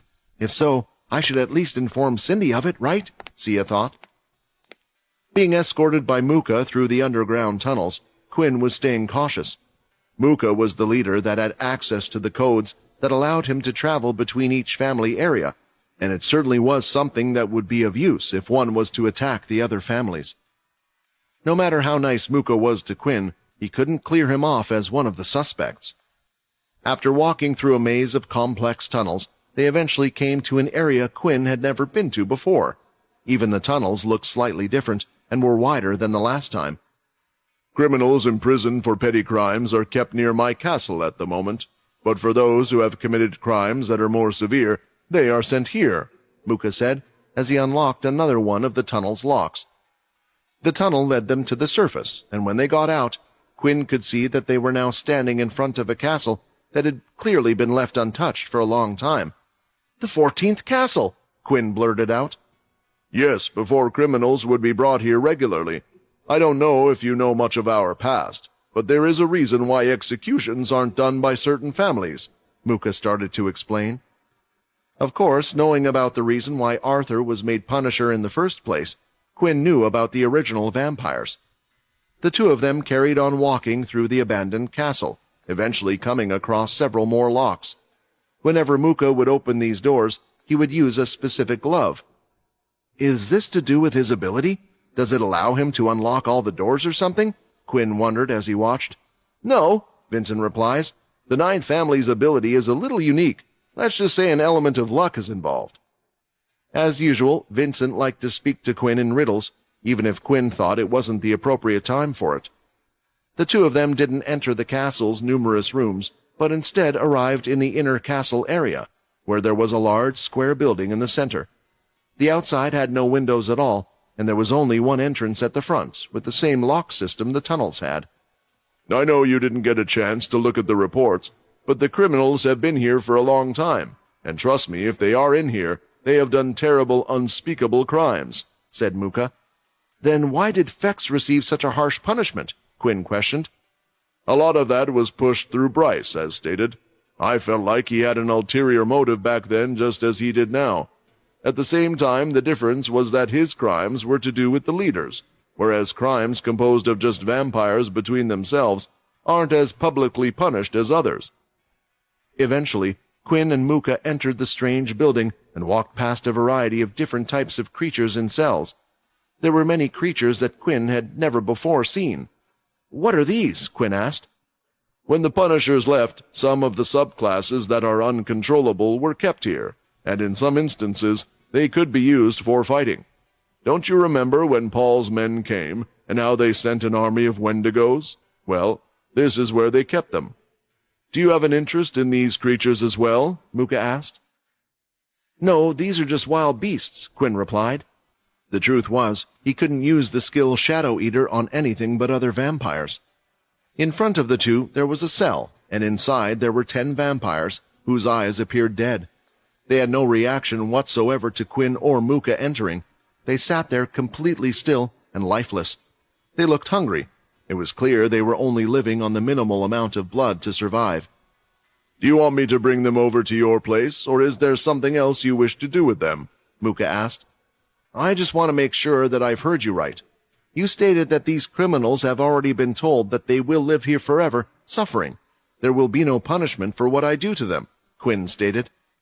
Before responding, Muka was now trying to figure out what Quinn was trying to accomplish, but the deal had already been made, and nobody was concerned about what would happen to these criminals. Seeing how weak they already were, Quinn did not need to do anything else. It's up to them what they want to do after this, Quinn said, as he threw both of his hands together and activated the giant Shadow Eater skill. They didn't try to run, and they didn't try to fight back, as the shadow monster gobbled them up. A few seconds later, screams of pain were heard from all of them. Not looking at them, Quinn turned around and was ready to head back to the castle. Shadow Eater skill successful. 100 MC points have been added. I need to catch up to Arthur, Quinn thought. For a second, Quinn thought it was a shame that there weren't more criminals in the cells, but that thought quickly left his mind, and he felt a little sick. Vampires seemed to be quite law-abiding, considering how many were in the cells. He understood why, based on the strictness of some of their rules.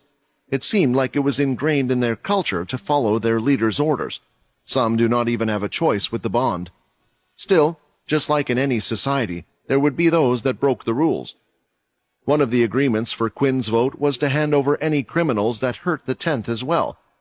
Ever since then, there didn't seem to be a single incident. At least that's what the report said. He didn't know if they were listening to their leaders or if they were keeping it a secret from him. He was hoping he could somehow utilize this as well, but there was no such luck. As he walked away, he could hear the screams of those behind him in their cells, crying out in pain, feeling like the sun was burning their skin. However, it soon stopped. He was unsure if Muka had decided to give them a quick end to their suffering, which was unlikely, or if they had taken their own lives. The fact that this was more likely was more upsetting. They had already looked on the brink of death, but had hung on for some reason, yet the punishment Quinn had given them pushed them over the edge. They were criminals. They had already done bad things, Quinn repeated to himself. Sacrifice the few to save the many, Vincent said.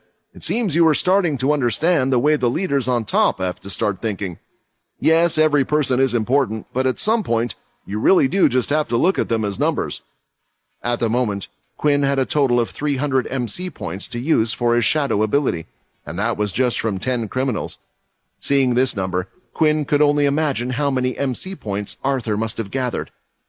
He had been doing this job for a long time, and it was clear he had used the Shadow Eater skill on a lot more than just 10 vampires. He had even seen him use the skill on one of the leaders, and it probably wasn't the first time either. Will I be able to get strong enough in time? Quinn questioned himself, but it was the only thing he could do. Heading back to his castle, Quinn could tell that his mask was receiving a call. Now that he had told the others to keep in contact with him more, he no longer kept it in his dimensional space, and instead kept it by his side. When someone was trying to contact him, similar to an old mobile phone, it vibrated. Speak, Quinn said bluntly, not in the best of moods after what he had just done. Quinn, it's Peter. I wanted to tell you something. I couldn't find you, so I went looking for Logan, who contacted you. I was worried that she might have gotten to you already, Peter explained. She? Yes, the second leader. I don't really know the details of the deal you made with her, but it would be best if you didn't work with her. When I stayed at her castle, I did a little snooping. She would meet with the other leaders frequently, and today, every single one of them she met with voted for her. But there was one leader she would always meet on her own, and more so than the others. It wasn't enough to go on, but at the moment, Quinn was looking for any leads, and after seeing how she had acted and how she was fighting over the position with Bryce, it would make sense if she attacked Kaz as well, although Fex was still a mystery. "Don't you know who that leader is?" Quinn asked. Maybe Cindy wasn't behind it all, but this person who had switched sides, someone else who had a deciding vote other than Quinn, could be. "Yeah, it was another female leader, the 8th leader," Peter said. "Be careful." The 8th leader, Jill, but why would she attack the 10th family? Quinn thought. However, just like Muka, who could utilize the tunnels well for a surprise attack, bypassing the other leaders, Jill was also one of those with an ability that would help her. She was in charge of all the communication between the leaders and important figures, so she would have had the best idea of what was going on. And while she could listen in on all the conversation happening, the same couldn't be said for the other way round. "Don't forget, there is also the possibility that there is more than one person behind this, Quinn," Vincent stated. "We can't be so limited in our thoughts." "But then why would Jill vote for Bryce? Unless Bryce and Jill are working together, he really did go against his own daughter." It was giving him a headache. There were 2 people involved that could probably give him an answer. One of them being Fex, although he had his memories removed, and the other being Kaz. Using the mask, Quinn went ahead and requested to contact the others, and eventually Nate answered. "Is this Quinn?" Nate asked. "Yeah, how are things going?" "Ham eventually found a way towards their base, and he thinks we're heading in the right direction. He was right, it really is far, and we're moving a bit slowly since he's the one that has to direct us. If anything comes up, we can contact you." Listening to it, it didn't seem like if Quinn joined them now, he would be of any help, nor did they need him there. His time would have been better used elsewhere, and he knew just the thing. "Good, because I think I'm going to be a little busy on my end of things," Quinn replied, ending the call. Using his shadow travel, Quinn first stopped by the Royal Guard contact he was to use to contact Dwight. He delivered the message, giving the information that he had found out from Peter. Maybe with his research, this clue would be something that would put the pieces together for him to have a suspect. It was clear Dwight was keeping some things from him. He must have found things on his own by now. After the information was given, Quinn headed back to the 10th castle, and the first thing he did was enter the reputation shop on his system. The front towers by the inner castle area were upgraded to level 4. Then, at the 2 other castle gates that were connected to the other castle, Quinn placed 2 more towers and upgraded them by 1 level. Finally, in front of the castle, Quinn placed another gargoyle-looking statue by the side of the door. At this point, all of the reputation points he had earned were spent. "Whoa, look at that! The 10th just gone and made more of those tower things from before," a vampire pointed out. "Are they preparing for something?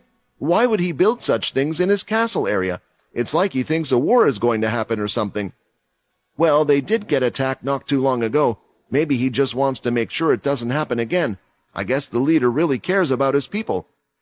"Quinn, are you preparing for something? I feel like you're doing this now for a reason," Vincent asked. "Leo is away, and he's quite a strong force we have lost. I want to make sure everyone is here if I can't get to them and something happens. Then at least this can delay them." "You sound like you've already planned to do something." "Of course," Quinn replied. "I can't just stand here and wait a week for them to do what they want and come to me.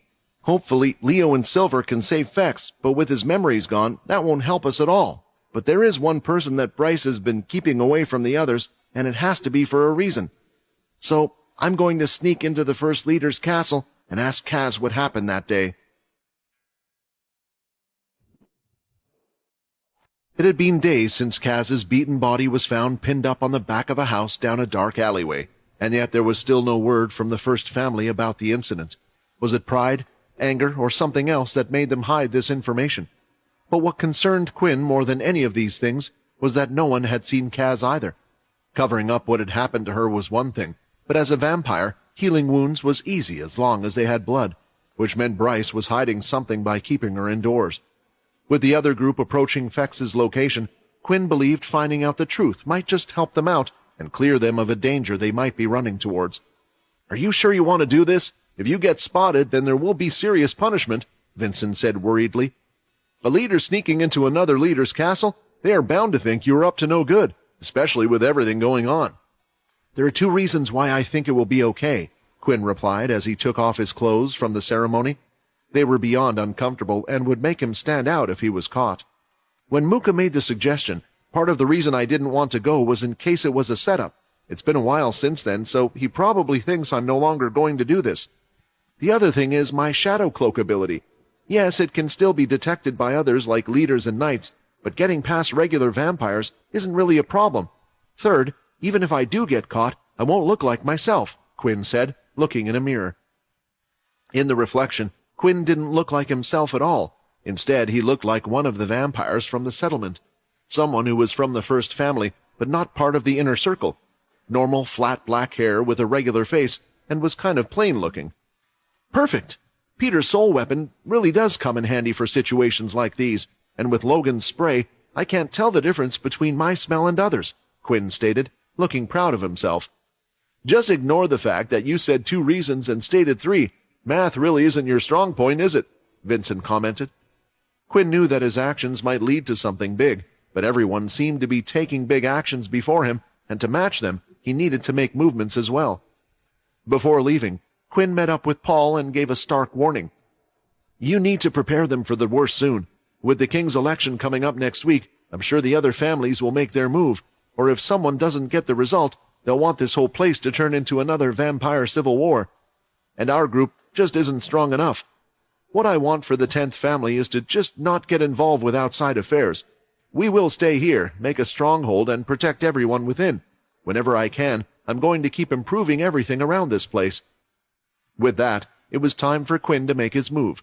Using the shadow cloak while in the vampire world practically made him invisible. It was easy for him to move through the castle area and beyond without being spotted. Of course, it would have been fine for him to just use the disguise, but he wanted to see how well his shadow cloak would work. Once in a while there was a vampire in the settlement that had better senses than others and would look in Quinn's direction, but they would ignore him when they saw anything. To them it was just a feeling that something was there, and they weren't certain. It looks like this will work out after all, Quinn thought. Eventually Quinn reached the first castle area, and the first thing he noticed compared to the other castles was the number of guards standing by the gate was 3 times as much as the others. Maybe he is expecting someone to make a move, Vincent thought. Well, he wouldn't be wrong, or it just means he has something to hide. Instead of going through the front gate, Quinn decided to scale the walls instead. The shadow cloak would remain active as long as he didn't use any other skills or get hit while doing so. The walls were also filled with guards, but there were far fewer, and with Quinn's speed once scaled, he was able to jump right down into the inner castle area, allowing the guard to just feel a slight breeze. The guard had turned its head and looked down where Quinn had landed, but could see nothing, just like the vampires with keen senses in the settlement. You have to be careful now, Vincent warned. In the inner castle area and the castle, there will be vampire nobles and those with better senses than most. Don't worry, even if they can sense me, they won't see me, Quinn said as he started running through the area as fast as he could towards the castle. Heading up to the front door would be a problem, especially with the special lock that was designed for Quinn, but it was easy to enter through other ways. Swirling around to the side of the castle, where no one could be seen, Quinn quickly changed skills from Shadow Cloak into his Shadow Travel, which allowed him to go through and under buildings. Then, when he was past the wall, it was as simple as just getting out of his shadow and putting the Shadow Cloak on again. Muka was right. You do have the right set of skills for a job like this. You know, if all else fails and you want to just make a good living, you should become a thief or something, Vincent recommended.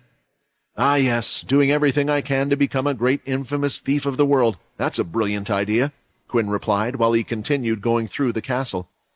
All of the castles were large, and there weren't actually many vampires in either of these castles. This was something Quinn noticed when visiting the others. This would be a big help for him. Now it's time to search for where Kaz is in this place. While going around in the castle, Quinn made sure to not be seen. Using the cloak and hiding in places, his senses were better than theirs, and so was his hearing. So whenever he could hear someone approaching, he could act before they could, using a number of his shadow skills to avoid being seen. What Quinn did notice, though, was that all the paintings on the wall seemed to be of one person. The person looked similar to Bryce, but not quite the same. He has a lot of paintings of this man. Do you think it's his father? Quinn asked. I'm not sure. Bryce is even older than I am, but I can't remember him being close to his father, Vincent replied. As they continued to search for Kaz floor by floor, they still saw more great paintings of the same man, proud and strong, and then, entering one of the rooms using the shadow, there was a shock at what he could see. It was a room full of paintings, but not just any ordinary paintings. While the others showed the man in his glory with a gentle smile or defeating creatures and beasts, these looked as if they were drawn with blood, and the paintings were melting. Trying to make out one of them, Quinn could see that it was the same man from all the other paintings, standing on an execution platform, and standing by his side was Arthur. "This isn't his father, it's his grandfather," Quinn said, remembering Arthur's story about how he thought the ones that had attacked his friends were the first leader. Now that we know it's untrue, it means that Bryce's grandfather was killed for no reason. Looking around the room, Quinn could see even more terrifying paintings. It was a room dedicated to Bryce's grandfather after his death. One had a rolling head, the other looked as if his grandfather had been raised from the grave. Quinn had seen his fair share of death by now. He even had blood on his own hands, but this room felt different and was starting to get to him. Everywhere he turned, he could see Bryce's grandfather decapitated in some way, or being tortured, and Quinn eventually had to leave the room. Why would Bryce have a room like that? Quinn wondered. But with all the paintings around the castle of him and no one else, it felt like it was beyond just a liking for his grandfather. Sticking to the task at hand, Quinn continued, and eventually he arrived at a room that appeared to be locked. It wasn't just a simple lock either. There were certain rooms in the castle that were locked, but they looked like they mostly led to either a weapon storage room or a research lab. But here it was in the middle of what looked to be sleeping quarters. Using the same shadow skills as before, Quinn entered the rooms, and when he rose from his shadow, he had hit the jackpot. He could see Kaz from behind, standing staring out of the window. She looks fine, so why lock her up? Quinn thought, as he slowly approached her. Kaz, I don't mean to startle you, Quinn said in a soft, gentle voice. Kaz turned around, and when she did, she had tears in her eyes. Why have I been locked up in this place? Did I do something bad? She asked. Seeing this, Quinn was slightly confused by her reaction, and her tone of voice sounded like that of a young girl. It reminded Quinn of the first time he had met her. Kaz, are you okay? Did something happen? Quinn asked. Who are you?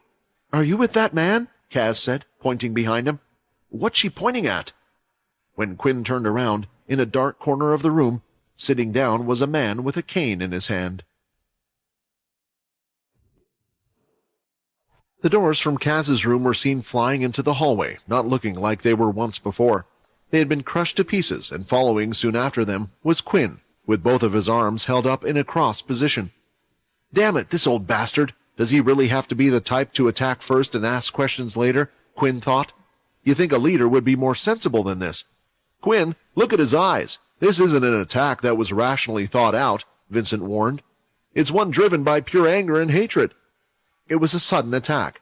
Before Quinn could even see who it was, Bryce had moved from his seat and thrown out a punch, but it wasn't any regular punch. It was surrounded by the blood hardening, making it stronger than usual. Although Quinn didn't have time to raise his shadow, he did have time to cast himself with the second stage of Ki, minimizing the attack's strength. -5 HP. Quest received. Defeat the first family leader. Reward. Instant level up. Really, system? You think I didn't know this was going to be a hard fight? But it did tell Quinn one thing. It was a fight that he could win. At least the system thought so. I saw how you came through those doors, the trail of shadow you left behind as you rose, Bryce said as he walked through the broken doors into the hallway.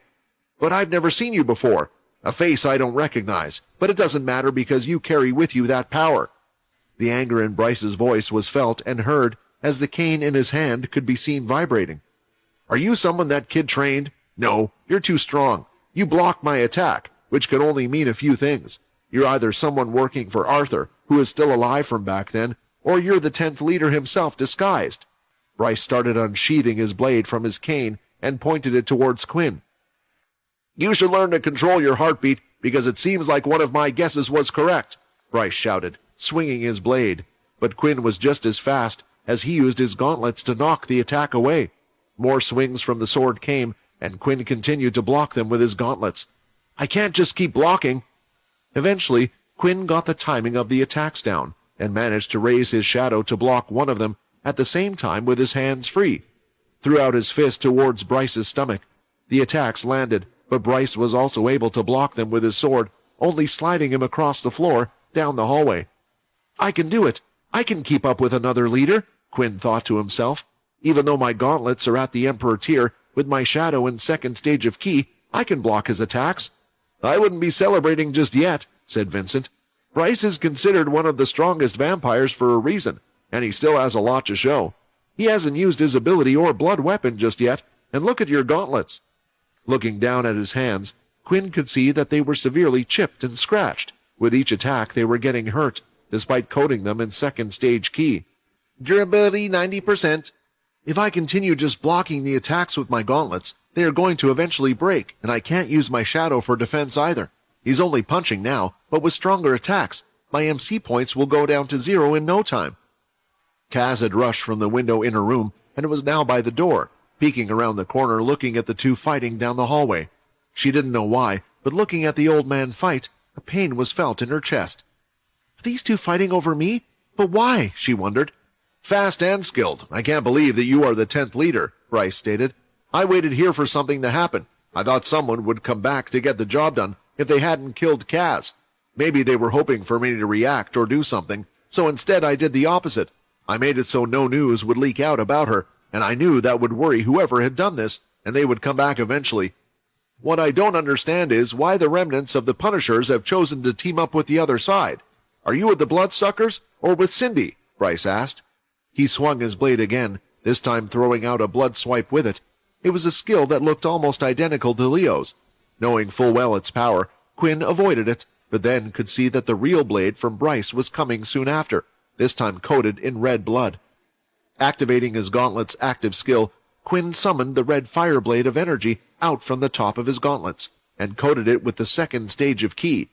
The two blades collided, and Quinn was able to stop the sword. For now, this solved his problem of his gauntlets being damaged, since the blade worked based on his gauntlet's active skill. But to keep the blade out, Quinn would have to use his ki, which was draining his energy quickly. That's when Quinn noticed a smile on Bryce's face. You think you stopped my attack? He said. A few seconds later, a stinging pain could be felt through his armor and shoulders. 2 large slash marks were seen on his body, and blood started to pour from his wounds. But I blocked the attack, so how did it still hit me? You fool! Haven't you seen his ability many times before? It doesn't matter if you blocked his attack or not, or if you narrowly avoided it. Just don't get within the range of his sword. This battle will have to be a long-ranged one if you plan to win, Vincent advised. Bearing through the pain, Quinn gritted his teeth and turned the pain into anger. He wanted to pay back for what Bryce had done. You know, if you would let the two of us talk it out, then maybe you would realize I didn't come here to fight, Quinn shouted. He used all his strength and focused his ki on the flame blade from his gauntlets and swung Bryce's sword to the side. Then, throwing out the shadow, he created a path. Luckily, Bryce was close, and the area was narrow, so it had hit him, slowing down his movements. If he wanted to get away, he would find it difficult now. Then, with all his energy, Quinn reached out with his hand in the shape of a claw, swinging it like a wild animal, but as soon as it got close, it felt like multiple attacks were hitting the outside of his gauntlets. Strikes from Bryce's ability were hitting his hand, trying to move it away.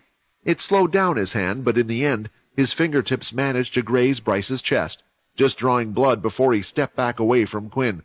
Left gauntlet durability at 70%. Damn, I only managed to graze him, and my gauntlets are already so damaged. I'm getting pretty tired using all this ki as well, but the shadow managed to slow him down, and I can hurt him. There were still blood attacks Quinn could use as well, but with a fight like this, Quinn wanted to be cautious about how much blood he used, and still knew Bryce hadn't used everything he had just yet.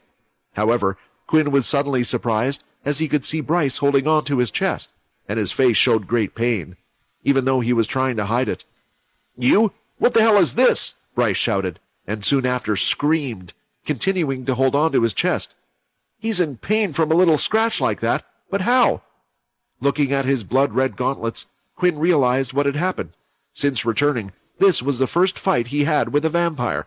He was fighting with the gauntlets before he forgot they had this effect. What was hurting Bryce right now was the blood fairy's blood from Alex. The blood running through his body was spreading, and the pain continued, but it looked like Bryce was trying to do something as he consciously had his hand held over his chest. "Your little tricks won't work on me," Bryce shouted. The wincing and sounds of pain soon stopped, as Bryce pulled his hand away from his chest, and the infected blood could be seen floating in midair. It stayed there, slightly above his fingers, out of his body, and soon the wound started to heal again. "You have some nasty tricks up your sleeve. Blood like this. Is it the blood of a fairy? Who the hell are you?" Did he just use blood control to take out the blood? This was another reason Quinn had been using his blood attacks. Whatever Quinn could do with blood, Bryce could do it as well, and thanks to his blood control, it was better and stronger. However, Quinn did have ki to balance that out. Bryce quickly pulled out one of the flasks he had on him and threw out the blood onto his sword, and soon it started to glow.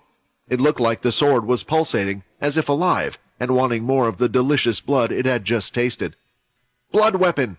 Quinn, get out of here! That's the same blood weapon that's been passed down between the first-generation family," Vincent warned. Quinn quickly started thinking about what to do as Bryce lifted the sword and dropped it to the ground. When it touched the floor, it looked like it melted away, disappearing. As the sword melted, blood started to cover the whole area. The surrounding area was quickly encased in it, including the floor, the sides, and the top of the hallway. Just in case, Quinn had covered his feet in the shadow so they didn't directly touch the floor. The area was small, but it reminded Quinn a bit of his shadow dome. "Reflective blood weapon skill activate," Bryce mumbled. He raised both hands and threw out a blood swipe towards the top of the wall. When the attack hit, it bounced off the wall, growing in size and looking as if it was moving faster. It bounced off the ground next, and the same thing happened again. In this space, his blood attacks are reflected each time, gaining power from the blood area he has created. The attacks are a bit random, but it just makes it worse for you, Vincent explained. Bryce then started to fire out a flurry of blood swipes, and now tens of bouncing blood swipes were bouncing around all over the small area. He peeked behind him, and several blood swipes were already surrounding the back area. Quinn used his flash step to dodge one or two of the tracks, but it was tiring him out, and eventually he was hit by one from behind. "Minus 10 HP. But he couldn't stop and continued to move on. That's when he heard a scream. Not being able to control the attacks meant that Kaz was being hit by the blood attacks as well. Unfortunately for Kaz, the blade had gone right through her arm, and it had been chopped off. Does this guy really not care about her? Seeing more blades coming towards her, Quinn started to run forward, and with both his palms held out, he fired blood spray. It wasn't enough to destroy the attacks, but when they would hit, it would alter their path slightly, causing them to go off course in a different direction. He wouldn't be able to keep this up forever, as with each blood spray his HP went quickly down. "We have to get out of here," Quinn thought, and he had finally reached Kaz and held her hand. 30 of 100 HP. There were now too many blood swipes in the area, but before they could do anything else, Quinn held out his other hand and closed it with a fist. "Skill activate, shadow lock." The two of them disappeared, avoiding all of the attacks. At that moment, Bryce had stopped. The attacks from his blades continued to reflect off the walls and even attempted to hit him, but thanks to his ability, he was able to block all the attacks that came towards him.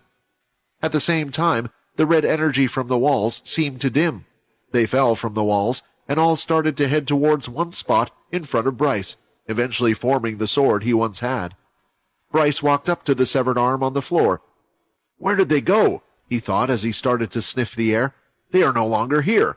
Their entire presence has disappeared. Is this the same skill the other Punisher used? If so, it means he will return to this very spot. You can hide, but you can't hide forever. I'll be waiting for you right here.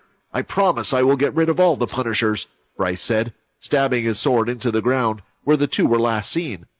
"Man, your dad really doesn't care about you, does he?" Quinn said, scratching his head.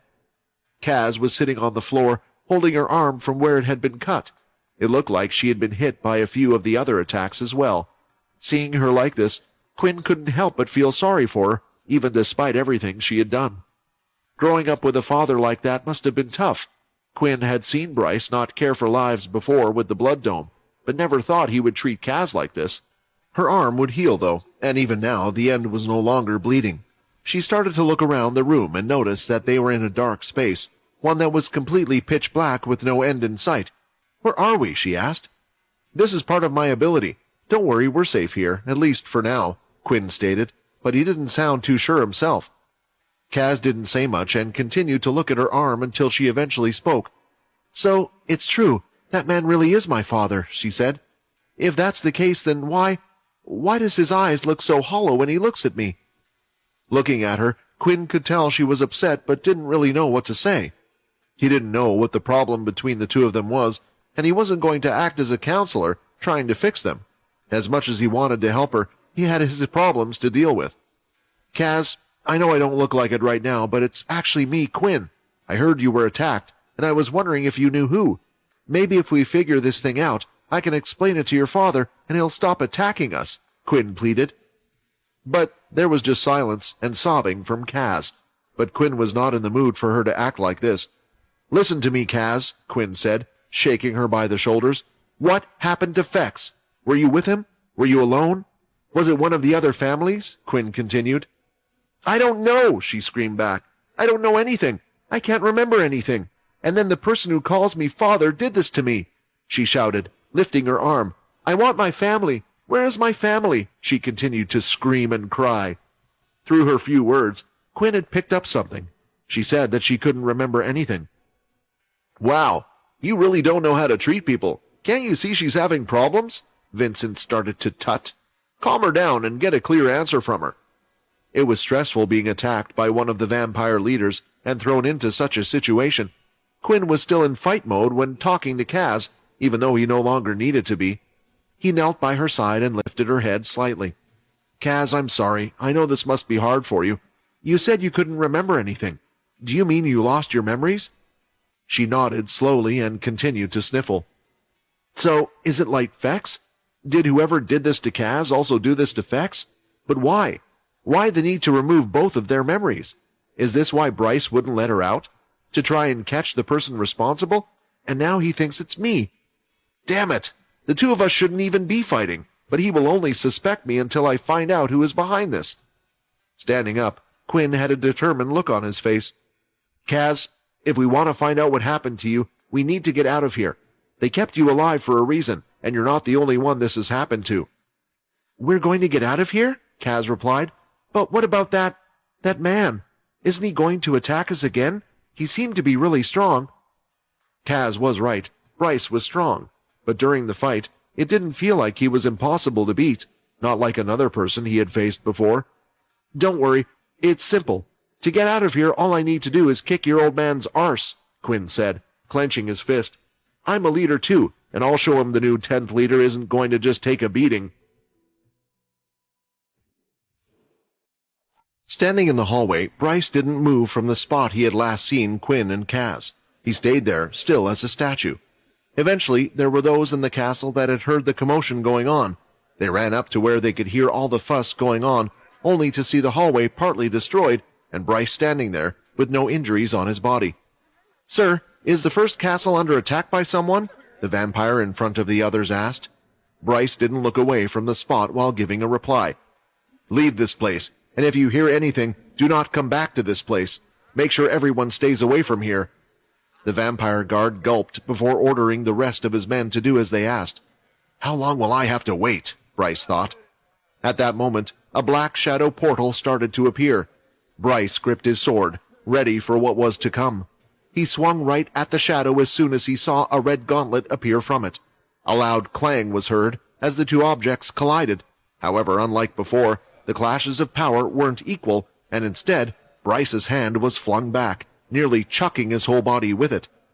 Coming out of the shadow were Quinn and Kaz. She quickly headed back into the room and stood behind the door, peeking at the fight that was about to happen again. You know, you are so predictable. I knew you would be out here waiting for us, Quinn stated. Bryce was a fast one to act, and it appeared like he had some knowledge about that shadow, so Quinn assumed he would be waiting for him. Knowing Bryce would be there was advantageous for Quinn. In the shadow space, he had enough time to gather energy for the hammer strike, and time it so that when he appeared out of the portal, his fist would collide with the sword. Quinn, if there is any time to beat Bryce, then it is now. It looks like he only prepared one flask of blood for himself, so he can't activate his blood weapon again, Vincent explained. For Quinn as well, he had consumed blood from his flask to restore his HP, and he still had his trusty blood bank in case of emergencies. Your ability is annoying, but I can attack you from far away as well. Quinn threw out his blood swipe, quickly grabbing it with his shadow, creating the blood scythe. Swinging it to his side, it scraped across the side of the walls. The hallway was large, but not large enough for Quinn's attack to build up its full momentum. Seeing the attack from so far away, Bryce was able to block it easily, lifting his sword. However, when it hit, it was more powerful than he had expected. Blood-hardening blood swipe! Bryce activated 2 skills, first coating his sword in blood, and then throwing out a swipe, later on, to throw the scythe away. That's the same attack that silly boy used, Bryce shouted with anger. He started to swing his sword through the air at a rapid pace. Quinn couldn't even count how many slashes he had done. What was strange, though, was that it looked like he was using a regular blood swipe. But when the sword swung through the air, the blood swipe would be created, but it didn't move away. Instead, it stayed there, floating in the air. Now in front of Bryce, around 100 blood swipes were floating around in place, created from his sword. Blood control, move! Bryce commanded, and all of the blood swipes were now heading towards Quinn. If I block with my shadow, even with the extra MC points I have, it will just use them all up. I have to do something else, Quinn thought. Waiting at the right time for all the attacks to come his way, Quinn held out his hand again and clenched it into a fist. Shadow lock! He took himself into the shadow space and waited a few seconds. All the attacks had collided into the spot where Quinn was, or into each other. The dust and rubble from the attacks made it hard to see, but soon Bryce could see that a figure was still standing there. Quinn had come out of the shadow lock, timing when the attack would be over. Shadow path activate! Activating the shadow path skill, it threw a trail of shadows across the floor. Bryce, seeing this from last time, wasn't going to let the shadow touch him, knowing it would slow him down. He jumped to the side of the wall, digging his feet in, and started running fast towards Quinn. I knew you would avoid it. I never expected you to be hit by that slow skill. Shadow hop! Sinking into the shadow, he unearthed his feet. Quinn had reappeared right at the end of his shadow path and was now directly behind Bryce. Immediately, he performed a blood crescent kick. Quinn grabbed it with his shadow, swinging it with his full power, creating more momentum. It had hit Bryce, chucking him off the wall and onto the floor. Not letting him rest, Quinn jumped towards him, lifting his leg above his head and creating another shadow scythe with his leg, hammering it down with an axe kick towards Bryce again. The strike hit the ground and caused the whole floor to rumble. Even though it was made from the hard black material the vampires used, it felt like it couldn't take much more punishment from a fight between 2 leaders. The vampires inside the castle were starting to worry. Someone who was fighting against Bryce lasted this long, they just couldn't imagine, and they could feel the power of the fight, but they would follow their leader's orders and not get involved. When Quinn had moved his leg, he could see Bryce had avoided the axe kick, but he was hurt and bleeding from the attack earlier, standing off to the side. That wound, it's just going to heal again, and I can't keep all these attacks up for much longer. If I want to beat him, I'm going to have to use my gauntlets like before. Rushing in, Quinn needed to only worry about Bryce's ability. It would hurt him, but he needed to get hurt to hurt his opponent. He was at the mid-range level, and holding out his hand, Quinn fired a blood bullet towards Bryce. It had worked against other leaders in the past, and he thought it would do the same now. With Ki, it would be hard to heal. However, Bryce had strangely moved his sword and body. He spun his body, and with the side of his sword, flung the bullet right back at Quinn, hitting him in the knee. Ah! Quinn screamed, but gritted his teeth. Minus 50 HP. Bryce had used the force of his own attack against him, and made it greater than his own. Blood bank activate. Activating the blood bank, he needed his knee to heal in time as Bryce came forward, swinging his sword from above. Luckily, Quinn's regeneration from the blood was fast, and he was able to stomp his feet on the ground and punch the sword away that was coming from above. What he didn't expect, though, was a kick from Bryce to follow, hitting Quinn right in the face. Minus 20 HP. Stumbling down with his hand touching the floor, Quinn had spread the shadow around the 2 of them.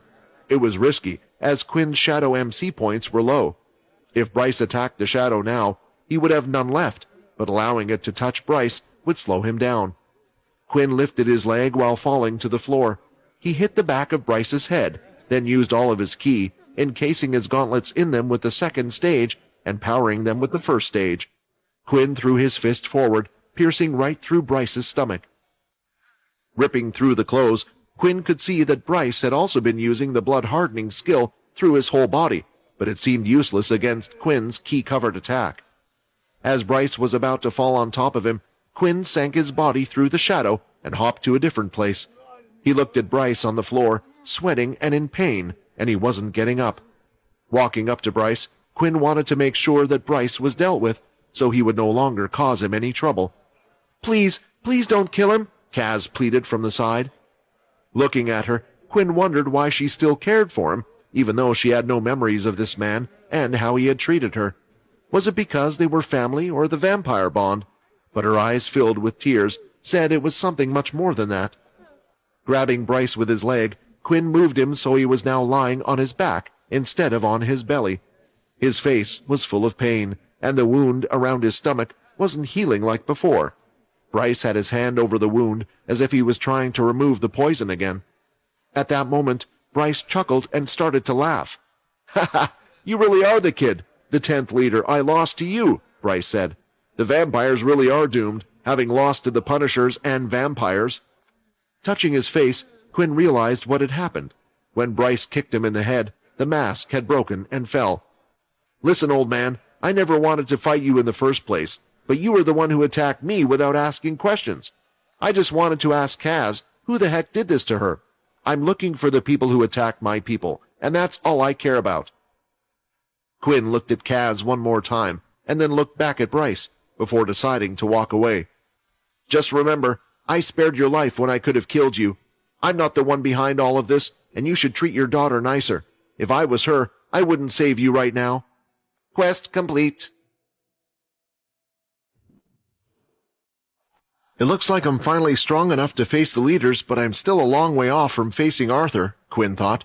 Quest completed. Instant level up reward received. You are now level 41. Seeing his reward, Quinn was actually a little upset, because whenever he experienced an evolution reset, the first level was always the easiest to level up, because of the low amount of experience points required. Since it got harder with every level, he would have preferred this kind of reward at a much higher level.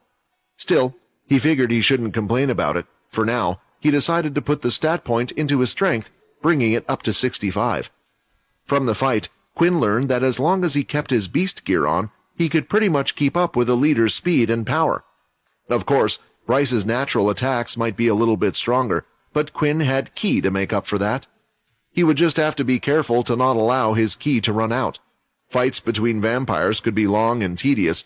The more strength he had going for him, the less he would have to compensate via ki. Of course, when he added his ki to the mix, it would also result in a bigger bang, making for a huge impact. That wasn't the only reward Quinn received for defeating a leader, though. Unlike the previous one, he was very pleased with this one. Blood control plus 30. Total blood control 44. It was a huge boost to his blood control, which he had only been able to improve slightly with Fex's help. Quinn had seen Bryce do some amazing things through blood control, such as leaving the blood swipes in midair or moving them all at once and removing the fairy blood from his body. The usefulness of this statistic was apparent. However, it wasn't all good news, because at the end of the day, Quinn, after going through a tough battle like that, hadn't discovered much. The only thing he could confirm was that Bryce most likely wasn't the one behind the attacks, as he was also looking for the person who had manhandled his daughter Kaz. There were also no signs of Fex anyway. Those paintings were pretty creepy, and his blood weapon was really strong. If he had more human blood or humans around to sacrifice, I wouldn't want to fight him again, Quinn thought. Yes, Vincent agreed. The one thing you might have been able to rely on so far is that the others might understand some of your shadow abilities and skills, but not all of it. After having fought you once, it won't be the case anymore. The next time the two of you fight, you might have a different outcome. Well, let's just hope I don't have to fight him again. Although Quinn was afraid due to what had happened to Bryce in the past, it was unavoidable as he was a shadow user. Bryce continued to lie there in pain.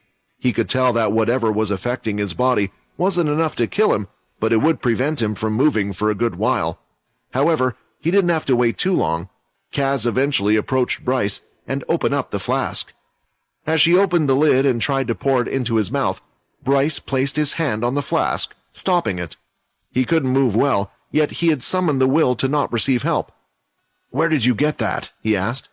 "Why do you ask, when we both know you won't like the answer? It was from the man who had just left. He gave it to me so my arm could heal quicker, but I didn't use up all the blood. It was my decision to give you the rest, so please," Kaz pleaded as she tried to pour it into his mouth again. This time, Bryce didn't resist and accepted the blood. Looking at Kaz, he could see she was still healing from some of the wounds, the worst one being the one on her arm. "I didn't even realize I had hit her," Bryce reflected. As soon as his tongue tasted the red liquid, he could tell that it wasn't enough to heal him. The fairy blood in his body was still affecting him. Still, it did provide him with an energy boost, allowing him to deal with the rest himself. Placing his hand over the wound in his stomach, he closed his eyes and focused on using his blood control. He could feel the two different blood types and started to pull the fairy blood cells away from his own, and eventually it all formed into a small, ping-pong-sized ball of blood. Lastly, he let go, and it dropped onto the floor, finally allowing the blood to start healing him properly. That kid, he was the 10th leader after all. Was he hiding his strength back then? Bryce started to think back to the last time he had seen Quinn fight. No, that's impossible. Vidine would have killed him if it wasn't for Arthur. So how the hell did he get that strong so fast? I was unprepared. I thought if any of the leaders came, my blood weapon would be enough, but I didn't expect him to come and be that skilled. Look at me lying here making excuses. No matter what, a loss is a loss. Eventually, Bryce had restored enough energy to move around. He knelt and looked at the hallway they were in. There were scratches all over the castle, huge slash marks in between doors, and partly broken floors and ceilings. That kid, I can't think of him as a fake leader anymore. Bring me your arm, Kaz, Bryce told her, and when she came over with it, Bryce slashed the skin off where it had healed up and placed the seared part against hers. Then, using what little blood was left in the flask, poured it on top. He placed both hands on the wound, and Kaz could feel that Bryce was doing something, moving parts of her blood inside to speed up the healing process. Once he let go, her arm was all healed up again. She moved it a couple of times, and it worked just as if nothing had happened. Usually it would take a while, but she felt like it was back to how it was before. "Thank you, Father," she said, bowing down, not really knowing what to say. "It looks like you forgot your manners along with your memories as well," Bryce stated. "In this castle, you are my vampire knight, and I am your leader. As such, you should always address me as your leader in a respectful manner and comply with what I ask. Do you understand?" he asked. Yes, master." She quickly corrected herself and bowed down. She thought that maybe now that he was no longer fighting, this person who was meant to be her father would treat her like one. Unfortunately, it appeared to her that the two of them didn't have that kind of relationship. "When the two of you were alone, did he speak to you? Ask you about anything in particular?" Bryce wondered. "Just like you, he wanted to know about what happened to me, who it was that attacked me. However, since I can't remember anything, I was unable to answer him. Only, there was one thing different. He also asked about someone called Fex. It seemed like he cared for that person and was more worried about him, and I recall he mentioned that I wasn't the only one that lost my memories," Kaz answered. "I see. Well, I guess we are both looking for the same person in a way, so we shouldn't have to clash with each other again," Bryce concluded, finally standing back up. "Wait, sir, can I ask? He said I was with Fex at the time. Can you tell me why we were together? Maybe it will help me remember something." "I doubt you will, but fine," Bryce sighed. "You see, you were assigned a certain task before you disappeared. I'd asked you to bring the boy to me. According to my sources, he figured out how to create and control a blood weapon. I wanted to ask him personally just how far he had developed the technique, or if he had told anyone yet." "Can I ask why?" Kaz pushed a little further. Bryce turned around and glanced at her before turning away. "Because I wanted to know if it was similar to the blood weapon summoning technique I already know. Perhaps it was similar, or maybe even better," Bryce stated, holding his chest. If the fight was to continue, there was one last trick he had up his sleeve. You should always have some trump cards and stay ahead of your opponents, Bryce thought. Silver, Leo, and Nate had been following Ham for a while now. The truth was, when Quinn had last called, Nate wasn't completely truthful about the situation they were in. It was true that Ham had recognized the way he had come from, and they were heading in that direction, but the reason they were slow was mainly due to the frequent breaks Ham would take. "Do you even care about your master at all?" Nate loudly complained. "This is the 5th time we've stopped because of you." The group was waiting by a large rock along a river. Ham lay on top of it, lying on his back, with his belly pointing upward. "Of course I do," Ham shouted back. "But do you want me to tire out like I did before? And if I pass out, what happens then? Then we have no way of finding them." While Nate and Ham were bickering back and forth, Leo started to walk upward against the stream of water. He could hear the sound of the crashing water getting stronger, and as he fine-tuned his senses further, he could hear the water crashing down violently. "Ham, did you not mention that the cave was in some type of waterfall?" Leo interrupted the two. At that moment, Nate had grabbed Ham with both hands by his belly and looked like he was about to chuck him a mile away deep into the forest. Meanwhile, Silver stood there frustrated with a vein bulging out of her forehead, but still hadn't interrupted the two just yet.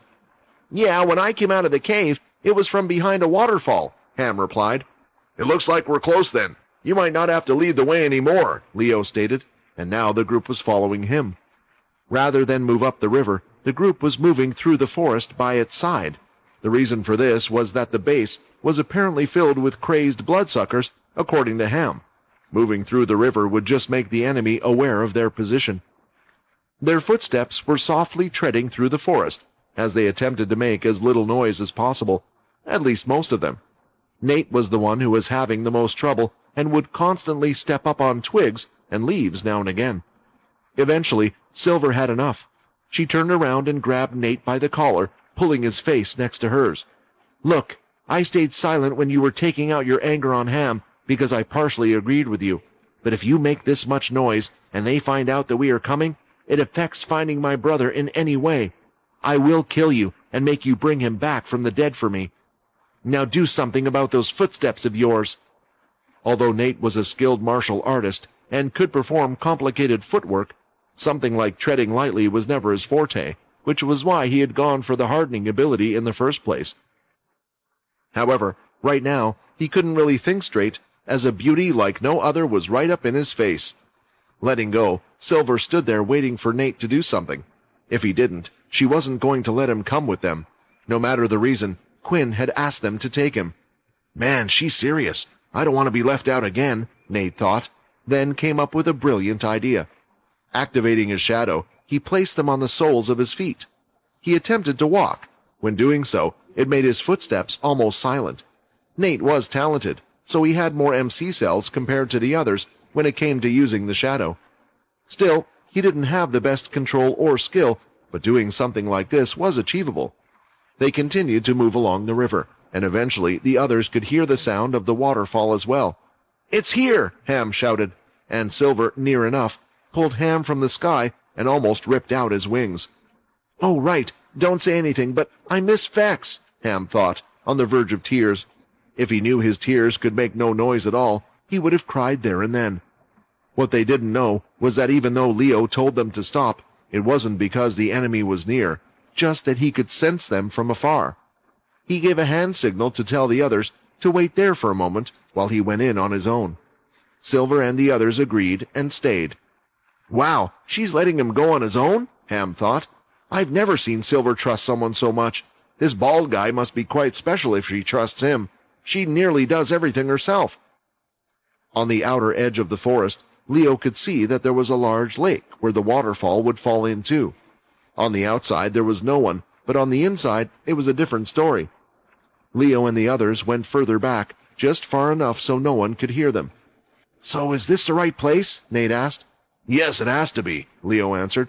"So far while running, I've only been able to sense the presence of beasts. Yet here, I can tell in the cave that these are the same creatures that attacked the 10th castle. What you guys call bloodsuckers." "How many of them are there?" Silver asked. "There are around 15 or so in total. If this is their base, it seems like most of them were used in the attack on the 10th castle. Also, although the bloodsuckers are strong, there is no one outstanding. However, there is one inside that is just as strong as you," Leo stated, while looking at Silver.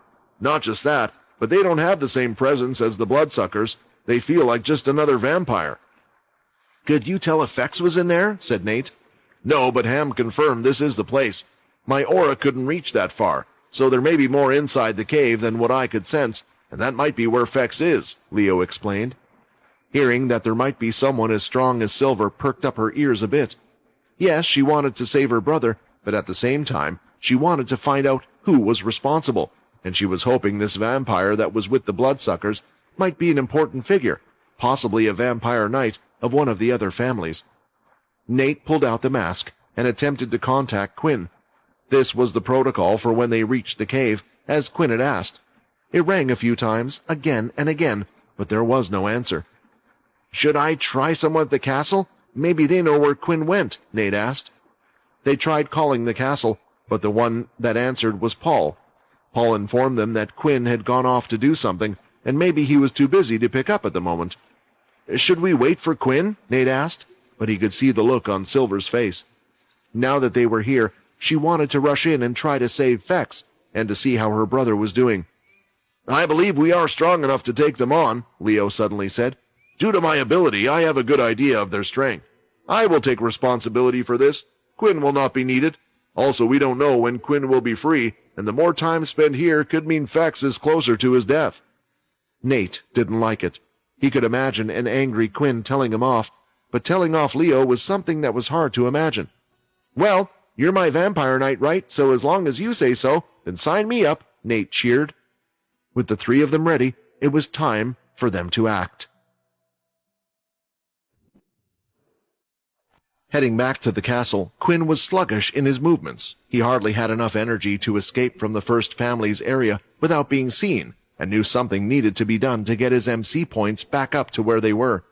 When he was out of sight in a quiet area of the castle, he cast a small shadow dome, which allowed for his MC points to be restored quicker, and then, using the shadow cloak, he could walk out the front gates of the first castle area without a problem.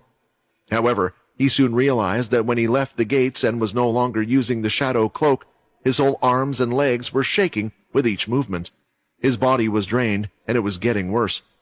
There was only one other time he had felt like this so far, and that was after fighting the demon tier beast, but the evolution at the time and the green blood had changed that. At this moment, he found himself slightly craving the green Dalki blood, which had tasted even sweeter than that of a human. Is this because I've been using the two types of ki at the same time? Quinn thought. Status, stamina 2. His stamina was incredibly low, and it wasn't reverting at a fast rate like it used to. His health and MC points could always come back through certain methods, but other than taking other ki to help him recover, there wasn't much that could be done but rest. If I get my blood control up and use the blood skills and ki to fight only when necessary, it will allow me to fight for longer. This would, of course, only help in one-on-one battles that tended to take a little longer than Quinn's normal fights. As for if Quinn was fighting a group, he could rely on his soul weapon, but the soul weapon was unusable against vampires since it needed human blood to activate like that of a blood weapon. After reaching the 10th castle area, Quinn attempted to contact Nate. He answered, and it looked like they were finally heading in the right direction and getting close to the destination. Quinn was a little pleased by this, because he too wanted to be there when they found Fex, in case they ran into trouble. With Bryce no longer being a suspect, it meant someone else was behind this, someone who wasn't even afraid of angering someone like Bryce, who was considered one of the strongest. Is Peter right? Is there something really up with Cindy? Quinn thought. So far, Quinn has had a list of suspects in his head.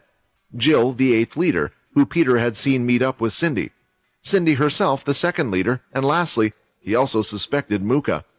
The last one was more recent, as Muka had been very pushy when it came to suspecting Bryce, and it turned out Bryce wasn't involved at all, which pushed him up the suspect list as well.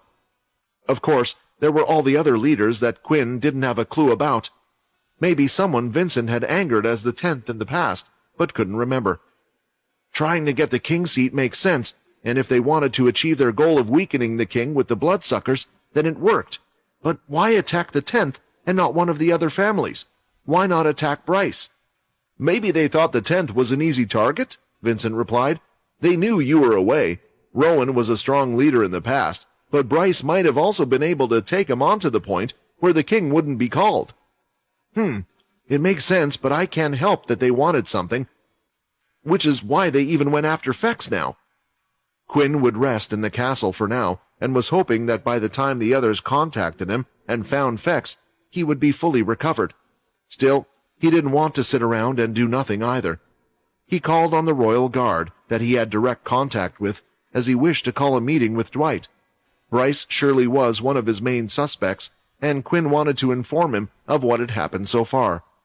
Maybe I shouldn't tell him about the part where the two of us fought, Quinn wondered. The good thing was, it had been a while since Quinn had fought with Bryce now, and there didn't seem to be any news coming out from the first castle side either. It was as if such a thing never happened. Eventually, the royal guard had been let in, and Quinn asked for a meeting. Yes, I will deliver this message to him straight away, and say you would like an in-person meeting, the royal guard said before bowing down and leaving the room. The room that Quinn had selected would be his. On the second highest floor in the castle, Quinn was busy meditating, trying to recover the key energy. He at least needed to no longer feel sluggish, but it seemed impossible. However, while focusing and closing his eyes, he noticed something else. In the center, where the ball could usually be filled with energy, it was empty, and this was Quinn's key energy. After some time, it would fill back up. With the blood control getting stronger, Quinn noticed he could move and swirl the red energy in his body to different places. What if... He decided to give it a try. Moving the energy around, Quinn started to fill the ball of key energy with the red energy instead. It was wild as it entered, but he no longer felt weak. At the same time, he didn't feel like before either. The ball of energy was filled up about halfway until... Your bloodlust has increased. What is this? Quinn said, looking at himself, and although he didn't know it, his eyes were glowing red, and it was something he couldn't control. I don't think this is a good idea, Quinn. Perhaps this is how the bloodsuckers have gotten stuck in their permanent form, Vincent explained. Thinking about what Vincent had said, Quinn wondered about the story Leo had told. The bloodsucker was able to change forms and still have a part of his sanity. Maybe this was the answer. If Quinn could change the energy fuel tank at will, maybe he could change his fighting style as well. Using the red energy to have the power of the bloodsucker, the mix of ki and vampire energy as his regular fighting self. Still, it was an experiment he didn't want to do just now. With the blood control, Quinn made it so. It only filled halfway into his ki. He would then slowly take the red energy away as it filled up with ki again, and allow for the normal red energy to flow around his body. When producing normal attacks with ki and blood, the red energy would come from his body, combining with the ki from the ball of energy centered around his stomach. According to Chris, it was because of this red energy in his body in the first place that the ball of ki wasn't even larger. While doing his little experiments, Quinn was unaware of how much time had passed, but the royal guard had returned. Dwight has agreed to meet you at the normal place. He wishes to see you urgently as well, the guard said. Urgently? It was the first time Dwight had said this, so he thought it must have been important. He now had enough energy to fight, but it wouldn't be at the same point as before. He would at least need a couple of days, or maybe longer, to get to the fighting power he was with when fighting Bryce. Leaving the castle once again, Quinn headed to the king's castle. However, Quinn noticed that something was strange immediately. There were guards outside, but they weren't checking him like they normally would. Hey, don't you need to check me? Quinn asked. We have been told there is no need for you. You are an important guest, and the matter has been deemed urgent, the guard stated, without making eye contact. Quinn, something feels off. The royal guards would never be like this. Be on guard and prepare to get out of here as soon as possible, Vincent advised. Walking into the king's castle, Quinn expected Dwight to be there greeting him, and then they would be led to the normal room, but there was no one. This feels so strange, Quinn thought. Heading to the left side, Quinn proceeded to enter the room, pushing the door slowly, moving it an inch forward. He could smell blood, but it wasn't human blood. When the door was fully swung open, on the opposite side of the table, he could see someone had been impaled by a strange weapon that looked like a spear. The spear went through the back of their bodies and through the chair they were sitting in. The body was unmoving, limping over, and the eyes were lifeless. The worst part of it all was that Quinn recognized the person. Dwight! Before going into the cave, Leo and Silver had to come up with a plan, or at least that's what Nate thought they would do, but when he saw the two of them walking off confidently towards the cave, Nate suddenly realized that there would be no plan at all. Wait, are we just going to go in? Why were you so angry about my loud footsteps then? Nate asked. That was just in case there was someone we couldn't deal with. As long as a vampire leader isn't here, Leo and I will be enough, Silver answered, pulling out her small rapier blade and adjusting the wooden casket on her back. Do you want us to deal with the bloodsuckers or the vampire knight? It seems like the vampire knight might be the more difficult one, Leo asked casually, as if it didn't matter which one she picked. Leave the vampire knight to me. It's time I restored a little honor to my 13th family, Silver replied. At full speed, both Silver and Leo started running around the lakes and were ready to enter the cave. Nate was struggling to keep up with them. As a vampire, he was faster compared to before, and he also had beast gear on, but even then, Silver was far faster than him. I guess the others were right. There are vampires that are a lot stronger than we thought. Are all the knights as strong as her, or is she just special? Nate thought. As for Leo, he was always strong, but just kept improving all the time. Seeing the waterfall up ahead, Leo then readied his sword. The two started to jump up and across the rocks, just in front of the waterfall. Then, releasing the sword from the sheath, with a single strike, Leo struck the water full with his sword. The waterfall stopped falling for a few seconds, and the waves started to fall behind the two of them. It was an amazing and special experience that Nate couldn't believe. It was almost like a magic trick. Inside the cave, the bloodsuckers could be seen with makeshift buildings that were being used as homes. The architecture wasn't as detailed as the vampires, as it looked like they had all been poorly made. However, what was a standout was how many empty plastic blood packs could be seen all across the floor in the cave. I knew it! Someone is definitely working with the bloodsuckers. This confirms it, Silver said. The attention of bloodsuckers turned on the intruders, as they snarled, showing their large fangs towards the two intruders. The bloodsucker closest leaped from his position from below, up to the entrance of the cave. At the very back, a hooded figure was seen and also noticed the bloodsuckers creating a fuss over something. But seeing the bloodsuckers attacking the intruders, the vampire remained calm. That was until they saw what happened next. The bloodsucker, who had leapt towards the intruders, was fast and strong, but the bald man used one single motion with his blade, split the bloodsucker into two halves, both sides falling to the floor. A single strike, the hooded person thought, and immediately started to panic. However, the cave only had one entrance, and afraid of getting caught in this situation, they decided to head deeper into the cave. Eventually, they reached the back of the cave, and in front, it looked like there was just a dead end. Searching around the sides, the person finally found something. Pushing it in, the dead end started to move to the side, and the hooded person quickly entered the room.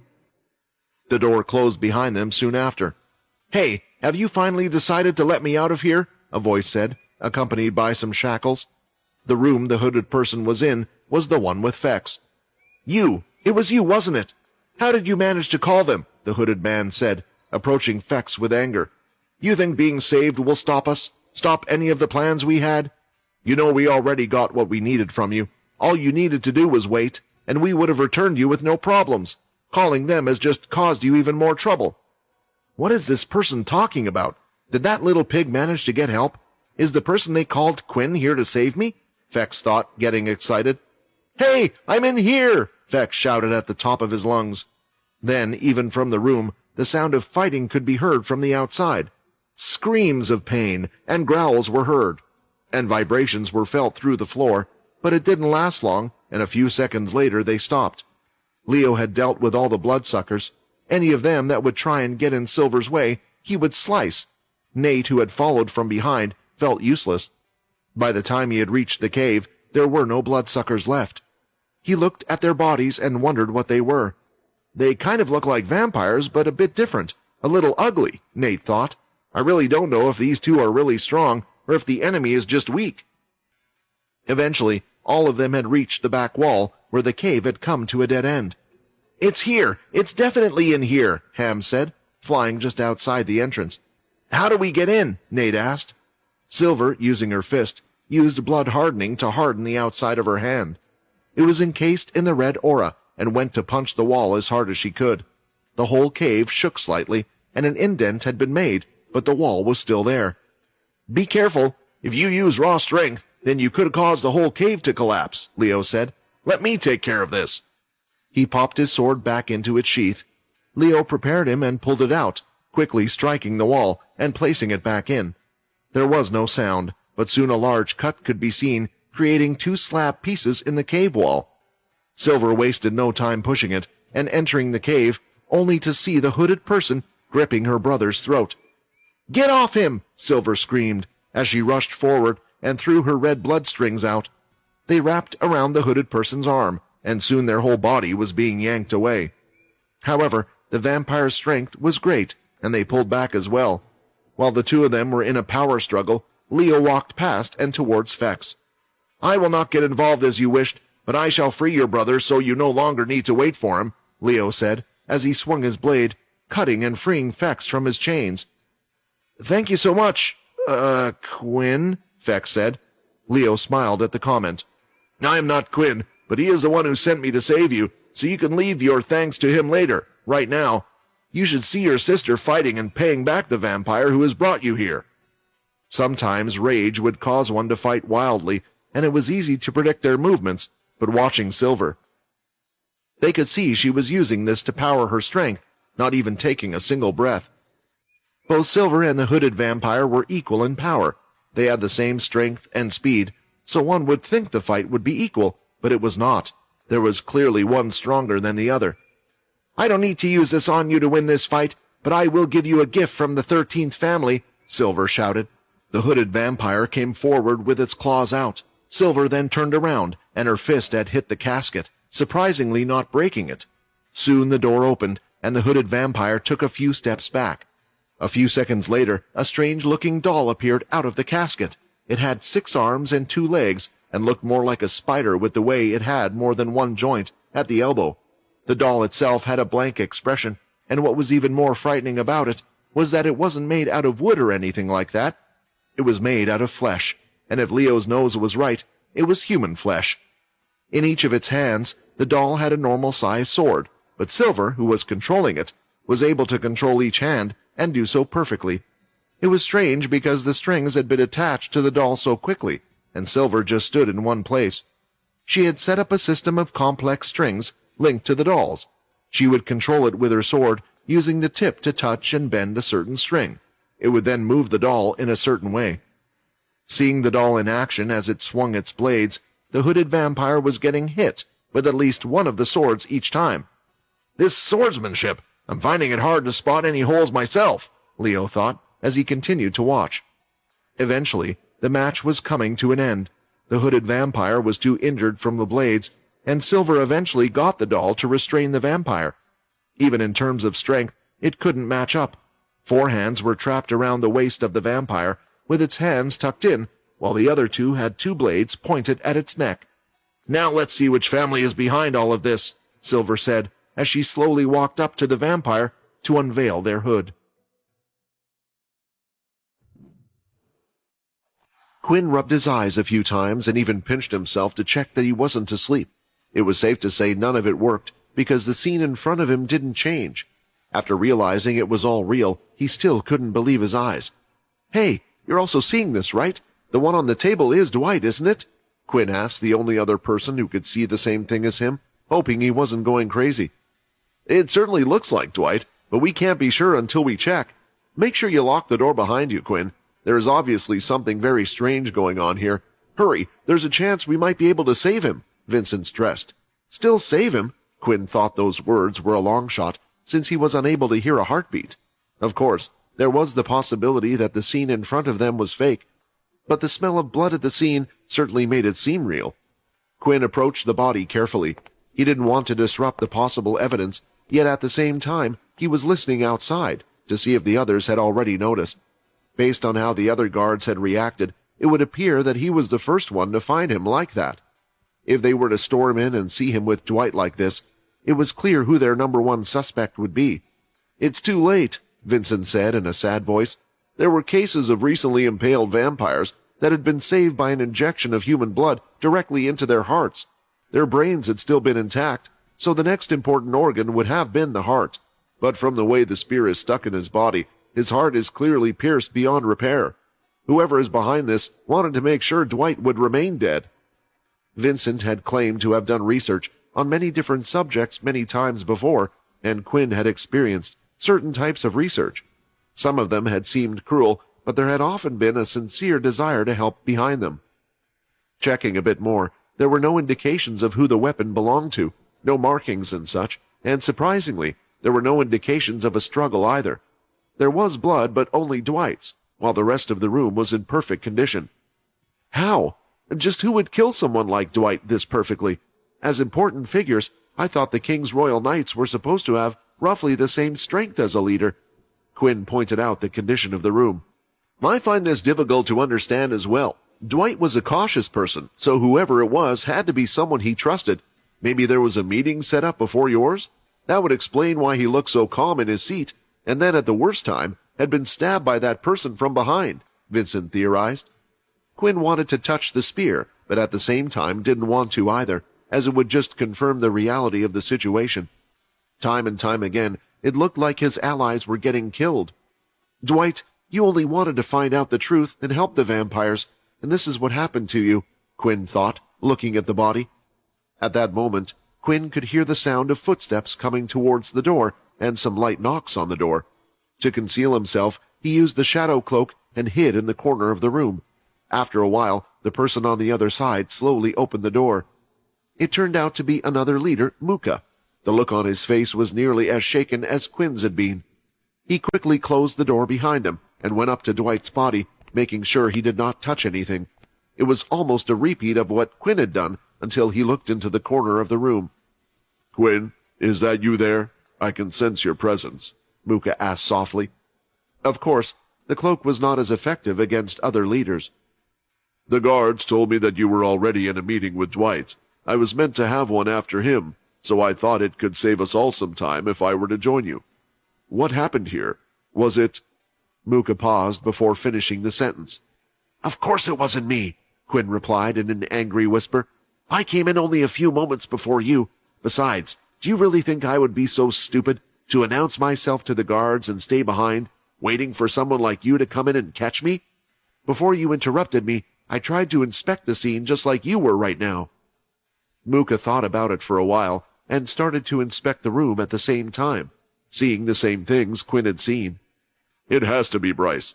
Who else could go this far, not to mention be able to kill Dwight? He was a strong vampire royal knight. He might have weakened since he is past his prime, but barely anyone would be able to finish him so cleanly, Muka claimed. However, Quinn wasn't convinced. Bryce should be as hurt as Quinn is currently, meaning he should be recovering right now. After their encounter, Bryce was no longer at the top of his list of suspects. Still, it would have been easier for Muka to just frame Quinn right now, but it looked like he was genuinely trying to figure out who it was. Was someone really pulling the strings behind his back, making him think it was Bryce, or was it something else? Both of them turned their heads towards the door as they started to hear a large commotion, and the look on Muka's face was now one of shock. Something had happened, but they were both unaware of what it was. Quinn, I'm sorry, Muka said, but as a leader I must do my duty. They are accusing you of a possible assassination attempt on Dwight's life. Based on what I see here, I must bring you in and you shall be held until a decision has been made. What? Quinn shouted back. What nonsense are you spouting? I very clearly am being framed. I just told you that I came in right before you. You are literally the first person I see enter after me, so whoever is accusing me must have already seen the outcome of this and is trying to pin the blame on me. Muka stayed silent for a moment and had his back held against the door. It sounded like there were those trying to rush into the room from the outside, but Muka was stopping them. Quinn, this is a message that everyone has received. I can only advise you to not resist. If everything really is as you claim, then there is nothing for you to fear. Just let us get to the bottom of this. I promise our side will help you. We promised to help you, didn't we? If you act out now, it will just complicate things and might even bring danger to your family. Not understanding what was happening, and now being accused of a crime he didn't commit, Quinn was angry. As the doors burst open and the royal guard rushed in, he quickly used his shadow travel to escape through the castle walls and out to the front of the castle. However, he didn't get far, as a large explosion hit the ground where he was, kicking Quinn out of his shadow and making him skid across the floor. When he looked up, he broke out in laughter at the absurdity of the scene. "So everyone thinks I've killed Dwight? And now somehow all of the leaders just happen to be here at the same time?" Quinn pointed out the coincidence. In front of him were 6 of the family leaders who were closest to the castle: Jin, the 4th leader, Prima, the 12th leader, David, the 11th leader, Kyle, the 7th leader, and Susan, the 3rd leader. "Quinn, we have just been made aware of a possible assassination attempt on Dwight. We need to go inside and confirm it's true. Please come with us quietly," Jin shouted. A few seconds later, the royal guards ran out of the room. "We hereby confirm that Royal Knight Dwight has been killed." This certainly wasn't looking like a good situation. "Look, I know we don't get along, but don't you think it's at least a little strange that you guys come here right now and just happen to find me right next to Dwight's body?" Quinn questioned. "It's not strange at all," Susan replied. "We were informed of your meetings and have evidence in regards to your plan to kill the Royal Knight Dwight. We've just amended to catch you red-handed. Unfortunately, we were one step too late, and you've already committed your crime." It was clear that everyone had already agreed that Quinn was the murder victim without an investigation. They probably wouldn't even attempt one and just directly put everything on him. Now, it was up to Quinn whether he would trust his allies, who might insist on an investigation that might clear him, or whether he would attempt to fight his way out of this mess.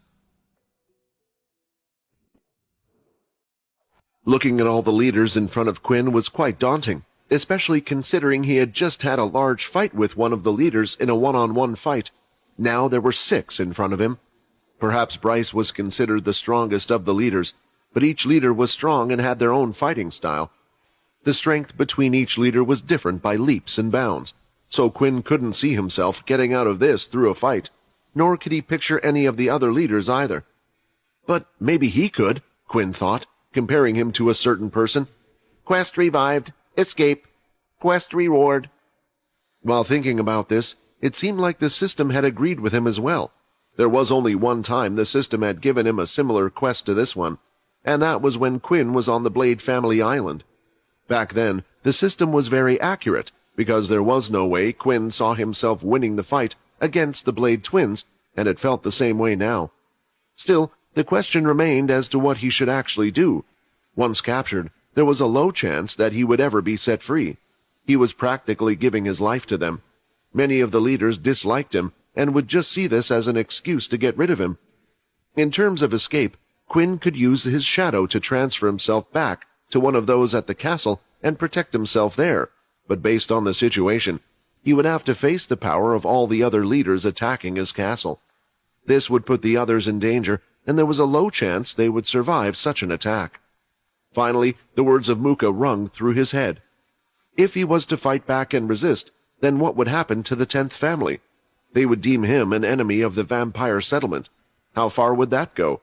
Would that also include everyone related to him, all members of the 10th family as well? Would they be punished for his actions? In the middle of all his thoughts, a small, near enough invisible object came towards him. Sensing it, Quinn managed to raise his shadow and block the object. Seeing it now stuck in his shadow, he could see it was a red-soaked needle. "Susan, what are you doing? He hasn't decided to resist yet," Jin shouted, as he knew straight away which leader the needle had come from. "That needle wasn't aiming to kill him. You know what my needles can do," she replied. "Also, why are we bothering taking him in? I think we know full well who killed Dwight. Would anyone else even think of doing such a thing? Not an outsider like him. There's no need for the rest of you to get involved," she said, as she rushed in with a needle between each of her fingers. Seeing this, Quinn wasn't just going to let Susan come at him and do nothing. He was tired of doing nothing. Susan was confident, based on what she had seen Quinn do in her last fight, and this was her downfall. When Susan was within range and close enough so it was nearly impossible for her to avoid, Quinn used his skill, Shadow Path. Once it touched her feet, she immediately started to slow down. The Shadow Path skill was hard to hit the further one was away, since the skill was slow to come out, but with someone as careless as her, he knew it would hit. Then, Quinn aimed one of his fingers carefully and fired out a blood bullet, hitting her right in the knee. She fell to the ground, still in the shadow path. Out of anger on one knee, she threw out a desperate blood swipe, but Quinn simply avoided it with a flash step and threw one of his own towards her. Susan wanted to move, but her leg was badly hurt, and for some reason it wasn't healing. Although he hadn't restored all his ki from the fight with Bryce, Quinn had healed it enough to at least use the first stage of ki to disrupt their healing.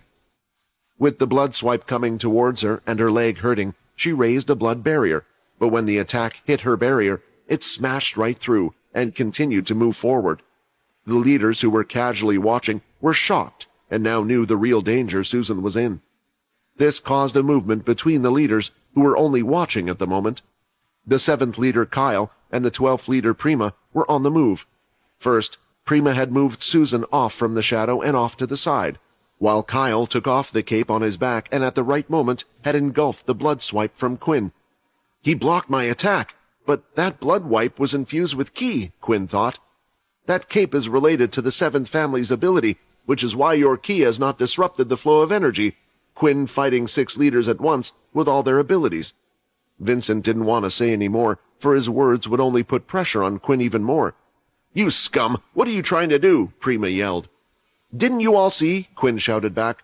"First you accuse me without even telling me what evidence you have against me, and then you attack me first. Do I not even have the right to defend myself?" Quinn asked. Although Quinn was unaware, the vampire leaders were now a little on edge due to what had just happened.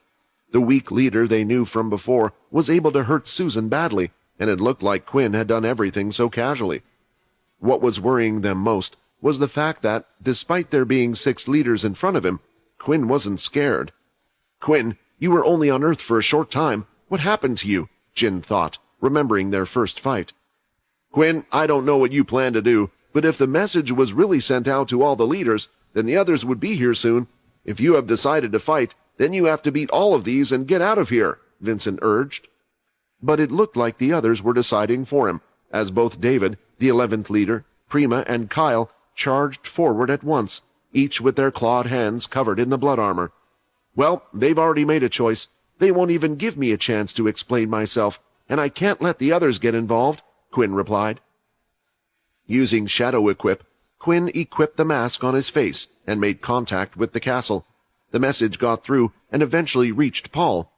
"Paul, this is an emergency, just listen," Quinn said, as he fired out blood swipes against the others and used his shadow to block their oncoming attacks. "If his cape can block attacks, then I'll just have to use my own fists." Quinn took the hit from Kyle dead on, and instead delivered one of his own, clawing through and touching his skin. It was a hit for hit, and he knew this would cause more pain due to the fairy blood. The biggest problem was how fast each of the leaders were, making it impossible for Quinn to fight them all at once, now with one of them screaming in pain from the fairy blood. The shadow was used to block an attack from Prima on his back, while he performed a hammer kick on David, breaking his arm and sending him tumbling across the floor. "Is he really able to take on 3 of them at once?" Jin was observing the whole thing, still undecided until this point. "I have to join in." Even Jin was involved with his blood explosion, who had been sitting back the whole time. The shadow didn't work well against Jin's explosion blood ability, as it took up many of his MC points. Seeing him join the fight and not having taken out the other yet, Quinn needed to finish his message to Paul. "Right now I'm being accused of killing Dwight, the Royal Knight. I don't know what's going to happen to me, and I don't know what's going to happen to the people or castle, but protect them at all cost." The message was delivered, and the call was hung up. Paul didn't even have time to reply to Quinn's message. Nevertheless, he had received his orders, so he would make sure to follow them. He knew what he had to do, so he immediately sprung into action, preparing the whole castle for the worst outcome. "Something big is about to happen, and we have to be prepared for it. Leo, Nate, I hope you have a very good reason for not answering right now. Without you, we might just be screwed." Quinn was faring well against the leaders, since he wasn't holding back on using some of the strongest skills he had available. He didn't even shy away from using the blood bullet, because he understood the need to hurt them as much as possible while they still underestimated him. Now that they knew how much his attacks hurt and what effect his gauntlets had, the leaders would be more cautious.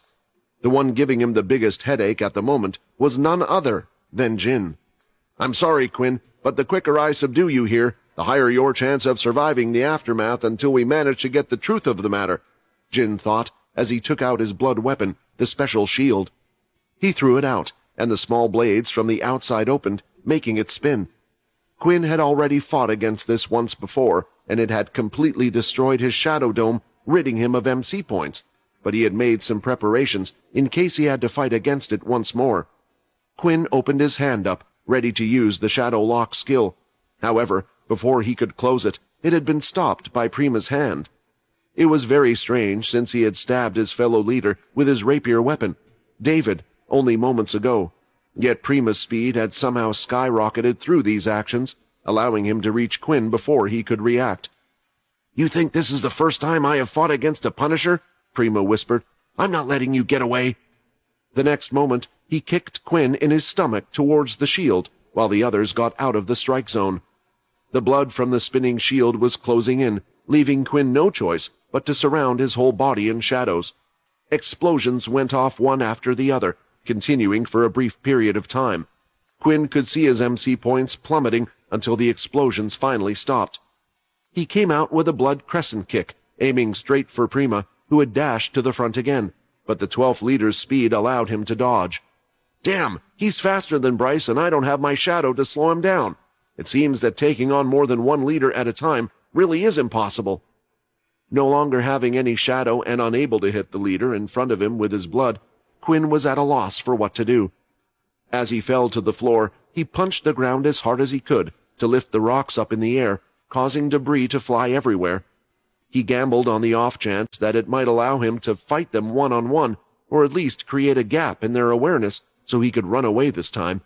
He was even contemplating escaping with the shadow as his life was on the line, but he was worried the leaders would try to follow him. Time was running out, so Quinn was getting ready to leave the scene, be it via Nate's shadow or one of the others. Before leaving the area, he felt a stinging pain in his leg, and the skill he was trying to use got cancelled. No matter how hard he tried to summon the shadow, it was unsuccessful. "Is it something to do with the needle from that girl leader?" Quinn wondered. One of Susan's needles had hit him.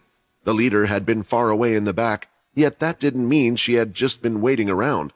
She had waited for the perfect moment to strike, and soon enough, Quinn felt Jin's blood coming towards his face, and a large explosion set off. His body was chucked like a rag doll, and his health was dangerously low. 5 of 100 HP. Blood bank activated. Alas, it was useless, even with his second life. It might have been different if Quinn had been at full strength, but complaining about that wouldn't have helped him. He couldn't even use his shadow ability anymore. In the middle of recovering, David came over and slammed him to the ground, Quinn's health dropping to what little he had before the blood bank healed. He remained lying on the floor, lacking the energy to resist any longer. With his last bit of strength, he looked up and saw that even the last bit of hope had vanished with the arrival of the missing leaders. At least, most of them. "It looks like what Cindy said was true. Quinn really was planning to kill Dwight, and judging by your fight, it seems he has already succeeded," Jill stated as she entered the scene. The 8th leader, Jill, was accompanied by the 5th leader, Sunny, and the 13th leader, Lee. "Quinn, you have put me in a very difficult position," Lee lamented. "We still don't know where Fex is, and now it looks like you've been framed for someone else's wrongdoing." He regretted not being able to do anything for the 10th leader, but until they found out who the actual culprit was, going against the other leaders would just put him in the same situation as Quinn. Kyle was still grabbing his wound on the shoulder he had received from Quinn, and the others could now see him sweating. "What's wrong with him?" Sunny asked. "It happened after the 10th attacked him with his gauntlets," Susan replied. "He looks almost poisoned." "Kyle, you are poisoned with fairy blood. Use your blood control to remove it," Susan ordered. Hearing this, while still barely conscious, Quinn wondered how Jill even knew it was fairy blood. As an old vampire, it made sense for Bryce to know about it, yet even he had been mostly guessing. Yet Jill somehow sounded convinced as she called it out. "When you remove the blood, we need to keep it for evidence," Jill continued. "It looks like the information we got was correct after all." "Information? What information?" Quinn tried his best to listen, but his remaining strength was barely enough to keep him from losing consciousness. While Quinn was on the floor, Susan quickly threw the red needles all over his body. Strangely, they didn't damage him, nor did they sap his strength, making him wonder what exactly they were doing to him. David, then covering his foot in the blood hardening around it, was ready to stomp on Quinn's head for good measure. Jin wanted to rush over to stop him, but he was too far away. "Stop!" Muka shouted, coming from the castle. "He can no longer fight. He is the most likely suspect, but that hasn't been confirmed yet. The correct thing to do is to bring him in. Even with Dwight gone, we will do things the proper way, especially in a time without a king." Hearing these words, and not wanting to scuffle with Muka, David pulled his foot away, albeit openly reluctantly. Muka then knelt down next to Quinn and looked him in the eyes. Quinn looked like he still had some fight in him. He wasn't ready to go just yet. He wanted to beat all of these people, and Muka could see it. "Please don't be angry with us. I promise you that we will be on your side, and I will get to the bottom of this. I will make sure we find the right culprit and save you. All I'm asking you to do is to trust us, and... Sorry, Quinn." Hitting Quinn hard on the back of the head, Muka had knocked him out. Quest failed. Saving Fex had been a lot easier than they had imagined it to be. It was hard to tell if that was because Leo and Silver were on another level compared to the enemies, or if the security had been lax, since they might have never suspected that someone would be able to find Fex so far out from the vampire settlement. Either way, Silver was going to unveil the vampire responsible, and it was a night at that. The doll held the person tightly, and she lifted the hood up to reveal a young-looking girl with short brown hair and red rosy cheeks. "You!" Silver uttered, struggling with how to feel. "You are the 8th family's knight, Amber. I knew one of the families was behind this, but why would the 8th family be involved in kidnapping my brother? Why did you team up with the Bloodsuckers to attack the 10th castle?" In Silver's head, it only made sense for the person behind all of this to either be Cindy or Bryce.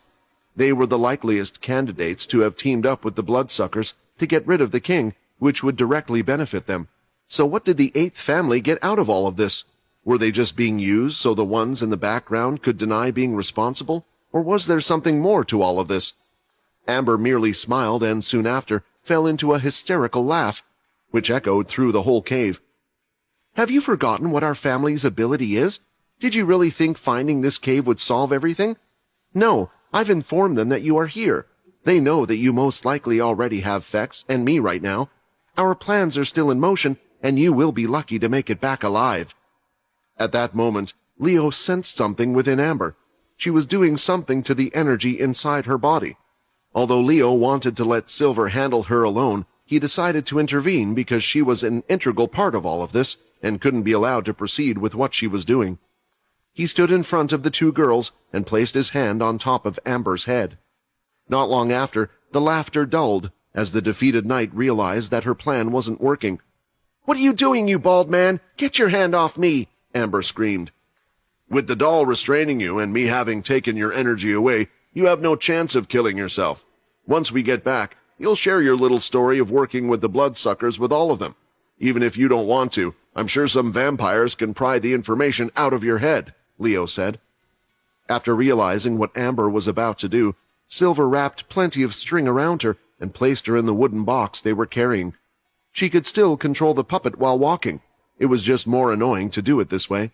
However, it would guarantee that their prisoner wouldn't be able to harm herself again, and Leo could always see if she attempted a stunt like the last one. With Amber under control, the group exited the cave. They needed to take a few seconds to gather their thoughts. Fex was rubbing the area around his wrist, as it was red and sore from his repeated attempts to pull himself free. "Is it true?" Silver asked, approaching him. "Have you forgotten about everyone and everything?" When Fex looked into Silver's eyes, he could tell she was saddened by the idea. He could see that he must have meant a lot to this person, so he felt very bad that it was indeed the case. "Yes, I'm sorry. I'm sure you're all great people. After all, you risked your lives to save me, but I really forgot everything," Fex replied. Rubbing the top of his head brought a smile to Fex's face, but at the same time, he immediately went to make sure his hair was in the perfect place. This whole set of actions that happened felt natural, as if the two of them had done it over and over again in the past. "Don't worry, we'll get your memories back," Silver said softly, happy that at least some things had stayed the same, as she walked back to the center where everyone else was. "I won't lie to you, the situation is looking a little bad," Silver said. "I never thought that Jill, the 8th leader, would be working with the bloodsuckers. Usually, if I want to get in contact with my father or anyone else, I would do so by requesting it through her, but that's impossible right now." "Which means we have to bring her back with us," Nate concluded. "Shouldn't we try to inform Quinn?" The rest nodded, and thought this was the most sensible thing to do, but when they tried to call him there was no reply, just like the time before. Still, this was important news that they needed to pass on immediately. The 10th family needed to be careful against the 8th family, so they decided to get in contact with the castle. When they got through to Paul, he gave them the bad news. They were devastated to hear that Quinn had been captured and was being accused of being a murderer, especially with the victim being the Royal Knight Dwight. "Quinn was captured because they think that he killed that important guy," Nate repeated the words, because he still couldn't believe it. "It looks like Amber didn't lie about them setting Quinn up. Someone must be working with the 8th family, and because of their ability, they knew the positions of every one of the families," Silver explained. "I should have noticed something sooner." Leo blamed himself. At the time, Edward had attempted to get in contact with the king's castle through Jill. However, the communication didn't go through. I didn't know much about the other leaders back then, but now I am suspecting that it wasn't a coincidence. "What will happen to Quinn? Will they kill him?" Nate asked. "Well, right now they just have him down as a suspect, so they most likely will need to be completely sure it was him first. However, the 8th family and whoever he is working with might have already prepared some evidence against him. What we have to do now is return as soon as possible with Amber, and allow the leaders to integrate them in front of the others, not behind the scenes," said Silver. Although Fex didn't know what was going on, by the look on everyone's faces, it looked urgent, and they all spoke of Quinn like he was an important person. "He was the person who sent all of these to save me, and now he is in trouble. I don't know who you are, but I will repay the favor." The group set off, and Ham returned to his earring form. Ham was slower than the others, and they had only needed to guide them there. Having gone through the path once, they knew the way back, and they needed to be quicker than ever. Nate was able to go back before the others using his shadow, but they had already informed them that the 8th leader was behind everything, so there was no need for him to go back unless he could do it with Amber. Unfortunately, this wasn't possible for him with his skill. The only person who could travel in between others was Quinn. The others were still learning how to use the shadow ability after all.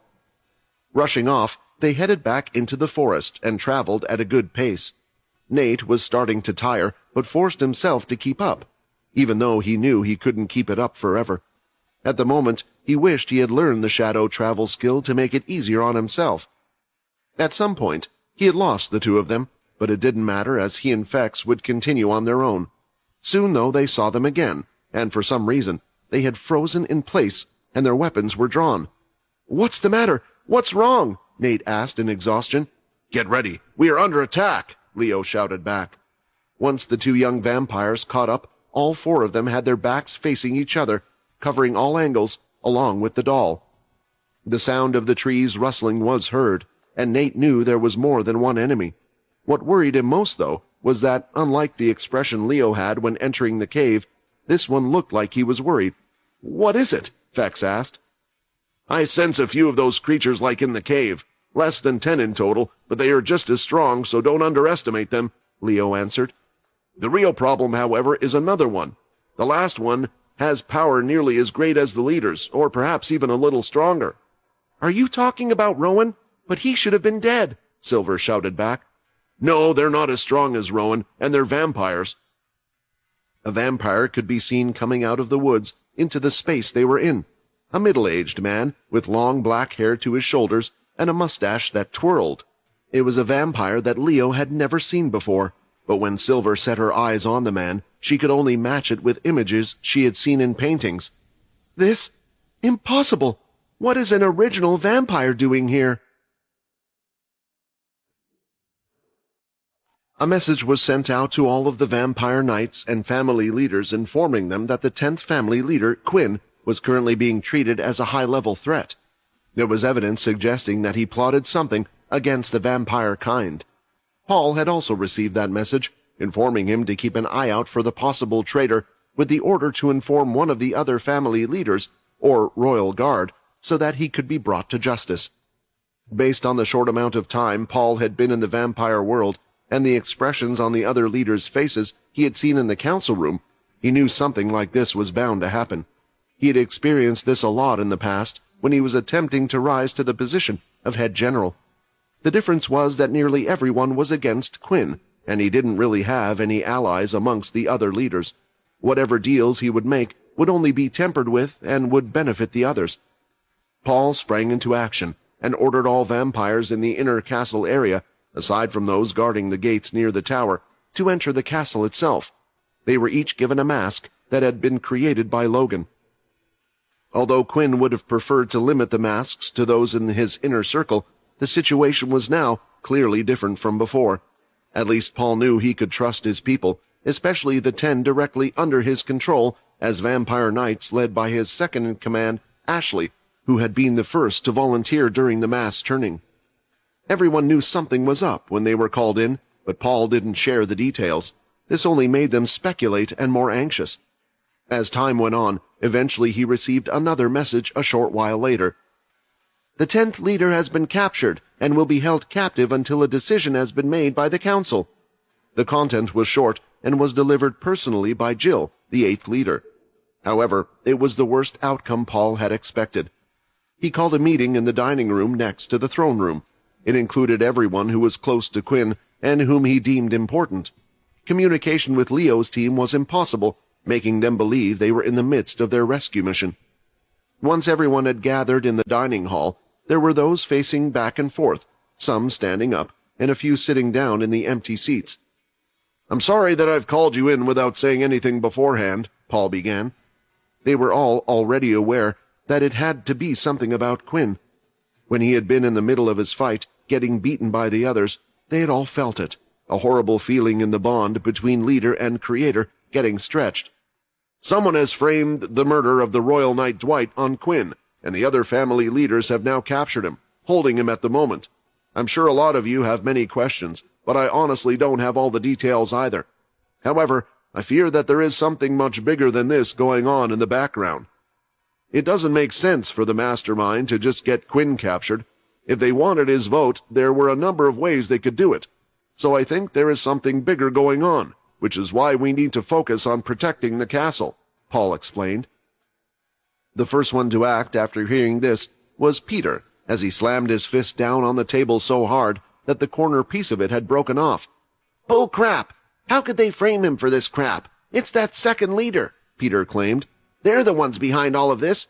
We need to march up and get her to confess whatever she did." "Peter, we can't just go and do that," Sam stopped him. "Our family here is small and doesn't have the power to stand against all of them. I mean, there is a possibility we could get Logan to create one of the teleporters to the cursed ship and call on them to help, but based on the strength of the other families and how they are acting, I fear even then it would be a suicide mission." "Which is why I think it's best we just protect ourselves," Paul concluded. "Just before it happened, Quinn left me a message. I'm actually surprised he had the insight that something like this might happen, which was why he had made as many upgrades to the towers and statues around the place as possible. I don't think what Sam suggested is a bad idea, but we shouldn't lead them here. If the other families do attack us, we should use the equipment to hold them off while we escape back to the cursed ship. Yes, maybe we will be hunted down, but if it comes to that, staying in the vampire world is just too much of a risk." "Aren't you just telling us to abandon Quinn?" Peter accused the vampire knight. "After everything he's done for you, how many times has he saved us here? Even after he returned, he spent most of his time looking after everyone in the family. If we leave this place and do nothing, then it's only a death sentence for him." The group discussed more on the topic, and quickly 2 camps manifested. Those that wanted to protect their own lives, and those that wanted to stay and save Quinn.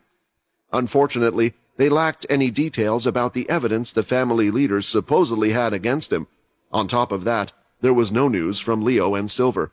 "We can't leave Quinn," Layla blurted out. "At least I can agree with Peter.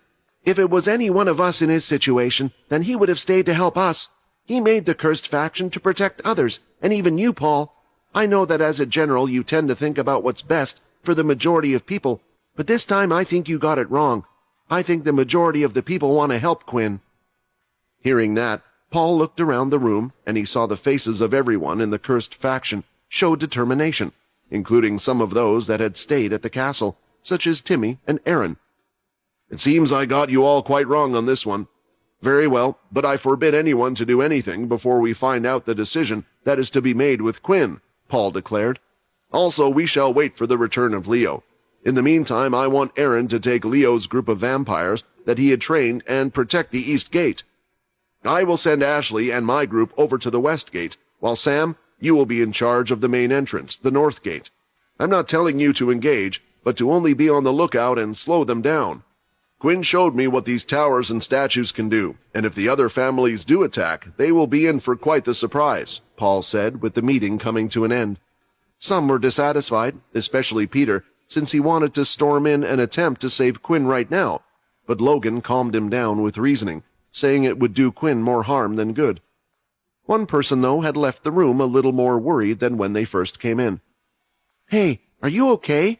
Layla asked as she rubbed her hand across Sia's back. Her face was covered in sweat, and she felt a little sick. "Yeah, I just feel a little ill. I'll be okay." She smiled and walked down the hallway to her room. While walking, she couldn't help but think about what Peter had said, how the second leader, Cindy, was behind everything. If that was true, she was now starting to wonder if she was somehow responsible for all of this. Sia only had the negative feelings towards Quinn she had before. She had lost her memories due to Quinn. The fact that Layla liked him only worsened that. Cindy had been nothing but nice to her.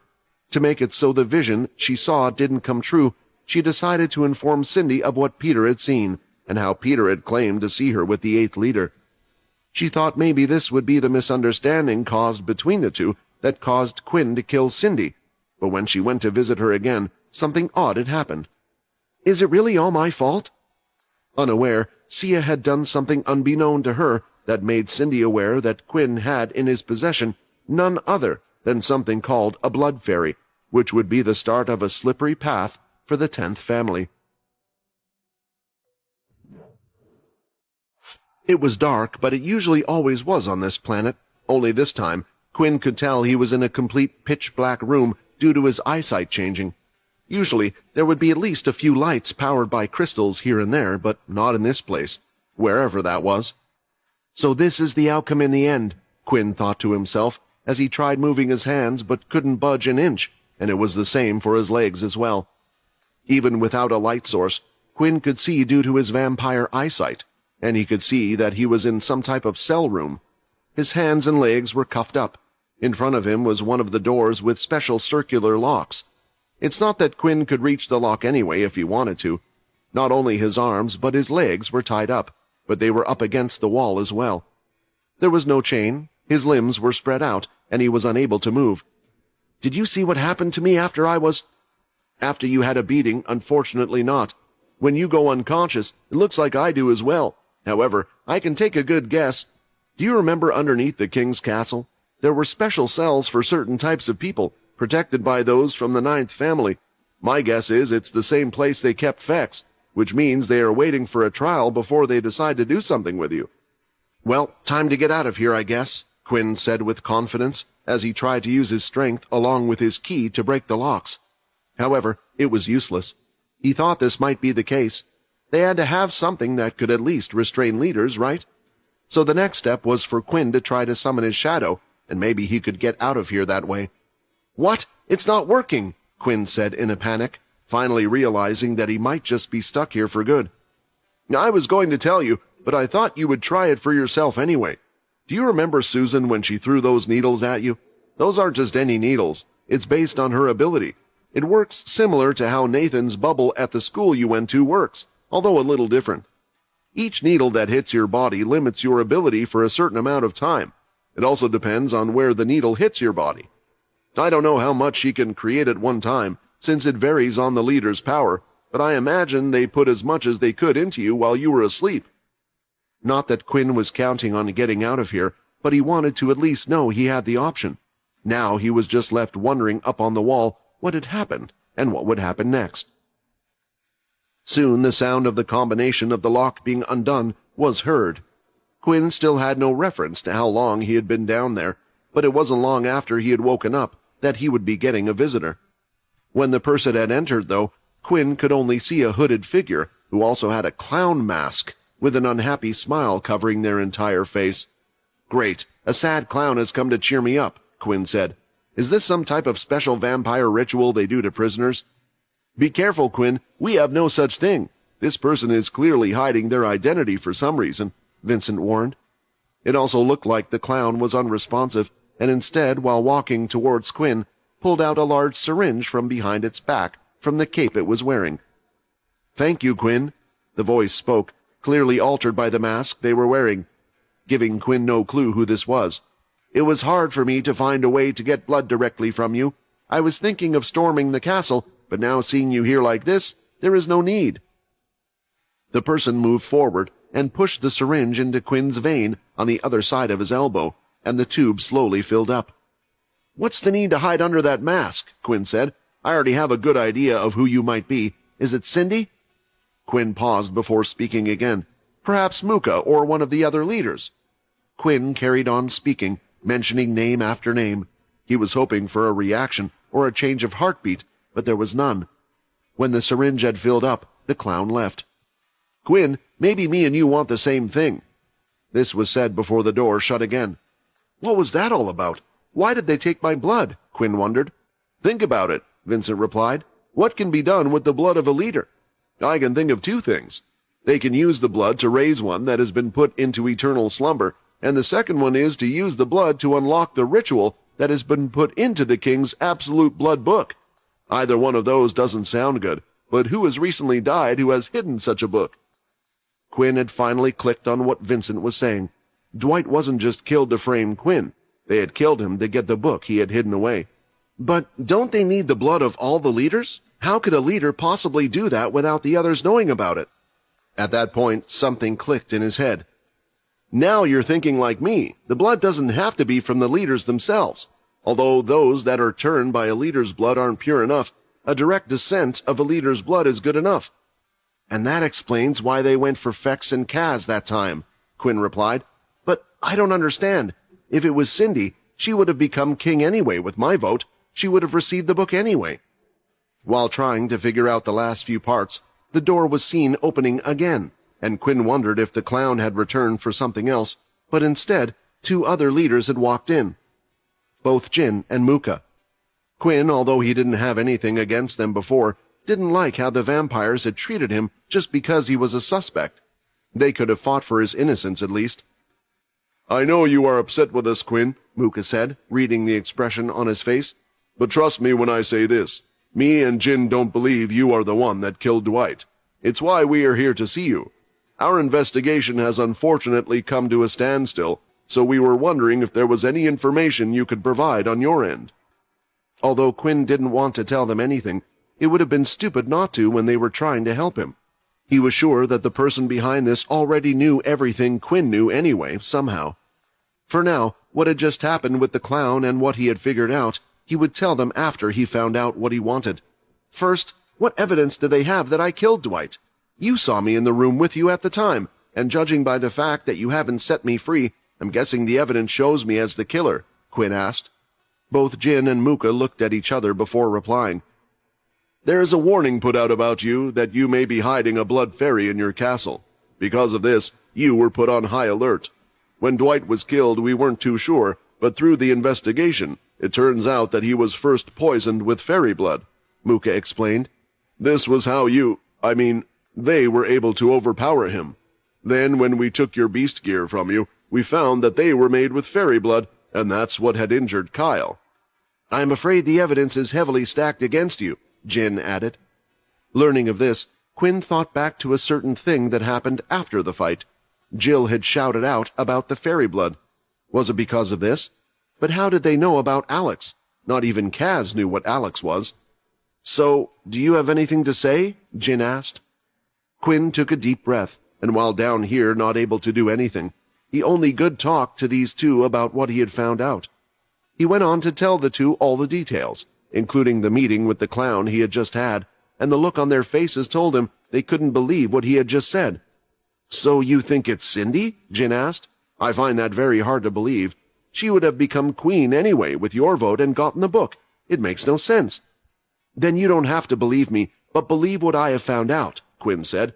"Without me, the vote is still tied 6-6. I don't know what she plans to do with my blood, but if Jill, who I think is working with Cindy, decides to switch sides and votes for Cindy, it means it will be her win, and I think that is too much of a coincidence. If it happens, I want you two to do me a favor. It's the only thing you can do," Quinn said, putting his hope in this plan. Inside the 10th castle, everyone was feeling quite tense. They were all waiting for something to happen. Due to Quinn being a leader, they were afraid that an investigation may soon start from those from other families, or possibly something else, something worse. A storming of the castle in search of the evidence that they needed, or a decision to get rid of everyone related to Quinn. The silence from the other leaders and the council members was affecting them all day by day. What started to happen next, though, was something Paul didn't predict. "Paul, are you there?" Sam asked, using one of the masks he had received. Those that were stationed by the gates were wearing their masks at all times now, due to the frequent communication now needed back to the base, and in case they needed to warn all the others. "Speak. Have you seen someone coming from one of the other families?" Paul asked. "Not quite. There are people at the north gate, but they're not from the other families. They're from the 10th family," Sam claimed. Standing just outside the gate of the 10th inner castle area were vampires that had come from the pooling area. On their bodies, they looked beaten and bruised. Some looked weak, and others looked slightly starved, having had the blood that was meant to be given to them taken off. After Quinn was captured, certain rumors started to spread about him. The deal that Quinn had made before with Cindy was off, and the others started to discriminate against those in the 10th family again, but this time it was on a larger scale. They had become aware of the deal made with the leaders, and now that they had learnt of the suspicion of the 10th leader, it was getting worse. In the past, this would often happen as well, and some of these problems needed to be dealt with by Leo personally. He would take a trip to the pooling area and show his strength by punishing those that had hurt the 10th family. Within reason, of course, but this was something Paul could not do at the current time. "What should we do? Should we bring them in? They look pretty hurt. They don't have to be brought to the castle, but they can at least be brought to the inner area. Their pleas and reasons seem genuine," Sam explained. However, Paul wasn't quick to say yes. Letting in those from the pooling area, those that weren't really loyal to the family, wasn't a good idea. If an attack was to happen, they would switch sides or even work for the other side already. Right now, Paul was relying on the towers and other defenses to protect them from an attack. The equipment only protected them from the outside. An attack from within would be difficult. Was turning them away the right thing to do? With Leo and Quinn away, it was up to him to decide. "Bring them in to be treated. If they need blood, give it to those that look like they need it the most. We can't have members of the 10th family turning into bloodsuckers. It would only make things worse. Use the houses closest to the gates as a base. When they're all healed up, turn them away and tell them to go back to the pool area. If they come back again, treat them again. It's the only thing we can do for now," Paul ordered. Letting one in would soon allow for all of them to be let in, causing a burden for them. Doing as asked, Sam helped those he could. Inside the castle, other developments continued, as Alex had finished making those in Paul's team, as well as those from Leo's team of vampires, weapons made from his blood. It was one of the special things the 10th family had, compared to other families that they didn't know about. The orders were to keep the weapons within the castle for now, as the weapons made with Alex's blood gave off a distinct, different color. It was fine for those with the shadow ability to hold them, due to hiding it in their dimensional space, but too obvious for others.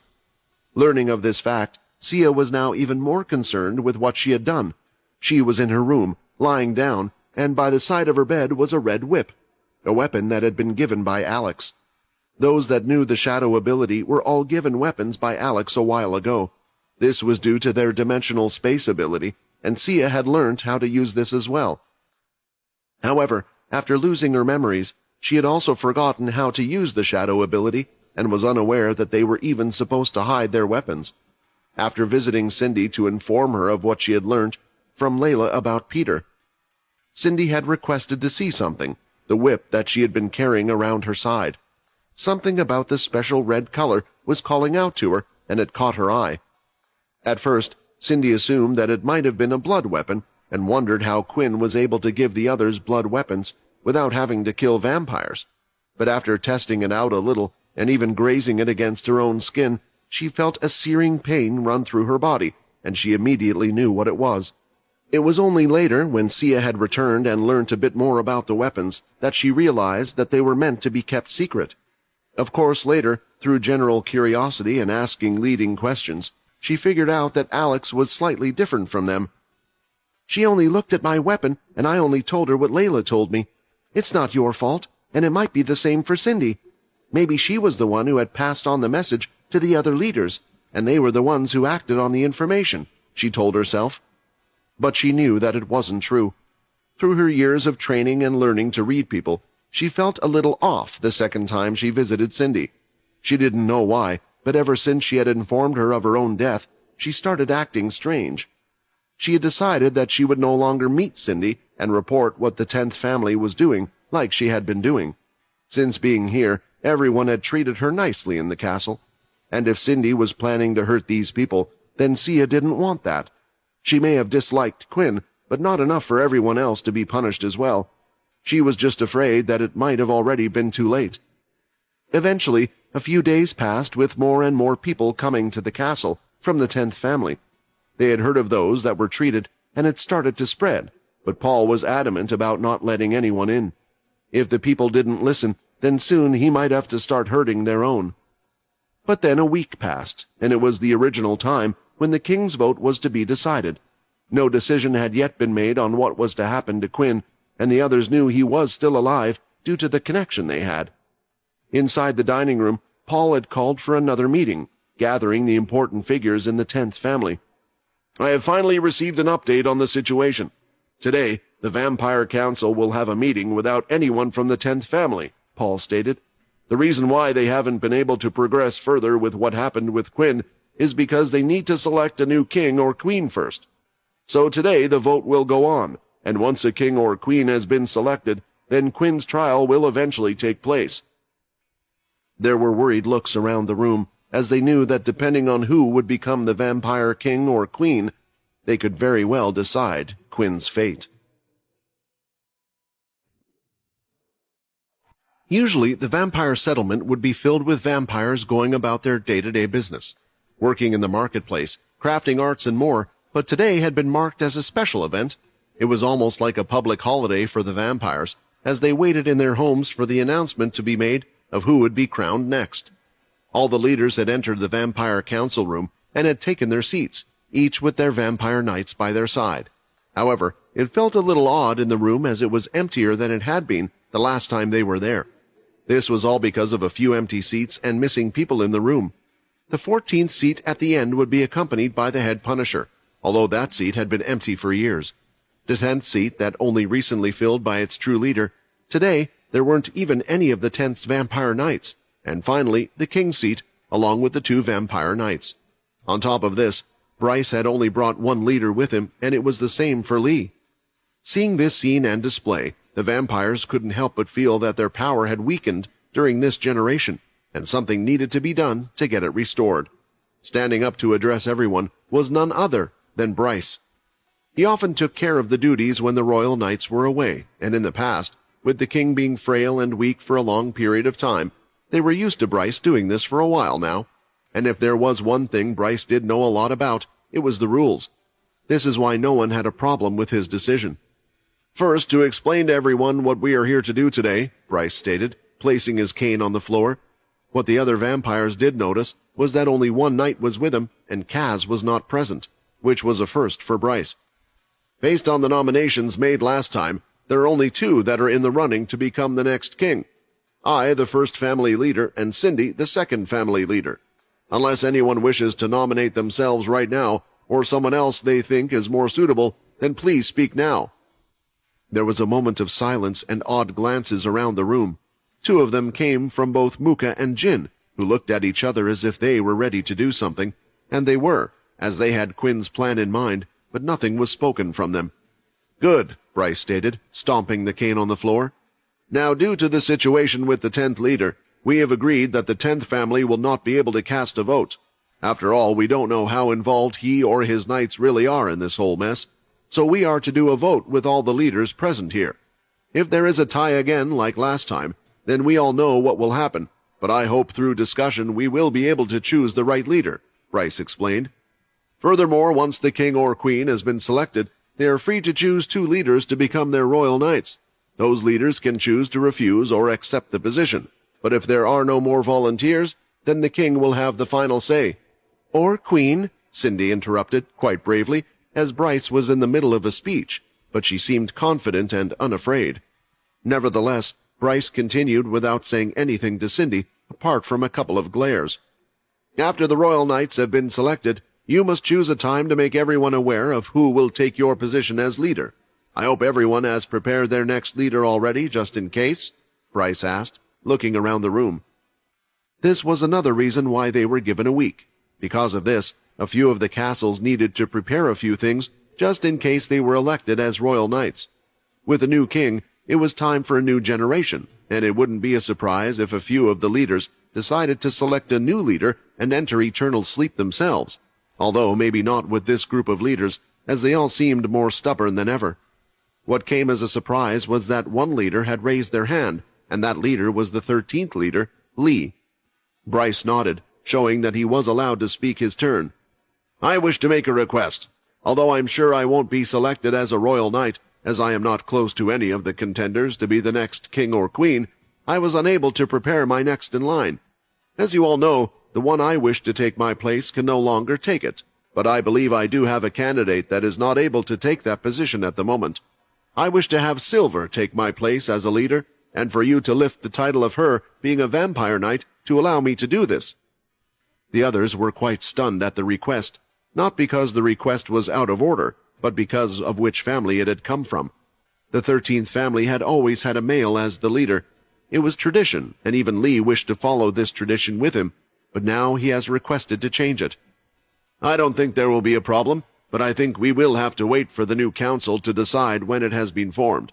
If they agree, Silver will be stripped of her title as vampire knight, and then you are free to name whoever you want as your successor." A small, short smile appeared on Lee's face after hearing these words. He was ready to right every wrong he had done in his family. However, the smile soon disappeared as he was worried about just what Silver was up to. At the same time, this move was made as a way to protect her. Now that he had made his intentions clear, it would be a bigger deal if someone was to try and harm Silver. "If that is all done, then I believe we should get on with the vote," Bryce stated. "I hope you have thought hard and well over who will be the next best leader. First, myself, those in favor of me, Bryce Kane, becoming the first leader, please raise your hand." Slowly, hands started to rise in the room. The 3rd family, Susan, the 6th family leader from the Musket family, Kyle from the 7th family, and Prima from the 12th family, but after there were no more hands raised. In total, there were only 4 people that had voted for Bryce, which meant that there would be a winner declared today. As for the person who had previously nominated Bryce but didn't vote for him this time, that was none other than the 8th leader, Jill. Everyone could see that this was unexpected for Bryce, as the cane started to shake under his hands. He was boiling with anger at the unexpected turn from his side, but he bit his tongue and kept his cool, not saying anything. "Very well, all those who wish to vote for Cindy Chaw, please raise your hand," Bryce asked. And Sonny, David, and Lee, from the 5th, 11th, and 12th families, raised their hands first. After a short while, the expected turner raised their hand, Jill from the 8th family. All that was needed was the last 2 votes, and both Jin and Mooka looked at each other and raised their hands. It looks like Quinn's guess was right, Jin thought. "I really don't want to do this, but for now it will be okay until we find out the truth. We shall use your plan, Quinn," Mooka thought. "Me, the 9th leader, and Jin, the 4th leader, have decided that we would like to vote for Bryce to become the next vampire king," Mooka said out loud. The other leaders turned and looked at both of them. They had no clue this was planned, and it was an unexpected turn of events for nearly all of them. Jill had a look of great anger on her face as her fist was clenched, but Cindy quickly gave her a look, calming her down. With the change of votes, It had finally been decided that Bryce, the first leader, would become the next vampire king, and there was nothing the other side could do to stop it. Underneath the king's castle, a large smirk appeared on Quinn's face right about now, as he imagined the other side not getting their way. Damn it, if only I knew who to picture and blame for all this mess, it would make this moment a little sweeter, Quinn thought, but all he could think of was the clown that had come to visit him. Well, you seem sure that Muka and Jin will follow your plan, but based on their reaction, I would have to agree, Vincent commented. However, I think whatever we have done, we have only delayed the other side. We still don't know why they would need the blood, or worst-case scenario, Bryce was playing with us all along, and he had finally gotten to the position he needed to be in. Quinn doubted this simply due to Bryce's reaction when he entered the castle. Right now, the only reason Quinn wasn't panicking as much about the situation he was in was because if Bryce had become king, then he was the best alibi he had for Dwight's death. Just like Quinn didn't suspect Bryce, it should be the same the other way round. There was one thing Vincent was right about, though. This small move, he was unsure if it even faltered the other side's plans even a little. "Are you sure you want to change your vote to Bryce?" Jill stuttered over her words. She was that angry. The two of us have had time to think about it, and we believe the way the current vampire settlement is right now, Bryce is the best leader for the situation we are in at the moment, Muka replied. If times were like they were before, then I believe Cindy would have been the best choice. A lot has happened this week, and I fear if Cindy was in charge, it would happen again. Whereas for Bryce, there aren't many things that would go against him. Whether he chooses the right or wrong path, we as council members can only guide him. Muka didn't have to explain his position. He was free to vote as he wished, but he wanted to give sound reasons for the others that were supporting Cindy, so it didn't seem like he was being threatened or controlled, like some others might have thought. This way they would be more accepting of Bryce when the crown was switched. Well, let's make an announcement. A new king has been decided, and we shall have the crowning ceremony within the hour. Invite everyone to the front of the castle to make them aware of the news, Bryce said, leaving the room, giving his first order as king. The message was soon sent out to everyone in the settlement that they should gather in the plaza that was stationed in front of the king's castle once more. This time there was no stage, as they would instead wait for whoever was crowned to come out and give their official first speech. The people did not know who had been selected as king, but what they were surprised about was that there would be no duels. They knew of the split vote and thought that it might come to a duel, but the fact that an announcement had been made told them that someone had been selected. It didn't take long for everyone to gather in front of the plaza. However, those that were in the 10th inner castle area did not move from their spot, even though they were invited. Paul knew most likely that only bad things awaited them, and he had stated to those from the 10th family that they would only follow the orders of Quinn, and that was it. He would follow the last words of Quinn, which pleased Peter greatly for the first time, as the two of them were on the same wavelength. All the vampires were waiting anxiously, staring upward at the king's castle. Around halfway up the gigantic castle, there was a balcony the king would walk out on, and usually the only person that could be the king themselves and his royal knights. They waited patiently, and finally a loud horn played from the castle. It was a single sound, indicating that the king was to arrive. The doors swung wide open, and when they could see Bryce step through those doors, the crowd erupted in cheers, especially those from the first family. A lot of the vampires in the settlement didn't know much about the politics going on between families. Much of what happened was between the inner castle areas and didn't affect the pooling area so much. So they were happy with the strongest vampire being the one selected and one of the oldest. Bryce had this image he maintained with the public, so they thought it was the correct decision that had been made. Holding his hand, it was a sign for the crowd to settle down. We, the Vampire Council, have come to a decision, and they have voted for me, Bryce Kane, from the first family as king. I know we have been through a lot lately, but under my rule, I wish to end those sad days. I shall bring back to what we used to be. I hope the future of the vampires well, Bryce shouted. And everyone cheered again, getting swept up in the excitement, not really knowing what he meant by his words. I will now announce the 2 new royal vampire knights, whom you must respect and answer to, and who will also be in charge of the royal guards. First, we have the fastest vampire of our generation, and possibly ever known, Prima Kilton from the 12th family. Prima had been handpicked by Bryce. He was always a supporter of him, and what he said was true. If Bryce was the vampire with the most power, then he wanted a knight that would make up for what he lacked, and speed was a good choice. Our next royal knight that has been selected is none other than Kyle Dawn, the vampire leader with the best defense. Together, the three of us will lead the next generation into new and greater things. We will protect you all, Bryce said, finishing his speech there and giving them a wave as he walked back inside. The talk was brief with the people, but now they knew who their king was, and it was unlikely that they would see him much again. What the people did wonder about now, though, was that in a week there would be another ceremony, and at that point and time, the new leaders would be announced as the replacements, which included a replacement for the first family. However, the ceremony wasn't complete. It was complete for those on the outside, but for the leaders, there was something else that needed to be done. Everyone was waiting patiently in the throne room for the new king and his two royal knights to arrive. They stood across the red carpet that would lead up to the throne and waited patiently. The doors opened and Bryce continued to walk forward. "You might wonder why I asked you to come here," Bryce said. "As you know, when one becomes king, there is one more thing that needs to be done. The absolute blood control book and its powers must be passed down to the new king. We all knew that Dwight was the one looking after it, and if I know Dwight, then there is only one place he would have put such a thing."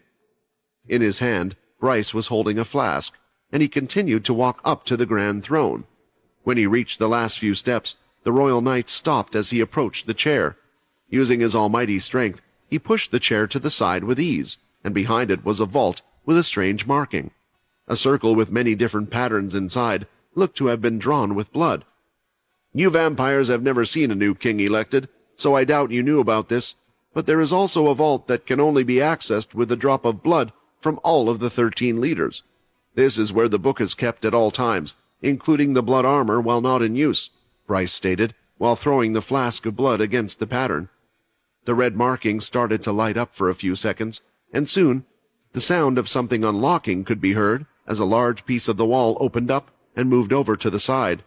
However, when it slid open, although the area was grand and full of things like useless treasures and gold, in the center, on a podium where the book would be, and in a large glass case by its side, where the blood armor should be, there was nothing to be seen.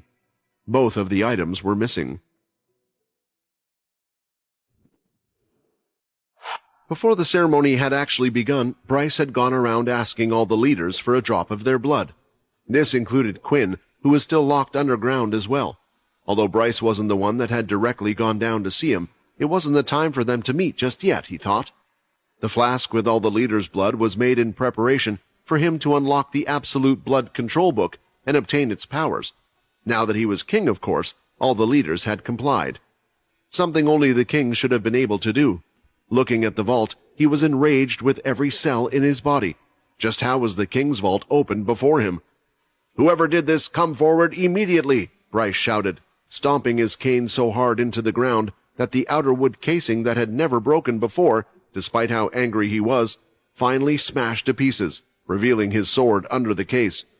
Bryce's anger was just met with silence from the other leaders. Bryce had half expected the book to be missing, as he thought that maybe Dwight still had the book on him when he was murdered. It would also make sense as to why Dwight was a target. Other than him snooping around too much, however, what he didn't expect was for the blood armor to be missing as well. Bryce knew the blood armor was to always be kept in the vault, and only when requested would it be worn and taken out. So the blood armor was placed back in the vault after the king's passing ceremony. Seeing that it was no longer in there meant one thing, that the vault itself had been opened. Thinking about this, it means there should be a supply of blood containing all our blood that only Dwight knew the location of. If Dwight was here, or if it was possible to raise him from the dead, I would. There are many questions I would like to ask you, Bryce thought, but thinking about that, he thought there may be one other person who was in the loop with everything that was happening. The only other person that was locked away. "Kyle, Prima, this will be your first task. Make sure you question every single one of the royal guards. Between the old king's eternal slumber and now, I want to know everyone who entered and left this castle and at what time. We will find and punish whoever did this, and it won't be light. For the other leaders, I suggest you do the same. Once you have had the time to question those in your family, we shall have another meeting at the council table. I know the council table has not had all its seats filled yet, but we must discuss the matter of the 10th leader as well. Does everyone understand?" They nodded rather than responded, which just enraged Bryce again, to the point where he slammed his foot on the ground, choking up pieces of the flooring everywhere. "Yes, Your Majesty," they all replied, and were off. Leaving the room, Mooka and Jin were shaking their heads, already thinking about whether what they had done was the right choice. Bryce was taking the role of the king just a bit too well. Underneath the king's castle, it hadn't been long since Quinn had his last visitor, and once again it was for someone to take his blood, only this time they were wearing the royal uniform. Vincent explained what the most likely case for it was, which meant that either a king or queen had been selected. Asking the royal guard achieved no results, though, and Quinn was just left in there on his own for a while. What am I meant to do? Quinn thought. What was worrying him most was not having contact with the outside world, and every so often, when Quinn would be visited, they would supply him with more of those strange needles, not allowing him to regain any of his MC points. However, he did have one trick up his sleeve, but he could only use it when he left this room. After several hours, the door opened again, and this time someone entered the room who Quinn hadn't expected. Usually his footsteps would be followed by the clacking noise of his cane, but it was broken. "You're not going to try to fight me while I'm down here, are you? Maybe you should let me down, and we can have a round," Quinn said nervously, bracing himself for Bryce to hit him. Bryce stopped just in front of Quinn and looked at him tied up against the wall. "You should address me differently now. If you could, I would ask you to bow," Bryce stated, and it was the answer Quinn was looking for. Mooka and Jin had followed through with his plan, and now Bryce had been made king. "I found out that Jin and Mooka came to visit you not too long before the vote. I'm guessing that you may have had something to do with me being elected king. Let's not pretend that I and you don't get along. We don't like each other, so the only reason you would ask them to vote for me is because you trust the other side less. You see, there has been a problem. The Absolute Control Blood Book, along with the blood armor, has been stolen. It's quite clear who they will place the blame on, especially as one has the ability to hide things from others in their shadow. I don't suspect you, Quinn, which is why I'm asking you to tell me everything you found out between you and Dwight." Quinn thought about it for a while. Who would have thought that the two of them would be placed in a situation like this? "What will you do for me? Will you set me free? You said it yourself. You know I am not behind this," Quinn asked. "And abuse my power and position right as I get the seat? Don't be an idiot. The other leaders wouldn't allow it. A king needs to also prove his worth to the people that follow him. What is the point of a king with no people? With you tied down here, there is nothing you can do. You can keep that information to yourself, and it will be useless as you get accused of killing Dwight and stealing the items. Or you can tell me, and with my current position I can look into things." "Will you protect the 10th castle?" Quinn asked. But Bryce didn't say anything, which was only angering Quinn more. He never wanted this person to be king. If it was someone else, they would have wanted this information so badly that they would be willing to compromise or make a deal, but Quinn could tell Bryce wasn't going to agree to anything. Quinn could either tell him or not. "Fine," Quinn said, and he started to explain everything he had found out about Cindy and Jill so far. Listening to the story, Bryce seemed to be calm, and the two behind everything didn't seem to come as a surprise to him either. When Quinn was finished, Bryce simply started to walk off back out the door. "Wait, Bryce! I helped you become king. I didn't harm you when I could have, and now I've also told you who might be behind everything. You owe me at least one thing, so protect the 10th people. You said it yourself, you're king now, so they're your people as well," Quinn shouted. But no words were spoken, and Bryce just left the room. Soon after, he went to the council room, where all the leaders were waiting patiently. They had gathered at the request of the king. After asking for details from the royal guard, Bryce found out nothing, which was why he had decided to go to Quinn. But it looked like the other leaders didn't know anything either, or at least they claimed to not know anything. "If there is no new information on the book and armor, we shall move on to the next subject of the 10th leader, Quinn Talon," Bryce started. "Does anyone have an opinion or any new evidence on this matter?" A single person had raised their hand, Cindy. "As you guys know, I learned from Sia that they have a blood fairy in their possession, which is why everyone was put on high alert. Anyone who keeps those things is only doing so to harm the vampires. We found out his equipment had the same blood that was found in Dwight, so I don't understand what we are waiting for." "Because it doesn't confirm that Quinn was the one that killed Dwight, nor does it confirm he has a blood fairy, just because he has blood fairy equipment," Muka stated. "Although I do admit he is our prime suspect." "Well, why don't we confirm that he has the blood fairy? It had to have been a large amount, and we might find more evidence at the castle," said Jill. "If he has the blood fairy, then who knows what else he is hiding? Maybe the blood book and more. He constantly met up with Dwight, so there are ways he could have gotten blood." Most of the room was clearly pinning all the blame on the 10th family, and Bryce could see that. It was going to be hard to sway anyone's decision. "Very well, I agree. Someone needs to go to the 10th castle and confirm they have a blood fairy there," Bryce said. "However, entering the 10th castle could be difficult with the leader's followers. So why don't you, Jill, head over to the castle? If you want to stay alive, I suggest you bring an army with you. I doubt the 10th will just hand him over to you. The 10th family is weak, so prove your worth," Bryce said. There was only one known vampire settlement where all the 13 families lived together. They were condensed to one area because this was where all the resources were and where all the leaders were gathered. Similar to a human city. In a way, it made it easier for family leaders to keep an eye on them and control them. If one was to leave the settlement, they could only do so under strict rules. This was all because the vampires wished to keep themselves secret. On the surface, and to the people, it would appear as if they were one unit working together. However, those higher up knew there was more of a divide than others thought between the 13 families. Even in the past, the special 14th family split off and made their settlement, something many vampires didn't know about until today. Outside of the settlement, the planet was mostly covered in forest and mountains, and there were beasts like any other planet. Once in a while, there would also be wild familiars that had hopped over to their world. They seemed to be attracted to the vampires' strange ways, as wherever they would be, the familiars seemed to turn up as well. The planet was enormous, so it was hard for them to keep track of everything that was on it, and this was how, quite a distance away, the bloodsuckers were able to build their base without the vampires knowing about it for years. Still, there was one thing lacking on the planet for the vampires and the bloodsuckers to live, and that was blood. The vampire settlement had that, while the bloodsuckers did not. Seeing the cave full of blood packs and how long the bloodsuckers were able to survive, Silver knew someone was working with them. She just didn't know how big that person was, or how deep it ran. Right now, in the middle of the forest, between the vampire settlement and the bloodsucker base, Silver, Fex, Nate, and Leo were standing back-to-back surrounded by bloodsuckers when one man walked out, one Silver recognized. When a vampire was growing up in school, they would learn about the vampire's history.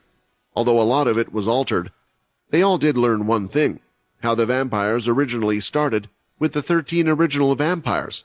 This was where the 13 families came from. Of course, during their time, there was no technology to take a photo of them as such, so the only references they had were paintings and drawings. But Silver was sure of it. Based on what Leo had told her about the man's aura, she was sure of it, because the man looked almost identical to these paintings, not changing in the slightest. "I pay my respect to the 8th original vampire leader," Silver said, putting one of her hands on the floor and bowing her head down. "The place has changed too much.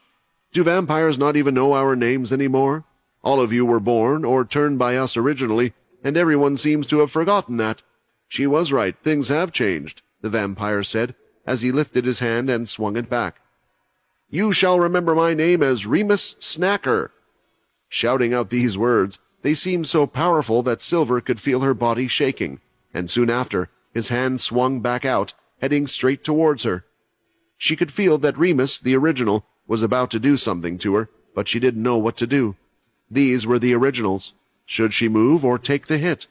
But wasn't this original working with the bloodsuckers? Her mind was mixed with too many thoughts. She was just frozen in place. "Silver!" Feck shouted, as he could see the hand moving towards her face, but he could not move fast enough. He didn't know why, but seeing her in danger, he had the urge to protect her. However, one person was fast enough, pulling out a dark red sword from his sheath, and he clashed with the hand coming out towards him. The hand didn't swing back, but it stopped in midair. The original hadn't used any hardened blood, but the original's arm seemed fine, until a small cut could be seen, and soon Remus pulled his hand away. On this journey, Leo had brought with him 2 swords. Leo was not a dual swordsman, so he could only use one sword at a time. This was his specialty.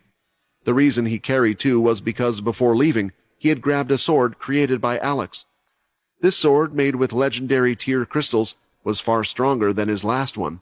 There were no active skills, but it was powerful, and it was perfect in Leo's hands. This was why it was even more frightening that the man in front of him only received a single scratch from his strike. No wonder vampires never felt the need to use beast weapons. If this is how they originally started, did vampires weaken with time? Leo wondered. With Remus's other arm free, using blood control, he was able to take out parts of the infected blood and throw them onto the ground. Fairy blood, so this is your special trick. Who is your side working with? Have the werewolves returned? Remus spoke. Silver was making note of what Remus was saying. It sounded odd, as if he had woken up not too long ago and was slightly dazed, not knowing what was going on in the current world. He spoke of creatures that hadn't existed for many centuries. Silver, are you just going to stand here and let this man take your life? Leo shouted back. I don't know who this man is, but it is clear to me that right now he stands in our way. Your brother is still not back to the way he used to be, and we're in trouble here. The others might be in a worse position than us. She knew Leo was right, but could they even go up against an original? The everlasting immortal beings that lived for thousands of years. They had more time than any vampire to hone their strength, and Leo's sword had only put a scratch on him. Even though she had her family's puppet, she couldn't imagine going up against such a great one. The bloodsuckers had now creeped out of the forest and were walking towards the others, and eventually one of them looked like it had waited long enough before receiving an order, as it leaped out towards Fex, while the others remained. Fex, use your string, Nate said. String? What the hell? Why would I carry string on me? And what use is it going to do against a monster like that? Fex shouted back. Seeing that Fex might have also forgotten how to fight, Nate had no choice but to move in front of Fex and block the attack. He no longer had his hardening ability, so he could only raise the shadow from his feet to block the blow. The attack was blocked, but Nate could tell how powerful the punch was based on how many MC cells it felt like he had lost from the one hit. If you can't use your string, then hit him now, Nate shouted. That was one thing Fex did know how to do. He didn't really know what these creatures were, but he did know that they had kept him up in that dark cave, and putting all his anger, he punched the bloodsucker right in the stomach, hitting him away, but it had only moved a short distance. It wasn't dead, and there were still plenty of them around them. I can't, Silver said, throwing her hands down in defeat. I just can't attack an original. This crime would be greater than any other if I did this. That's okay, Leo said. You just protect the others then. Leo was going to fight the original on his own, and Silver couldn't help but think it was a lost cause, even with his strength. But Leo had a trick up his sleeve. Remus casually reached out his hand again, and Leo went out to strike it like the time before. Quinn, thank you for teaching me this, Leo thought, as he coated his blade in the second stage of ki and slashed downward. A few seconds later, Remus's hand could be seen, falling to the floor. The 10th castle had stuck to Paul's order and had not let anyone in from the pooling area, even those who belonged to the 10th family. There had been some protests from the vampire students, but Paul had shut them down quite quickly. However, at the moment, the vampire knight was extremely worried for a couple of reasons. One of them was the fact that they hadn't had many people from the pooling area visit them lately, and he had a feeling it had something to do with the second reason. A new king has been selected. Since none of them had attended the ceremony or any of the meetings with the council, Paul was sure that the 10th family was guaranteed to face some pushback. They had already been treated as outsiders before all of this, and this just made it more apparent. Something is going to happen, and it's going to happen soon, Paul said while holding his mask. Nearly every hour he had attempted to get into contact with Leo and the others that had gone away, but there was still no result after all this time. Leo, you're a hero of war who has helped out the human race greatly. I just hope you can work your magic here again. But it looked like for this one, they wouldn't be able to rely on Leo or the others. Outside their castle, marching towards them, was a small army of around 500 or so people from the 8th family, and at the forefront was their leader, Jill. The reason why they had not received any visitors lately was that the vampires had been warned of what could possibly happen, and had been ordered to clear the area for the time being. Jill had brought with her 50 from within the castle, some of her strongest and one of her vampire knights, a male with a scar across his whole face. The other vampires were mostly from the pooling area. She knew how many vampires should have been in the castle, a little more than 200, but she thought if it was her forces against theirs, even with an equal number, there was no way she could lose, not without their leader at least. "I really don't want to do this," Jill sighed. "Why pick me out of all the people to do this? My ability isn't really the best when it comes to fighting, and telling me to bring an army. Does he really think the 10th family will try to fight? He could have just asked one of the others to investigate." "It is true that we haven't done any tasks for the family," her knight Tifu replied. "This will be a good chance to remind the other families that despite our ability, we are still strong, and by doing this we can redeem ourselves to the king." "If I have my way, then he won't be the current king for too much longer," Jill thought, clenching her fist as she walked up towards the castle. When they were finally close, Jill noticed the 2 large towers by the front gate, stationed above the walls. She looked closely and couldn't see anyone in them, but their destructiveness had spread through rumors, worrying her. "This is Sam at the front gate. Can you hear me, Paul? There is an army coming towards us, and it doesn't look like they're here for a friendly chat," Sam reported. "How many are there? When you say an army, is there a leader present with them?" Paul asked. "I'm not really sure what the leaders look like, but 2 important-looking figures are walking at the founder's dab. They'll number around 500. To bring 500 towards the front gate, they were not just going to be asking for something simple. Paul knew this meant they were here, ready for a fight. The first thing Paul did was open all the channels, so everyone with a mask could now communicate with each other and hear all the messages being sent. "There is an army at the north gate. Those at the east and west gates, stay at your positions, even if a fight is about to break out.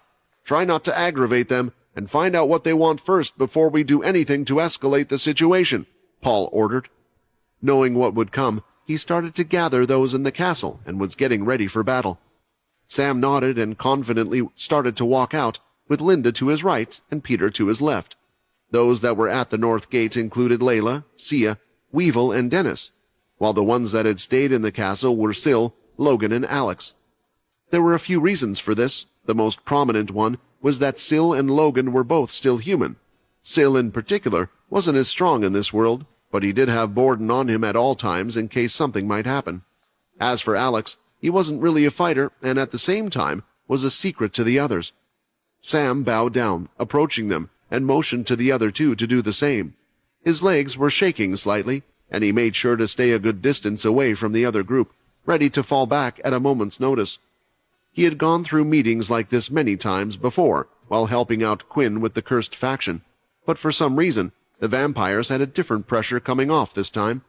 Standing here now, he knew that he was talking to one of the leaders. "We are here by the order of the king," Jill announced, speaking directly into all of their minds. What was impressive was that she wasn't just speaking to the 3 in front of her. She had sent out a message to everyone in the castle. "Due to the recent events, your leader has been imprisoned. We have reason to believe that the 10th family has been illegally harboring a blood fairy without the council's knowledge. We request to search the whole inner castle area for said being. Let us in peacefully, or we will have no other choice but to use force." Hearing this message, Paul now knew who they were after. All those close to Alex did too, because it had been explained to them when he made their weapons. Alex had stormed out of the room he was in the castle, and headed straight to the research lab, where Logan was busy working away on something with Syl by his side. "What do I do?" Alex asked. "They're here for me."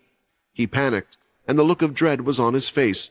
He wanted to run away, run from this place, but at the same time he was thinking about what could happen to everyone else because of him. "Should I turn myself in? We had that plan, but it won't work. Those blasted teleporters won't work," Alex shouted. If the vampires had come to attack, there would have been a plan put in place.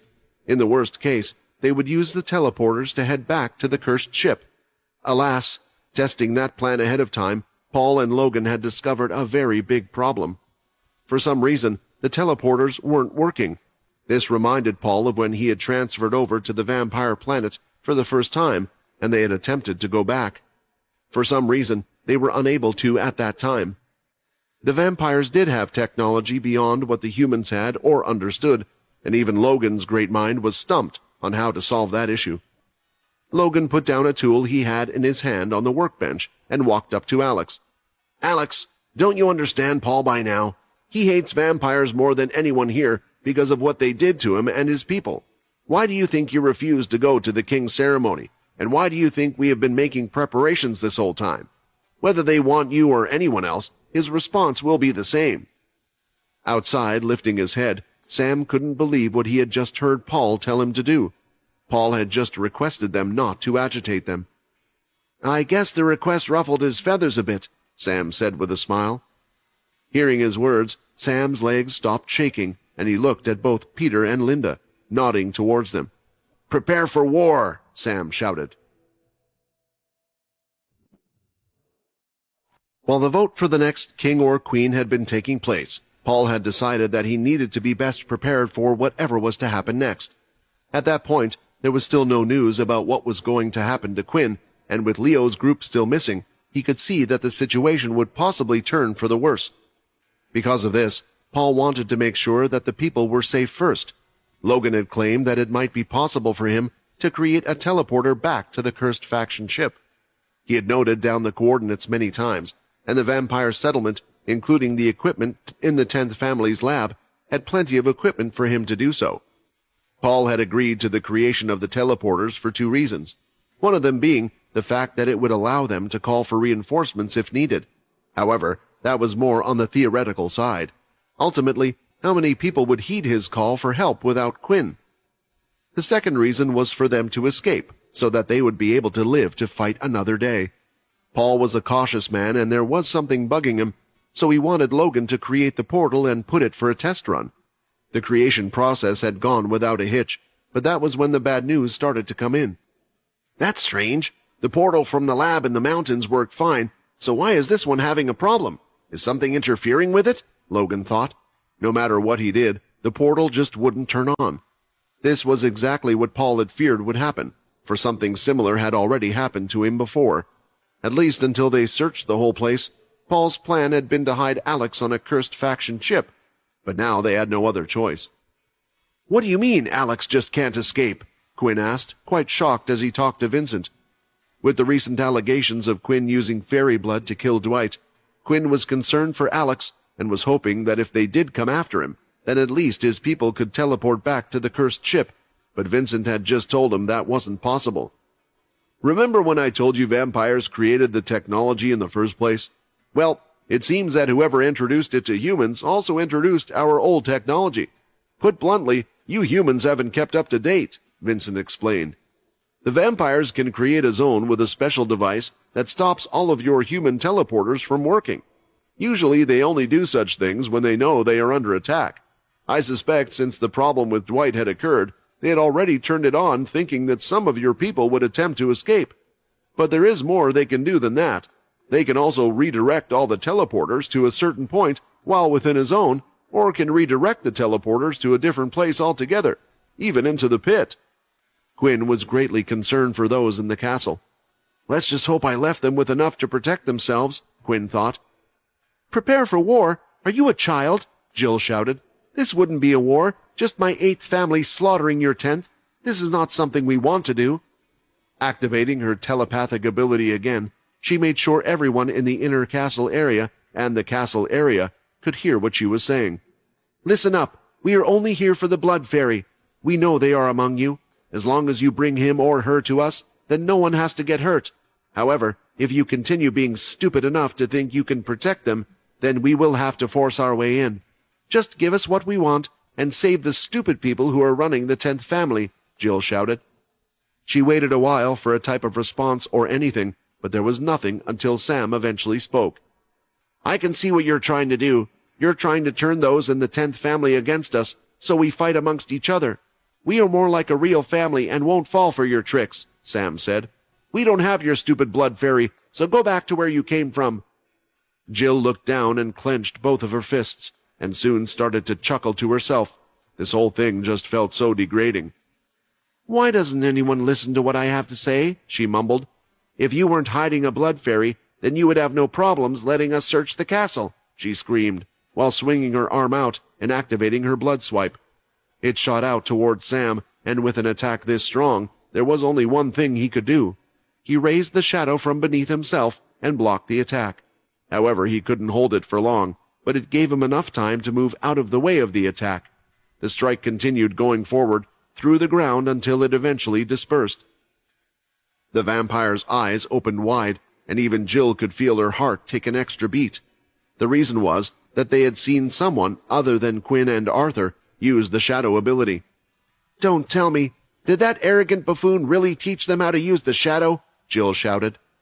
The memory of what Arthur had done to the other leaders when he had been here was still quite fresh in their heads. None would forget how easily he had overpowered them, which was why they had frozen a little before making their next move. Sam, knowing full well that his shadow wouldn't last long after blocking this one attack, though it was their signal to get out of there, started to run back towards the gate. Seeing this, Jill snapped out of her daze, knowing that just because they had the shadow ability didn't mean they were as strong as Arthur. "Get rid of them all, and bring me that blood fairy," she shouted, ordering her people to charge forward. They were fast, but Sam and the others had a head start. "Come on, Tower, do your thing," Sam prayed, as they passed the gates and waited for what was to happen next. In the underground at this very moment, a screen appeared in front of Quinn. "Quest received.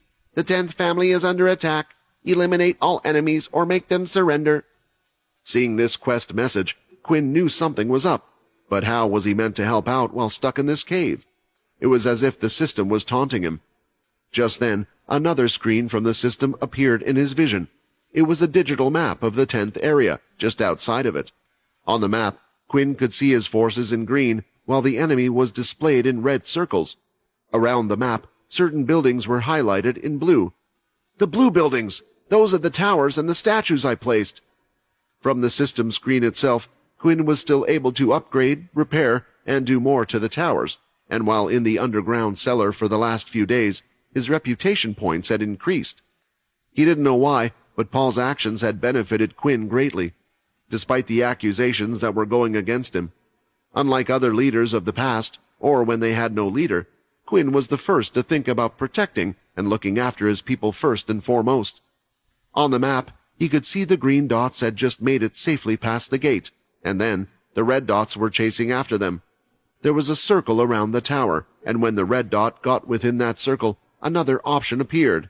Fire. With no hesitation, Quinn fired, commanding the system, and at the same time firing outside. A shot of orange and white energy lit up from the tower and went out, hitting the vampire closest. It was one of the regular vampires from the pooling area, and they were unable to move in time to avoid the strike. When the energy hit his body, he felt a large mass of energy hit him. Once the dust settled, half his body was completely missing, with the other half falling to the floor. "This is amazing," Quinn said as he excitedly looked at the screen. While still below, it looked like he could still help out those above by using the towers to defend. After firing off one shot from the tower, he could see a cooldown time, and he could do everything with his mind. There was no need to use his hands. On top of this, whatever was within range of the tower, Quinn could select which targets to fire at. This way, if his own people were engaged in a fight against the enemy, he could aim at the back line instead. Suddenly, he didn't feel so useless anymore. However, Vincent was concerned about one thing. The system made the whole thing appear to be like that of a game, and he wanted Quinn to remember that at the end of the day, those red and green targets were real living things. The only reason he didn't say anything now was seeing it this way may allow him to save as many people as possible. The towers continued to fire at the army coming forward. Now that they knew what damage the towers could do, they were more cautious, and the vampires were able to mostly avoid the attacks, but not all. Whenever a shot would hit, it would greatly damage a regular vampire while injuring those more talented. It was clear that the towers were something they needed to be careful with. Upgrading it to the max level made the cooldown time between shots short as well. Watching all of this from far back was Paul. "Those towers are doing a better job than I anticipated. Maybe we can hold them off at each section." Thinking about this, Paul walked back in and went down a floor to where the 10th group of people had gathered. These were all the vampires that had been turned and were originally under Paul's control, although a few of them were at one of the other gates with Ashley. "Xander, Amy, and Timmy, You three will be in charge of leading this army to the north gate. I still think they might attack us from the other gates later on, so Aaron and Ashley will be on standby. I will leave it up to you three to make quick decisions on the field, and you will each lead a small group. If they do attack from the other sides, then it will be up to you to decide which areas need support. Do you understand? Paul asked. The three of them saluted like they were in the army and shouted, "Yes, sir!" The order was given, and they were off as one large group towards the north gate. At the north gate itself, the others were patiently waiting. Large explosion energy shots were still being shot out from the tower, and they didn't exactly want to go out in the middle of that. "What do we do? They're soon going to get past those tower shots. They're getting used to the speed already," Linda observed. "I think they're going to change formation in a second. Those that can avoid the tower shots, the more skilled vampires will come out first, and will try to take down the towers. That means it's up to us to stop them," Sam replied. Just as he had finished explaining, those vampires came forward. They were the vampire nobles that belonged in the inner castle. Around 15 of them had broken past the tower shots, but the tower shots continued to stop the regular vampires from advancing. With only 5 of them, this would be quite a hard fight ahead. "They still think we're puny small fry, so let's show them," Peter said, rushing out faster than anyone expected him to, and with the first vampire noble upon him, he punched him directly in the face and slammed him downward onto the ground. As the other vampires near him came forward, Peter hit the floor, causing dust to rise, and when the dust settled, they could see that one of the vampire nobles had his hands holding Peter steady. "I've got him. Take him out now," the noble said. "No, what are you doing? It's me!" Peter cried out, but it was too late, as the noble had pierced a hole through his chest. The noble holding on to Peter then smiled, and when he looked down at who he had just hit, he no longer looked like Peter, but instead like the same noble that was holding on to Peter. "How does it feel to kill your own family member? Looks like there are some exceptions to the bond after all," Peter shouted, grabbing the other's arm and slamming it onto the floor. The others couldn't see it, but when Peter had hit the floor to cause the dust cloud, he had transformed himself into one of them, and then, using his soul weapon, he placed the mask on one of the nobles to look like him. He thought maybe the bond would make it so he couldn't attack his fellow comrade, but it looked like it did no such thing, due to him believing it was Peter. Just then, a blood swipe came towards him, as Peter was enjoying this a little too much. He was distracted, but it didn't matter when a shadow was raised from behind, blocking the attack. "Hey, remember there are a lot more of them still," Dennis said. Seeing all of what was happening was just making Jill angrier. "It looks like he has been teaching a few of his people about the shadow and these towers. It reminds me of the old Tenth's ability. Does he really not have anyone with that ability?" she started to wonder. Sending more of the nobles, she hoped to overpower them, as the main concern was the towers for now. There were some vampires with ranged abilities that were attacking the towers and damaging them, but when they looked to be destroyed to a certain point, it was as if they were being repaired by some strange magic at the time. This was because Quinn was repairing the towers, using what reputation points he had whenever the tower would go below a certain point. With more nobles going to the fight, so did the others, but it seemed like it would be too much for them. A line of blood swipes, around 30 of them came their way, with Sam, Linda, Dennis, and Weevil. The 4 of them raised a large wall of shadow to block the attacks, but they couldn't block much, fighting like this. Behind the wall of shadow, Linda decided to act. Her body slowly began to grow in size, becoming larger than that of the bloodsuckers, and bigger too. Then, using shadow equipment, her red equipment could be seen, and a large club appeared in her hand.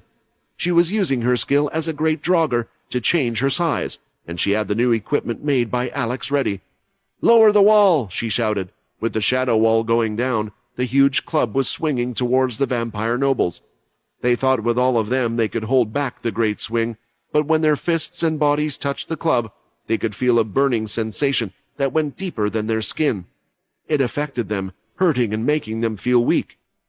"All of them have red equipment and armor on. It can't be. Are they all using blood fairy equipment?" Jill thought. Seeing this, she had enough. "Tifu, get rid of the right tower. I'll get rid of the left one," Jill said, moving forward. She didn't think her being a leader would have to act, especially with those strong ones in her family, but the 10th had too many surprises for her liking, and she had waited long enough. The two of them ran opposite ways and could see the tower shots coming towards them. Jill had seen how long the cooldown was between each shot. She had to concentrate on avoiding the shots and then run full speed straight ahead during the cooldown time, doing the same thing again. "She's going for the tower!" Weevil shouted, but they were all far too busy. Eventually she had reached the tower and climbed to the very top. Both her clawed hands were glowing red, and she proceeded to swipe at the top of the tower with all of her strength, chucking out large chunks bit by bit. Part of the roof was seen coming down, and eventually she got to the platform where the energy source was coming from. There was a white light, and inside a crystal floating about. Grabbing it with her bare hand, she squeezed the crystal until it had smashed into little pieces. "Beast crystal destroyed. Would you like to use another one?" On Quinn's screen, he could see both of the towers losing their health fast. It was too fast, and repairing the towers would only be a waste of his reputation points at this stage. Finally, with a large, powerful punch, the tower collapsed within itself, falling to the ground, and Tofu had done the same with the other. Now, with the tower gone, the rest of the vampires could finally join in. Seeing how quickly the towers had been destroyed, Quinn could only come up with one conclusion. A vampire leader! They really sent a frigging leader to the 10th castle? So much for Bryce keeping his promise. What the hell is he doing? Quinn was furious. To be fair, Bryce never promised you anything. I thought he made that bit quite clear, Vincent pointed out. At the speed his towers fell, building new ones in the same place would be impossible. Since they required a bit of construction time, the enemy would just destroy them mid-process, especially since he could see the red-colored army run forward, chasing behind his people. I might be unable to defeat them, but there should be at least a way to slow them down, Quinn thought. Quinn selected a place on the map that was a little further up ahead from where he could see the green dots, and he placed 2 more towers with his reputation points. In the 10th area itself, Sam and the others were falling back. Linda had shrunk down, as her larger form had made her more of a target, and her movements in that form were a little slow. Fighting the enemy army would be suicide, so they had opted for a tactical retreat. A wise choice, since Sam could see something forming up ahead. "Everyone keeps running. I see another set of towers. That should help us reach the castle," Sam informed the others, who immediately picked up their pace a little bit more. Although the towers were incomplete, he had no hopes of them lasting longer than the previous ones. Still, it should be enough to buy them time. He also wanted to get his people to the gargoyles that Quinn had made, as he knew their power would help in the current situation. Just as the group had passed the towers, their construction had ended. They immediately started to shoot, even though the speed of their projectiles was slower than before. Nevertheless, the 8th family's vampires were being careful after having seen how dangerous they were. They stopped and waited for Jill and her knight Tifu to destroy them. "Those towers appear weaker than the ones at the front gate. If I remember correctly, Quinn mentioned something about the towers having 4 levels, so the new ones must still have been at the first level, which means the towers were never built to stop them, just to slow down Jill and her knight," Sam concluded. But there was one thing he was wondering about. How did the towers suddenly appear like that? Was Quinn helping them from somewhere, somehow? The plan had worked, and while running back, the group could see Xander, Amy, and Timmy coming towards them with the other members. "Keep going back! Let's head back to the castle where the gargoyles are. The towers have been destroyed and the others are useless," Sam tried to explain in a hurry. As if to stress that point, the sounds of 2 falling towers could be heard behind them. "I think you might be right there," Xander agreed, as the group turned around and began preparing for a fight. Finally, they had reached the statues, and Sam was confidently waiting by them. They stood around 30 or so meters in front of the castle, and the men stood behind the statues. "What can these statues even do?" Amy asked. "Just wait and see," Sam replied cryptically. The reason he wanted to get to this position wasn't just because of the statues. It was because Quinn had also built another 2-level 4 towers in front of the castle. Sam looked at the others behind him. He thought that they might be worried when they saw the large army approaching them, but they didn't look scared at all. It's good to have real soldiers at a time like this. Having experienced war before really helps, but this isn't a normal fight. When Jill got close, she could see the statues in the form of giant-sized gargoyles on them, a muscular beast with a tail and wings. Behind them, she could see the towers and all the men, Even for her, she wasn't planning to fight through all of the tenants just to get to the tower, so she did one thing. "All the nobles charge in! We will get rid of the towers. They are our main threat. Without them, these guys are nothing," Jill ordered, and her vampire nobles moved out. This time the whole lot of them came charging forward. As they moved closer, though, and got within a certain range, the statue's eyes started to glow green, and the stone started to crack off them. A few seconds later, the rest of the dry stone fell from them, and both gargoyle statues stood up and let out an almighty roar. They flapped their heavy wings that were incapable of allowing them to take flight, but were perfect to make themselves even larger and more intimidating before they hopped off their stone pillars. The first thing they did was a sweeping motion with their two large tails, hitting the vampires in front of them. Most of them avoided the slow attack, but one of the vampires failed to do so and was sent flying through the air. When the other vampire hit the gargoyle, the stone from it fell to the floor, but it was still standing, and soon the stone that fell to the floor reattached itself to the gargoyle, preparing it. "Those things are quite strong. They remind me of some beasts," Dennis commented. "That's because they have the power of a beast," Sam explained.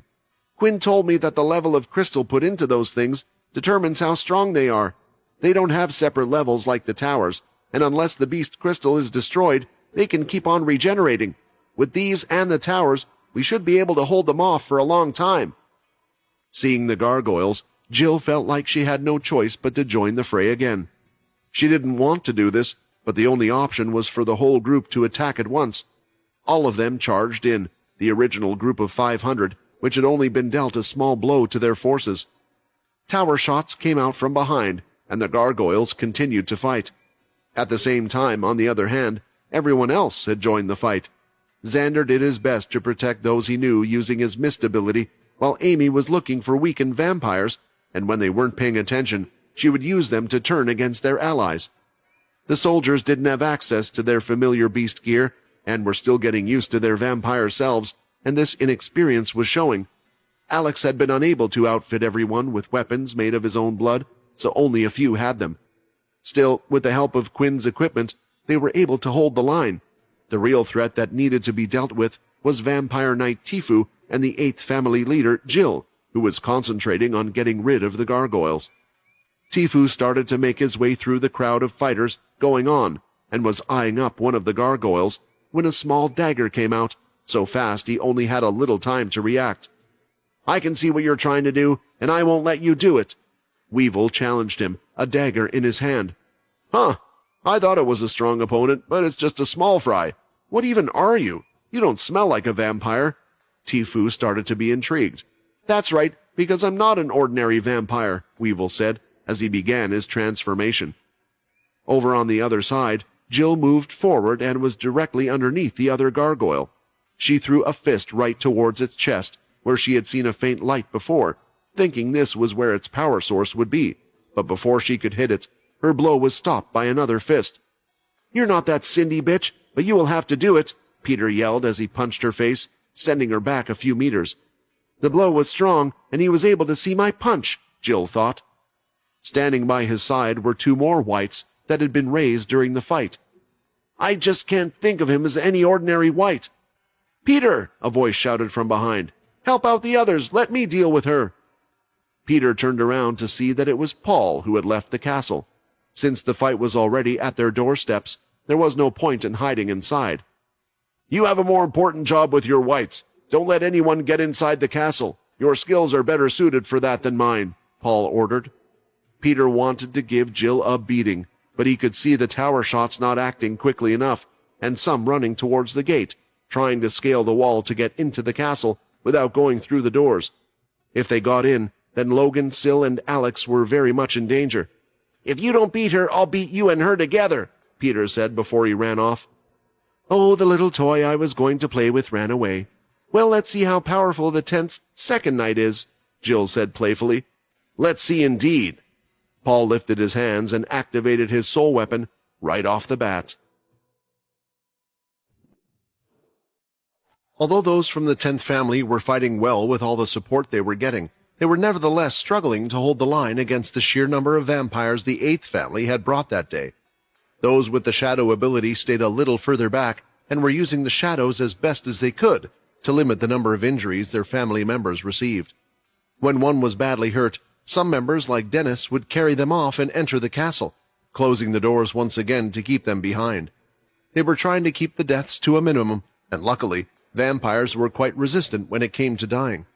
However, there were too many vampires on the 8th side, and eventually, the 8th family got through.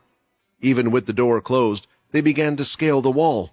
They didn't know the special code needed to access the castle, so they decided to try entering through the windows and such on the floor above. There were only a couple of vampires on the walls, and Peter was ready to move. But then something surprising happened. One of the gargoyles that had been in the middle of the fighting jumped up and started to flail its heavy wings. Although unable to fly, they helped the statue glide, thereby increasing its time in midair. Peter, seeing this, was wondering why the gargoyle would do something like this until he watched it glide towards the castle and grab one of the vampires to chuck him off the wall. Not hesitating, he then went ahead and went towards the next vampire to deal with him. Even more surprising was the fact that the gargoyle didn't head back into battle, but remained near the wall, making it clear that it would prevent anyone from using it to get inside. "Well, it looks like I'm not needed, and that thing is doing a good job for me. That means I can go somewhere else," Peter thought. He gave the gargoyle a thumbs up while using his elevated position to search for the place he would be needed the most. The reason why the gargoyle had acted was because Quinn had figured out he was also able to control it from down below.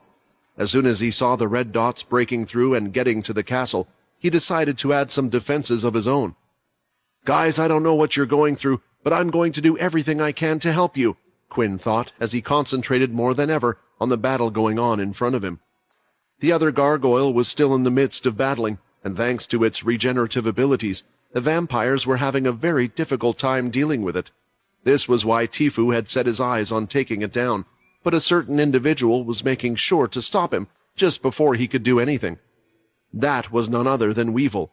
Knowing his opponent in front of him was strong, Weevil wasted no time with his transformation. As a Strigoi, there were two evolution paths one could take: a Strigoi Mott, which focuses on physical powers, or a Strigoi View, a sorcerer-type vampire. At first, Weevil had thought the right choice for him would be to choose the Mott evolution path, simply because he used to be a melee fighter with his previous speed ability. However, since he was already speedy enough as a vampire, he concluded that it might be good to gain something new. Thus he decided on the View evolution path, after which something in his mind and body changed. It allowed him to realize what powers he held, one of which was to let him transform his body partly into a type of creature, yet to do this he would have to picture what creature to turn into first. He knew this would be important, and he already knew that he wanted something speed-based. If he had to change, why not try and become even faster than he had ever been before? With this goal in mind, he went to the one person he was sure could tell him what animal would be the fastest, Logan. "If we were just talking about the fastest land animal in existence in terms of their top speed, then that would be the cheetah," Logan answered him. "However, if we're comparing animals to scale with them all being the same size, then the winner wouldn't be a mammal but an insect. Out of all the insects in the world, there is none faster than the tiger beetle." Tiger beetle? Weevil had never even heard of such a creature. His arms started to become curved as they imitated the large jaws of the beetle he had extensively researched, turning green in color. His eyes slightly grew larger and his jaw widened. Dennis, who was watching, had to look up since Weevil's form had become larger than a human's. "Can we even call that a vampire at this point?" Dennis started to wonder, but was too busy with his own fight. Although the figure looked strange, the transformation was certainly an improvement, as Weevil pushed off his two large feet and dashed forward, appearing in front of Tifu before he could react. Weevil's body slammed into the vampire knights, and using his bladed hands, he gripped them tightly with immense power. He carried on pushing Tifu through all the other vampires, moving him back. When the description was talking about sorcery, it meant sorcery to transform, and the tiger beetle has a few more tricks up its sleeve, Weevil thought, as he spit out a strange green-gray substance from its mouth right onto Tifu. Immediately, the latter felt a burning sensation. However, Tifu was a vampire knight. Using blood hardening, he managed to cover the layer where the strange goo had touched him, preventing it from further damaging his body. "You may be faster than me, but you don't have the strength," he shouted, enraged, as he grabbed both hands and slammed them down on Weevil's head.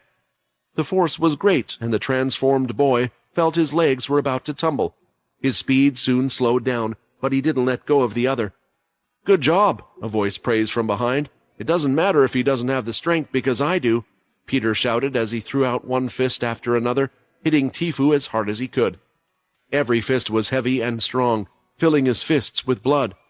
Weevil held on greatly, and eventually, after taking too many hits, Tifu stopped moving. At this moment, Jill felt the connection with her vampire knight sever. "How is this possible? What the hell is going on?"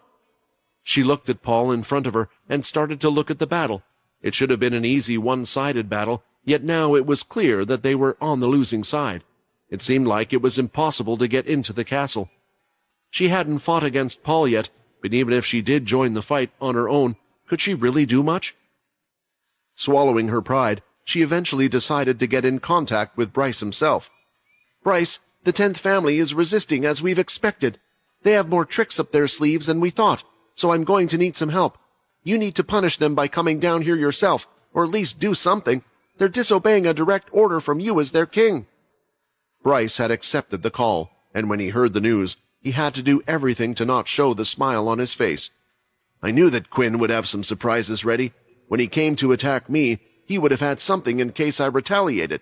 I've come to learn how cautious that boy can be, and weakening 2 families at the same time is getting rid of 2 problems." "Fine, you will get the support you asked for," Bryce replied. "Contact me through Cindy. I'll ask the 2nd family to send you support."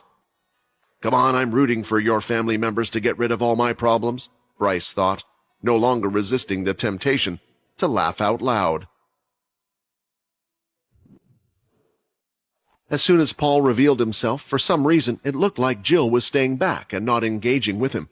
She seemed willing at first, but once she realized her and her family's situation, she backed away. This was another reason why Paul wanted to switch with Peter. In this type of situation, it actually benefited them more. The longer Jill took to act, the fewer people she had to deal with. The gargoyle statues and the towers could continue doing their work, slowly dwindling their numbers. Whereas Peter might have rushed in head first, Paul didn't just stand around doing nothing. While Jill was waiting, Paul had the 3 long-bladed spiked gloves on him, but these weren't like the last ones he had. They were red. Going through the battlefield, Paul carefully picked and decided whom he would strike, blocking a claw from a vampire from above and scratching them with his glove. It didn't take long for the vampire to start to kneel over. Paul, thanks to the book from Mantis, was now a level 8 poison user. Striking the weaker vampires would nearly take them out instantly, and with the fairy blood on top of that, it would only take 1 scratch. For the noble vampires or stronger ones, it would take more, but Paul was aiming to reduce the numbers on the other side first, getting rid of all the weak ones. He continued going through the battlefield, attacking them, and their numbers started to fall extremely quickly. "That blasted king, he's taking his sweet time on purpose, isn't he?" Jill thought. "Where is my backup meant to be? I can't let this continue. If I don't do something, then the only other option is to retreat." Gritting her teeth, she thought it was an embarrassment. She couldn't retreat. They had the larger forces, and going up against a bunch of ex-humans would be too embarrassing, and her family would be humiliated for years to come. Having enough, she decided to confront Paul. She kicked one of his clawed gloves away before he could hit another. The hit was strong, and Paul had stumbled back a few steps. It reminded him that maybe she wasn't the best mentally, but she was still a leader at the end of the day who had strength that surpassed his own. "She surrounded her leg in the blood so she wouldn't be affected by the poison," Paul noticed. However, he was ready. As soon as he saw Jill, he made sure to keep his soul weapon active so he could use it at any point and time, and now was the time. From the pores of his skin and through his clothing, a dark green liquid could be seen seeping out of him. Soon they started to form into dark green balls, the same size as a billiard ball. "I'm happy my soul ability is similar to what I had in the past," Paul said, as he was surrounded by 8 dark green balls floating in a circle behind him. Seeing this, Jill moved forward again, and Paul controlled the balls to go after her. The balls could move faster than he could and kept up with Jill's speed. The first one had hit her on her thigh. Not nearly a few seconds later, her eyesight started to blur, and she could feel herself feeling weak. Luckily, she was able to use her blood hardening to get under where the poison was and chuck it on the floor. Not touching it directly was similar to scraping it off her body, but soon there were more balls of poison upon her. She used blood hardening to block off some of them and dogged the third, but what she didn't expect was that the one that had just missed, hadn't gone past her, was stopped mid-air and moved back, hitting her from behind. Again, the same effects were happening as before, and she had no choice but to use the blood hardening to scrape the poison off again. Now that she was more aware of her situation, she could see that all the balls of poison had surrounded her, ready to hit at all sorts of angles. These people, they aren't just ordinary humans who have been turned into vampires. How can they be so strong? Jill thought. Dodging the balls and using her blood-hardening skills was taking everything out of her, and each time she would be hit by a ball of poison, it would weaken her further. She was at a standstill, not being able to do anything. Or at least, that's what Paul thought. At that moment, Paul could hear something. Not just one or two voices, but multiple loud voices rang through his head. "My arm hurts! It's too much! These vampires are so strong! I don't know how much longer I can go on! I don't want to die! I want to see my children again! I know I agreed to follow Paul, but I didn't think it would be the death of me." Right now, Paul could hear the thoughts and cries of everyone on the battlefield as they were being sent to his head. He tried to concentrate and ignore them, but it was hard as some of the words were making him lose focus and the balls were slowing down. "How does it feel? How does it feel to know you're the one that caused all of this?" Jill said. "Because of you, all these people have been forced to fight." She started to laugh hysterically. Paul was so affected by the words that he fell to one knee. The cries were getting louder, and it was as if he could really feel their pain. Jill stood there, laughing in place, as the poison balls finally dropped down and fell to the ground. She could finally move once again. Until, in the middle of her laughter, she felt something smashing into the side of her face so hard she could feel her cheek and teeth falling apart. The punch was strong. It was just as strong as one of the leaders, and before she knew it, she was flying through the air. "I told you I would come back for you," Peter said. At the back of the 10th's people, Layla and Sia were in the middle of the battle. Since Layla was a supportive type, she continued to fire arrows. There was also plenty of negative feelings for her to feed off in the middle of the battle, so at any point in time, she was able to transform into one of her 3 forms, but she held off for now until it was needed. However, what shocked her was that suddenly Sia had grabbed onto her hand and had the look of death on her face. She was sweating greatly, and her breathing was quick and sharp, like something had happened. "We have to go to one of the other gates now," Sia said. "It's Erin. She's going to need our help." At the other gate, it looked like Sia had seen something that was true because marching forward was another army of around 100, while Erin only had herself and the 10 students that Leo had been teaching. "Don't be scared, guys. We knew that this was a possibility, but that's why we trained, right?" Erin said, trying to encourage them. "The others have already been fighting a hard battle, so it's possible that they won't be able to give us backup. But remember what happened last time. Remember what happened to your family members. It's these same people that took your family away last time, and it's these people that want to do the same again," she shouted.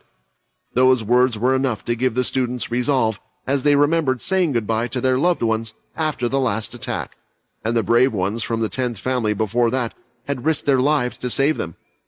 Walking in front of them, all was a hooded man with 2 small, strange-looking daggers. One had 3 prongs on it, and was known as a sai. The other name given to it was the hairpin. Using her key, she could sense the strength of the one in front, and it was definitely that of another vampire knight. "No one engages with him. This one's mine," she said. The hooded man with the hairpin ran forward, and could see the shots from the tower coming out towards him.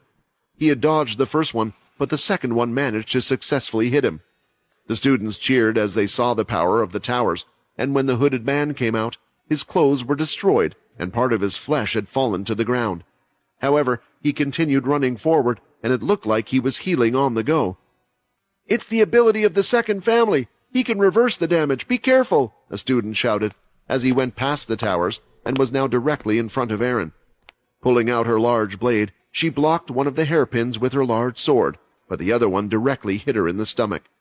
She was bleeding, but she didn't feel the pain because instead New energy was rising in her as her eyes started to turn yellow. "You're a Dhampir," the hooded man said. Navigating their way through the battlefield, both Sia and Layla were running as fast as they could to reach one particular gate. Sia's hands couldn't stop trembling at what she had seen not too long ago, but at the same time, the sight of wounded vampires, their own and that of the enemy, as well as the cries of pain, were distracting her, but not for the better. Sia gripped the whip in her hand a little harder and swung it towards one of the vampires, who came to stop them. The man had tried to block it with his left arm, but it got cut off, and he immediately dropped the weapon in his right hand due to the sheer pain the loss of a limb and the still burning fairy blood caused him. During this attempted attack, Sia had learned a bit more about her weapons and why they were going to Alex, and now she was feeling even more terrible. "All of this is my fault. This whole nonsensical war started because they found out about Alex. If I had stayed quiet and not gone to visit Cindy, none of these people would have been hurt." She blamed herself. "After my parents died because of the war, didn't I join Pure because they kept preaching about peace? And now my selfish desires have led to this horrible outcome. Why does the answer always have to be to fight each other?" Seeing Sia's hand shaking after hurting the vampire, Layla embraced and grabbed her hand to stop her from shaking. "I know you don't want to hurt them, but if you hadn't stopped him, he would have hurt us. We are just defending ourselves," Layla reassured her, "so thank you for protecting me." Alas, this all made it worse for Sia. She knew that Layla only meant well, but would she still think that way if she knew what Sia had done? Sia's dislike of fighting had never been much of a secret, and it was also why Pure had made her an agent instead. When she was assigned the task of keeping an eye on Layla, she wanted to get to know her better. For once, she was going to be with another agent who would understand what they were going through, since they were experiencing the same things together. Through watching Layla and pretending to be friends with her, she had actually felt like the two were starting to get on. Perhaps because Layla was the first friend she had made, Sia had regarded Quinn as someone who would get in the way of that. However, now she truly realized how foolish she had behaved. Simply put, she had been jealous. She was jealous that her only friend would pick Quinn over her, and it was quite clear. Because she couldn't swallow her pride, she had caused all of this. There were the thoughts that were going through her head. "Layla, whatever happens, I promise that I will make sure you survive all of this, no matter the cost." Erin had been pierced in the stomach, and although most would have felt pain at this point, she was feeling a new energy rise in her. She knew that against a vampire knight, she couldn't afford to hold back, so she let the energy take over her body. Her eyes took on a yellow sheen, and power was being sent to her blade. She swung it, and with it activated the blood swipe, the usual red color also changing to yellow. The knight stepped back a few steps and raised a blood wall, but it got smashed through easily. With no other choice, he had to use the blood hardening on his forearms to block the attack, but when Erin's attack touched him, it cracked through that as well. It was too late to stop it, so he did the only thing he could by falling to the side and sacrificing his left arm over his body. "A Dhampir in a place like this! Not only is the 10th family hiding a blood fairy, but you as well! Have you gone crazy, or do you intend to rid the world of all vampires?" the knight shouted angrily while he lost vast amounts of blood. Normally, the wound on his remaining arm would have at least started to heal, but something was preventing it from doing so. This wasn't an effect he knew the Dhampirs had. It had to be something else. Still, placing his other hand over his arm, soon the arm started to reappear where it once was. "He's healing again. No, this isn't a healing ability. It's something else, a different ability," Erin thought, since she knew the effects Ki should have on vampires. It looked like their advantage of using Ki to stop the healing was being countered by the second family's own ability to heal these types of wounds. Although they should still be very useful against the other families, that knowledge didn't help Erin in the current situation. "Everyone form a line inside the tower's range. Your attacks will be stronger than theirs. Remember what Leo taught you. They won't be able to heal forever with their ability," Erin ordered, and the rest followed nearly instantly. The 10 soldiers that Leo had been training to use Ki started to run past the knight in a line. The knight wanted to intercept them, but Erin wasn't giving him any chances. He might be able to heal such a wound, but he had a bad premonition that turning his back on her might lead to a fatal outcome for him. She moved directly in front of him and swung her sword down, barely missing him as he pulled back. "I feel stronger and faster. I can do it this time, Erin thought to herself, as her strikes accelerated with each clash. The key users from the 10th family fired out their blood swipes infused with ki. The others raised blood walls, only to be surprised when the attacks turned out to be stronger than they had expected. Some of them lost limbs or were greatly injured, and that's when they noticed. In fact, not everyone in the 2nd family had such great control of the ability. They were only partly able to reverse the wounds. In several cases, they turned out to be too great, and this caused the 10th family to gain confidence. However, there were still around 100 or so from the 2nd family, and they started to retaliate with their own attacks. They were coming from everywhere, and it was impossible to block them all. Thankfully, they had equipped their beast gear and armor, which increased their defense, so the injuries they sustained weren't too great, yet they would lose if things continue this way. Eventually, one of them suffered from a deep cut to the stomach. Not knowing what to do, they were wondering if they should fall back, but at that moment, 3 green flames came out, shooting towards them. When it landed on the soldiers, their bodies started to feel better, and the wounds started to heal. "We'll try our best to support you," Layla shouted a short distance away, but she didn't look like her usual self. The bottom half of her body now looked like that of a serpent. Feeding on the negative emotions, she had succeeded in evolving into her 3rd form. With this, her arrows could give out buffs, heal her allies, and she could cause damage at the same time as well. Usually, seeing such a thing would scare the soldiers that were originally human, but it wasn't the case for these. That was because they had seen scarier things when they were locked up. In her snake form, Layla had grown to a height of 2 meters, and Sia was riding on her back. She did her best to protect her friend with the whip, blocking incoming attacks and punishing anyone that got too close to her, because now the soldiers eventually no longer cared about the tower and were charging forward. Aiming 3 arrows with red flames, the group was getting ready for another battle. Once Erin saw that Layla had joined the battle, she stopped wasting any more time and let loose. So far, the knight had been blocking many of her attacks, but now as she had gotten used to her newfound speed, her superior swordsmanship was showing. The wounds on him were piling up faster than he could heal himself, not to mention that he would run out of MC cells eventually. And that time had come sooner than he had wanted it to. Feeling and knowing his time was coming to an end, he used his last chance to warn his family members. "This dampier will be the death of all of the vampires," he shouted, letting his hands go, giving up. Erin had already vertically swung her blade, and couldn't stop the momentum before slicing off the vampire knight's head, clean off. The strange thing was that, despite having fought a vampire knight, Erin didn't feel tired the least bit.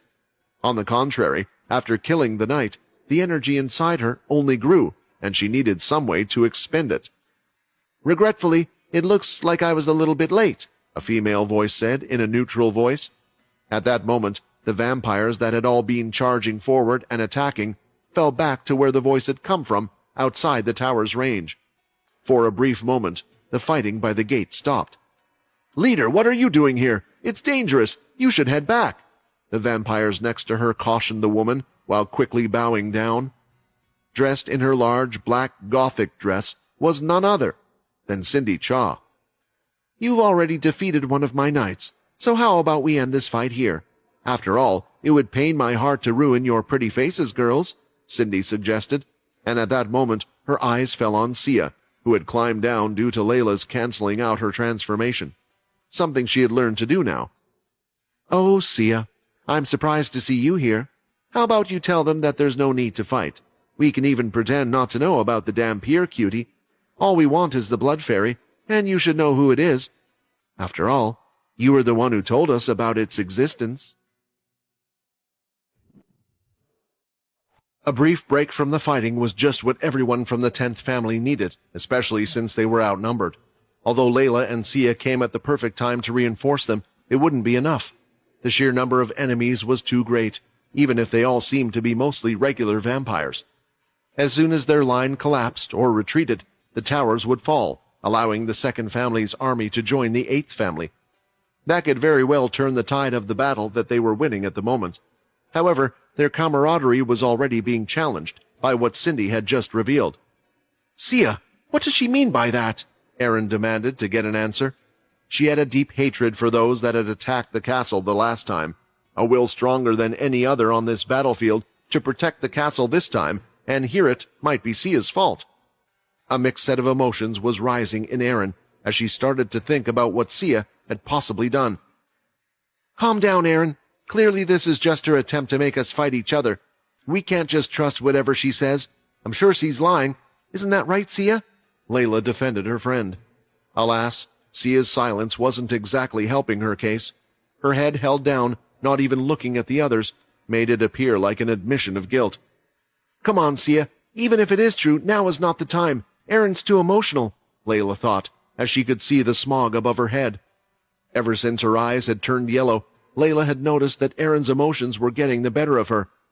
A lie? Do you really think us leaders would have to resort to such petty tricks? I'm only telling the truth. Why do you think Quinn has been made out to be a high-level threat? It was because I found out that information from your friend there. But don't worry, she was only looking out for her family, the vampires that are. Cindy spoke before they could clear up any possible misunderstandings. You shouldn't be mad at her, but praise her loyalty to the vampire cause. That's why she told me what you and Peter were talking about, how you saw me have meetings with Jill. Saying that much, Layla knew that there had to be at least a bit of truth to Cindy's claims. She and Peter had made sure to talk about it privately, and the only one she confided in had been Sia. Sia, did you really tell her? Is that why they tried framing Quinn? Was Peter actually right about Cindy?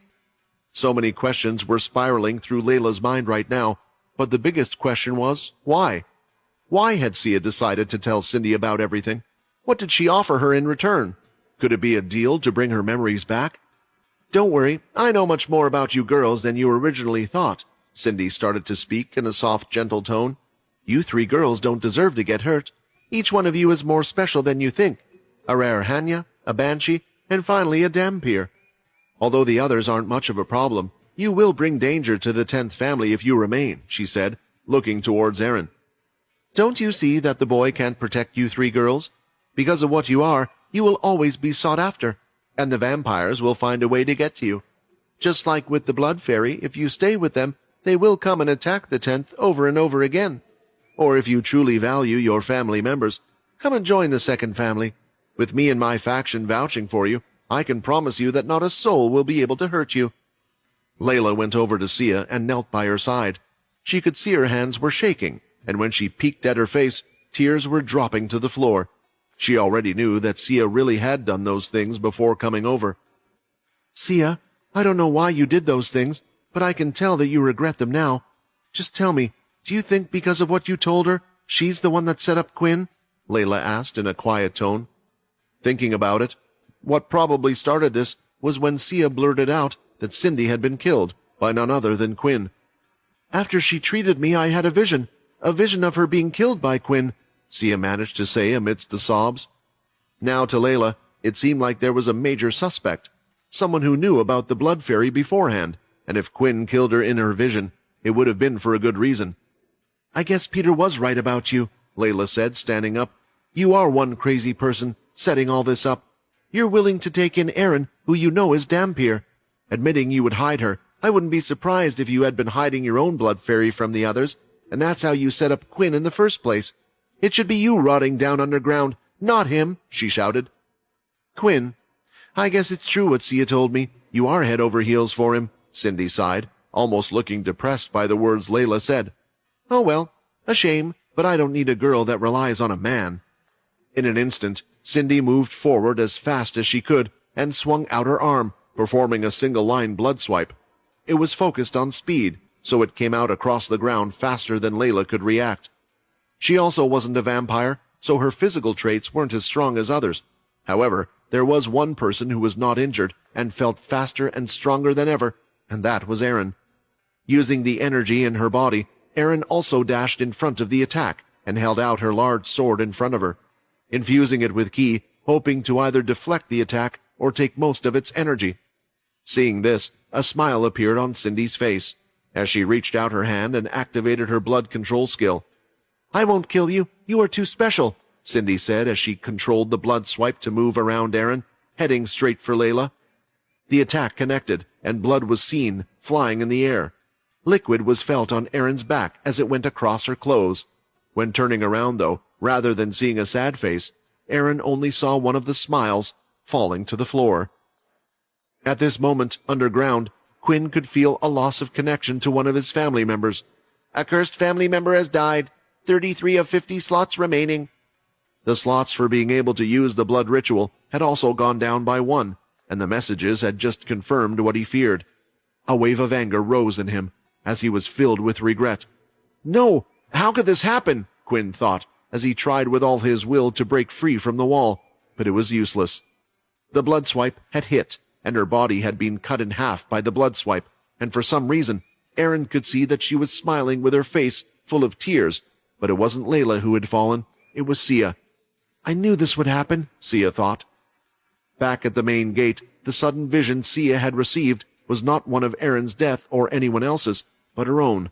She had seen herself saving Layla's life.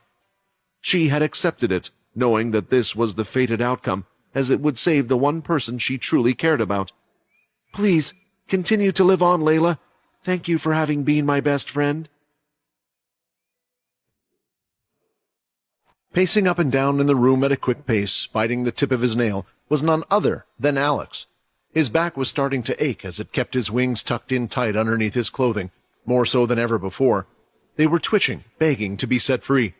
Calling him a nervous wreck was still putting it mildly. The blood fairy was inside the castle, hidden from the two families who had come to drag him back. Paul had told him to go to the top floor, to wait in the throne room until everything was sorted. Still, Alex wasn't alone. Logan and Syl were there as well to keep an eye on him. Logan was looking out of the large glass panel window, watching the battle unfold. As for Syl, he took the chance to sit on the throne. "This seat is really nice," Syl mentioned with a satisfied smile. "As if I was Quinn, I would never leave a seat as comfy as this." "All you have to do is become a leader of one of the families, or you could just get someone to make you a chair," Logan commented, not even looking up from the window. The view from above allowed him to grasp their current situation, and to his surprise, their family was doing extremely well defending their position. The defenses weren't great, and they would have been overpowered, but defending a castle was always easier than besieging one. And that was especially true thanks to Quinn's towers and gargoyles. However, if it had been up to him, he would have placed them in slightly different places to maximize their efficiency. Logan had seen some of the towers start to rise on their own, unsure if Quinn was somehow doing this from wherever they held him prisoner, or whether he had planted them there for the future with the power of his system. If he could raise them on the go, then they should be able to turn the tides. If the battle was to continue this way, the 8th family was likely to flee. But if they could raise some towers behind them, it would be possible to trap them all inside. At least, that was what Logan did.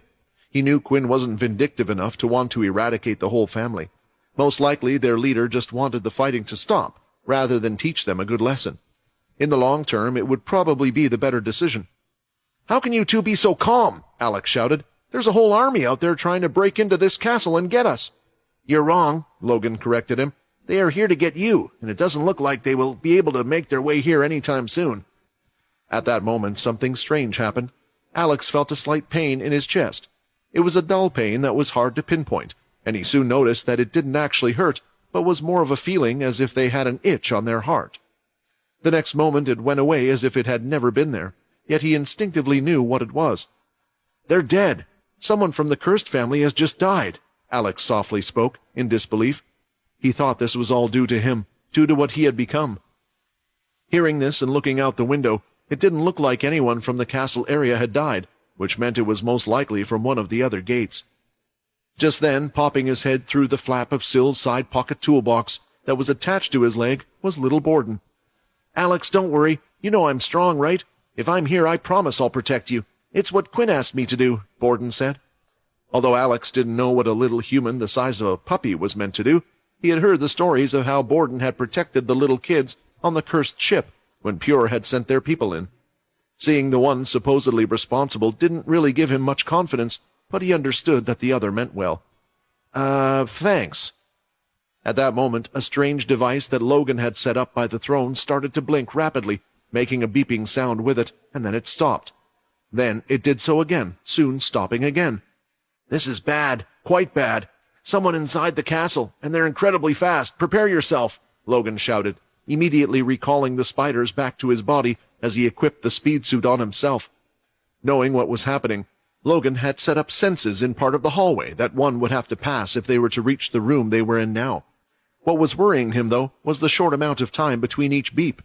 At the speed they were traveling, it meant whoever it was would reach them in less than a minute.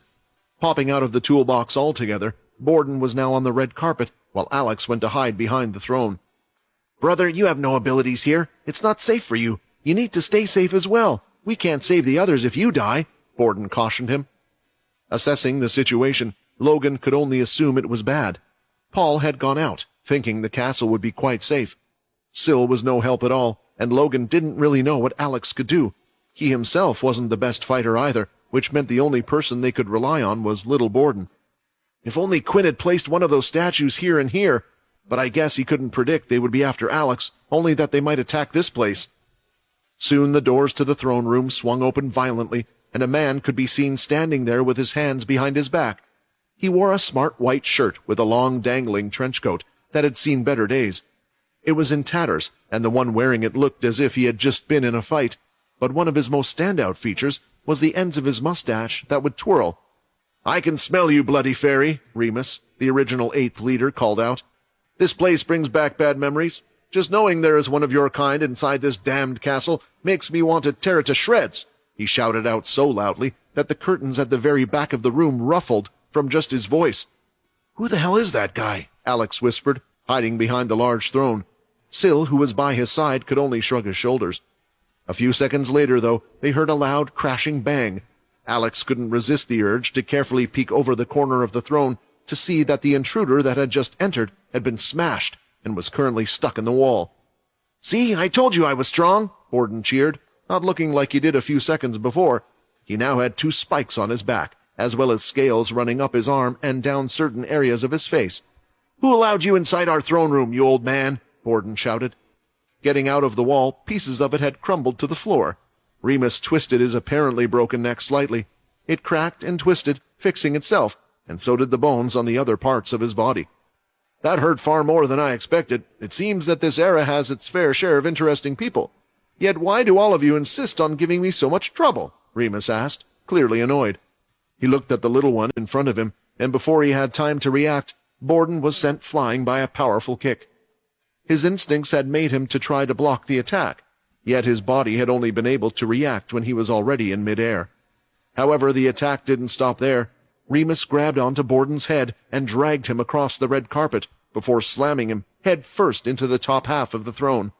Several cracks ran across the previously immaculate throne, and a mix of green and red blood now decorated it.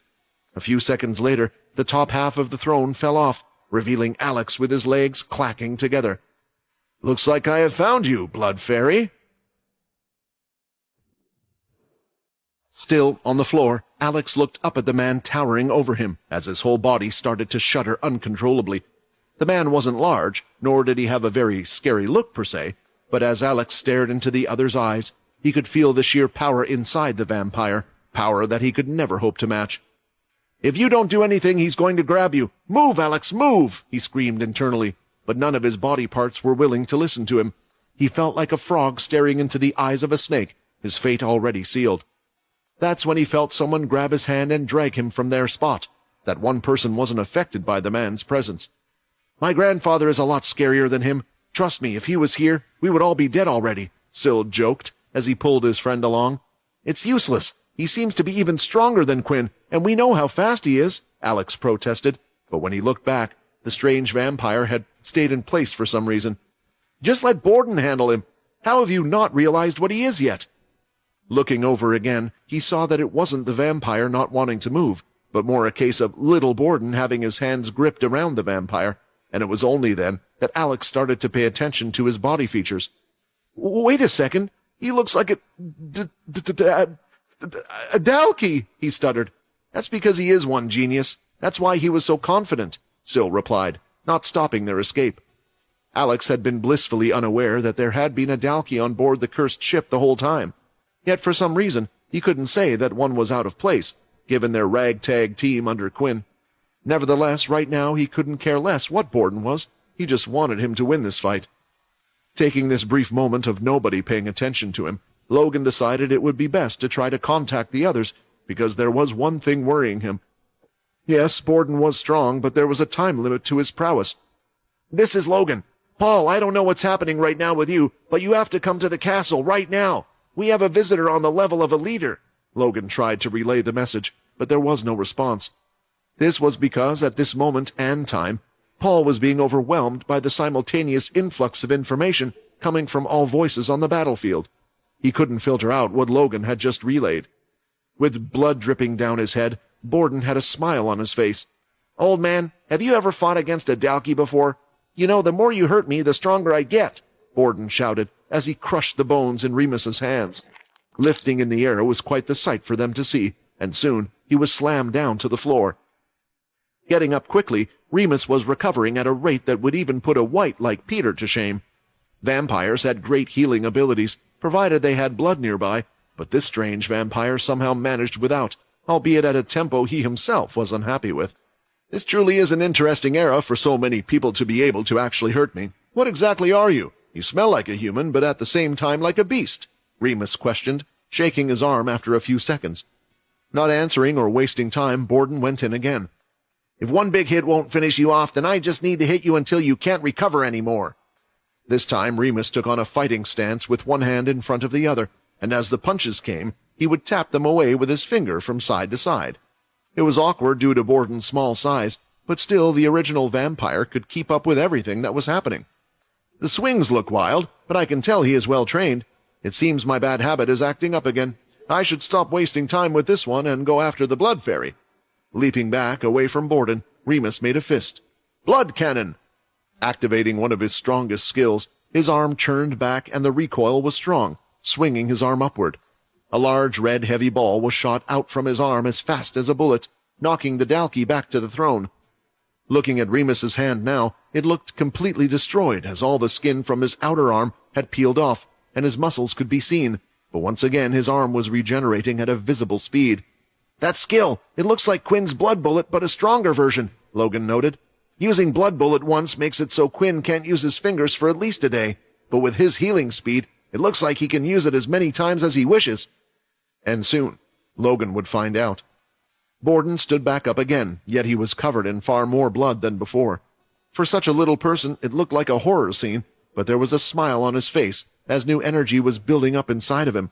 You are pretty resilient, aren't you? Remus noted, now holding out his fingers like those of a gun. He fired, hitting Borden's legs, but he continued moving, firing again, hitting his shoulder. He then attempted to hit his head, but Borden was moving faster than before, and he was ready to deliver another punch. Charging forward, the bullets continued to fire, as Remus's fingers would heal with each shot. But now Borden was dodging them all, and this was when Logan could see that Borden had a third spike sticking halfway out of his back. Jumping up from under, Borden was suddenly above him, and he grabbed both of his fists, ready to slam them down upon Remus's head. For some reason, Remus had a bad feeling that if this attack was to hit him, he might not recover that easily. Holding both his arms out and having his hands in fists, he shot out a double blood cannon, hitting Borden and throwing him slightly off target, allowing his fists to slam across the floor. A shock wave was sent out, instantly shaking the whole floor, and Logan and everyone else could feel it. Soon after, the floor started to cave in. From the single punch, the hard black material was crumbling. The whole floor had collapsed, and they were falling to the floor underneath them. While falling, Alex decided to take off his top and use his blood-red wings to grab both Syl and Logan so they wouldn't be hurt by the impact. Remus, on the other hand, had landed fine, but he was a bit stunned by what had just happened. He stood still and was looking at the ground. The little man was still standing, huffing and panting, but he didn't look like his former self anymore. It hasn't been 10 minutes yet. Is it because of the third spike? Logan wondered. But what he was more concerned about now was Alex. He looked at him and Syl. Alex, get out of here! Why are you still here? Logan shouted, frustrated with everything that's happening. Quinn, are you really going to let this happen? We need you right now more than ever. Logan was frustrated, mostly at his own weakness. A battle between the two in front of him made him realize how powerless he was, and that the one person who probably could have done something had wrongfully been detained. Seeing little Borden in pain like that, Alex gripped his fist and made his decision. No, I know. Inside that big head of yours that you know it's pointless to run, he would catch up to me anyway. Besides, he's here for me in the first place. I should have just done this from the beginning, Alex said as he started to walk over towards Remus. You idiotic fool! You going to give up now? Logan questioned, as he was ready to attempt to fight the strange vampires, but Syl was the one that stopped him. Don't lose your life for no reason, Logan. We've already lost one of our own. Let's not add to that count. Syl shook his head. When Logan turned around, both Remix and Alex had disappeared, yet the fighting outside continued. The enemy had yet to realize that they had already succeeded. The tide was still in the 10th family's favor on the battlefield, but there was still one big problem they needed to deal with: Jill. A leader had great strength, and quite rightly so. Some could turn the tides of a battle by themselves. Paul was still down on one knee as the voices in his head continued from those that he cared about most. However, for a brief second they had stopped, and when he looked up he could see Peter walking towards him. Of all the people to come and save me at a time like this, I never thought it would be this guy, Paul thought. Peter was now standing directly above him and had his hand held out. I think my opinion might have changed for you, Paul thought, seeing that he was giving him a helping hand. Your gloves, Peter demanded. If you're going to be so useless fighting against her, then you don't need those weapons, do you? Peter wasn't offering his hand to help Paul up. Instead, he was demanding the beast weapons in his hands. Slightly confused by the demand, he hesitated, and before he knew it, Paul was pulling them off him and wearing them. He looked at them for a few seconds and gave a few practice swings in the air. He could throw his hands out like fists, but the claws had better range and were made with fairy blood. It was the first time Paul had seen Peter really move up close like he was doing now. With each strike, a sharp noise was made as the blade slashed through the wind. Seeing this, he only thought one thing: fast. Peter was incredibly fast, and judging how he sent Jill across the battlefield, it looked like he was strong as well. If there was anyone that was a dark horse that the other families probably would have underestimated, it would be him. A vampire came running towards Peter, and he was simply whacked away with the palm of his hand, further proving his strength was on the same level as a leader. Ignoring everything going on around him, he had his eyes set on one person, and one person only. Jill, who was recovering from the punch dealt to her face, her cheeks slightly red and still in the middle of healing. She could see Paul starting to stand up, and she knew what was coming next. That punk from before is back, but I can only direct the thoughts into one person at a time. I don't think it will do much on that idiot, and the night seems like more trouble in the first place, Jill decided, as she once again activated her abilities. Paul, this time, could ignore the thoughts better. As he was getting used to it, something had changed. Now not only were sounds being transmitted into his head, but images to go with it. As he heard his fellow teammates scream in pain, images proceeded. Some of them were getting clawed at, and their limbs were torn, or were bleeding out. The images were even blocking his real vision, and he was finding it hard to see in front of him. Looks like she can do a lot more than just become a mobile phone for the vampires, Paul started to think, but he smiled because he knew he didn't have to worry about her. Peter immediately rushed in head first, and he had caught up to where Jill was in an instant. He threw out one of the claws, and it was faster than she had anticipated. How is he as fast as a leader? I thought he had just caught me off guard. But there was one thing that vampires had that whites didn't, and that was blood skills.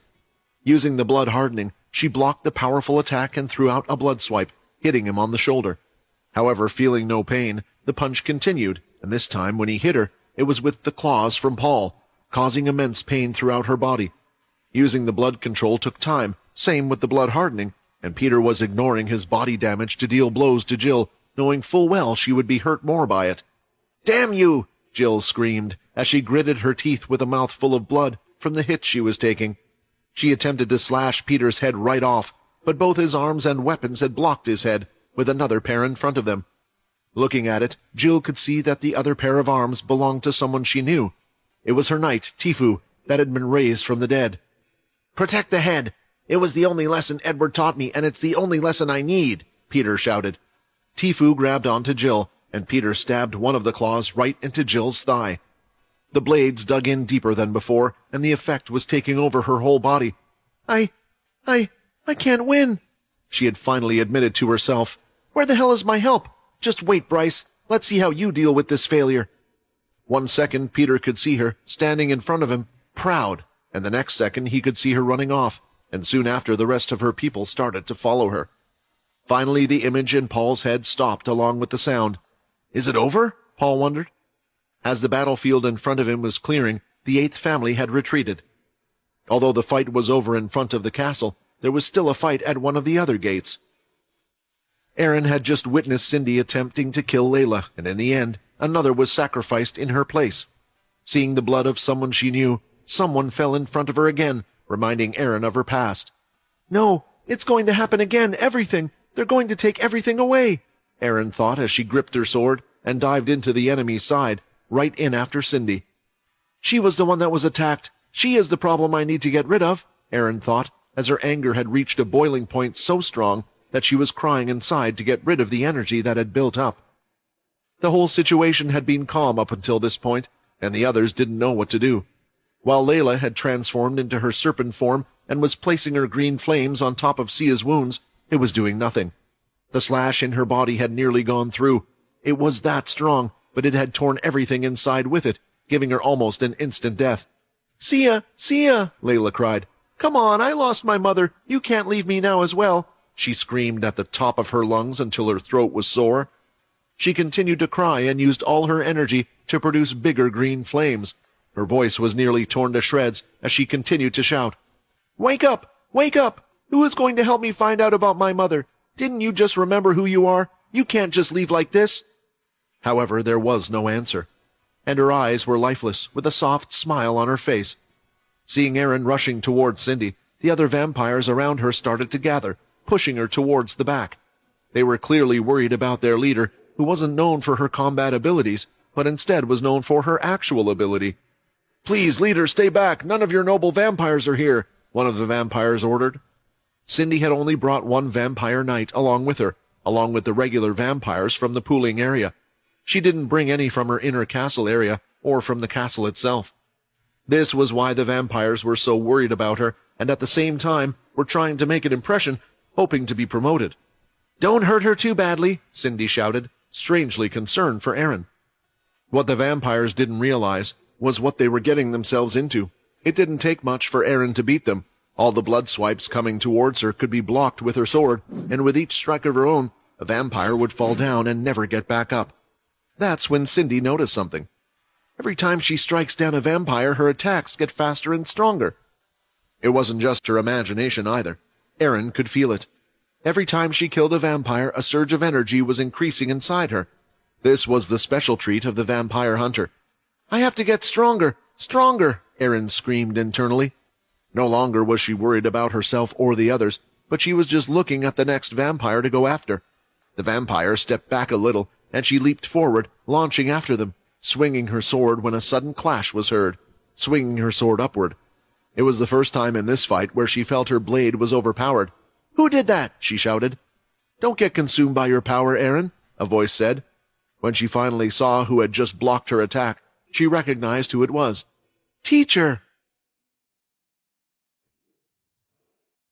Usually a run-in with one's teacher would be followed by a feeling of relief, especially in the case that the one in question had disappeared for far longer than should be reasonable, but instead Aaron felt hurt by what had just happened. For more reasons than one, a strong swing from herself was still able to be deflected like so. "What are you doing?" she shouted. "Have you been swayed over to the enemy side? Why won't you let me pass?" For a second, Leo was concentrating on the aura around her. He could sense it. This wasn't the power of Ki, but it was something else that was fueling her body. The yellow power surrounding her was larger than he had ever seen before.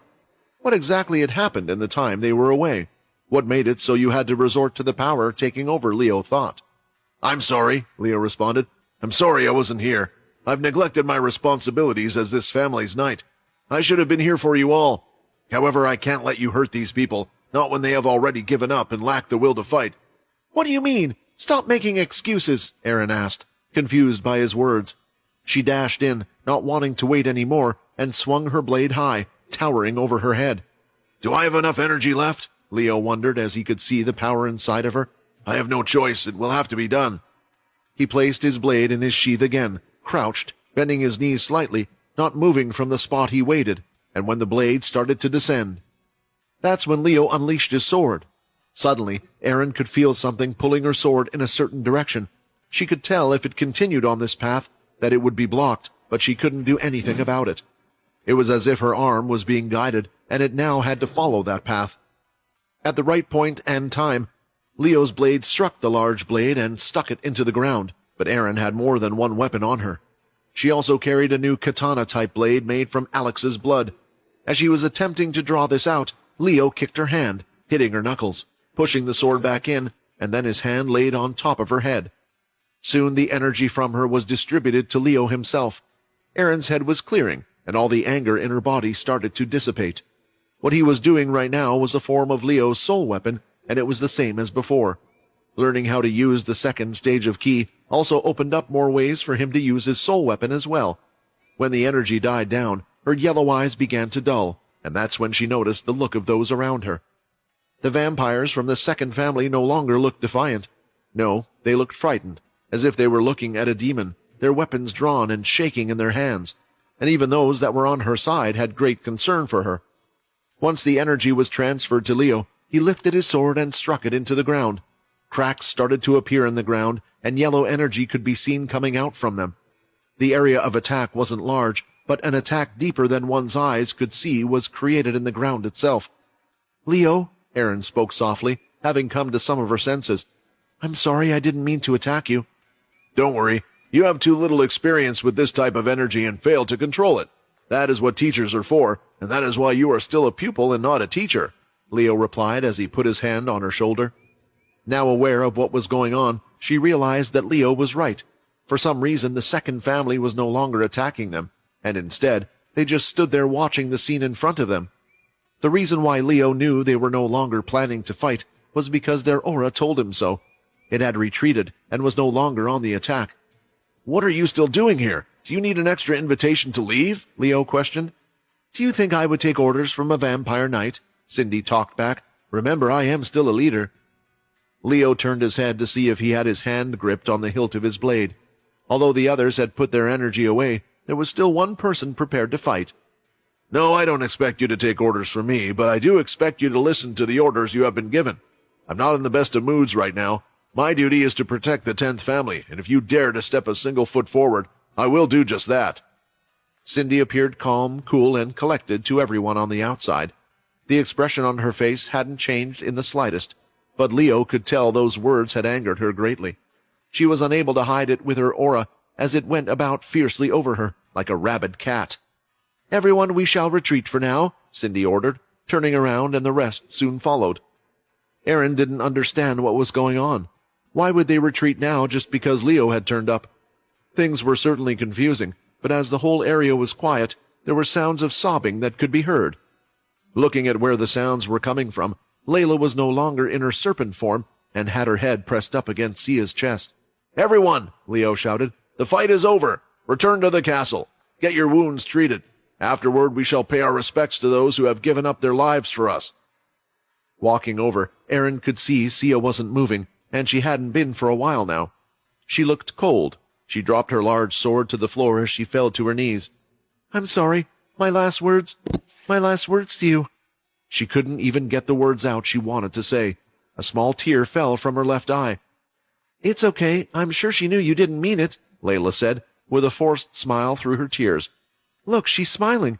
It means she was happy, right? Tell me at least she died happy." "Yeah, she's definitely smiling," Erin replied, thinking back to their last moments. Not long before, Leo had arrived at the battle scene. At the king's castle, they also had another visitor who was in the throne room. Her silver hair was ragged and messy, as if she had been living in the jungle for months. Her face was full of dirt, but she didn't care, for she had come straight to the king's castle before going anywhere else.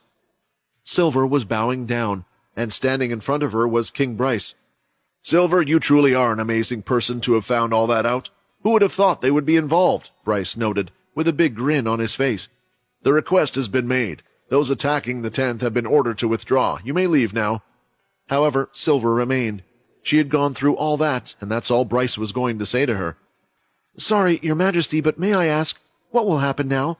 What will happen to Quinn, and what about what we found out?" She spoke worriedly. "Things are always more complicated than they seem, and unfortunately, complicated things take time to unravel. You have done enough, Silver. Leave this to me and the council. Your father was right about you. You do have the traits to become a great leader. I shall look forward to working with you soon." Clenching her fists, Silver still didn't think this was good enough, but what choice did she have? Watching Silver leave the room, Bryce sat back down on his throne. You've done a great job so far, Quinn. Looks like I might need to use you and your family a little while longer. The area around the castle was filled with the sound of swords clashing, explosions going off as abilities were used, as well as cries of pain and anger from those who had mustered the strength to fight for their lives on the lines, until all of it stopped rather abruptly. The 10th Army had been outnumbered. To carry on pushing forward, they had to go beyond what they had in their tanks and push their bodies beyond. Yet eventually, with the appearance of their first vampire knight, the fight was over. Jill had already retreated with the rest of her family members, leaving the 10th family's army standing still. Some of them were wondering if it really was the end of some sort of plan. They could imagine that this might only be the beginning. That is, until Paul broke the news that a man he had been trying to reach for a very long time had sent him a message. "Paul, it looks like you did well in my absence. I'm sorry I couldn't return sooner. The other gates are fine. Only the one I'm currently at got attacked by the second family, but Aaron seems to have done a good job of fending them off. I know you are worried that they might return, but trust me, the other families won't be, at least for a while anyway. We have to take this time to rest and do what we can," Leo reported. There were a lot of things Paul wanted to ask Leo, most of all where the hell he had been all this time. And what did he mean they wouldn't return? The order to get the Blood Fairy came from the newly crowned king himself, and Paul couldn't imagine that unless they achieved their goal or got rid of the 10th family, Bruce had any reason to call them off. But if there was one thing, Paul trusted Leo greatly. He was the man who had achieved a lot and might have been in a higher position in the army if he had accepted it. Looking around at his men, there was a lot of work to be done. Let's get to it. What was concerning for him was that in the middle of the fight he had felt something. Not just him, but everyone who had been turned by Quinn had felt it. The loss of one of their own, one that had a blood connection. He was wondering if it had come from one of his soldiers or possibly someone else. The damage to the inner 10th area was actually limited in comparison to the bloodsucker attack. The area is directly in front of the castle. The two newly erected towers had protected them well in the fight, and were still standing. As for the gargoyles, only the one who had defended the castle walls remained standing. The other had been destroyed in battle. The most impressive thing about them was their regenerative ability, but at the same time, if the core was destroyed, they would no longer be active. It was a weak spot they had. The members of the cursed family were aware of it and had tried their hardest to safeguard the core for as long as they could, but eventually they were overpowered. Those that were injured were taken into the castle for treatment and healing. Thanks to them doing that in the middle of the battle, there weren't a lot of casualties lost on their side. Many people were severely hurt and were unable to fight, but only about 50 of the 200 had died, which was far fewer than the other side. "Sir," Ashley reported. He had been called from the other gate, which was the only one that hadn't been attacked. He and his group of 10 had been lucky enough to survive completely intact by following their orders to not move from their post. "What would you like us to do with those from the 8th family that are still alive?" A large green tent had been put up in front of the castle. For the time being, they had dragged all those not belonging to the 10th family there, the ones that are still alive. From this fight, Paul had learned one thing. It wasn't easy to kill a vampire. Many of them had lost one or more limbs and couldn't move, but as long as their hearts continued beating and their heads remained on their shoulders, they wouldn't die that easily, although it was easy enough to give them that finishing blow in their current condition. "Don't treat them just yet. We don't want them to leave the area to start another attack any time soon. There's a dungeon underneath the castle. Place them in there, and then give them a minimum supply of blood. We don't want them to die. I'm sure we can still use them as some type of bargaining tool down the line." "And what of the crystals, sir?" "Crystals?" Paul replied, wondering what the man was talking about. Out of his hand, Ashley revealed the bright red crystals that looked similar to those of the beast crystals. It looked and felt like there was a strange power within them. "Gather them up for now, and maybe there will be a use for them as well." Finally, Paul could see Leo walking over with the others. He was thankful that most of them looked fine without any severe injuries, but there was one being carried in Leo's arms, and the look on Aaron's face behind him didn't seem fine at all. So it was her in the end that had died. I wonder how this will affect the girls and the others. I wonder how it will affect Quinn, Paul thought. Although he was sad about Sia's death, there were many others in the army that he was much closer to that had died today. Paul's mind was focused, and he was thinking more about how the group could grow from this. Death is the truth of this world. In all honesty, they were lucky that no one close to them had died until this point. "You have made some good calls," Leo praised him. "A lot has happened on our end, and it looks like a lot is happening on your end as well. I'm glad we came back with what we could. When everything is sorted, we should try to figure out just what is going on here." Leo and Paul had returned inside and had begun to make their way up to the throne room when the outside team had finally finished bringing everyone in. When Paul reached the floor underneath the top one, he noticed that the whole stairway was blocked. Trying to go down the hallway, there was rubble everywhere as the whole floor collapsed. "No! No!" Paul shouted, as he frantically started to run around the floor, and then he finally was in the room directly underneath where the throne room would have been, a large bedroom that Quinn would usually reside in. Inside there were Syl and Logan, who looked to be frantically typing away at a holographic screen. Ever since Alex had been taken away, he had been doing everything he could to try and reach him. Alex had the shadow ability and wasn't wearing his mask, which meant there was a chance that he could get in contact with him, but so far no messages appear to have gone through. "What happened here?" Paul demanded to know. "Paul, why haven't you been answering your mask? I tried to inform you constantly of what was going on," Logan criticized the latter. Looking at the mask he had taken off after the fight was over, he could see it blinking away, but the vibration function on it had broken, so he was unaware that Logan had attempted to call him multiple times. With the look on Logan's face, and still tending to a weakened Borden, Paul noticed that he couldn't see one vital person. "They got him? All of this and they still got Alex?" "Yes," Logan confirmed it. "The other side has won this battle." At that moment, the sense of victory they had felt, the lives they had sacrificed, and the struggle they had endured, all of it felt useless. It was impossible to keep what was happening to the 10th family a secret from the other vampire families. After all, 2 of them had been involved in the attack. However, the result was contrary to what everyone had expected, and it had quickly become the talk of the whole settlement. "Wasn't the 10th family weakened from the attack by the bloodsuckers? I heard they made the 8th family and 2nd family retreat." "Stop giving the 10th family all this credit. It was under the king's order that they retreated." "But it's true. Have you not seen what happened to those that came back from the 8th family? Many from the pooling area had joined them for the attack, but only about half of them had returned. No one wants to mess with those in the 10th family now." "I heard it's all because of their leader's special construction. Those towers we saw last time. There are more in the inner circle areas, and I heard they have deadly statues that are actually beasts." "What's going to happen now? Do you think the other families will form a bigger army and attack them together?" That was the question on everyone's mind, especially for the 10th family themselves. Paul was in one of the large dining rooms they often had a meeting in, while the others were still busy completing his given tasks and looking after those that had been hurt.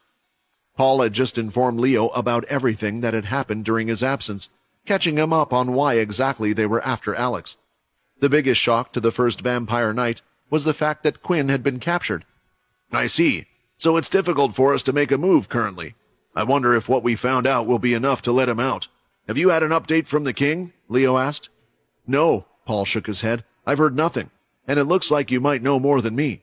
Usually we would get an update through Jill, but I have this feeling she won't be speaking to us any time soon after what has happened. So what about you? How come you knew what was going to happen? Did you discover some information during Fex's rescue?" "Yes, we definitely found things, but it has nothing to do with Fex.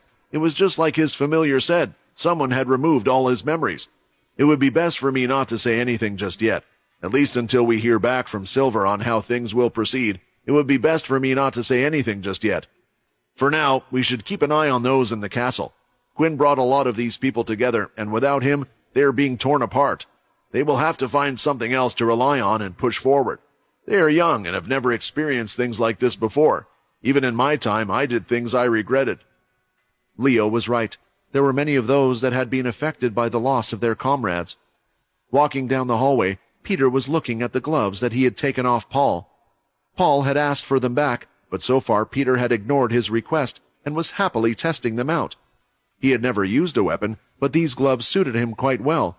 There was a time when playing the VR game Power Fighters that he had tried multiple weapons but couldn't quite find the right one. Peter mainly fought with his fists, similar to Quinn, but Quinn also had many options to fight at range, due to his shadow and blood abilities. Although the gloves wouldn't give him a wide range, they were perfectly suited for his current fighting style, and gave him an extra bit of power, especially against vampires. Suddenly, he picked up the sound of sobbing coming from one of the rooms. It was a voice he recognized. He placed his head on the door for a few seconds, deciding whether or not he should go in. This is something Quinn would be better at, but he isn't here right now. It wasn't that Peter was a completely unemotional person, but ever since his evolution, his emotions had become far duller. Even now, he didn't feel much empathy personally, but was more aware that he should feel bad and try and cheer up the person inside, as that was the proper thing to do. Surprise! Peter tried to act cheerful, but his voice came out quite dull. She rubbed her eyes and looked up to see who it was. Oh, Peter, I probably look horrible, Layla said, as she was rubbing her eyes with the bedsheet. It wasn't hard to guess why she was crying. Not long ago, they had just lit a fire for those who had passed away, including Sia. The fact that Layla was currently under Sia's bedsheets was all the evidence one would need. You look the same as always, Peter said, not realizing that this actually hurt Layla's feelings. If a girl thought she looked horrible, it would be a man's job to deny it, not confirm it. But Layla was far too upset to even care, especially since it was Peter. Seeing Layla continue to sob was kind of annoying to Peter, so he decided to say what was on his mind, whether it would help her or not. Layla, crying for the dead is fine. It's good to let out your emotions, but it will do nothing. You should focus on those that are alive, like Quinn, and try to do what you can to make sure the same thing doesn't happen to him, Peter stated bluntly. This had just caused the waterworks to come out of Layla even more. She was emotional not just because of her, but also due to the race of the vampire she was. It would amplify her feelings. Grabbing the pillow off the bed, she threw it towards Peter as hard as she could. He didn't move, and as it hit him on the face, it fell to the floor. Would it make you feel better if I pretended I was hurt by that? Peter asked. Just get out, she screamed, and Peter was on his way to the door. Before I go, one more thing. Sia could see visions of the future, right? So if anything, she should have been able to avoid her death. If she saw herself dying, she probably knew this was going to happen, so in a way this was her choice. If she saw you now, she might be thinking she made the wrong choice. Closing the door, Peter was gone, and he shook his head a few times. Yeah, let's not try to do that again, Peter thought. Continuing on his way to where he was originally heading. Peter was now walking towards the research lab. During his spare time, he enjoyed helping Logan out with his things, since their personalities allowed the two of them to get on well. Neither of them liked talking about things, and Peter could stay up all night helping him. When he entered the research room, he could see Logan, checking up on Borden, trying to see if everything was okay with him. The little guy was plastered with white circles all over his body, which were linked up to a computer screen. He looked to be fine. There was a little worry as it took him a while to wake up. Everything is registering okay on the computer. The equipment says you are good, so I don't see any problems, Logan reported. Still, Borden didn't seem happy about that answer and was deep in thought. Everything is okay, but it's not, is it? I'm not the way I used to be. I'm not even the same size. I know I have a short lifespan like all the other Dalki, but why can't I fight for longer than 10 minutes? He shouted in anger. This was something that Logan wasn't really clear on. Please, Logan, I know you have a great mind. There's nobody else I can ask. I want you to make it so I can fight for longer than 10 minutes, so I can bring out the same power as I had before. Isn't there anything you can do? I don't even care if it makes my life shorter. Alex got taken away, and Syl nearly died because I was too weak. Of course, this thought had run through Logan's mind many times, and there were things he wanted to try, but experiments were risky, potentially damaging, or costing the life of a subject, especially without any prior research. Research! Then something came to mind. In the lab where Logan's parents had originally helped create the Dalki, there should be information that might help. Given Logan's identity, he had access to the place. On the Dalki, all the previous work he required had been completed by his parents. Perhaps he could find something to assist young Borden. The question was, at a time like this, could he really afford to leave this place? Borden had done well, but the time limit had caused him to lose. He had remembered the power of the vampire that had attacked them. If they had to go up against someone like that to save Alex and Quinn, they did indeed need more help on their side. There might be something we can do, Logan said with a smile. Peter, you want to accompany us on a little journey outside? In the dark, pitch-black room, still tied up against the wall, Quinn was given a few seconds of relief before a familiar ding was sounded in his head. "Quest complete." Quinn received the message after the other families had retreated from the battle. However, he wasn't happy with the result. How could he be when he knew that his family had been attacked and knew that many of his family members had perished? He had been focused on saving as many of them as he could, because the system had shown everything to him as red and green dots. However, it wasn't until he lost contact with one of his own did the reality of the situation really sink in. The fact that he had no way to find out who had died turned out to be a worse form of punishment than anything else they could have done to him in his current situation. "Quest rewards will now be distributed. 10,000 reputation points earned. New title, Great Architect received. Building items from the reputation shop in the allocated zone will now take half the time. This also includes upgrades and repairs." The rewards were nice. The reputation points made up for what he had lost during the fight, and even the title was great. It seemed like this title could also be used in conjunction with his other one, since he needed the 10th leader to access the reputation store in the first place. Not that it would be much of a problem, since Quinn could switch titles at any point in time without any hassle. What he was more concerned about was whether he would have to use those reputation points and rely on the title in the first place, because if he could help it, he wouldn't want another attack to happen while he was down underground locked up. "What the hell am I still doing here? So what if I can't use Ki? So what if I can't use the Shadow? Am I really going to wait and rot here, hoping for the others to bail me out?" There were two options that Quinn still had up his sleeve. One of them was his night summoning skill. He could bring Leo to where he was, and Leo would probably be strong enough to cut down the chains. However, if Leo was in the middle of an important matter, he wouldn't want to do that. Same with Paul. The other problem would be getting out of this area. There was the special lock on the front door, which with the two of them, they might be able to break, but it wouldn't be quiet, and the ones above wouldn't just let them out the front door. This was another reason why Quinn hadn't attempted to leave.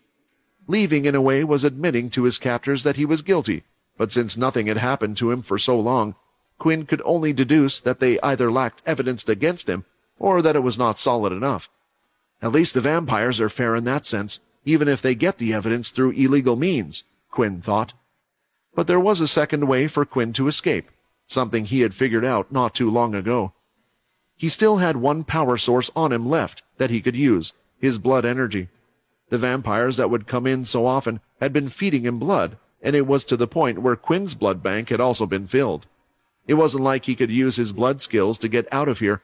He could hardly move his hands to perform a blood swipe or any of his other skills, but there was something he could do.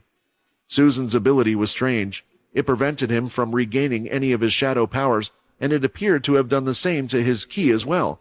However, after experiencing it a few times, Quinn concluded that it was actually more like it kept certain things in the exact condition he was in when the needles were placed inside of him.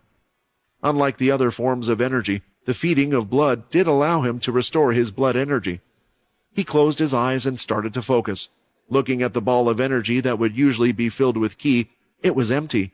The red energy was flowing around him as usual, and even if that wasn't enough, Quinn had the blood bank to back him up. "Let's give it a try," Quinn thought, as he started to use his blood control to move the energy around his body.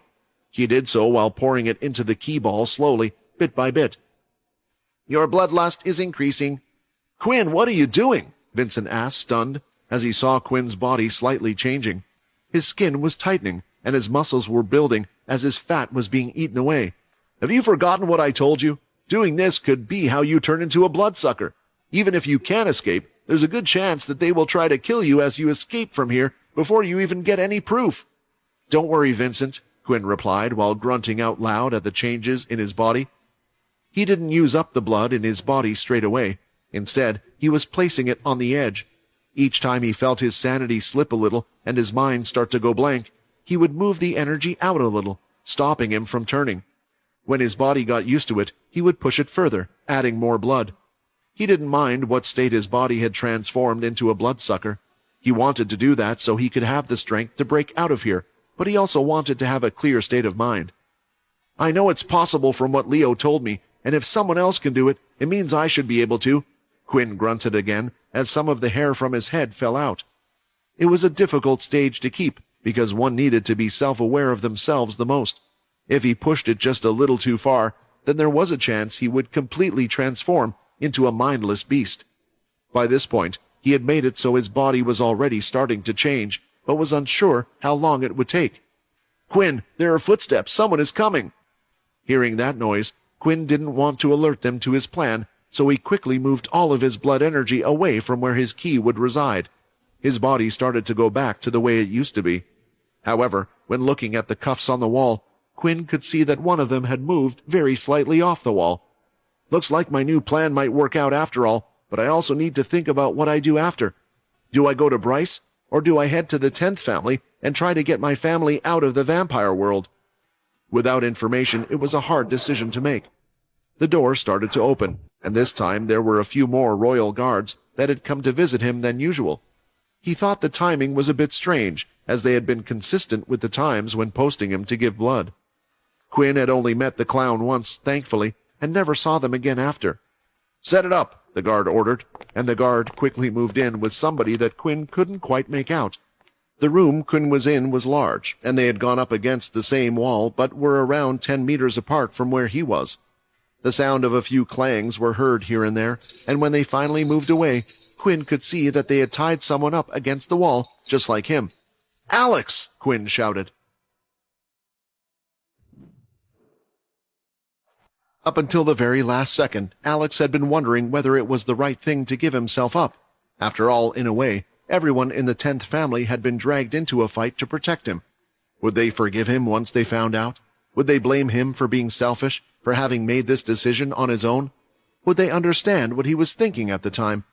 Perhaps understanding how terrified he was to let that strange vampire take him away from his loved ones, not knowing if he would ever see them again. He ultimately decided to cooperate with the strong vampire because he didn't want Logan to suffer any harm, or anyone else for that matter. Before the vampire had entered the facility, they stood a good chance, but after witnessing what he had done to Borden, he knew that even if Logan and he teamed up, it would be useless. It was best to save those nearby if the outcome would have been the same either way, right? A few seconds later, after he had begged the vampire to leave the others alone in exchange for his life, Alex had only been able to see the vampire sigh and nod before he felt a pain at the back of his head, and his vision had gone black. By the time he woke up, he understood that he had been knocked unconscious, though he was unsure for how long. The strangest thing was that when Alex opened his eyes again, he found himself in a familiar-looking room, yet at the same time, something seemed slightly off. The walls, a throne. Am I in another castle? Alex thought. Soon the figure that had brought him here stood over him once again, blocking his line of sight. Out of instinct, Alex scurried away, a little like a scared kitten. "Ha ha ha!" Remus laughed out loud. "That's right. This is how things should be. You're a pathetic being, just like everyone else in your damned family." Surprised, Alex noticed that he wasn't tied up or anything. When he looked back, the reason why became obvious. The man before him didn't care if Alex tried to escape. He would just bring him back in a matter of seconds. What do you want from me?" Alex asked nervously. He was trying to act brave, but he felt like he might pass out from his own nerves at any second. "What do I want from you?" Remus pointed at himself, with a look as if it was a stupid question to ask. "I'm only doing what I have been asked. You are best asking them over there." He tilted his head, and it was only then that Alex noticed there was one more person in the room. "If this is one of the other castles, then that must be one of the leaders." Alas, Alex had been kept inside the 10th family's castle for the entire trip for obvious reasons. As such, he had no idea what the other leaders looked like, so he could only guess. "You've done a great job, great ancestor. Their family turned out to be more troublesome than I thought they would be." The leader bowed lightly. "You can say that again," Remus scoffed. "I thought our original vampire bloodline was supposed to get weaker with each generation, not stronger. Yet somehow, their family is filled with extraordinary existences. You should thank your lucky stars that I didn't destroy the whole castle down there and then. That place is only filled with bad memories. Don't expect me to hold back next time. If I ever go near that place again, I won't be able to stop myself from eradicating the entire family and their castle." Hearing these words, Alex knew he was serious. He could see it in the vampire's eyes. For some reason, when speaking about the 10th family, he had a deep hatred for them. Did Quinn do something to him to piss him off? No, the other one just called him an ancestor, so maybe it was something a previous leader did. Noted. As promised, I will pay you back once all of this is over, the leader replied respectfully, analyzing when the two were speaking to each other. Alex noticed that one didn't speak like the other was less than them, but instead, it sounded more like they respected this person. It made him wonder if both of them were leaders of a vampire family. This could work. I have to try what I can, but maybe I can turn them against each other, he naively thought. But he had already been captured, and since they hadn't killed him yet, he should still have been of some use to them. Hey, you're stronger than them, right? In that case, why are you listening to what they have to say? You should do what you want. I don't know what the 10th family did to you, but there is a new leader now, and maybe you two can strike a deal. It took a lot of courage for Alex to say those words, and not hearing a response from either one of them was killing him. Nice try, boy. However, I will never work with one of them, not after what they have done to me. You are correct that I am stronger than they are, but I know how to repay a favor. They've done something that couldn't be done by any of the other families. What your family took away, they brought back, and they have given me a chance to get rid of every single one of your members. Luckily, you get the privilege of hearing about it, Remus said, as he started to laugh and left the room, leaving Alex alone with the leader. The question was, what were they going to do with him now? What came as a surprise to Alex was that he was handed over to Bryce in the end, and eventually ended up in the cell with Quinn.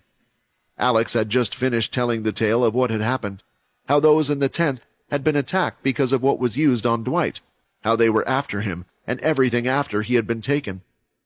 The mysterious vampire that you saw, the one that entered the castle, can you describe him? Quinn asked. He had quite long black hair flowing to his shoulders.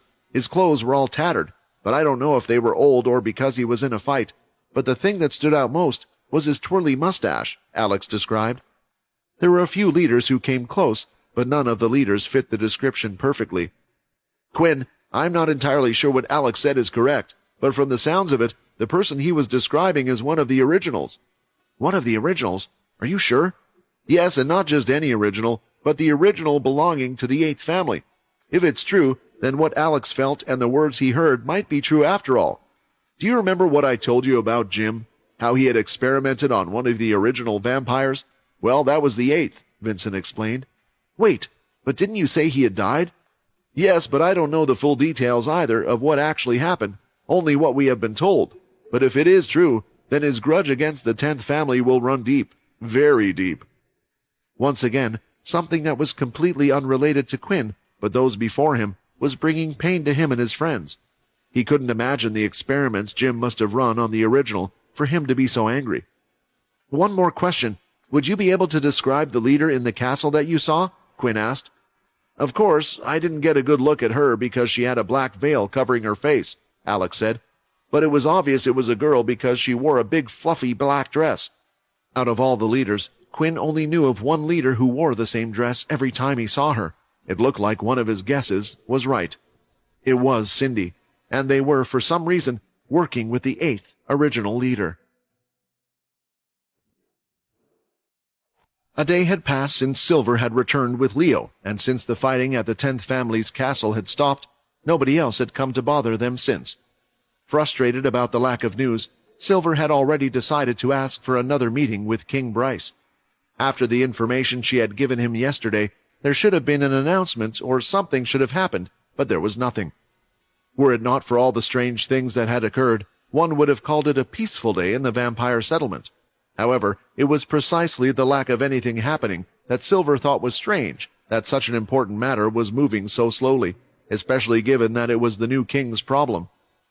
Up to this point, Bryce had been rash when deciding to attack the 10th family, but when it was other matters, suddenly things took longer. To her surprise, though, Bryce had immediately accepted a meeting with her, which was why she was currently standing outside the door to the king's throne room. It was a place hardly used, since his predecessor's health had him remain in his old chambers most of the time, and leaders and knights mostly met up in the council room. But for Bryce, it had become his favorite place as the new king. After opening the door, Kyle and Prima came out. Kyle gave a quick glance at Silver, and she realized that she hadn't bowed down to show her respect. "He says you can go in to see him," Prima informed her while walking past. "These are the new royal knights? It's as if they think everyone should give them respect due to their position rather than earn it. I can't believe Bryce was the one who had been elected as king. But walking through those doors, she was wondering if Cindy would have made a better choice. Given everything that was going on, maybe an outsider like Quinn would have been best. Just like last time, Bryce was sitting casually on his throne as if he didn't have anything to worry about in the world. Even though there was an assassin on the loose, someone working with the bloodsuckers, and the absolute blood book had been taken away. You seem way too calm, Silver wanted to tell him, but she knew it would be counterproductive. I can guess why you are here. You want to know why I haven't done anything, correct? Bryce asked her directly, not mincing words. Silver was on one knee in front of Bryce, paying him the respect a king should deserve. But there was something different about him. He had always been a leader, exuding a lot of pressure on others, but somehow after his election, he seemed to have given off even more pressure than before.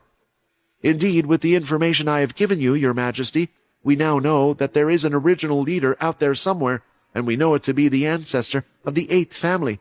As such, I highly suspect their current leader, Jill, to be somehow involved in the matter. I brought you back to her vampire night and thought there would have been some progress by now, or at least some action taken. And due to the other thing we found, it should be safe to assume that neither Quinn nor the blood fairy he was keeping had been used on Dwight. Bryce started to stroke his long white beard for a while before finally answering. Young people always seem to be in a rush these days.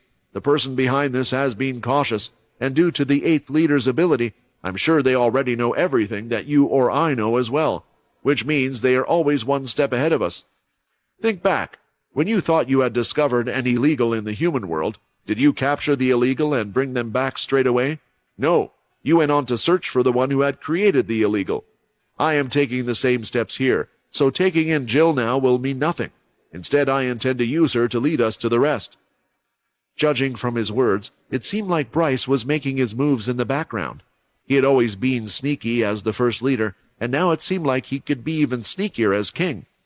And what will you do with Quinn and the 10th family? Silver asked, concerned for her brother, who was a part of the 10th family as well. There isn't much I can do. Even if Quinn wasn't behind the killing of Royal Knight Dwight, we now have proof that he had indeed been keeping a blood fairy. I was thinking of using him. If we plan his execution for plotting against the Vampire Council, it will make whoever is behind this feel safe. Although Silver wasn't particularly close with those in the 10th, apart from her brother and Leo, these words angered her. Her fist was tensing up as she thought back to that incident that had harmed people needlessly, yet Bryce didn't care as long as he got what he wanted. Are you upset with my decision? The 10th family will become a problem in the future for my plans. Do you not think so as well? They are mostly made up of humans. That stupid boy actually shared the ability of the Punisher with many of them. If I simply leave them be, I can see a future in which they may be those that wish to bring the Punishers. I won't get rid of the 10th family altogether, though. They are still needed, except those with the shadow ability, so don't worry, your brother will be safe. Fine, Silver replied quite aggressively. But if that punishment is acceptable for him, then an even worse punishment should be dealt to those that are really responsible. I know you do things by the book, Your Majesty, so I have to ask. The night I brought you earlier, were you able to extract information to prove that Jill is involved? This was important, because just like with Quinn, they couldn't prove he had killed Dwight, so they couldn't execute him. They were going to use the fact that he had a blood fairy as grounds to order his execution. As for Jill, there was no proof she was involved in working with the bloodsuckers, only that her vampire knight did. The leader would be punished for not keeping an eye on their knights, but nothing serious would happen to them. The knight you brought back, their information was useless. We weren't able to get a single thing from them, Bryce answered. What? Silver shouted, and nearly stood on her feet. She was stunned. After all the work she and Leo had gone through to make sure to bring her back alive, they had found nothing. There was one thing Bryce could do to her, and that was use the influence skill to force information out of her, but now he was stating they could find nothing. It would make sense if she had no memories like her brother Fex and Kaz, but this didn't make any sense. She is under the influence of someone more powerful than I, most likely the original you have mentioned having found, unless there are more of them awake. It could also be by whoever obtained the absolute blood book and the blood of all the leaders, which means they could have awoken any of the previous leaders. I have told you too much already. It's time for you to go. Leave matters in my hands and let this be a warning for you to not get involved." Leaving the room, Silver once again felt dissatisfied with everything she had heard. She wanted to fight for Quinn after he had saved her brother the last time, and after Leo had helped her, but she had failed to speak up. However, the worst news was yet to come. A few days later, a meeting was held, which led to King Bryce making an announcement. A date had been set for both Quinn's and Alex's execution.